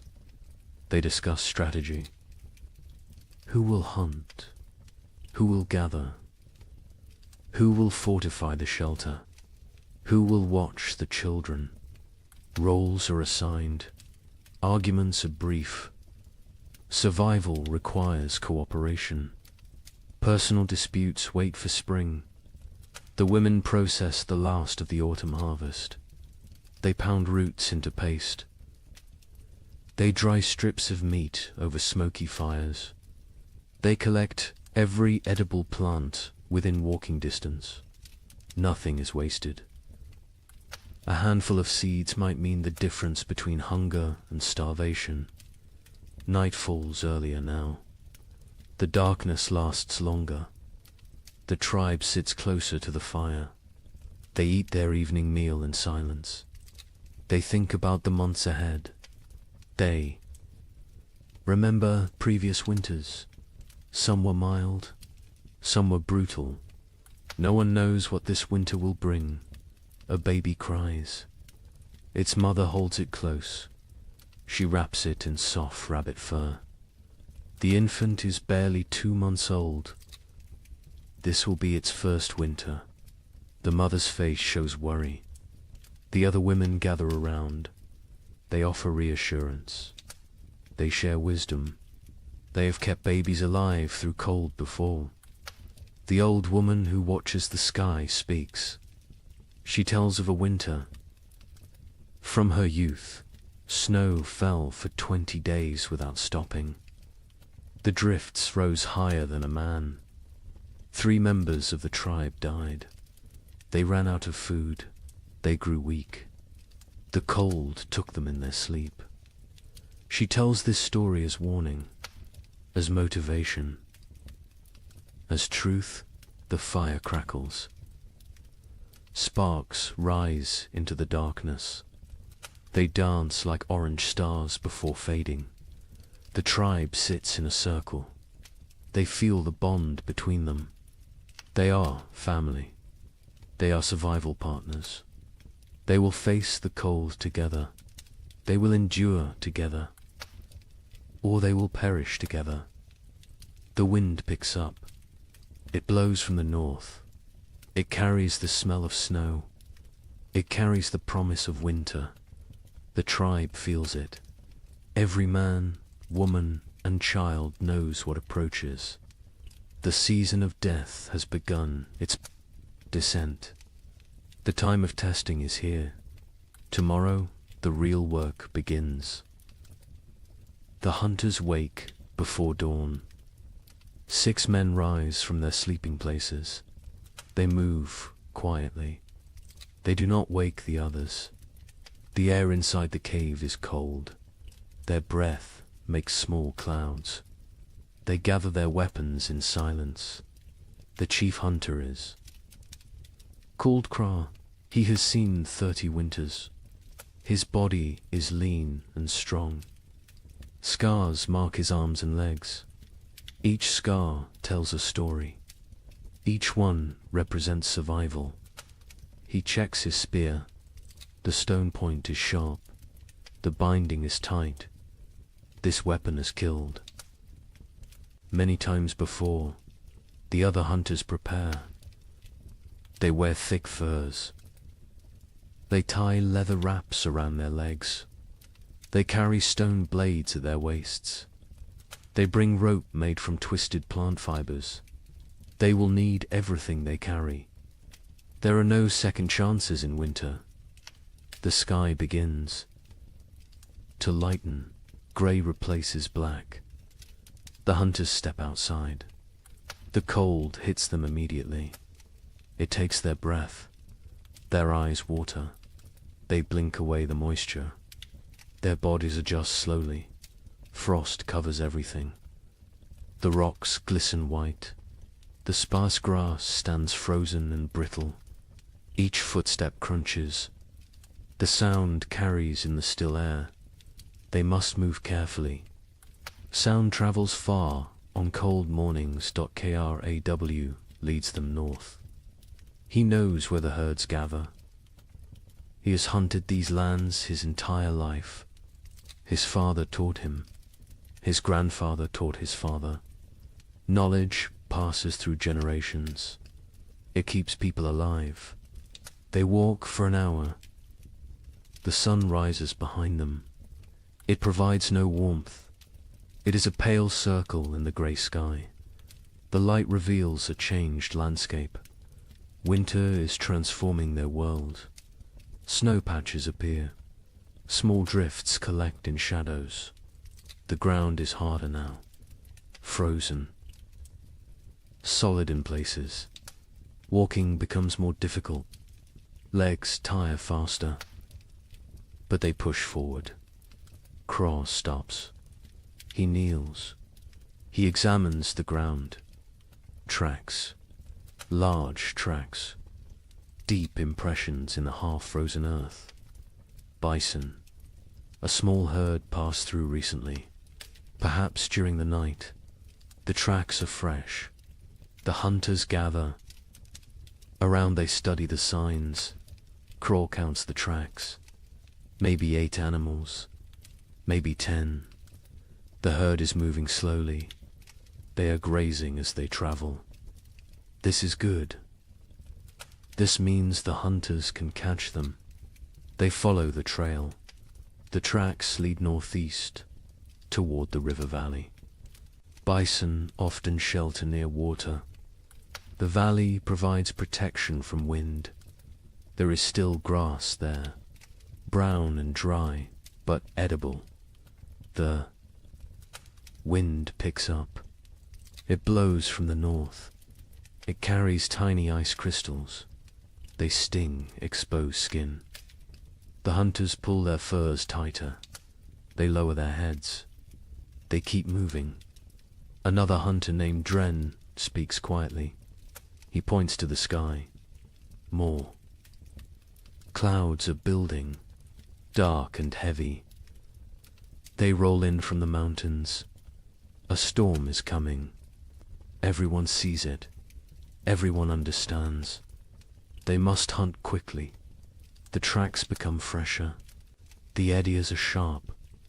The animals are close now. Very close. Craw signals for silence. Hand gestures only. The hunters spread out. They form a loose line. They move like shadows.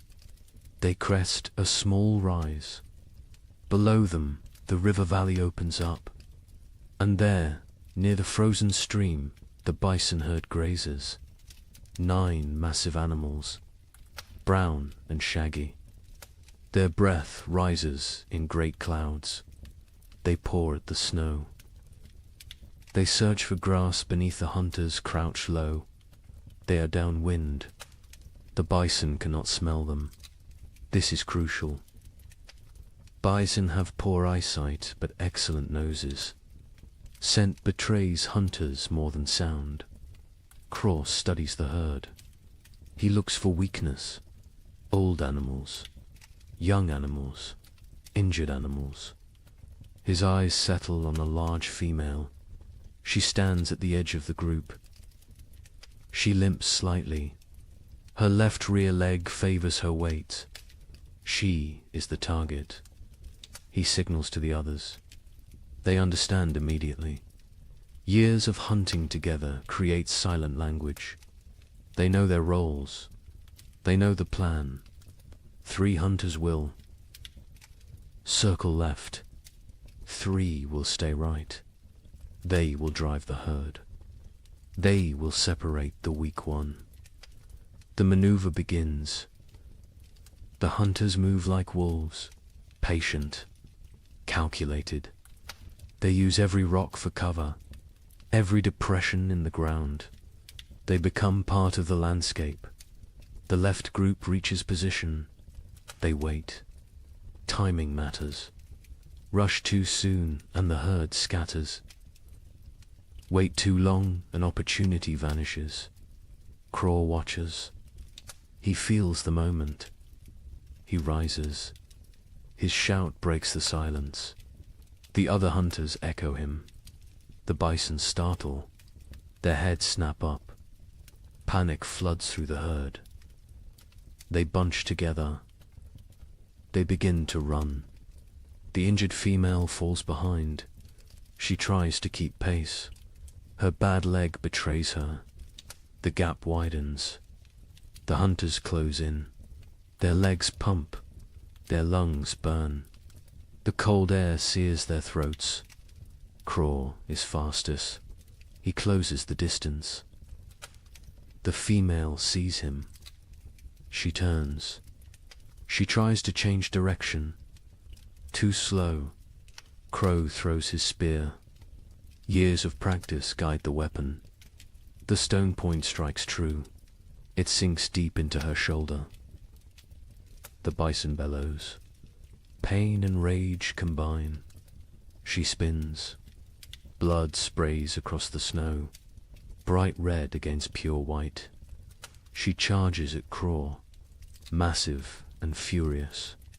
Death approaching on 4 legs. Craw dodges, barely. The bison's horn scrapes his side. His fur tears. He rolls away. Another hunter throws his spear, then another. Both strike the animal's flank. She staggers. Dren moves in close, very close, dangerous close. He thrusts his spear upward, into the chest, between the ribs, toward the heart. The bison's front legs buckle. She goes down. The hunters surround her. They wait. She kicks twice. Her breath comes in gasps. Her eyes roll, then stillness. The fight ends. The hunt succeeds. The hunters stand panting. Their bodies steam in the cold. Sweat freezes on their skin. They look at each other. Grins break across their faces. They survived. They won. They have meat. But celebration is brief. Craw points at the sky. The storm clouds are closer, much closer. The wind grows stronger. Snow begins to fall. Light flakes at first, then heavier. They must work fast. Butchering takes time. This animal weighs more than 10 men combined. They cannot carry everything. They must choose. They must. Prioritize. Stone blades come out. Sharp edges gleam. The hunters begin cutting. They work with practiced efficiency. The hide comes off in sections. The best meat is removed. Organs are carefully extracted. The liver, the heart, the kidneys. These provide vital nutrition. Blood stains the snow. It pulls and freezes. The hunter's hands go numb. They ignore the pain. They keep cutting, keep working. Their survival depends on speed. They bundle the meat in the animal's own hide. They create packs they can carry. Each hunter takes a load. Heavy loads, impossibly heavy. But fear provides strength. The storm provides motivation. The journey back begins. The snow falls. Harder. Visibility drops. The wind howls. It pushes against them. Every step requires effort. The meat weighs them down. Their legs shake. Kraw leads by memory. He knows these lands, but the snow obscures landmarks. Everything looks the same, white and grey and endless. He trusts his instincts. He walks steadily south. One hunter falls. The weight and exhaustion combine. The others help him up. They redistribute his load. No one is left behind. This is the unspoken rule, the absolute law. Hours pass. Terrible, grinding hours. Cold seeps through their furs. Their fingers lose feeling. Their faces go numb. Frostbite threatens, but stopping means death. They push forward. Dren sees it first. A dark shape in the swirling snow. The cave. Home. Relief floods through them. They stumble faster. The last 100 paces feel like miles. They enter the cave. Warmth hits them. The central fire burns bright. The tribe has kept it strong. Faces turn toward them. Eyes widen. They see the meat. They see success. The hunters drop their loads. They collapse. Their bodies give out. Women rush forward. Children crowd around. Everyone wants to see. Everyone wants to touch the meat. The chief comes forward. He examines the kill. He nods at Craw. Approval in that single gesture. Pride in that simple nod. The tribe will eat. The tribe will survive another week. Maybe two. The women take over. They hang the meat from the cave ceiling. Away from scavengers, they begin processing it.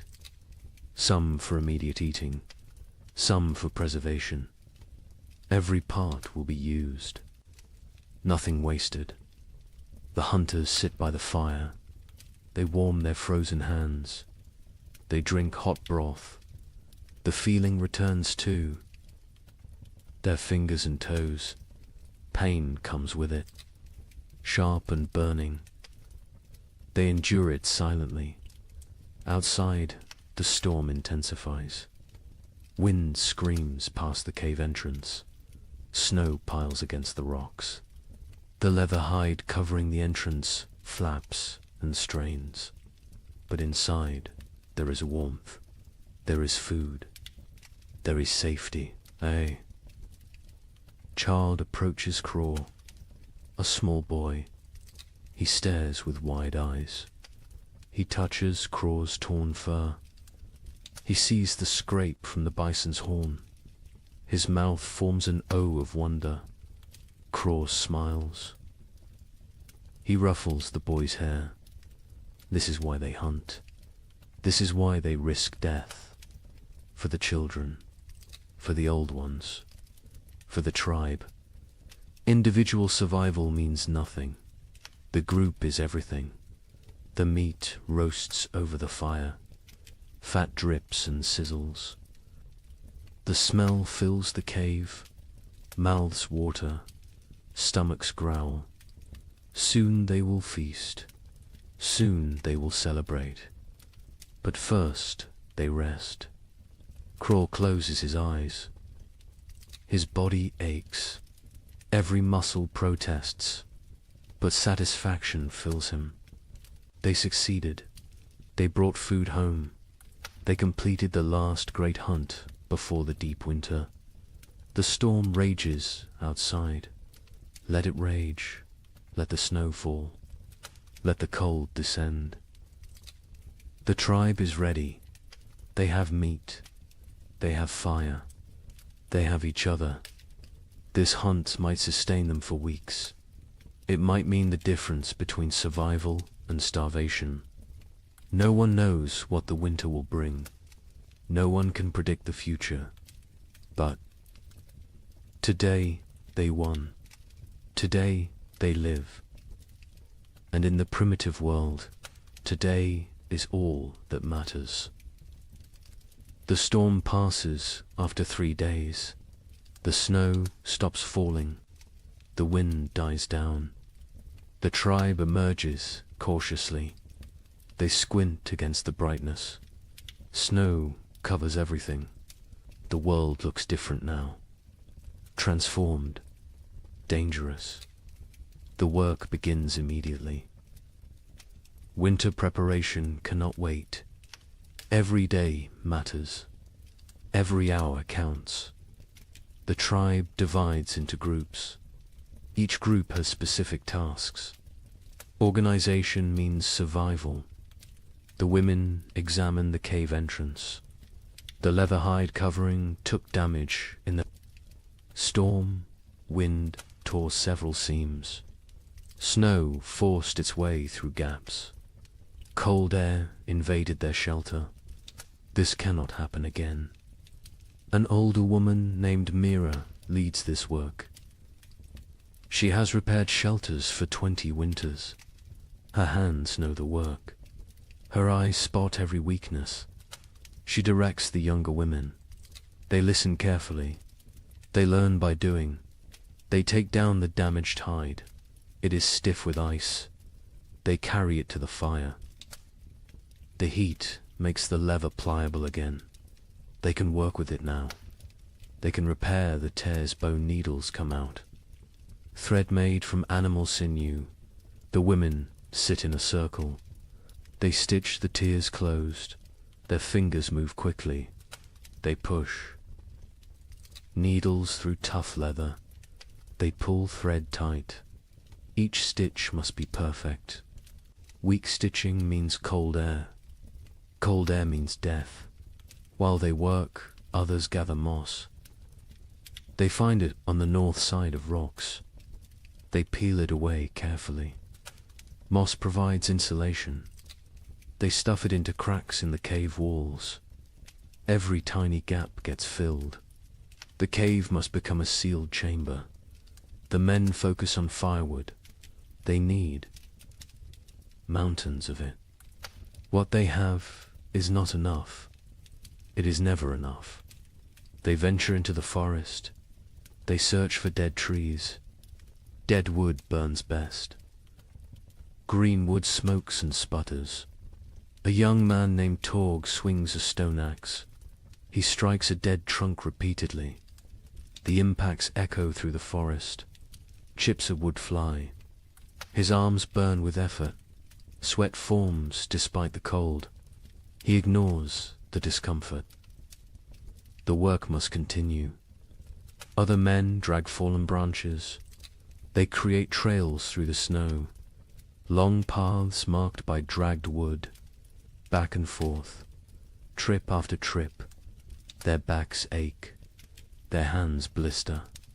They keep working. Children help too. Even the smallest ones. They gather kindling, dry twigs and bark, pine cones that will catch fire easily. They fill baskets. They carry them back to the cave. Everyone contributes. Everyone has value. By afternoon, wood piles grow. They stack it along the cave walls, high stacks that reach toward the ceiling. The cave begins to shrink. Storage takes space. But space is less important than fuel. Inside the cave, women organize food storage. The meat from the hunt hangs from the ceiling. They wrap it in bark. This protects it from insects, from moisture, from mold. Preserved meat can last months if stored correctly. Dried roots go into leather pouches. They stack these near the back wall, the coldest part of the cave. Natural refrigeration. The cold preserves. It prevents rot. Nuts and seeds fill clay pots. These pots are precious. Making them takes skill and time. They seal with wooden lids. They keep contents dry. They protect from rodents. A woman counts the supplies. She uses stones to track quantities. 1 stone for each pouch of roots. 1 for each bundle of dried fish. The counting is important. They need to know what they have. They need to ration carefully. The chief watches this inventory. His face shows concern. They have food, but is it enough? 6 months of winter stretch ahead, maybe 7. No one knows how harsh this winter will be. He makes a decision. Starting tomorrow, 1 meal per day, not 2. Rationing begins now, while they still have surplus. Better to be cautious early. Starvation at winter's end kills many tribes. The sleeping areas need attention. The tribe sleeps in a specific arrangement. This is not random. This is survival strategy. The weakest sleep closest to the fire. Infants and small children. The very old. Those who are sick. Adults sleep in the middle ring. They provide a barrier. Their bodies block drafts. They generate warmth. They protect the vulnerable. The strongest hunters sleep near the entrance. They endure the coldest positions. They wake first if danger approaches. They are the first defense. This hierarchy never changes. Women spread fresh pine boughs on the ground. These create mattresses. They provide insulation from the cold stone floor. They replace old bows that have compressed and lost their cushioning. Furs are distributed. Each family gets a share. Thick bear hides for the children, wolf pelts for the adults, rabbit skins sewn together for extra layers. Everyone must stay warm through the night. The fire pit requires work. It sits in the center of the cave. Stones ring it. These stones were carefully chosen. They hold heat. They radiate warmth long after flames die down. But some stones have cracked. The extreme heat damages them over time. Cracked stones can explode, send sharp fragments flying, cause injuries. The men remove the damaged ones.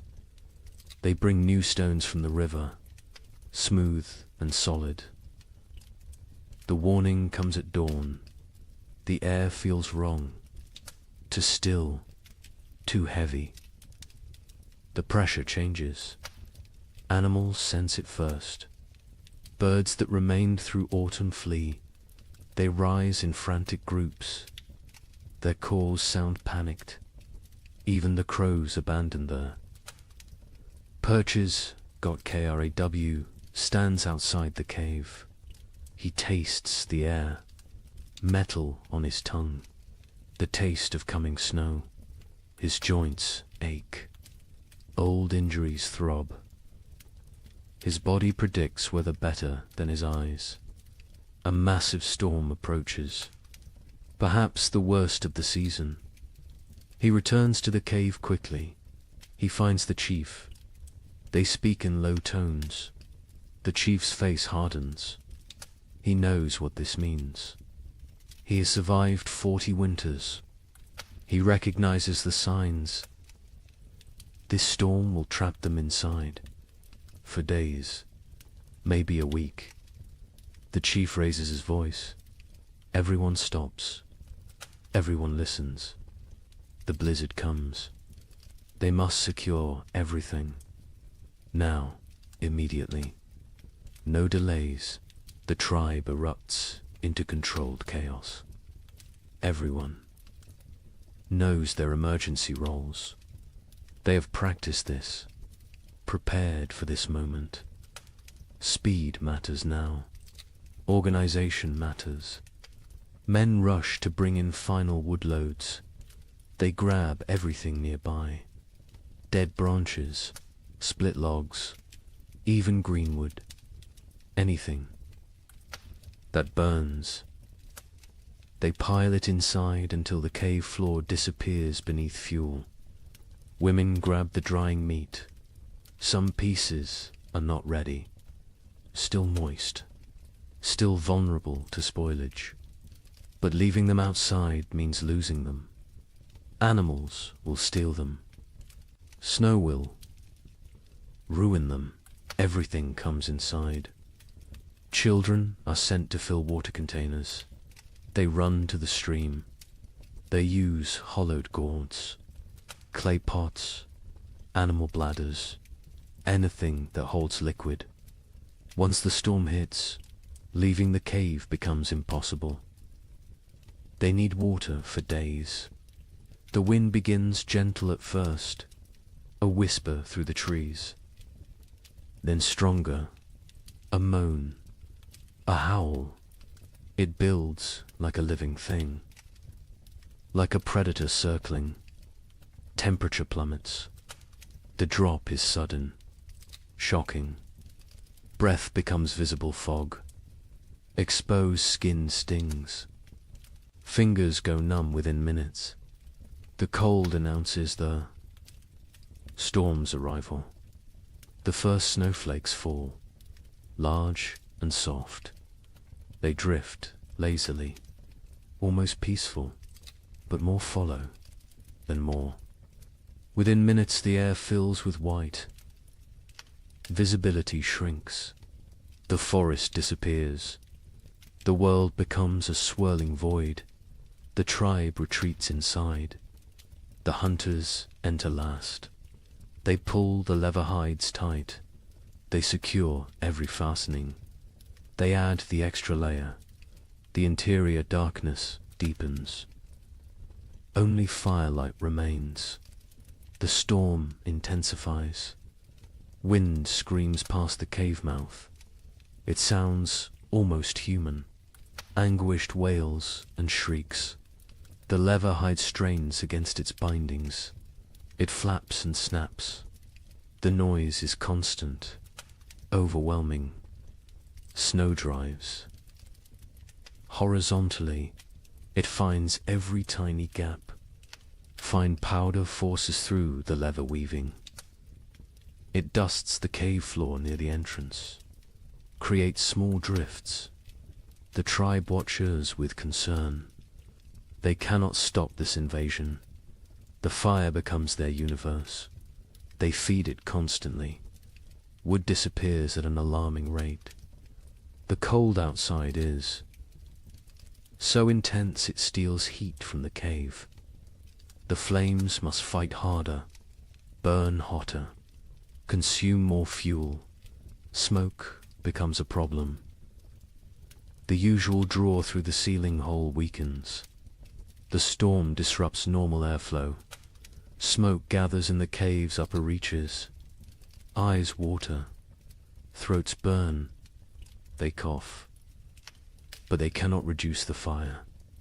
Cold is more dangerous than smoke. The first, they pass us slowly. Time becomes strange. Without sun, without normal rhythms, hours blend together. The tribe sits in their designated areas. They wait. Patience is a survival skill. Children grow restless first. They are used to running, playing, exploring. Now they must sit still, stay quiet, conserve energy. This is torture for young bodies. They squirm and fidget. A little girl begins to cry. She wants to go outside. She does not understand.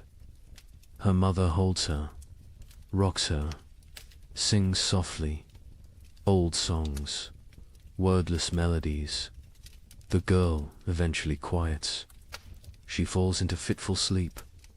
The adults fare better, but tension builds.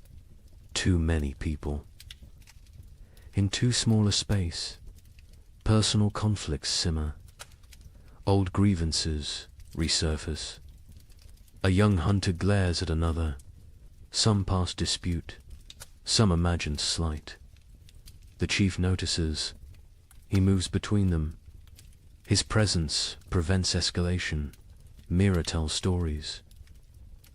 Her voice cuts through the wind's howl. She speaks of ancient times, of the first people, of how they discovered fire, how they learned to speak, how they survived when the world was even colder. The children gather around her, even the restless. Once her words captivate them, transport them. For a while, they forget the storm, forget the confinement. They live in her stories. Night comes. They know this only because their bodies tell them. Fatigue sets in. Eyelids grow heavy. The fire must be maintained through darkness. The hunters establish a watch rotation. 2 men awake at all times. 1 feeds the fire. 1 watches the entrance. Sleep comes hard. The wind is too loud. The cold too present.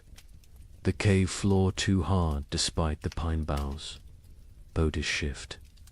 Seeking comfort that does not exist. Seeking warmth that is scarce. The baby wakes crying. Hungry.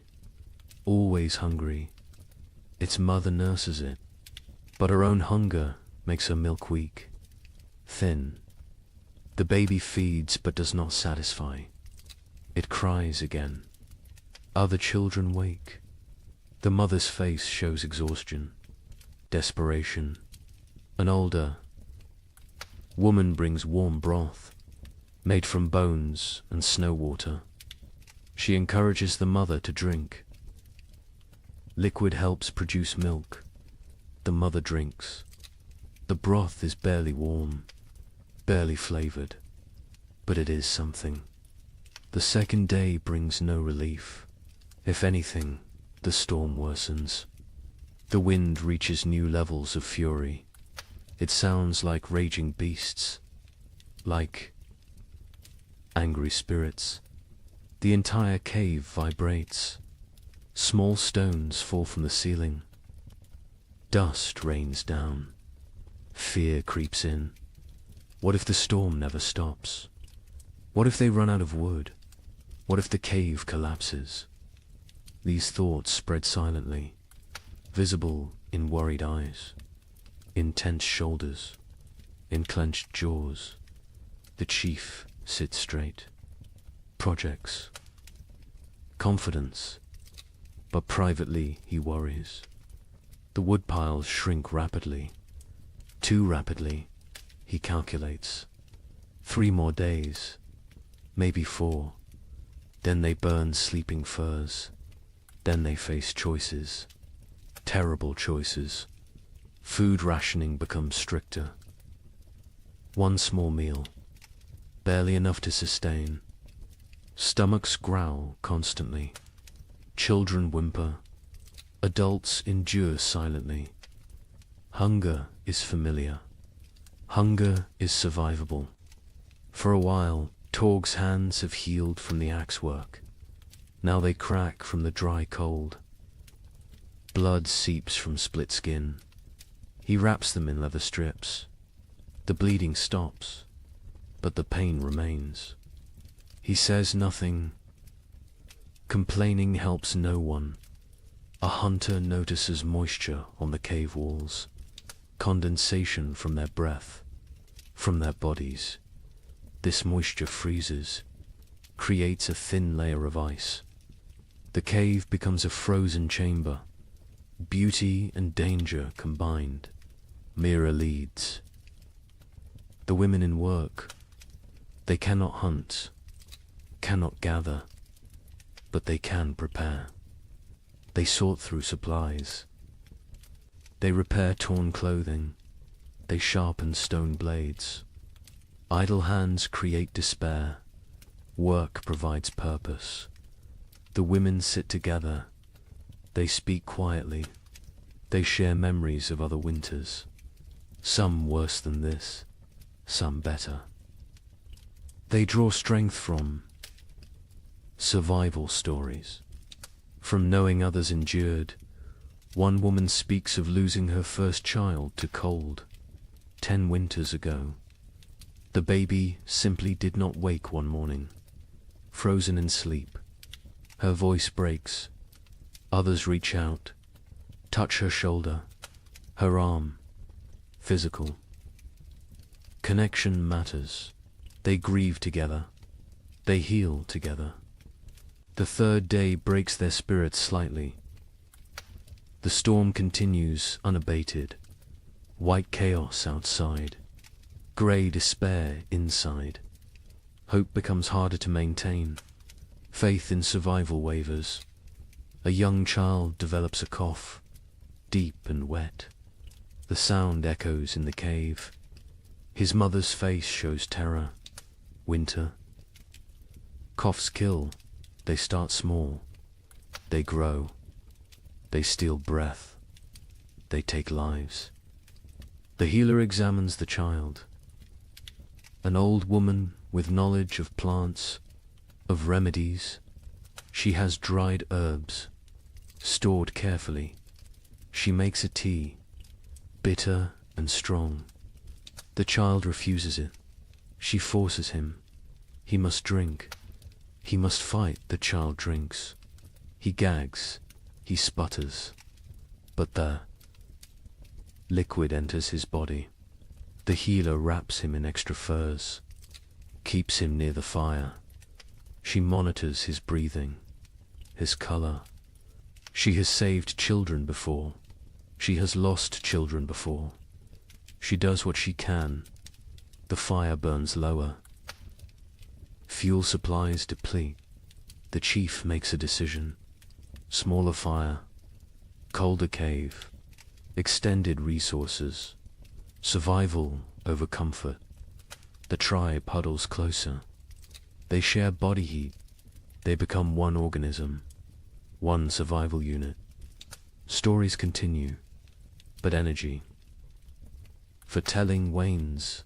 Voices grow hoarse. Throats hurt from smoke and dryness. Still they persist. Stories are medicine. Stories are hope. Stories are memory. Kraw dreams fitfully. He dreams of the hunt, of running through snow, of warm blood on cold ground, of meat and plenty. He wakes to cold and hunger. Reality disappoints. But reality is what they have. The fourth day brings a subtle change. The wind decreases slightly. Not much, but enough to notice. Enough to spark hope. Ears strain, listening for further improvement. Praying for silence. By afternoon, the wind drops to a steady roar instead of a scream. The leather hide stops its violent flapping. Stillness seems possible, seems real. The tribe exchanges glances. Cautious optimism. The chief crawls to the entrance. He carefully lifts the hide edge. A tiny gap. Snow immediately blows in, but he can see outside.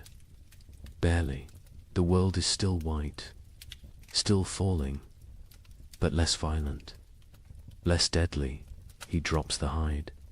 He turns to face the tribe. His expression gives them their answer before he speaks. The storm weakens, not over, but weakening. They will survive. They will see the end.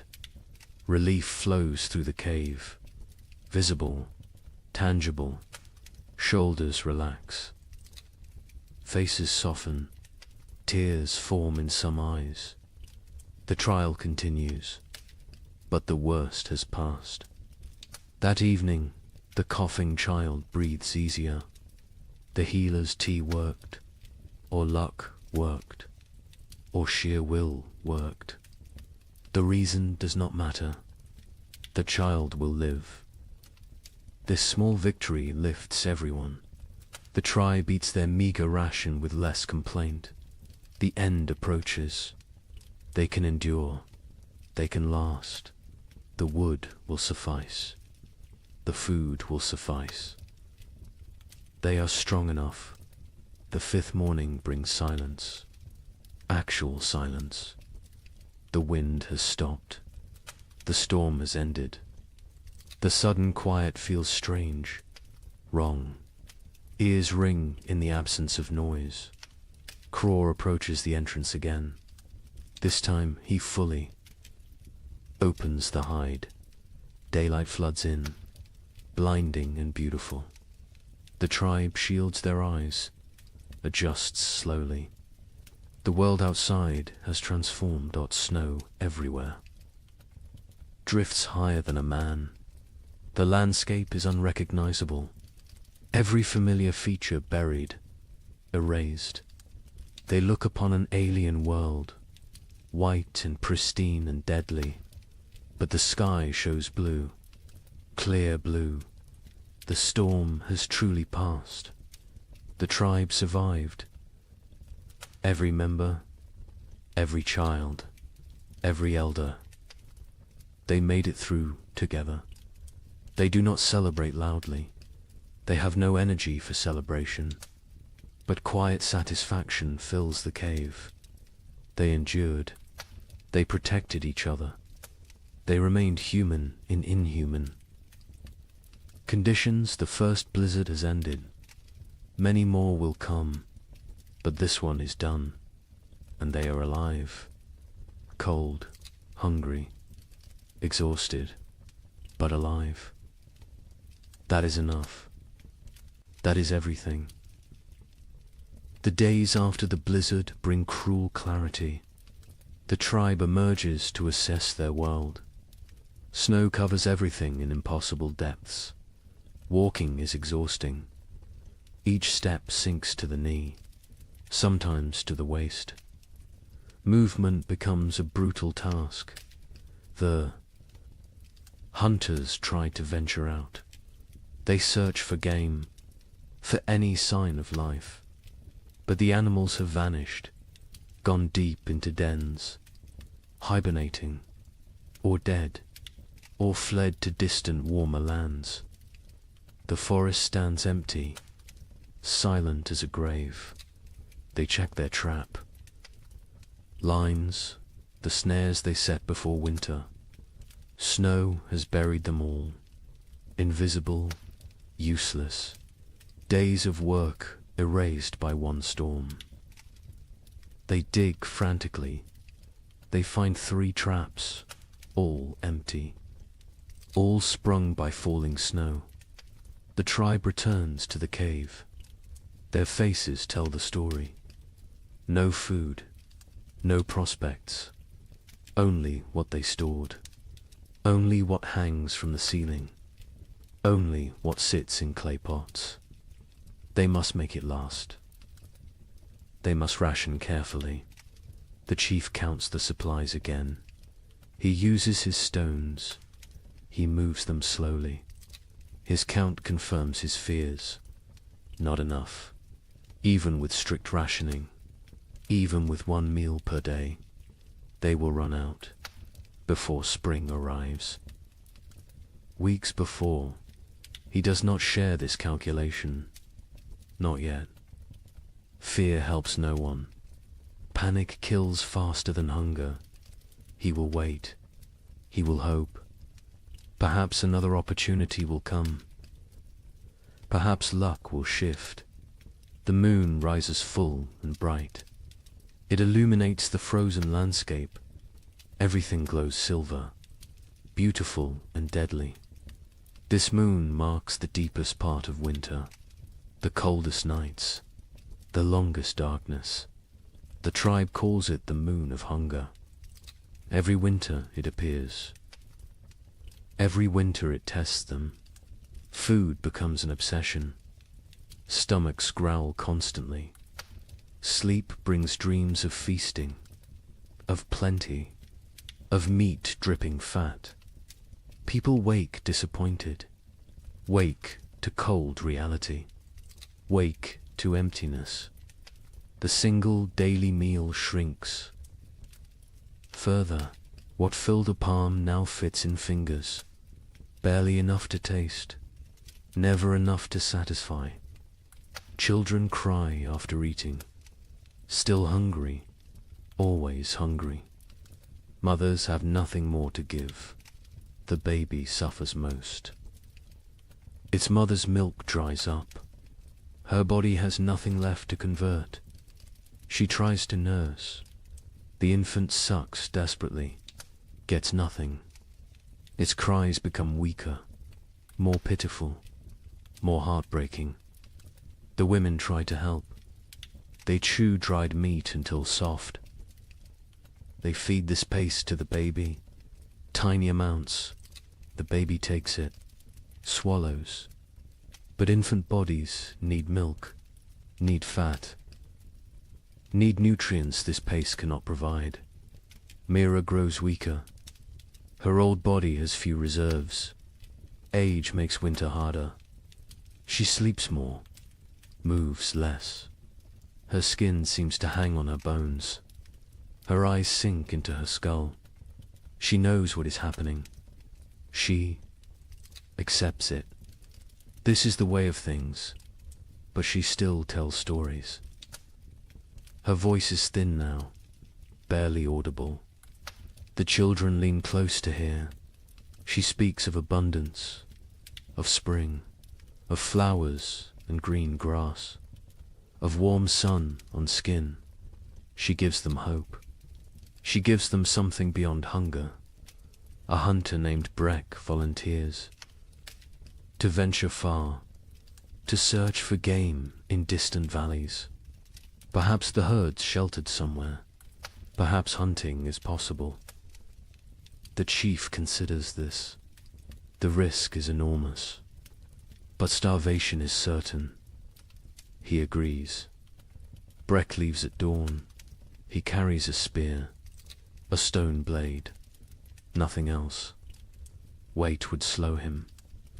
He must move fast, cover distance, return quickly, or not return. At all, the tribe watches him go. A small figure against vast white. He grows smaller, smaller, then disappears over a ridge. They pray to spirits, to ancestors, to anything that might listen. Bring him back with food. Days pass. Breck does not return. Hope fades. The tribe assumes the worst. The cold took him, or hunger, or predators, or simple bad luck. They mourn silently. They cannot waste energy on elaborate grief. The fire burns lower, with supplies critical now. They cannot gather more easily. The snow is too deep, the cold too intense. They burn less. The cave grows colder. Ice forms on interior walls. Breath becomes visible even inside. People huddle together constantly. Sharing warmth is survival. Personal space disappears. Bodies press against bodies, creating human walls against cold, creating collective heat. It helps. Barely, but barely is enough. Torgs. Mother develops a fever. Her body shakes. Her teeth chatter. She cannot get warm despite the furs, despite the proximity to fire. The fever burns from within, consumes her remaining strength, consumes her remaining fat.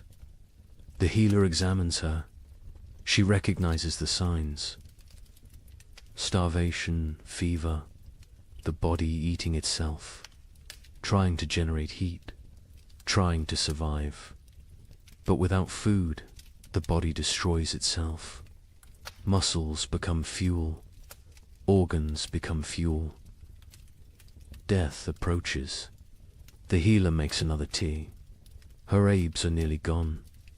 Only a few precious leaves remain. She must choose. Who gets treatment?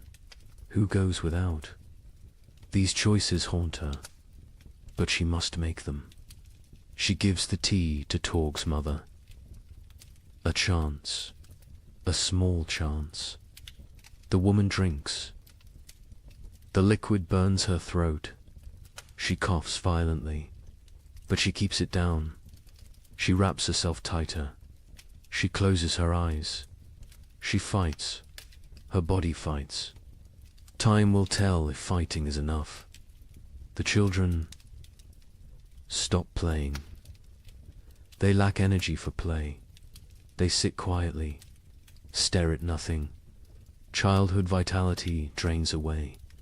They become small, old people, serious, silent, waiting. One boy asks his father when they will eat more. The father has no answer. He pulls his son. Close, he says, spring will come. Spring always comes. The boy asks when. The father says soon.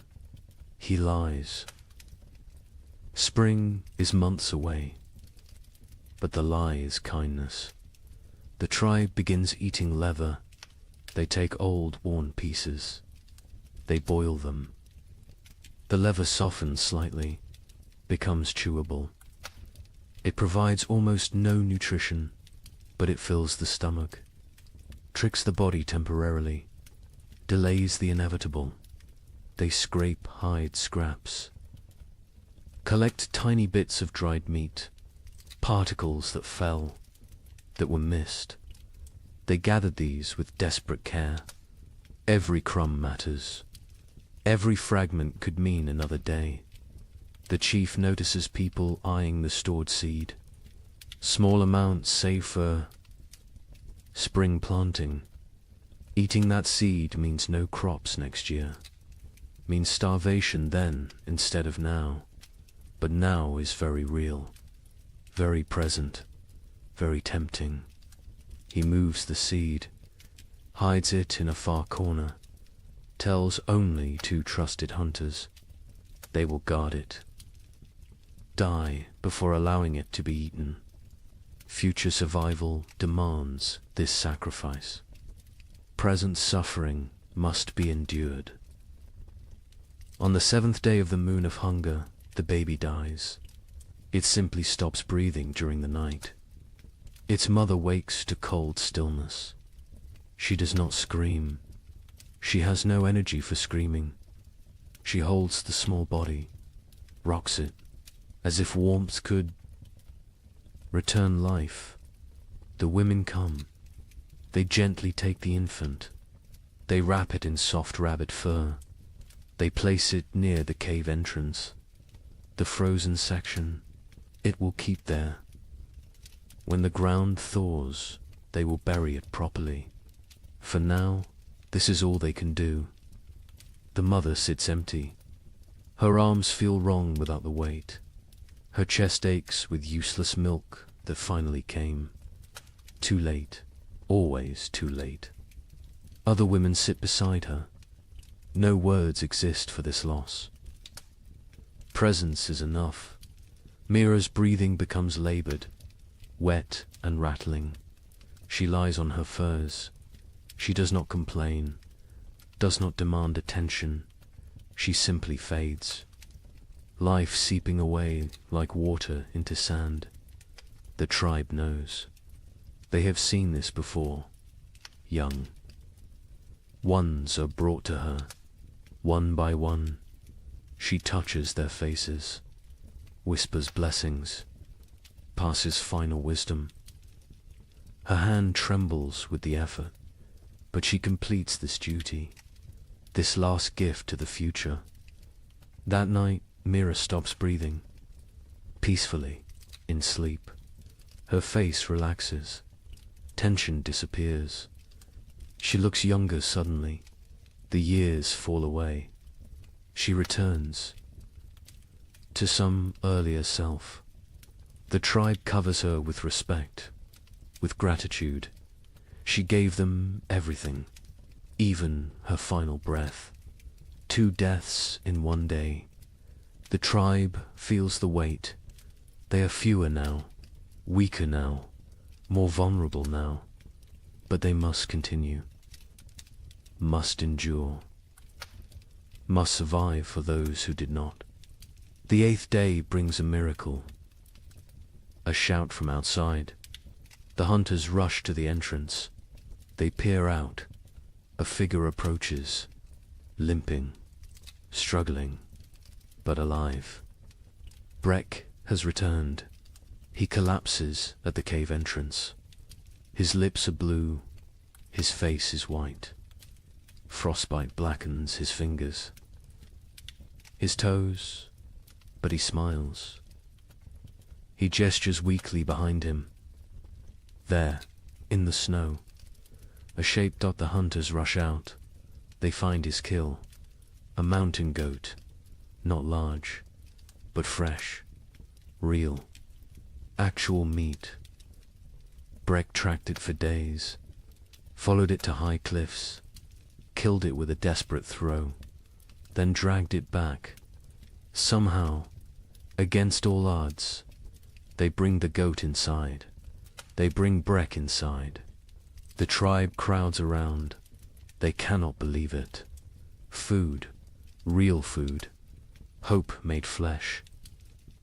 Tears flow freely. Relief, gratitude, joy. The women butcher immediately. They work with trembling hands. Blood flows. Precious blood. They catch it. Blood soup will feed many. Nothing wastes. Nothing spares. They roast small pieces. The smell fills the cave, mouths water, stomachs cramp with anticipation. The wait is agony, but the meat must cook. Raw meat brings sickness. Patience is required. Finally, the meat is ready. The chief distributes it. Tiny portions, barely a bite each. But that bite is everything. Rich, warm, nourishing. People chew slowly, savor every second. Some cry while eating. Breck receives his portion, receives gratitude, receives respect. He risked everything. He saved them, not permanently. This meat will last only days, but days matter. Days a lifetime when death looms close. The healer tends his frostbite. His blackened fingers will probably fall off. His toes are lost. He will be crippled, but he will live. He made the trade willingly, his pain for their survival. No one will forget this sacrifice. Torg's mother survives. The tea worked, or her will worked, or the tiny bit of meat worked. Perhaps all three. She is still weak, still fragile, but alive, improving. The fever breaks. She sleeps naturally. Healing sleep. The tribe settles that night with fuller bellies. Not full, but fuller. The difference is profound. Mood lifts. Energy returns slightly. Conversation resumes. Small jokes are made. Laughter sounds strange, foreign, but welcome. The moon of hunger continues. It will continue for weeks more. They are not saved, but they are not finished. They endure. They adapt. They survive. More storms will come. More hunger will come. More death might come. But tonight, they have meat. They have hope. They have each other. The fire burns a bit brighter. Wood is still rationed. But they allow a slightly larger flame. Warmth spreads. Bodies relax marginally. Sleep will come easier tonight. Outside, the moon hangs cold and distant, indifferent to human suffering, indifferent to human triumph. It simply shines, marking time, marking the season. The moon of hunger watches all, judges none. The tribe learned again what they already knew. Survival requires sacrifice, requires courage, requires the few to risk for the many. Breck proved this. Mira proved this. The baby's mother proved this. They carried these lessons. They teach these lessons. They live these lessons. This is how humans persist.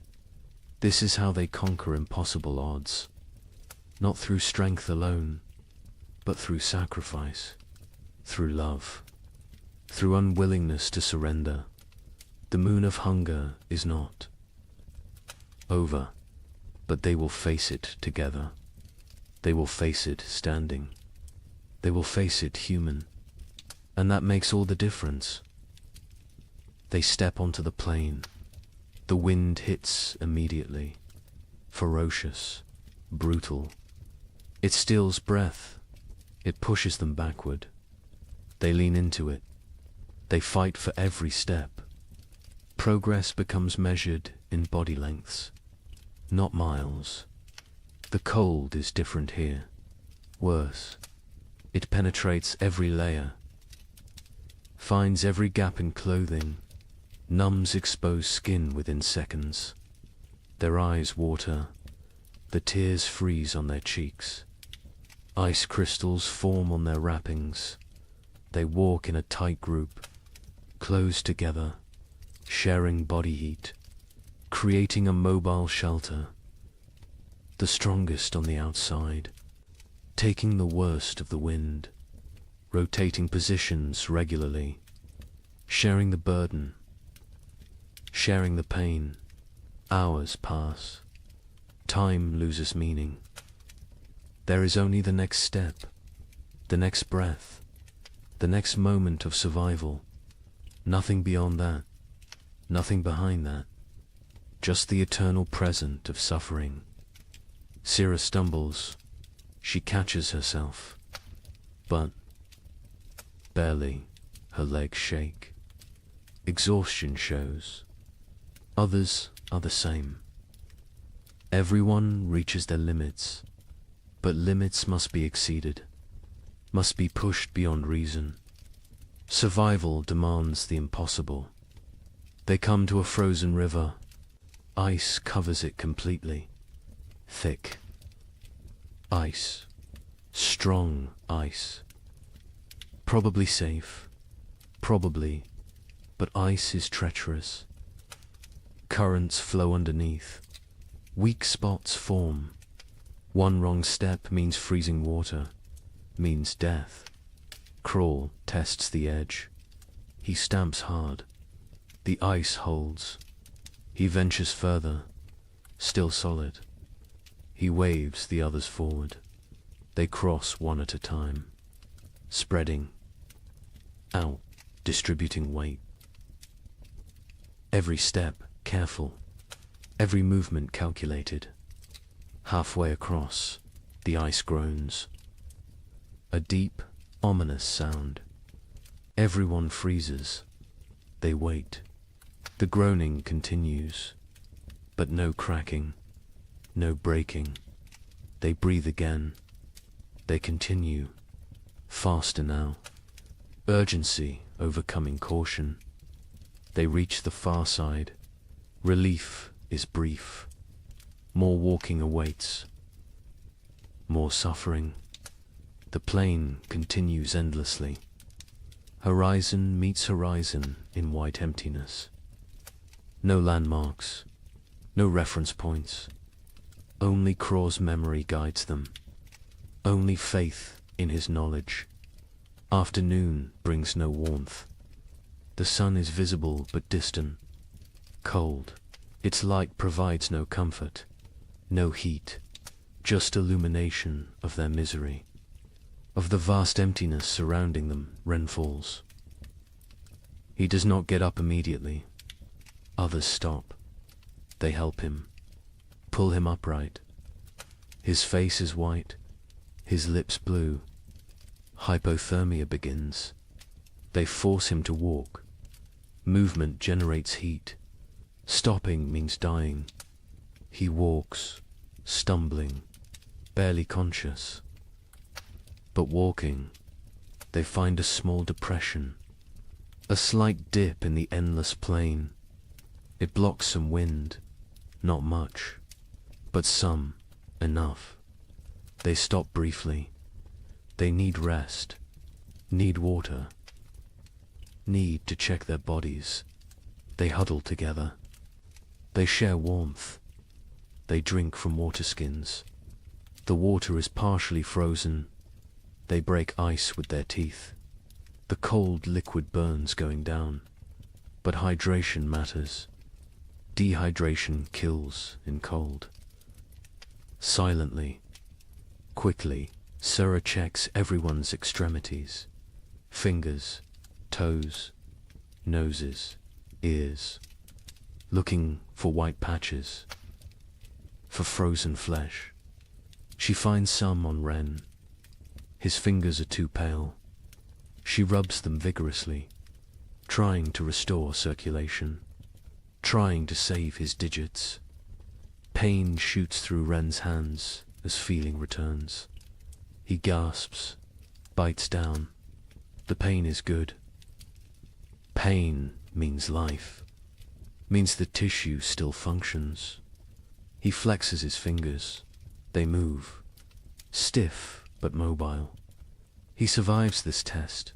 They rest for half an hour, no longer. Their bodies cool quickly without movement. Already the cold seeps deeper. They must continue. Must reach the valley before nightfall. Darkness on the plain means death. Certain death. The afternoon trek is harder. Fatigue accumulates. Muscles refuse commands. Minds grow foggy. This is dangerous.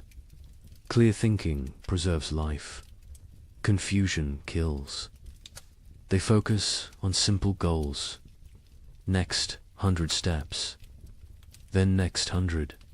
Then next, they see shapes ahead. Dark forms against white. Rocks. Trees. Hope. Surges, but distance deceives. The shapes are far. So far. What looked like minutes away takes hours to reach. The plane plays tricks, tests sanity. Finally, they arrive. Not trees, just large boulders. But boulders provide shelter. Wind breaks around them, creates calm pockets. They can rest here. They can survive the night here. Relief is overwhelming. They collapse against the rocks. Their bodies give out. They have nothing left. They walked for 14 hours, maybe 15, through impossible conditions. They should be proud, but they are too tired for pride, too exhausted for emotion. They must make fire, must create warmth, but they have no wood. The plain offers nothing. Just snow and rock and ice. Craw searches desperately. He finds dried grass, small amounts poking through snow. He gathers every strand, every piece. They pile the grass. They work their firestones, striking, sparking, again and again. Their frozen fingers fumble. Drop the stones, retrieve them, try again. Finally, a spark catches.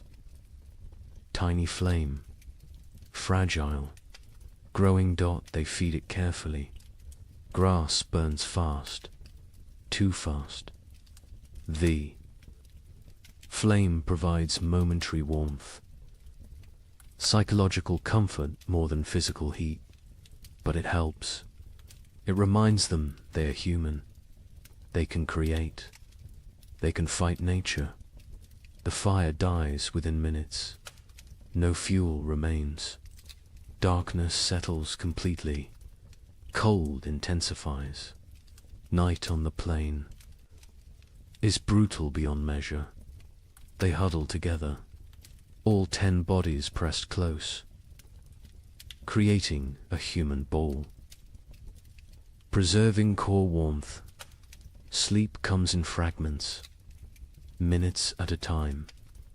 Someone must stay awake, must watch, must ensure everyone breathes, must prevent the final sleep that never wakes. They rotate this duty, share this burden. The night lasts forever. Time becomes meaningless. There is only cold, only suffering, only the desperate clinging to life. Some pray to spirits, some think of family, some think nothing. Just exist, just breathe, just survive. Dawn arrives, grey and grudging. They survived, all 10, frozen, hurting, but alive. They check each other. Frostbite has spread. Fingers are white. Faces are damaged. But they can walk. They can continue. They eat tiny portions of dried meat. The food is frozen solid. They soften it in their mouths. It provides minimal energy, but enough. Enough for another day. Enough for more walking. The valley must be close. Croft feels it. He cannot explain how, but he knows. A few more hours, maybe half a day, they can make it. They must make it. They walk again, Bodhi's screaming protest. Every joint aches, every muscle tears. They walk anyway. They walk because stopping is death, because the tribe needs them, because they are human and humans endure. The terrain begins to change, subtle at first, a slight slope, a gentle descent, then more pronounced. Hills appear, the valley approaches, energy returns, hope fuels them. They increase pace. By midday, they see it. The valley spreads below, protected, sheltered. Trees grow there, dense forest. The sight is beautiful, salvation made visible. They almost run, almost forget their exhaustion. They enter the valley, wind stops, silence surrounds them. The temperature feels warmer immediately, still cold, still winter, but survivable, bearable. They made it. Against impossible odds, against nature's fury, they made it. Now they must find food, must justify the journey, must save the tribe. The trek was only half the battle. The real test begins now. The valley delivers on its promise. The hunters find game within hours, deer sheltering in thick forest. A small herd, 5 animals, healthy and fat. They have survived winter well, protected by the valley's embrace. The hunt is successful. 2 deer fall, 2 coordinated spears. The hunters work efficiently. They butcher, they preserve, they prepare for the return journey. Success tastes sweet, sweeter than the meat itself. They saved the tribe. They accomplished the impossible. The journey back takes 4 days. They carry heavy loads, meat wrapped in hide, dragging it through snow. The weight slows them, but spirits are high, high enough to overcome exhaustion, high enough to push through pain. The tribe spots them from a distance, 10 figures approaching, all walking, all alive, and carrying something, carrying hope. The cave erupts in celebration, crying, shouting, relief pours out. They feast that night, controlled feasting, rationed celebration, but feast nonetheless. Meat fills bellies, strength returns to limbs, color returns to faces. The tribe steps back from death's edge, not far, but enough days pass into weeks. The meat lasts longer than expected. Careful rationing, careful preservation. The tribe survives, continues, endures. Then something changes, subtle at first, easy to miss, but Craw notices. He always notices. The air feels different, less sharp, less cutting. The quality of cold has shifted. He mentions it to the chief. The chief feels it too. Something is coming, something changing. They watch, they wait, they observe. The days grow longer, minutes at a time, barely noticeable, but cumulative. Dawn arrives earlier. Dusk comes later. Light increases, darkness retreats. The balance shifts. The sun rises higher in the sky. Its arc changes. It climbs further before descending. Its light hits at different angles, penetrates deeper into the cave. These are signs. Ancient signs, remembered signs. One morning, water drips. A single drop from the cave roof, then another. Ice is melting, slightly, temporarily, but melting. This has not happened in months, not since autumn. The tribe gathers to watch, to witness this miracle. Liquid water, life returning. The dripping stops when temperatures drop again. But the message was sent. Winter weakens. Its grip loosens. Imperceptibly, gradually, but definitely. Birds return. Not many, just a few scouts. Ravens first. Always ravens. They circle overhead. They call to each other. Their voices break the silence of months. The sound is jarring, almost forgotten, but welcome. So welcome. The snow begins to change. Its texture alters. Morning crust forms. The surface freezes hard overnight. Supports weight. Walking becomes easier. No more sinking to the thighs. Progress quickens.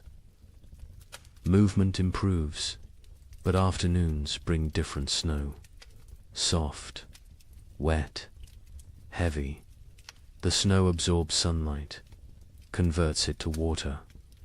Slowly, drop by drop, the snow level decreases. Patches of ground appear, brown and dead, but ground, actual earth. The hunters venture out more frequently. They find tracks, fresh tracks. Animals emerge from dens, from hibernation, from wherever they sheltered. Life stirs again, cautiously, tentatively, but undeniably. A child sees something green, a tiny shoot, pushing through melting snow. Green, the color is shocking. Alien after months of white and brown and grey. The child calls others. They gather around this small miracle, this proof of continuation, this promise. The tribe's energy shifts. Desperation eases. Not gone, but reduced. They can see the end now. Not tomorrow, not next week. But eventually, spring will come. They will survive. They endured the worst. They can endure the rest. Mira's death is honored properly now. The ground softens enough to dig. Not deep, but enough. They bury her with ceremony, with gratitude, with love. They mark her place with stones. She will rest among her people, among the land she knew. The baby is buried beside her, grandmother and infant. Together, the mother stands silent. She has no tears left, but she has survived. She will continue. She will have other children. This is not comfort, but it is truth. It is the way. The tribe expands their range. They explore further from the cave, finding what winter destroyed, what winter spared. They assess damage, plan repairs, think ahead. Survival mode shifts to recovery mode. They find a frozen stream beginning to flow. Ice breaks apart. Water moves underneath. Clear, cold, but flowing. They drink fresh water, not melted snow, not stale. Fresh, the taste is incredible. Pure, clean, alive. Fish will return soon. With flowing water comes fish. The tribe prepares nets, repairs traps, sharpened spears. The river will provide. It always has. It will again. The wind changes direction, no longer from the north, now from the south. Warmer air pushes in, not warm, but warmer. Relative warmth, comparative warmth, enough to matter. Ice on the cave walls melts. Water runs down stone faces. The cave becomes damp, almost humid. This creates new problems. Mold threatens. Furs must be dried, arid, maintained. But these are problems of living, not problems of dying. The tribe welcomes them. Sero spots deer tracks. Many tracks. A large herd pass nearby, moving north, following some ancient instinct. Following the thaw, the hunters follow. They track for miles. They find the herd. The hunt succeeds again. 3 deer this time. The tribe has surplus. Actual surplus. They smoke meat. They preserve it, but they also eat fully. They allow themselves satisfaction. Bellies fill completely. Children laugh. The sound is strange, foreign, forgotten, but it returns. Slowly it returns. Young ones play outside again, running, shouting, burning energy stored through winter. Parents watch with emotion. These children survived. Against odds, against nature, they live, they thrive, they play. Breck's frostbite healed as well as possible. He lost 3 fingers, 2 toes. He walks with a limp. His hands cannot grip spear properly, but he lives. He survived his sacrifice. The tribe honors him daily, through respect, through care. Through memory, he teaches young hunters. Passes knowledge, cannot hunt himself, but can create hunters. This is valuable. This is contribution. This is purpose. He has worth beyond physical ability. The tribe ensures he knows this. Torg's mother recovered fully. The fever broke. Strength returned. She works alongside other women. She processes new hides. She gathers early plants. She lives. Her son watches her with gratitude, with relief, with love. The nights grow shorter. Darkness retreats further. The tribe sleeps less, needs less sleep. Energy returns with light, with warmth, with hope. They begin projects, repairs, improvements, planning for next winter. Learning from this one, they discuss what worked, what failed, how to improve. Knowledge is survival. Experience is wisdom. They will not forget this winter, will not forget its lessons, will not forget its cost. 2 died, Mira and the baby. 2 out of many. This is success. Grim success. But success nonetheless. Other winters killed more, much more. This winter was survived. This winter was conquered. The chief ageth visibly. The stress wore him. Carved lines deeper. Grayed his hair further.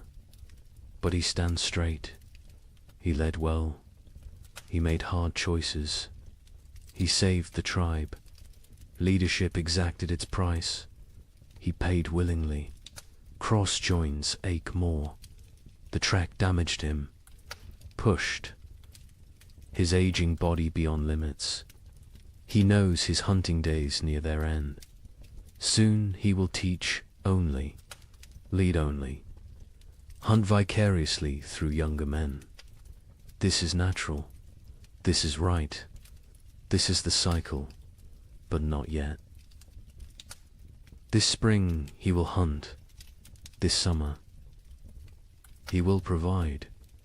He has a few good seasons left. He will use them fully, will extract every last contribution. This is his way. This has always been his way. The tribe ventures to high ground. They look north, the direction of the killing cold, the direction of death. Snow still covers distant mountains. Ice still gleams on peaks. Winter remains there, will remain for months. But here, in the valley, in their home, spring approaches, green spreads, slowly, gradually, but visibly. Grass emerges, leaves bud, flowers prepare to bloom. Color returns to the world. The monochrome existence ends. Life reasserts itself. Birds return in waves, small ones first, then larger. They sing, they call, they mate, they build nests. They choose to live here, choose to raise young here. The tribe takes this as blessing, as approval, as sin. Children collect eggs, carefully, leaving some, taking some. The birds can spare them. The birds will lay more. This is balance. This is sustainable. This is how it works. A bear emerges, thin, hungry, dangerous. It approaches the cave. The hunters drive it away. They cannot kill it. Too dangerous, too large. But they make their presence known, establish dominance, protect their territory. The bear leaves, seeks easier prey. The tribe remains vigilant. More bears will come, more predators. Spring brings life, but also competition, also danger, different danger than winter, but real. They prepare defenses, reinforce barriers, sharpen weapons. Spring is not safety. Spring is different challenge. Different tests, but they survived winter. They can handle spring. The elderly who remained in the cave through the trek are recovering. They endured. They kept fire burning. They maintained hope. They held the center. Their contribution was essential, unrecognized during the crisis, acknowledged now. The tribe holds council. All adults attend. They discuss summer plans. Where to hunt, where to gather, what to store, how to prepare for next winter. Always next winter. Winter always comes again. But between now and then, between this moment and that future threat, there is spring. There is summer. There is abundance. There is life. They will live fully, live completely, live gratefully. The thaw continues, accelerates, snow vanishes, rivers swell, the land transforms. The frozen death world becomes living green world. The change is profound, almost unbelievably, but real. Witnessed, experienced. The tribe survived. All but two. They endured when winter meant death. They outlasted the brutal cold. They conquered the primitive darkness. They proved again what humans are, what humans do, what humans will always do. They survive. They adapt. They continue. Spring has begun. The tribe gathers in evening light, not inside the cave, outside, under open sky. This gathering is ritual, sacred. It happens after every winter, after every survival. The time has come to speak, to remember, to learn. The chief sits at the center. Elders form a circle around him, hunters behind them, women next, children at the outer ring. Everyone has place, everyone has voice. This is how knowledge passes. This is how wisdom survives. The fire burns. Between them, not for warmth now, for ceremony, for focus, for connection. Flames dance, sparks rise. The tribe watches, reflects, prepares to speak their truths. The chief begins. His voice carries weight, authority earned through survival, through sacrifice, through leadership in darkness. He speaks of the winter, its harshness, its cruelty, its lessons. He names those lost. Mira, the infant, their names spoken aloud, remembered, honored. He speaks of choices made, rationing food, sending the trek, hiding the seed. Hard choices, choices that saved them, choices that cost them. Leadership is burden. This winter proved it again. He carries these decisions, will carry them forever. Cross speaks next. He describes the hunt before the storm, the desperate race, the near miss with the bison's horn. He shows his torn fur, his scar, physical proof of survival, of risk, of success. He speaks slowly, choosing words carefully. Each word teaches. He talks about the trek, the frozen plain, the endless walking, the night without shelter, the valley discovered, the game found. He does not glorify, does not exaggerate, simply states, truth is lesson enough. Truth needs no embellishment. The other hunters add details. Each perspective matters. Each view completes the picture. One speaks of exhaustion, another of fear, another of hope sustained. Together they create full understanding, complete knowledge, shared experience. Breck holds up his damaged hands. 3 fingers gone. Stumps healed now, scarred. He speaks of tracking the goat, days alone, nights frozen, the desperate throw that killed, the impossible drag back.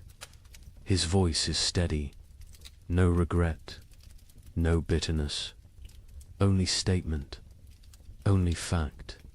He says he would do it again, would sacrifice again. The tribe is everything. Individual is nothing. This is core truth. This is survival principle. This is what separates humans from animals. Willingness to suffer for others, to die for others. If necessary, the women speak. Myra's daughter tells of her mother's final days, her weakness, her continued teaching, her peaceful end. Tears flow, but also pride.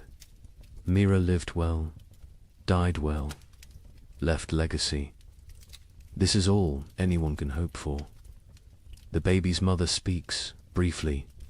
Her voice breaks. She cannot say much, but she says enough.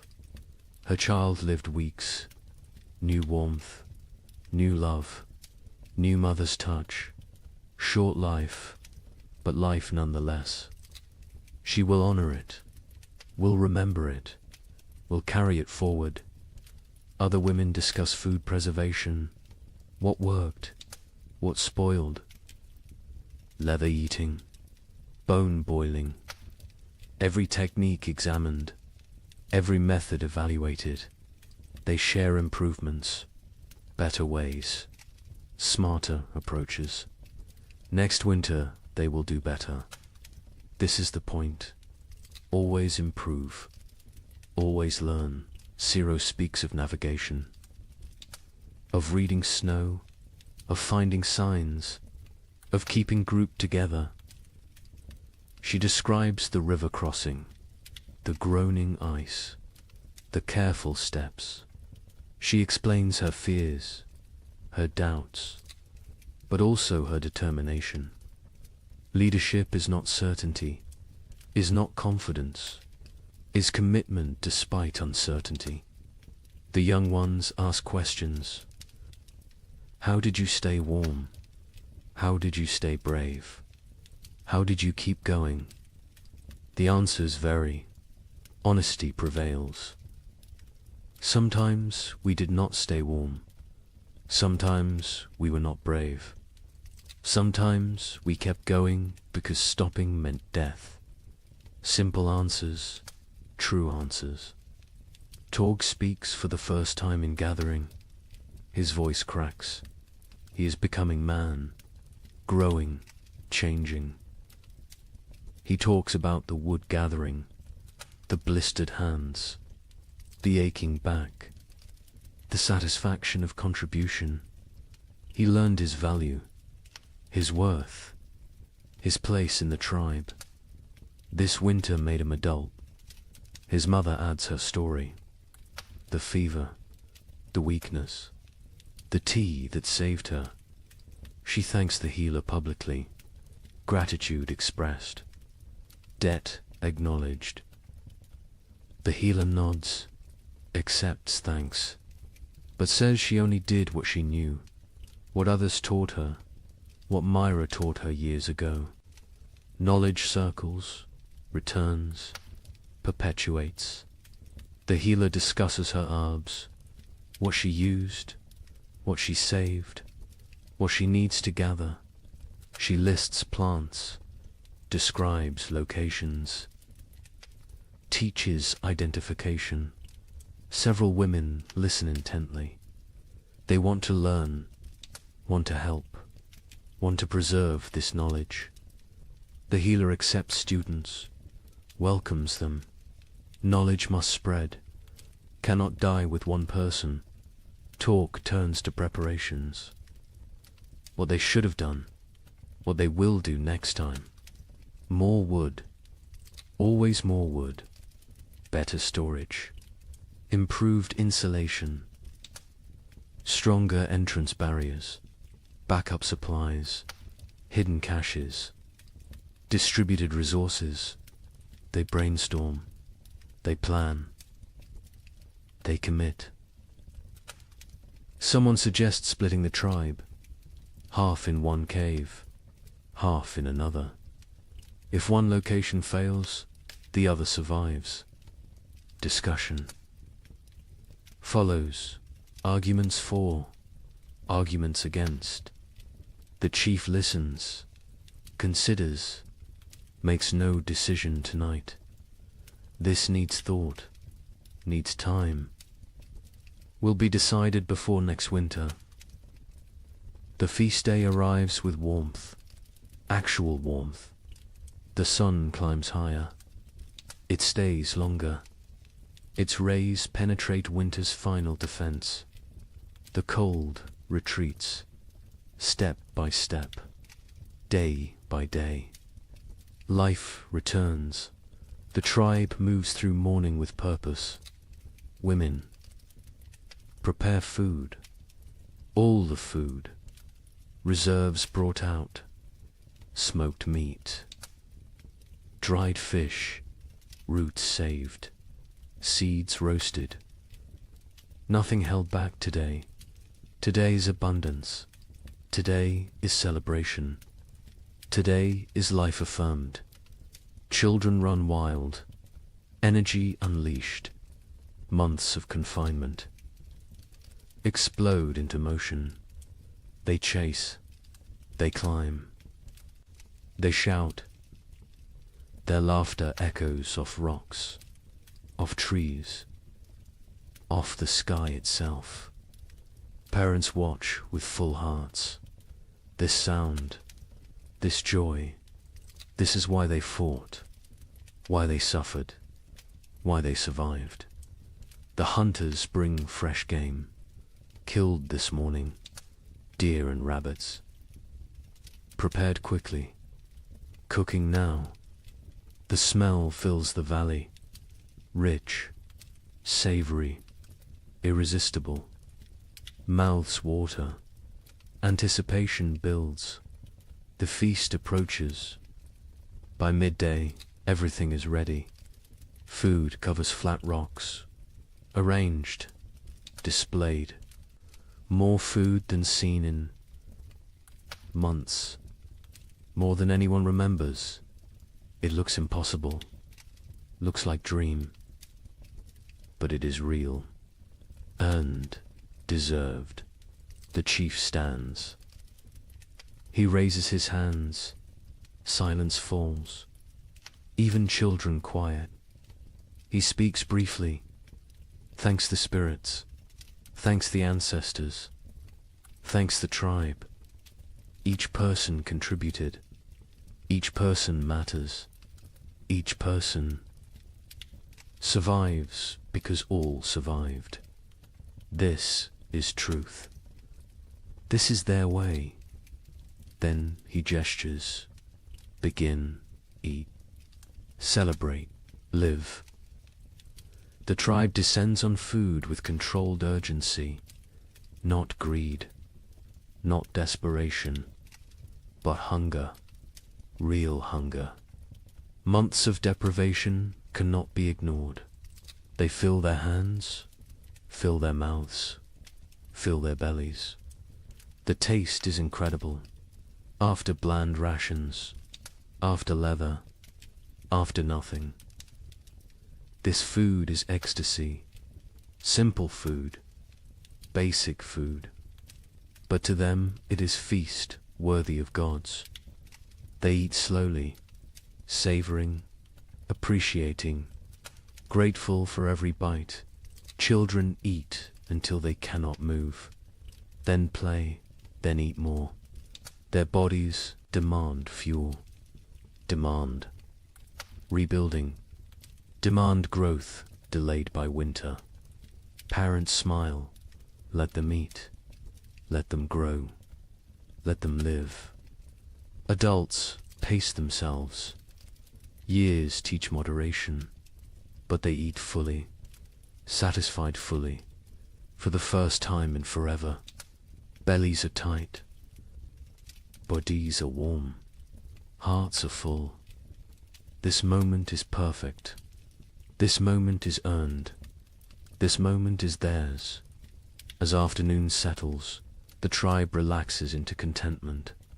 Some sleep, some talk, some simply exist, peacefully, completely, without fear, without hunger, without cold.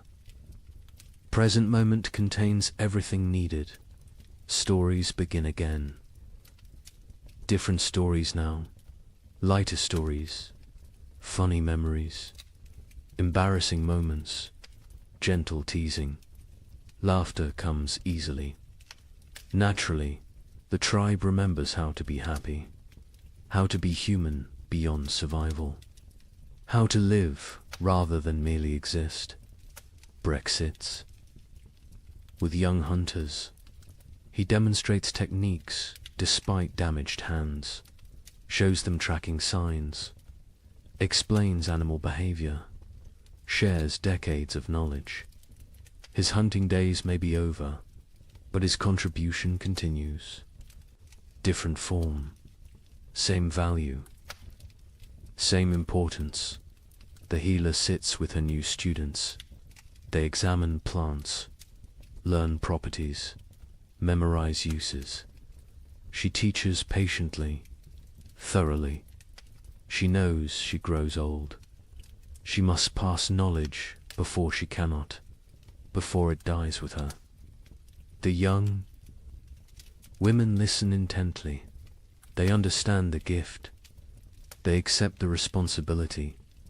Sira walks the valley's edge, exploring, mapping, planning. Her mind is always forward, always preparing.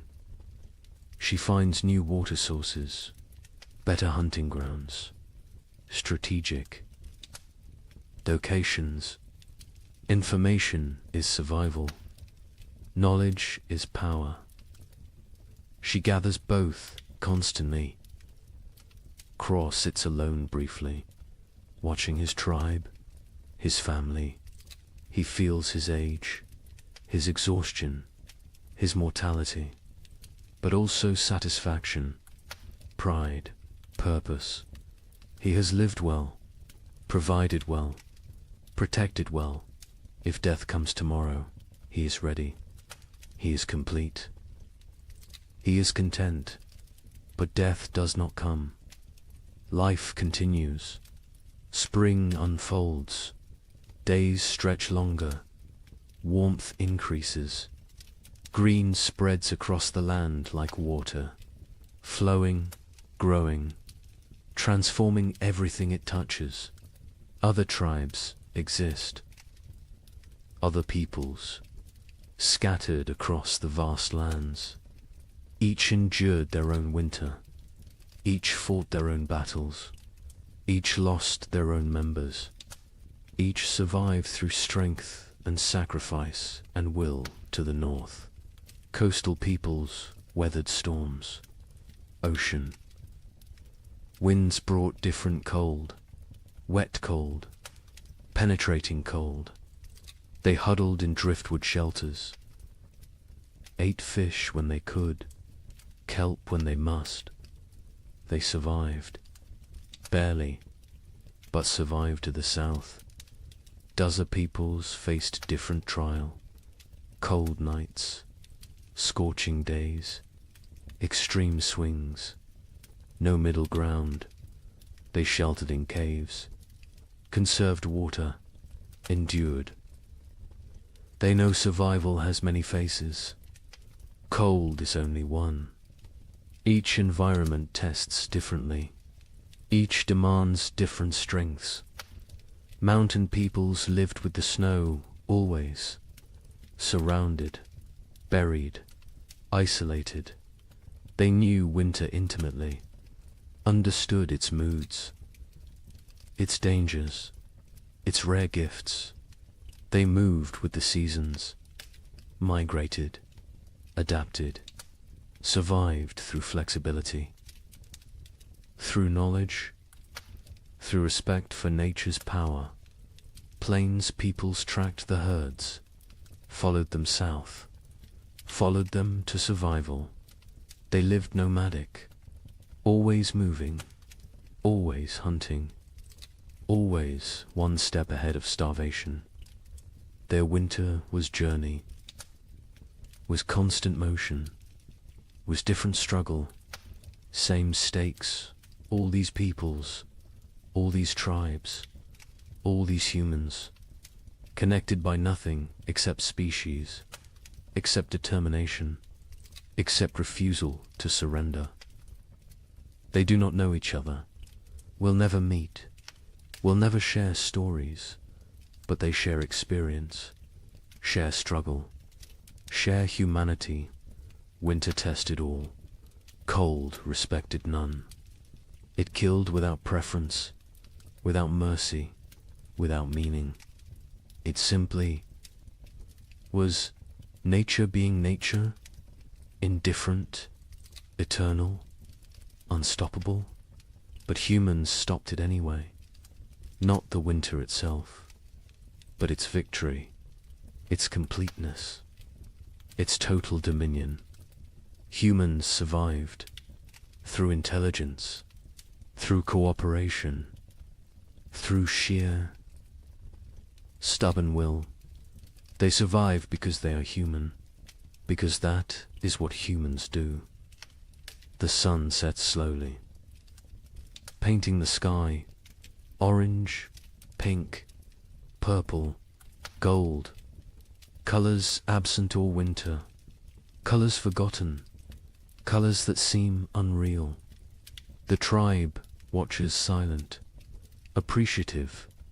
Beauty matters, even to primitive peoples, especially to them. Beauty is life beyond survival. Beauty is hope made visible. The fire is lit, not necessity now. Tradition, comfort, connection. They gather around it. Not for warmth, for ritual, for togetherness, for continuation. Fire was life in winter. Fire is still center, still heart, still home. The night is gentle, soft, a caress rather than assault. Stars emerge, countless, brilliant, the same stars that watched their suffering, that witnessed their triumph, that will observe their continuation. Forever stars, eternal witnesses, silent companions. Children sleep quickly, exhausted from play, from food, from life fully lived.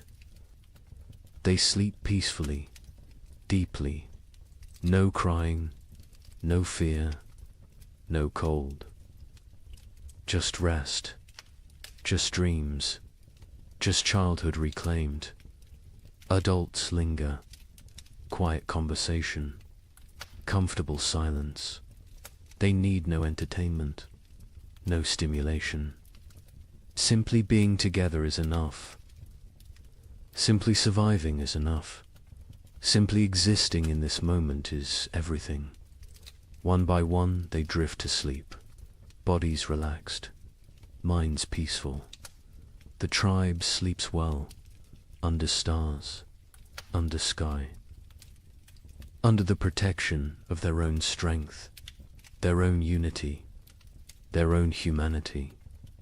The night deepens, the fire burns low, embers glow, red, orange, fading. The valley is silent, peaceful, safe. Life sleeps, life rests. Life prepares for tomorrow, somewhere. In the darkness, a wolf howls, distant, lonely, calling to pack, calling to family, calling for connection. The sound carries, echoes, fades. The tribe does not wake, does not fear. Wolves are neighbors, not enemies. All creatures struggle. All creatures survive. All creatures seek pack, seek family, seek belonging. The echo continues.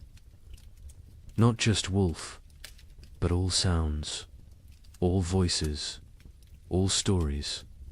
They echo through time, through generations, through eternity. This tribe will fade. These people will die, but their echo continues. Their legacy persists. Their survival matters, because they are not the end. They are the beginning, the foundation, the root. From them come others, many others, countless others.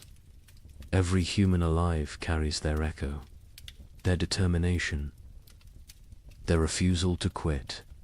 These primitive peoples, these ancient survivors, these frozen warriors, they are ancestors to everyone, to all of humanity. Their winter is our winter.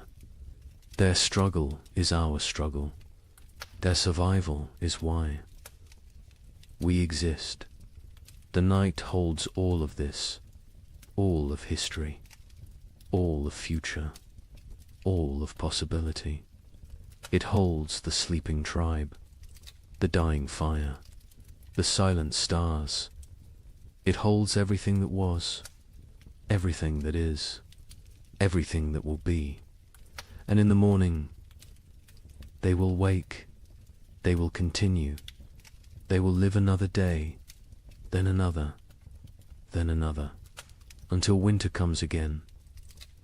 And they will face it, and they will endure, because that is what they do, what they have always done, what they will always do. They are human. They survive. The night knows this. The stars know this. The earth knows this. And now you know this. To dot rest now. Sleep now. Dream of warm fires. Of full bellies. Of tribes that endure. Of humans who refuse to quit. Of ancestors who gave us everything, including survival itself. The echoes continue, forever, always, in the night.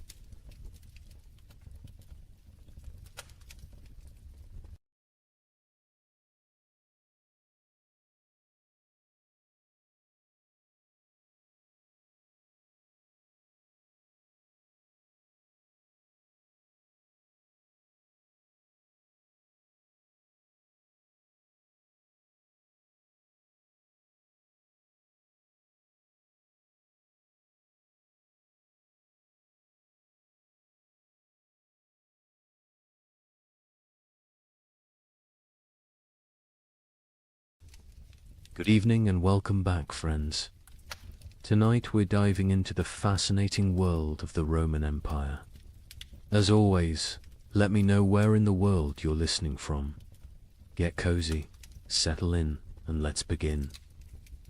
The torches burned low against the marble walls of the Colosseum, their flames bending and snapping in the night wind. Smoke curled upward, painting the corridors in shifting shadows that seemed alive. Somewhere deep within those walls, cages rattled. The guttural growl of a lion broke the silence, followed by the shrill cry of a panther pacing its enclosure. The air was thick with the scent of straw, iron, and blood.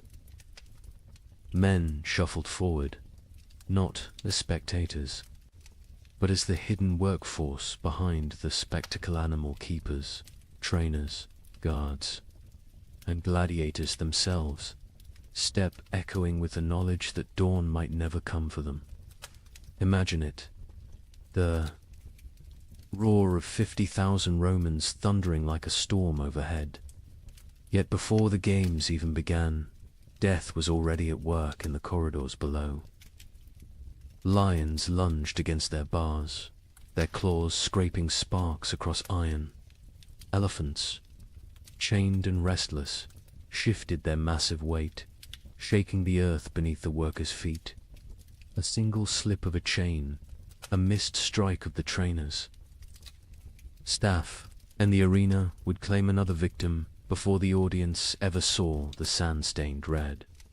Now, ask yourself, what would it feel like to wake each morning knowing that your job itself, the task you were paid or forced to perform, was a gamble with death?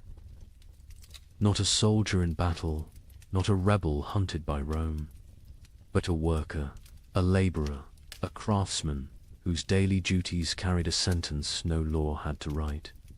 Would you sleep at night, or would your dreams be haunted by the growls from the cages, the weight of the stones above your head, or the smell of lead dust clinging to your breath? History books love to tell us about emperors, senators, and generals.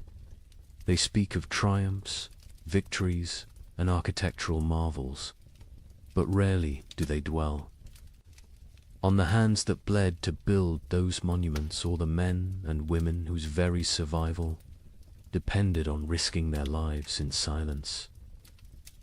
The invisible workforce of Rome lived not in marble villas, but in shadows, where the price of error was not a demotion or dismissal, but death itself. And here lies the heart of the story. Beneath the grandeur of Rome, beneath its arches, its mosaics, its golden halls were professions so perilous that to call them jobs is almost an insult. These were death sentences disguised as livelihoods. Jobs where poison lingered in the very air, where the swing of a sword was part of your morning routine, and where the applause of the crowd was sometimes the last sound you ever heard. Over the next hours, you will hear the untold accounts of these deadly professions, some spectacular, some hidden in the grime of Rome's underbelly, and others so strange they seem pulled from nightmares. From the men who faced wild beasts before breakfast, to the miners whose lungs filled with poison in the empire's dark tunnels. We will walk step by step into the shadows Rome tried to leave behind. But let this question guide you as we begin. If your job demanded your life as payment, would you accept the risk for glory, for survival, or simply because you had no choice? When most people picture ancient Rome, they imagine the shimmering surfaces of marble temples, the echo of sandals across polished floors, and the thunder of cenotes debating in the forum. They think of emperors draped in purple robes, feasts piled high with roasted boar and honey cakes, and gladiators striding into the arena beneath the roar of 50,000 voices. Rome has always been remembered for its grandeur, its victories, and the magnificence of its architecture. But what history books often gloss over is that the empire wasn't built on marble, it was built on blood, sweat, and the fragile bodies of millions of workers whose daily lives were defined by danger. Rome was not just emperors and generals. Behind every golden banquet, behind every aqueduct arching across the countryside, behind every amphitheater filled with spectacle, there were invisible laborers who risked everything to keep the empire alive. For every senator reclining in luxury, there were hundreds of slaves and freedmen hauling water, shaping stone, smelting iron, cleaning streets, or fighting beasts. Their names were rarely recorded. Their stories were rarely told. Yet without them, Rome's glittering facade would have crumbled into dust. Imagine the contrast. On one side, wealthy Romans lounged on couches, sipping wine sweetened with lead. Syrup, their servants, fanning them with peacock feathers while musicians played. On the other side, just beyond the villa walls, workers baked under the Mediterranean sun on dangerous scaffolds, hauling blocks of stone that could crush them in an instant. Inside, the laughter of banquets rang against walls lined with mosaics. Outside, miners descended into narrow shafts where air was poised with dust and metal fumes. Knowing they might not resurface alive, luxury was visible, risk was hidden. Rome was a stage, and the spotlight shone only on the powerful, while those who risked everything remained in shadow. Work in ancient Rome was more than a duty, was a matter of survival. For the enslaved, there was no choice at all. They labored until their bodies broke. For the poor free citizens, dangerous work was often the only chance to feed a family. And even for skilled craftsmen, fortune was fragile. One accident at a glass furnace, one slip of a chisel, and a lifetime of expertise meant nothing against the indifference of death. Unlike today, there were no safety harnesses, no unions, no laws protecting the vulnerable. Rome had no patience for weakness. If a worker fell, another was always waiting to take his place. This is the untold foundation of Rome's greatness. The empire stretched across continents, commanded legions, and shaped the destiny of the Western world. But it was held together not just by marble and laws, It was held together by expendable lives. The amphitheaters that dazzled crowds were built by hands calloused from stone and bloodied by accidents. The shimmering purple robes of emperors were dyed by workers suffocating in vats of poisonous mollusk brine.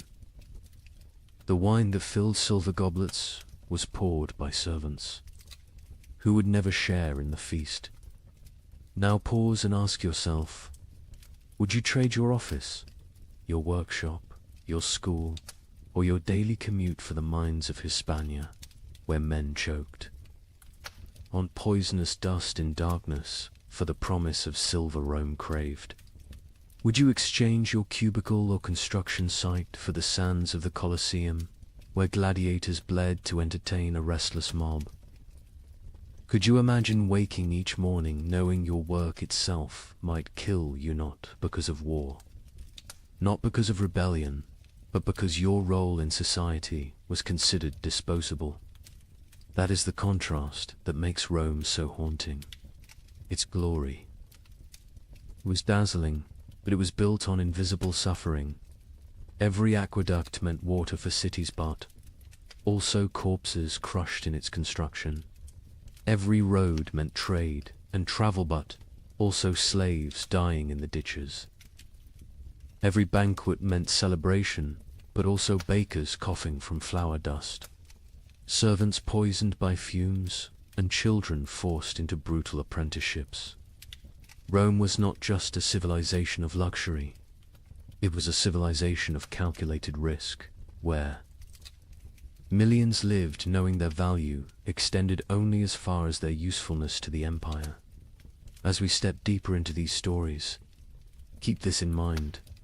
The history of ancient Rome is not just about triumphs and monuments. It is about the unseen workers who carried the weight of empire on their shoulders, often until those shoulders broke. Tonight, we will walk in their footsteps. We will stand in the mines, in the furnaces, in the arenas, and in the shadows of temples to uncover the professions so perilous they could rightfully be called the deadliest jobs of the ancient world. So, settle in. The story you are about to hear is not one of emperors' speeches or military campaigns. It is the story of ordinary men and women whose names we will never know, but whose risks carved Rome into the world's memory. And as we journey through these forgotten professions, I'll ask you again to reflect. How safe is your work compared to theirs? And more importantly, would you have survived in their place? Beneath the Colosseum, night was never silent. Torches sputtered against damp stone walls, smoke trailing upward into the labyrinth of corridors. From the shadows came the sound that froze even hardened gladiators in their tracks, the rattling of iron bars, the scrape of claws against cage doors, the guttural growl of beasts that did not belong to Rome but had been dragged here from the farthest corners of the empire. Leopards shipped from the rocky coasts of North Africa, half-starved, to make them hungrier. Tigers, stolen from distant India, pacing in restless fury. Bears hauled from the frozen forests of Germania. Even elephants, towering and furious after months of brutal marshes, swayed on their chains, slamming tusks into wooden barriers that cracked under the strain. The ground itself trembled when these creatures roared, and the men tasked with keeping them under control knew the truth. They were one mistake away from being torn to pieces. These men were the Venator shadows, the animal trainers. History rarely records their names, but their presence haunted every spectacle. Before the crowd even took their seats, before a single gladiator raised a sword, these workers had already stared death in the eye. Their jobs were simple in description, yet terrifying in practice.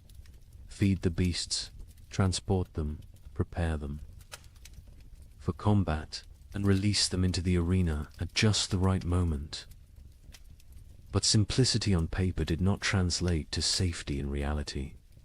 Feeding a lion wasn't a matter of tossing meat over a wall. Trainers stepped into cages, armed with nothing but a staff, a whip, and their nerve. One slip of the boot on blood-slick straw, one moment of hesitation while securing a gate, and the outcome was certain. The animal lunged, claws raked, jaws snapped shut, and no one risked entering the cage to drag the trainer's body back. The suspense of those moments was unbearable. Imagine holding a slab of raw meat in your hand, the smell driving the lion to frenzy, its amber eyes locked onto yours as though you yourself were the meal. Imagine the tremor of the bars as the beast hurled itself against them, the iron shrieking like thunder in the confined corridors. Every feeding was a gamble. Every day survived was a small victory. The Empire did nothing to soften the danger. In fact, it often heightened it. Trainers were ordered to starve animals before games, ensuring they would be more violent, more dramatic for the crowd. They baited the beasts with wooden dummies soaked in blood, conditioning them to attack on sight. They lit torches in the faces of elephants to keep them agitated, lashing their trunks until the massive creatures charged blindly into the sand. To the Romans above, these were thrilling displays of power. To the men below, they were acts of survival. The fallout of this profession was as bloody as the games themselves. There are accounts of trainers being dragged into cages, shredded within seconds by the very animals they sought to control. Some were mauled in the holding chambers before the beasts ever saw the light of the arena. Ships carrying exotic predators sometimes became floating prisons of chaos, with handlers torn apart mid-voyage. And when things went wrong during the games, it was often the trainers who were sacrificed first, thrown into the sand alongside the beasts to buy time while soldiers rallied. Picture this. The gates rise, and a tiger bursts into the sunlight, its muscles coiled with hunger. The crowd roars with excitement, but backstage, panic has already erupted. A handler failed to secure the second chain.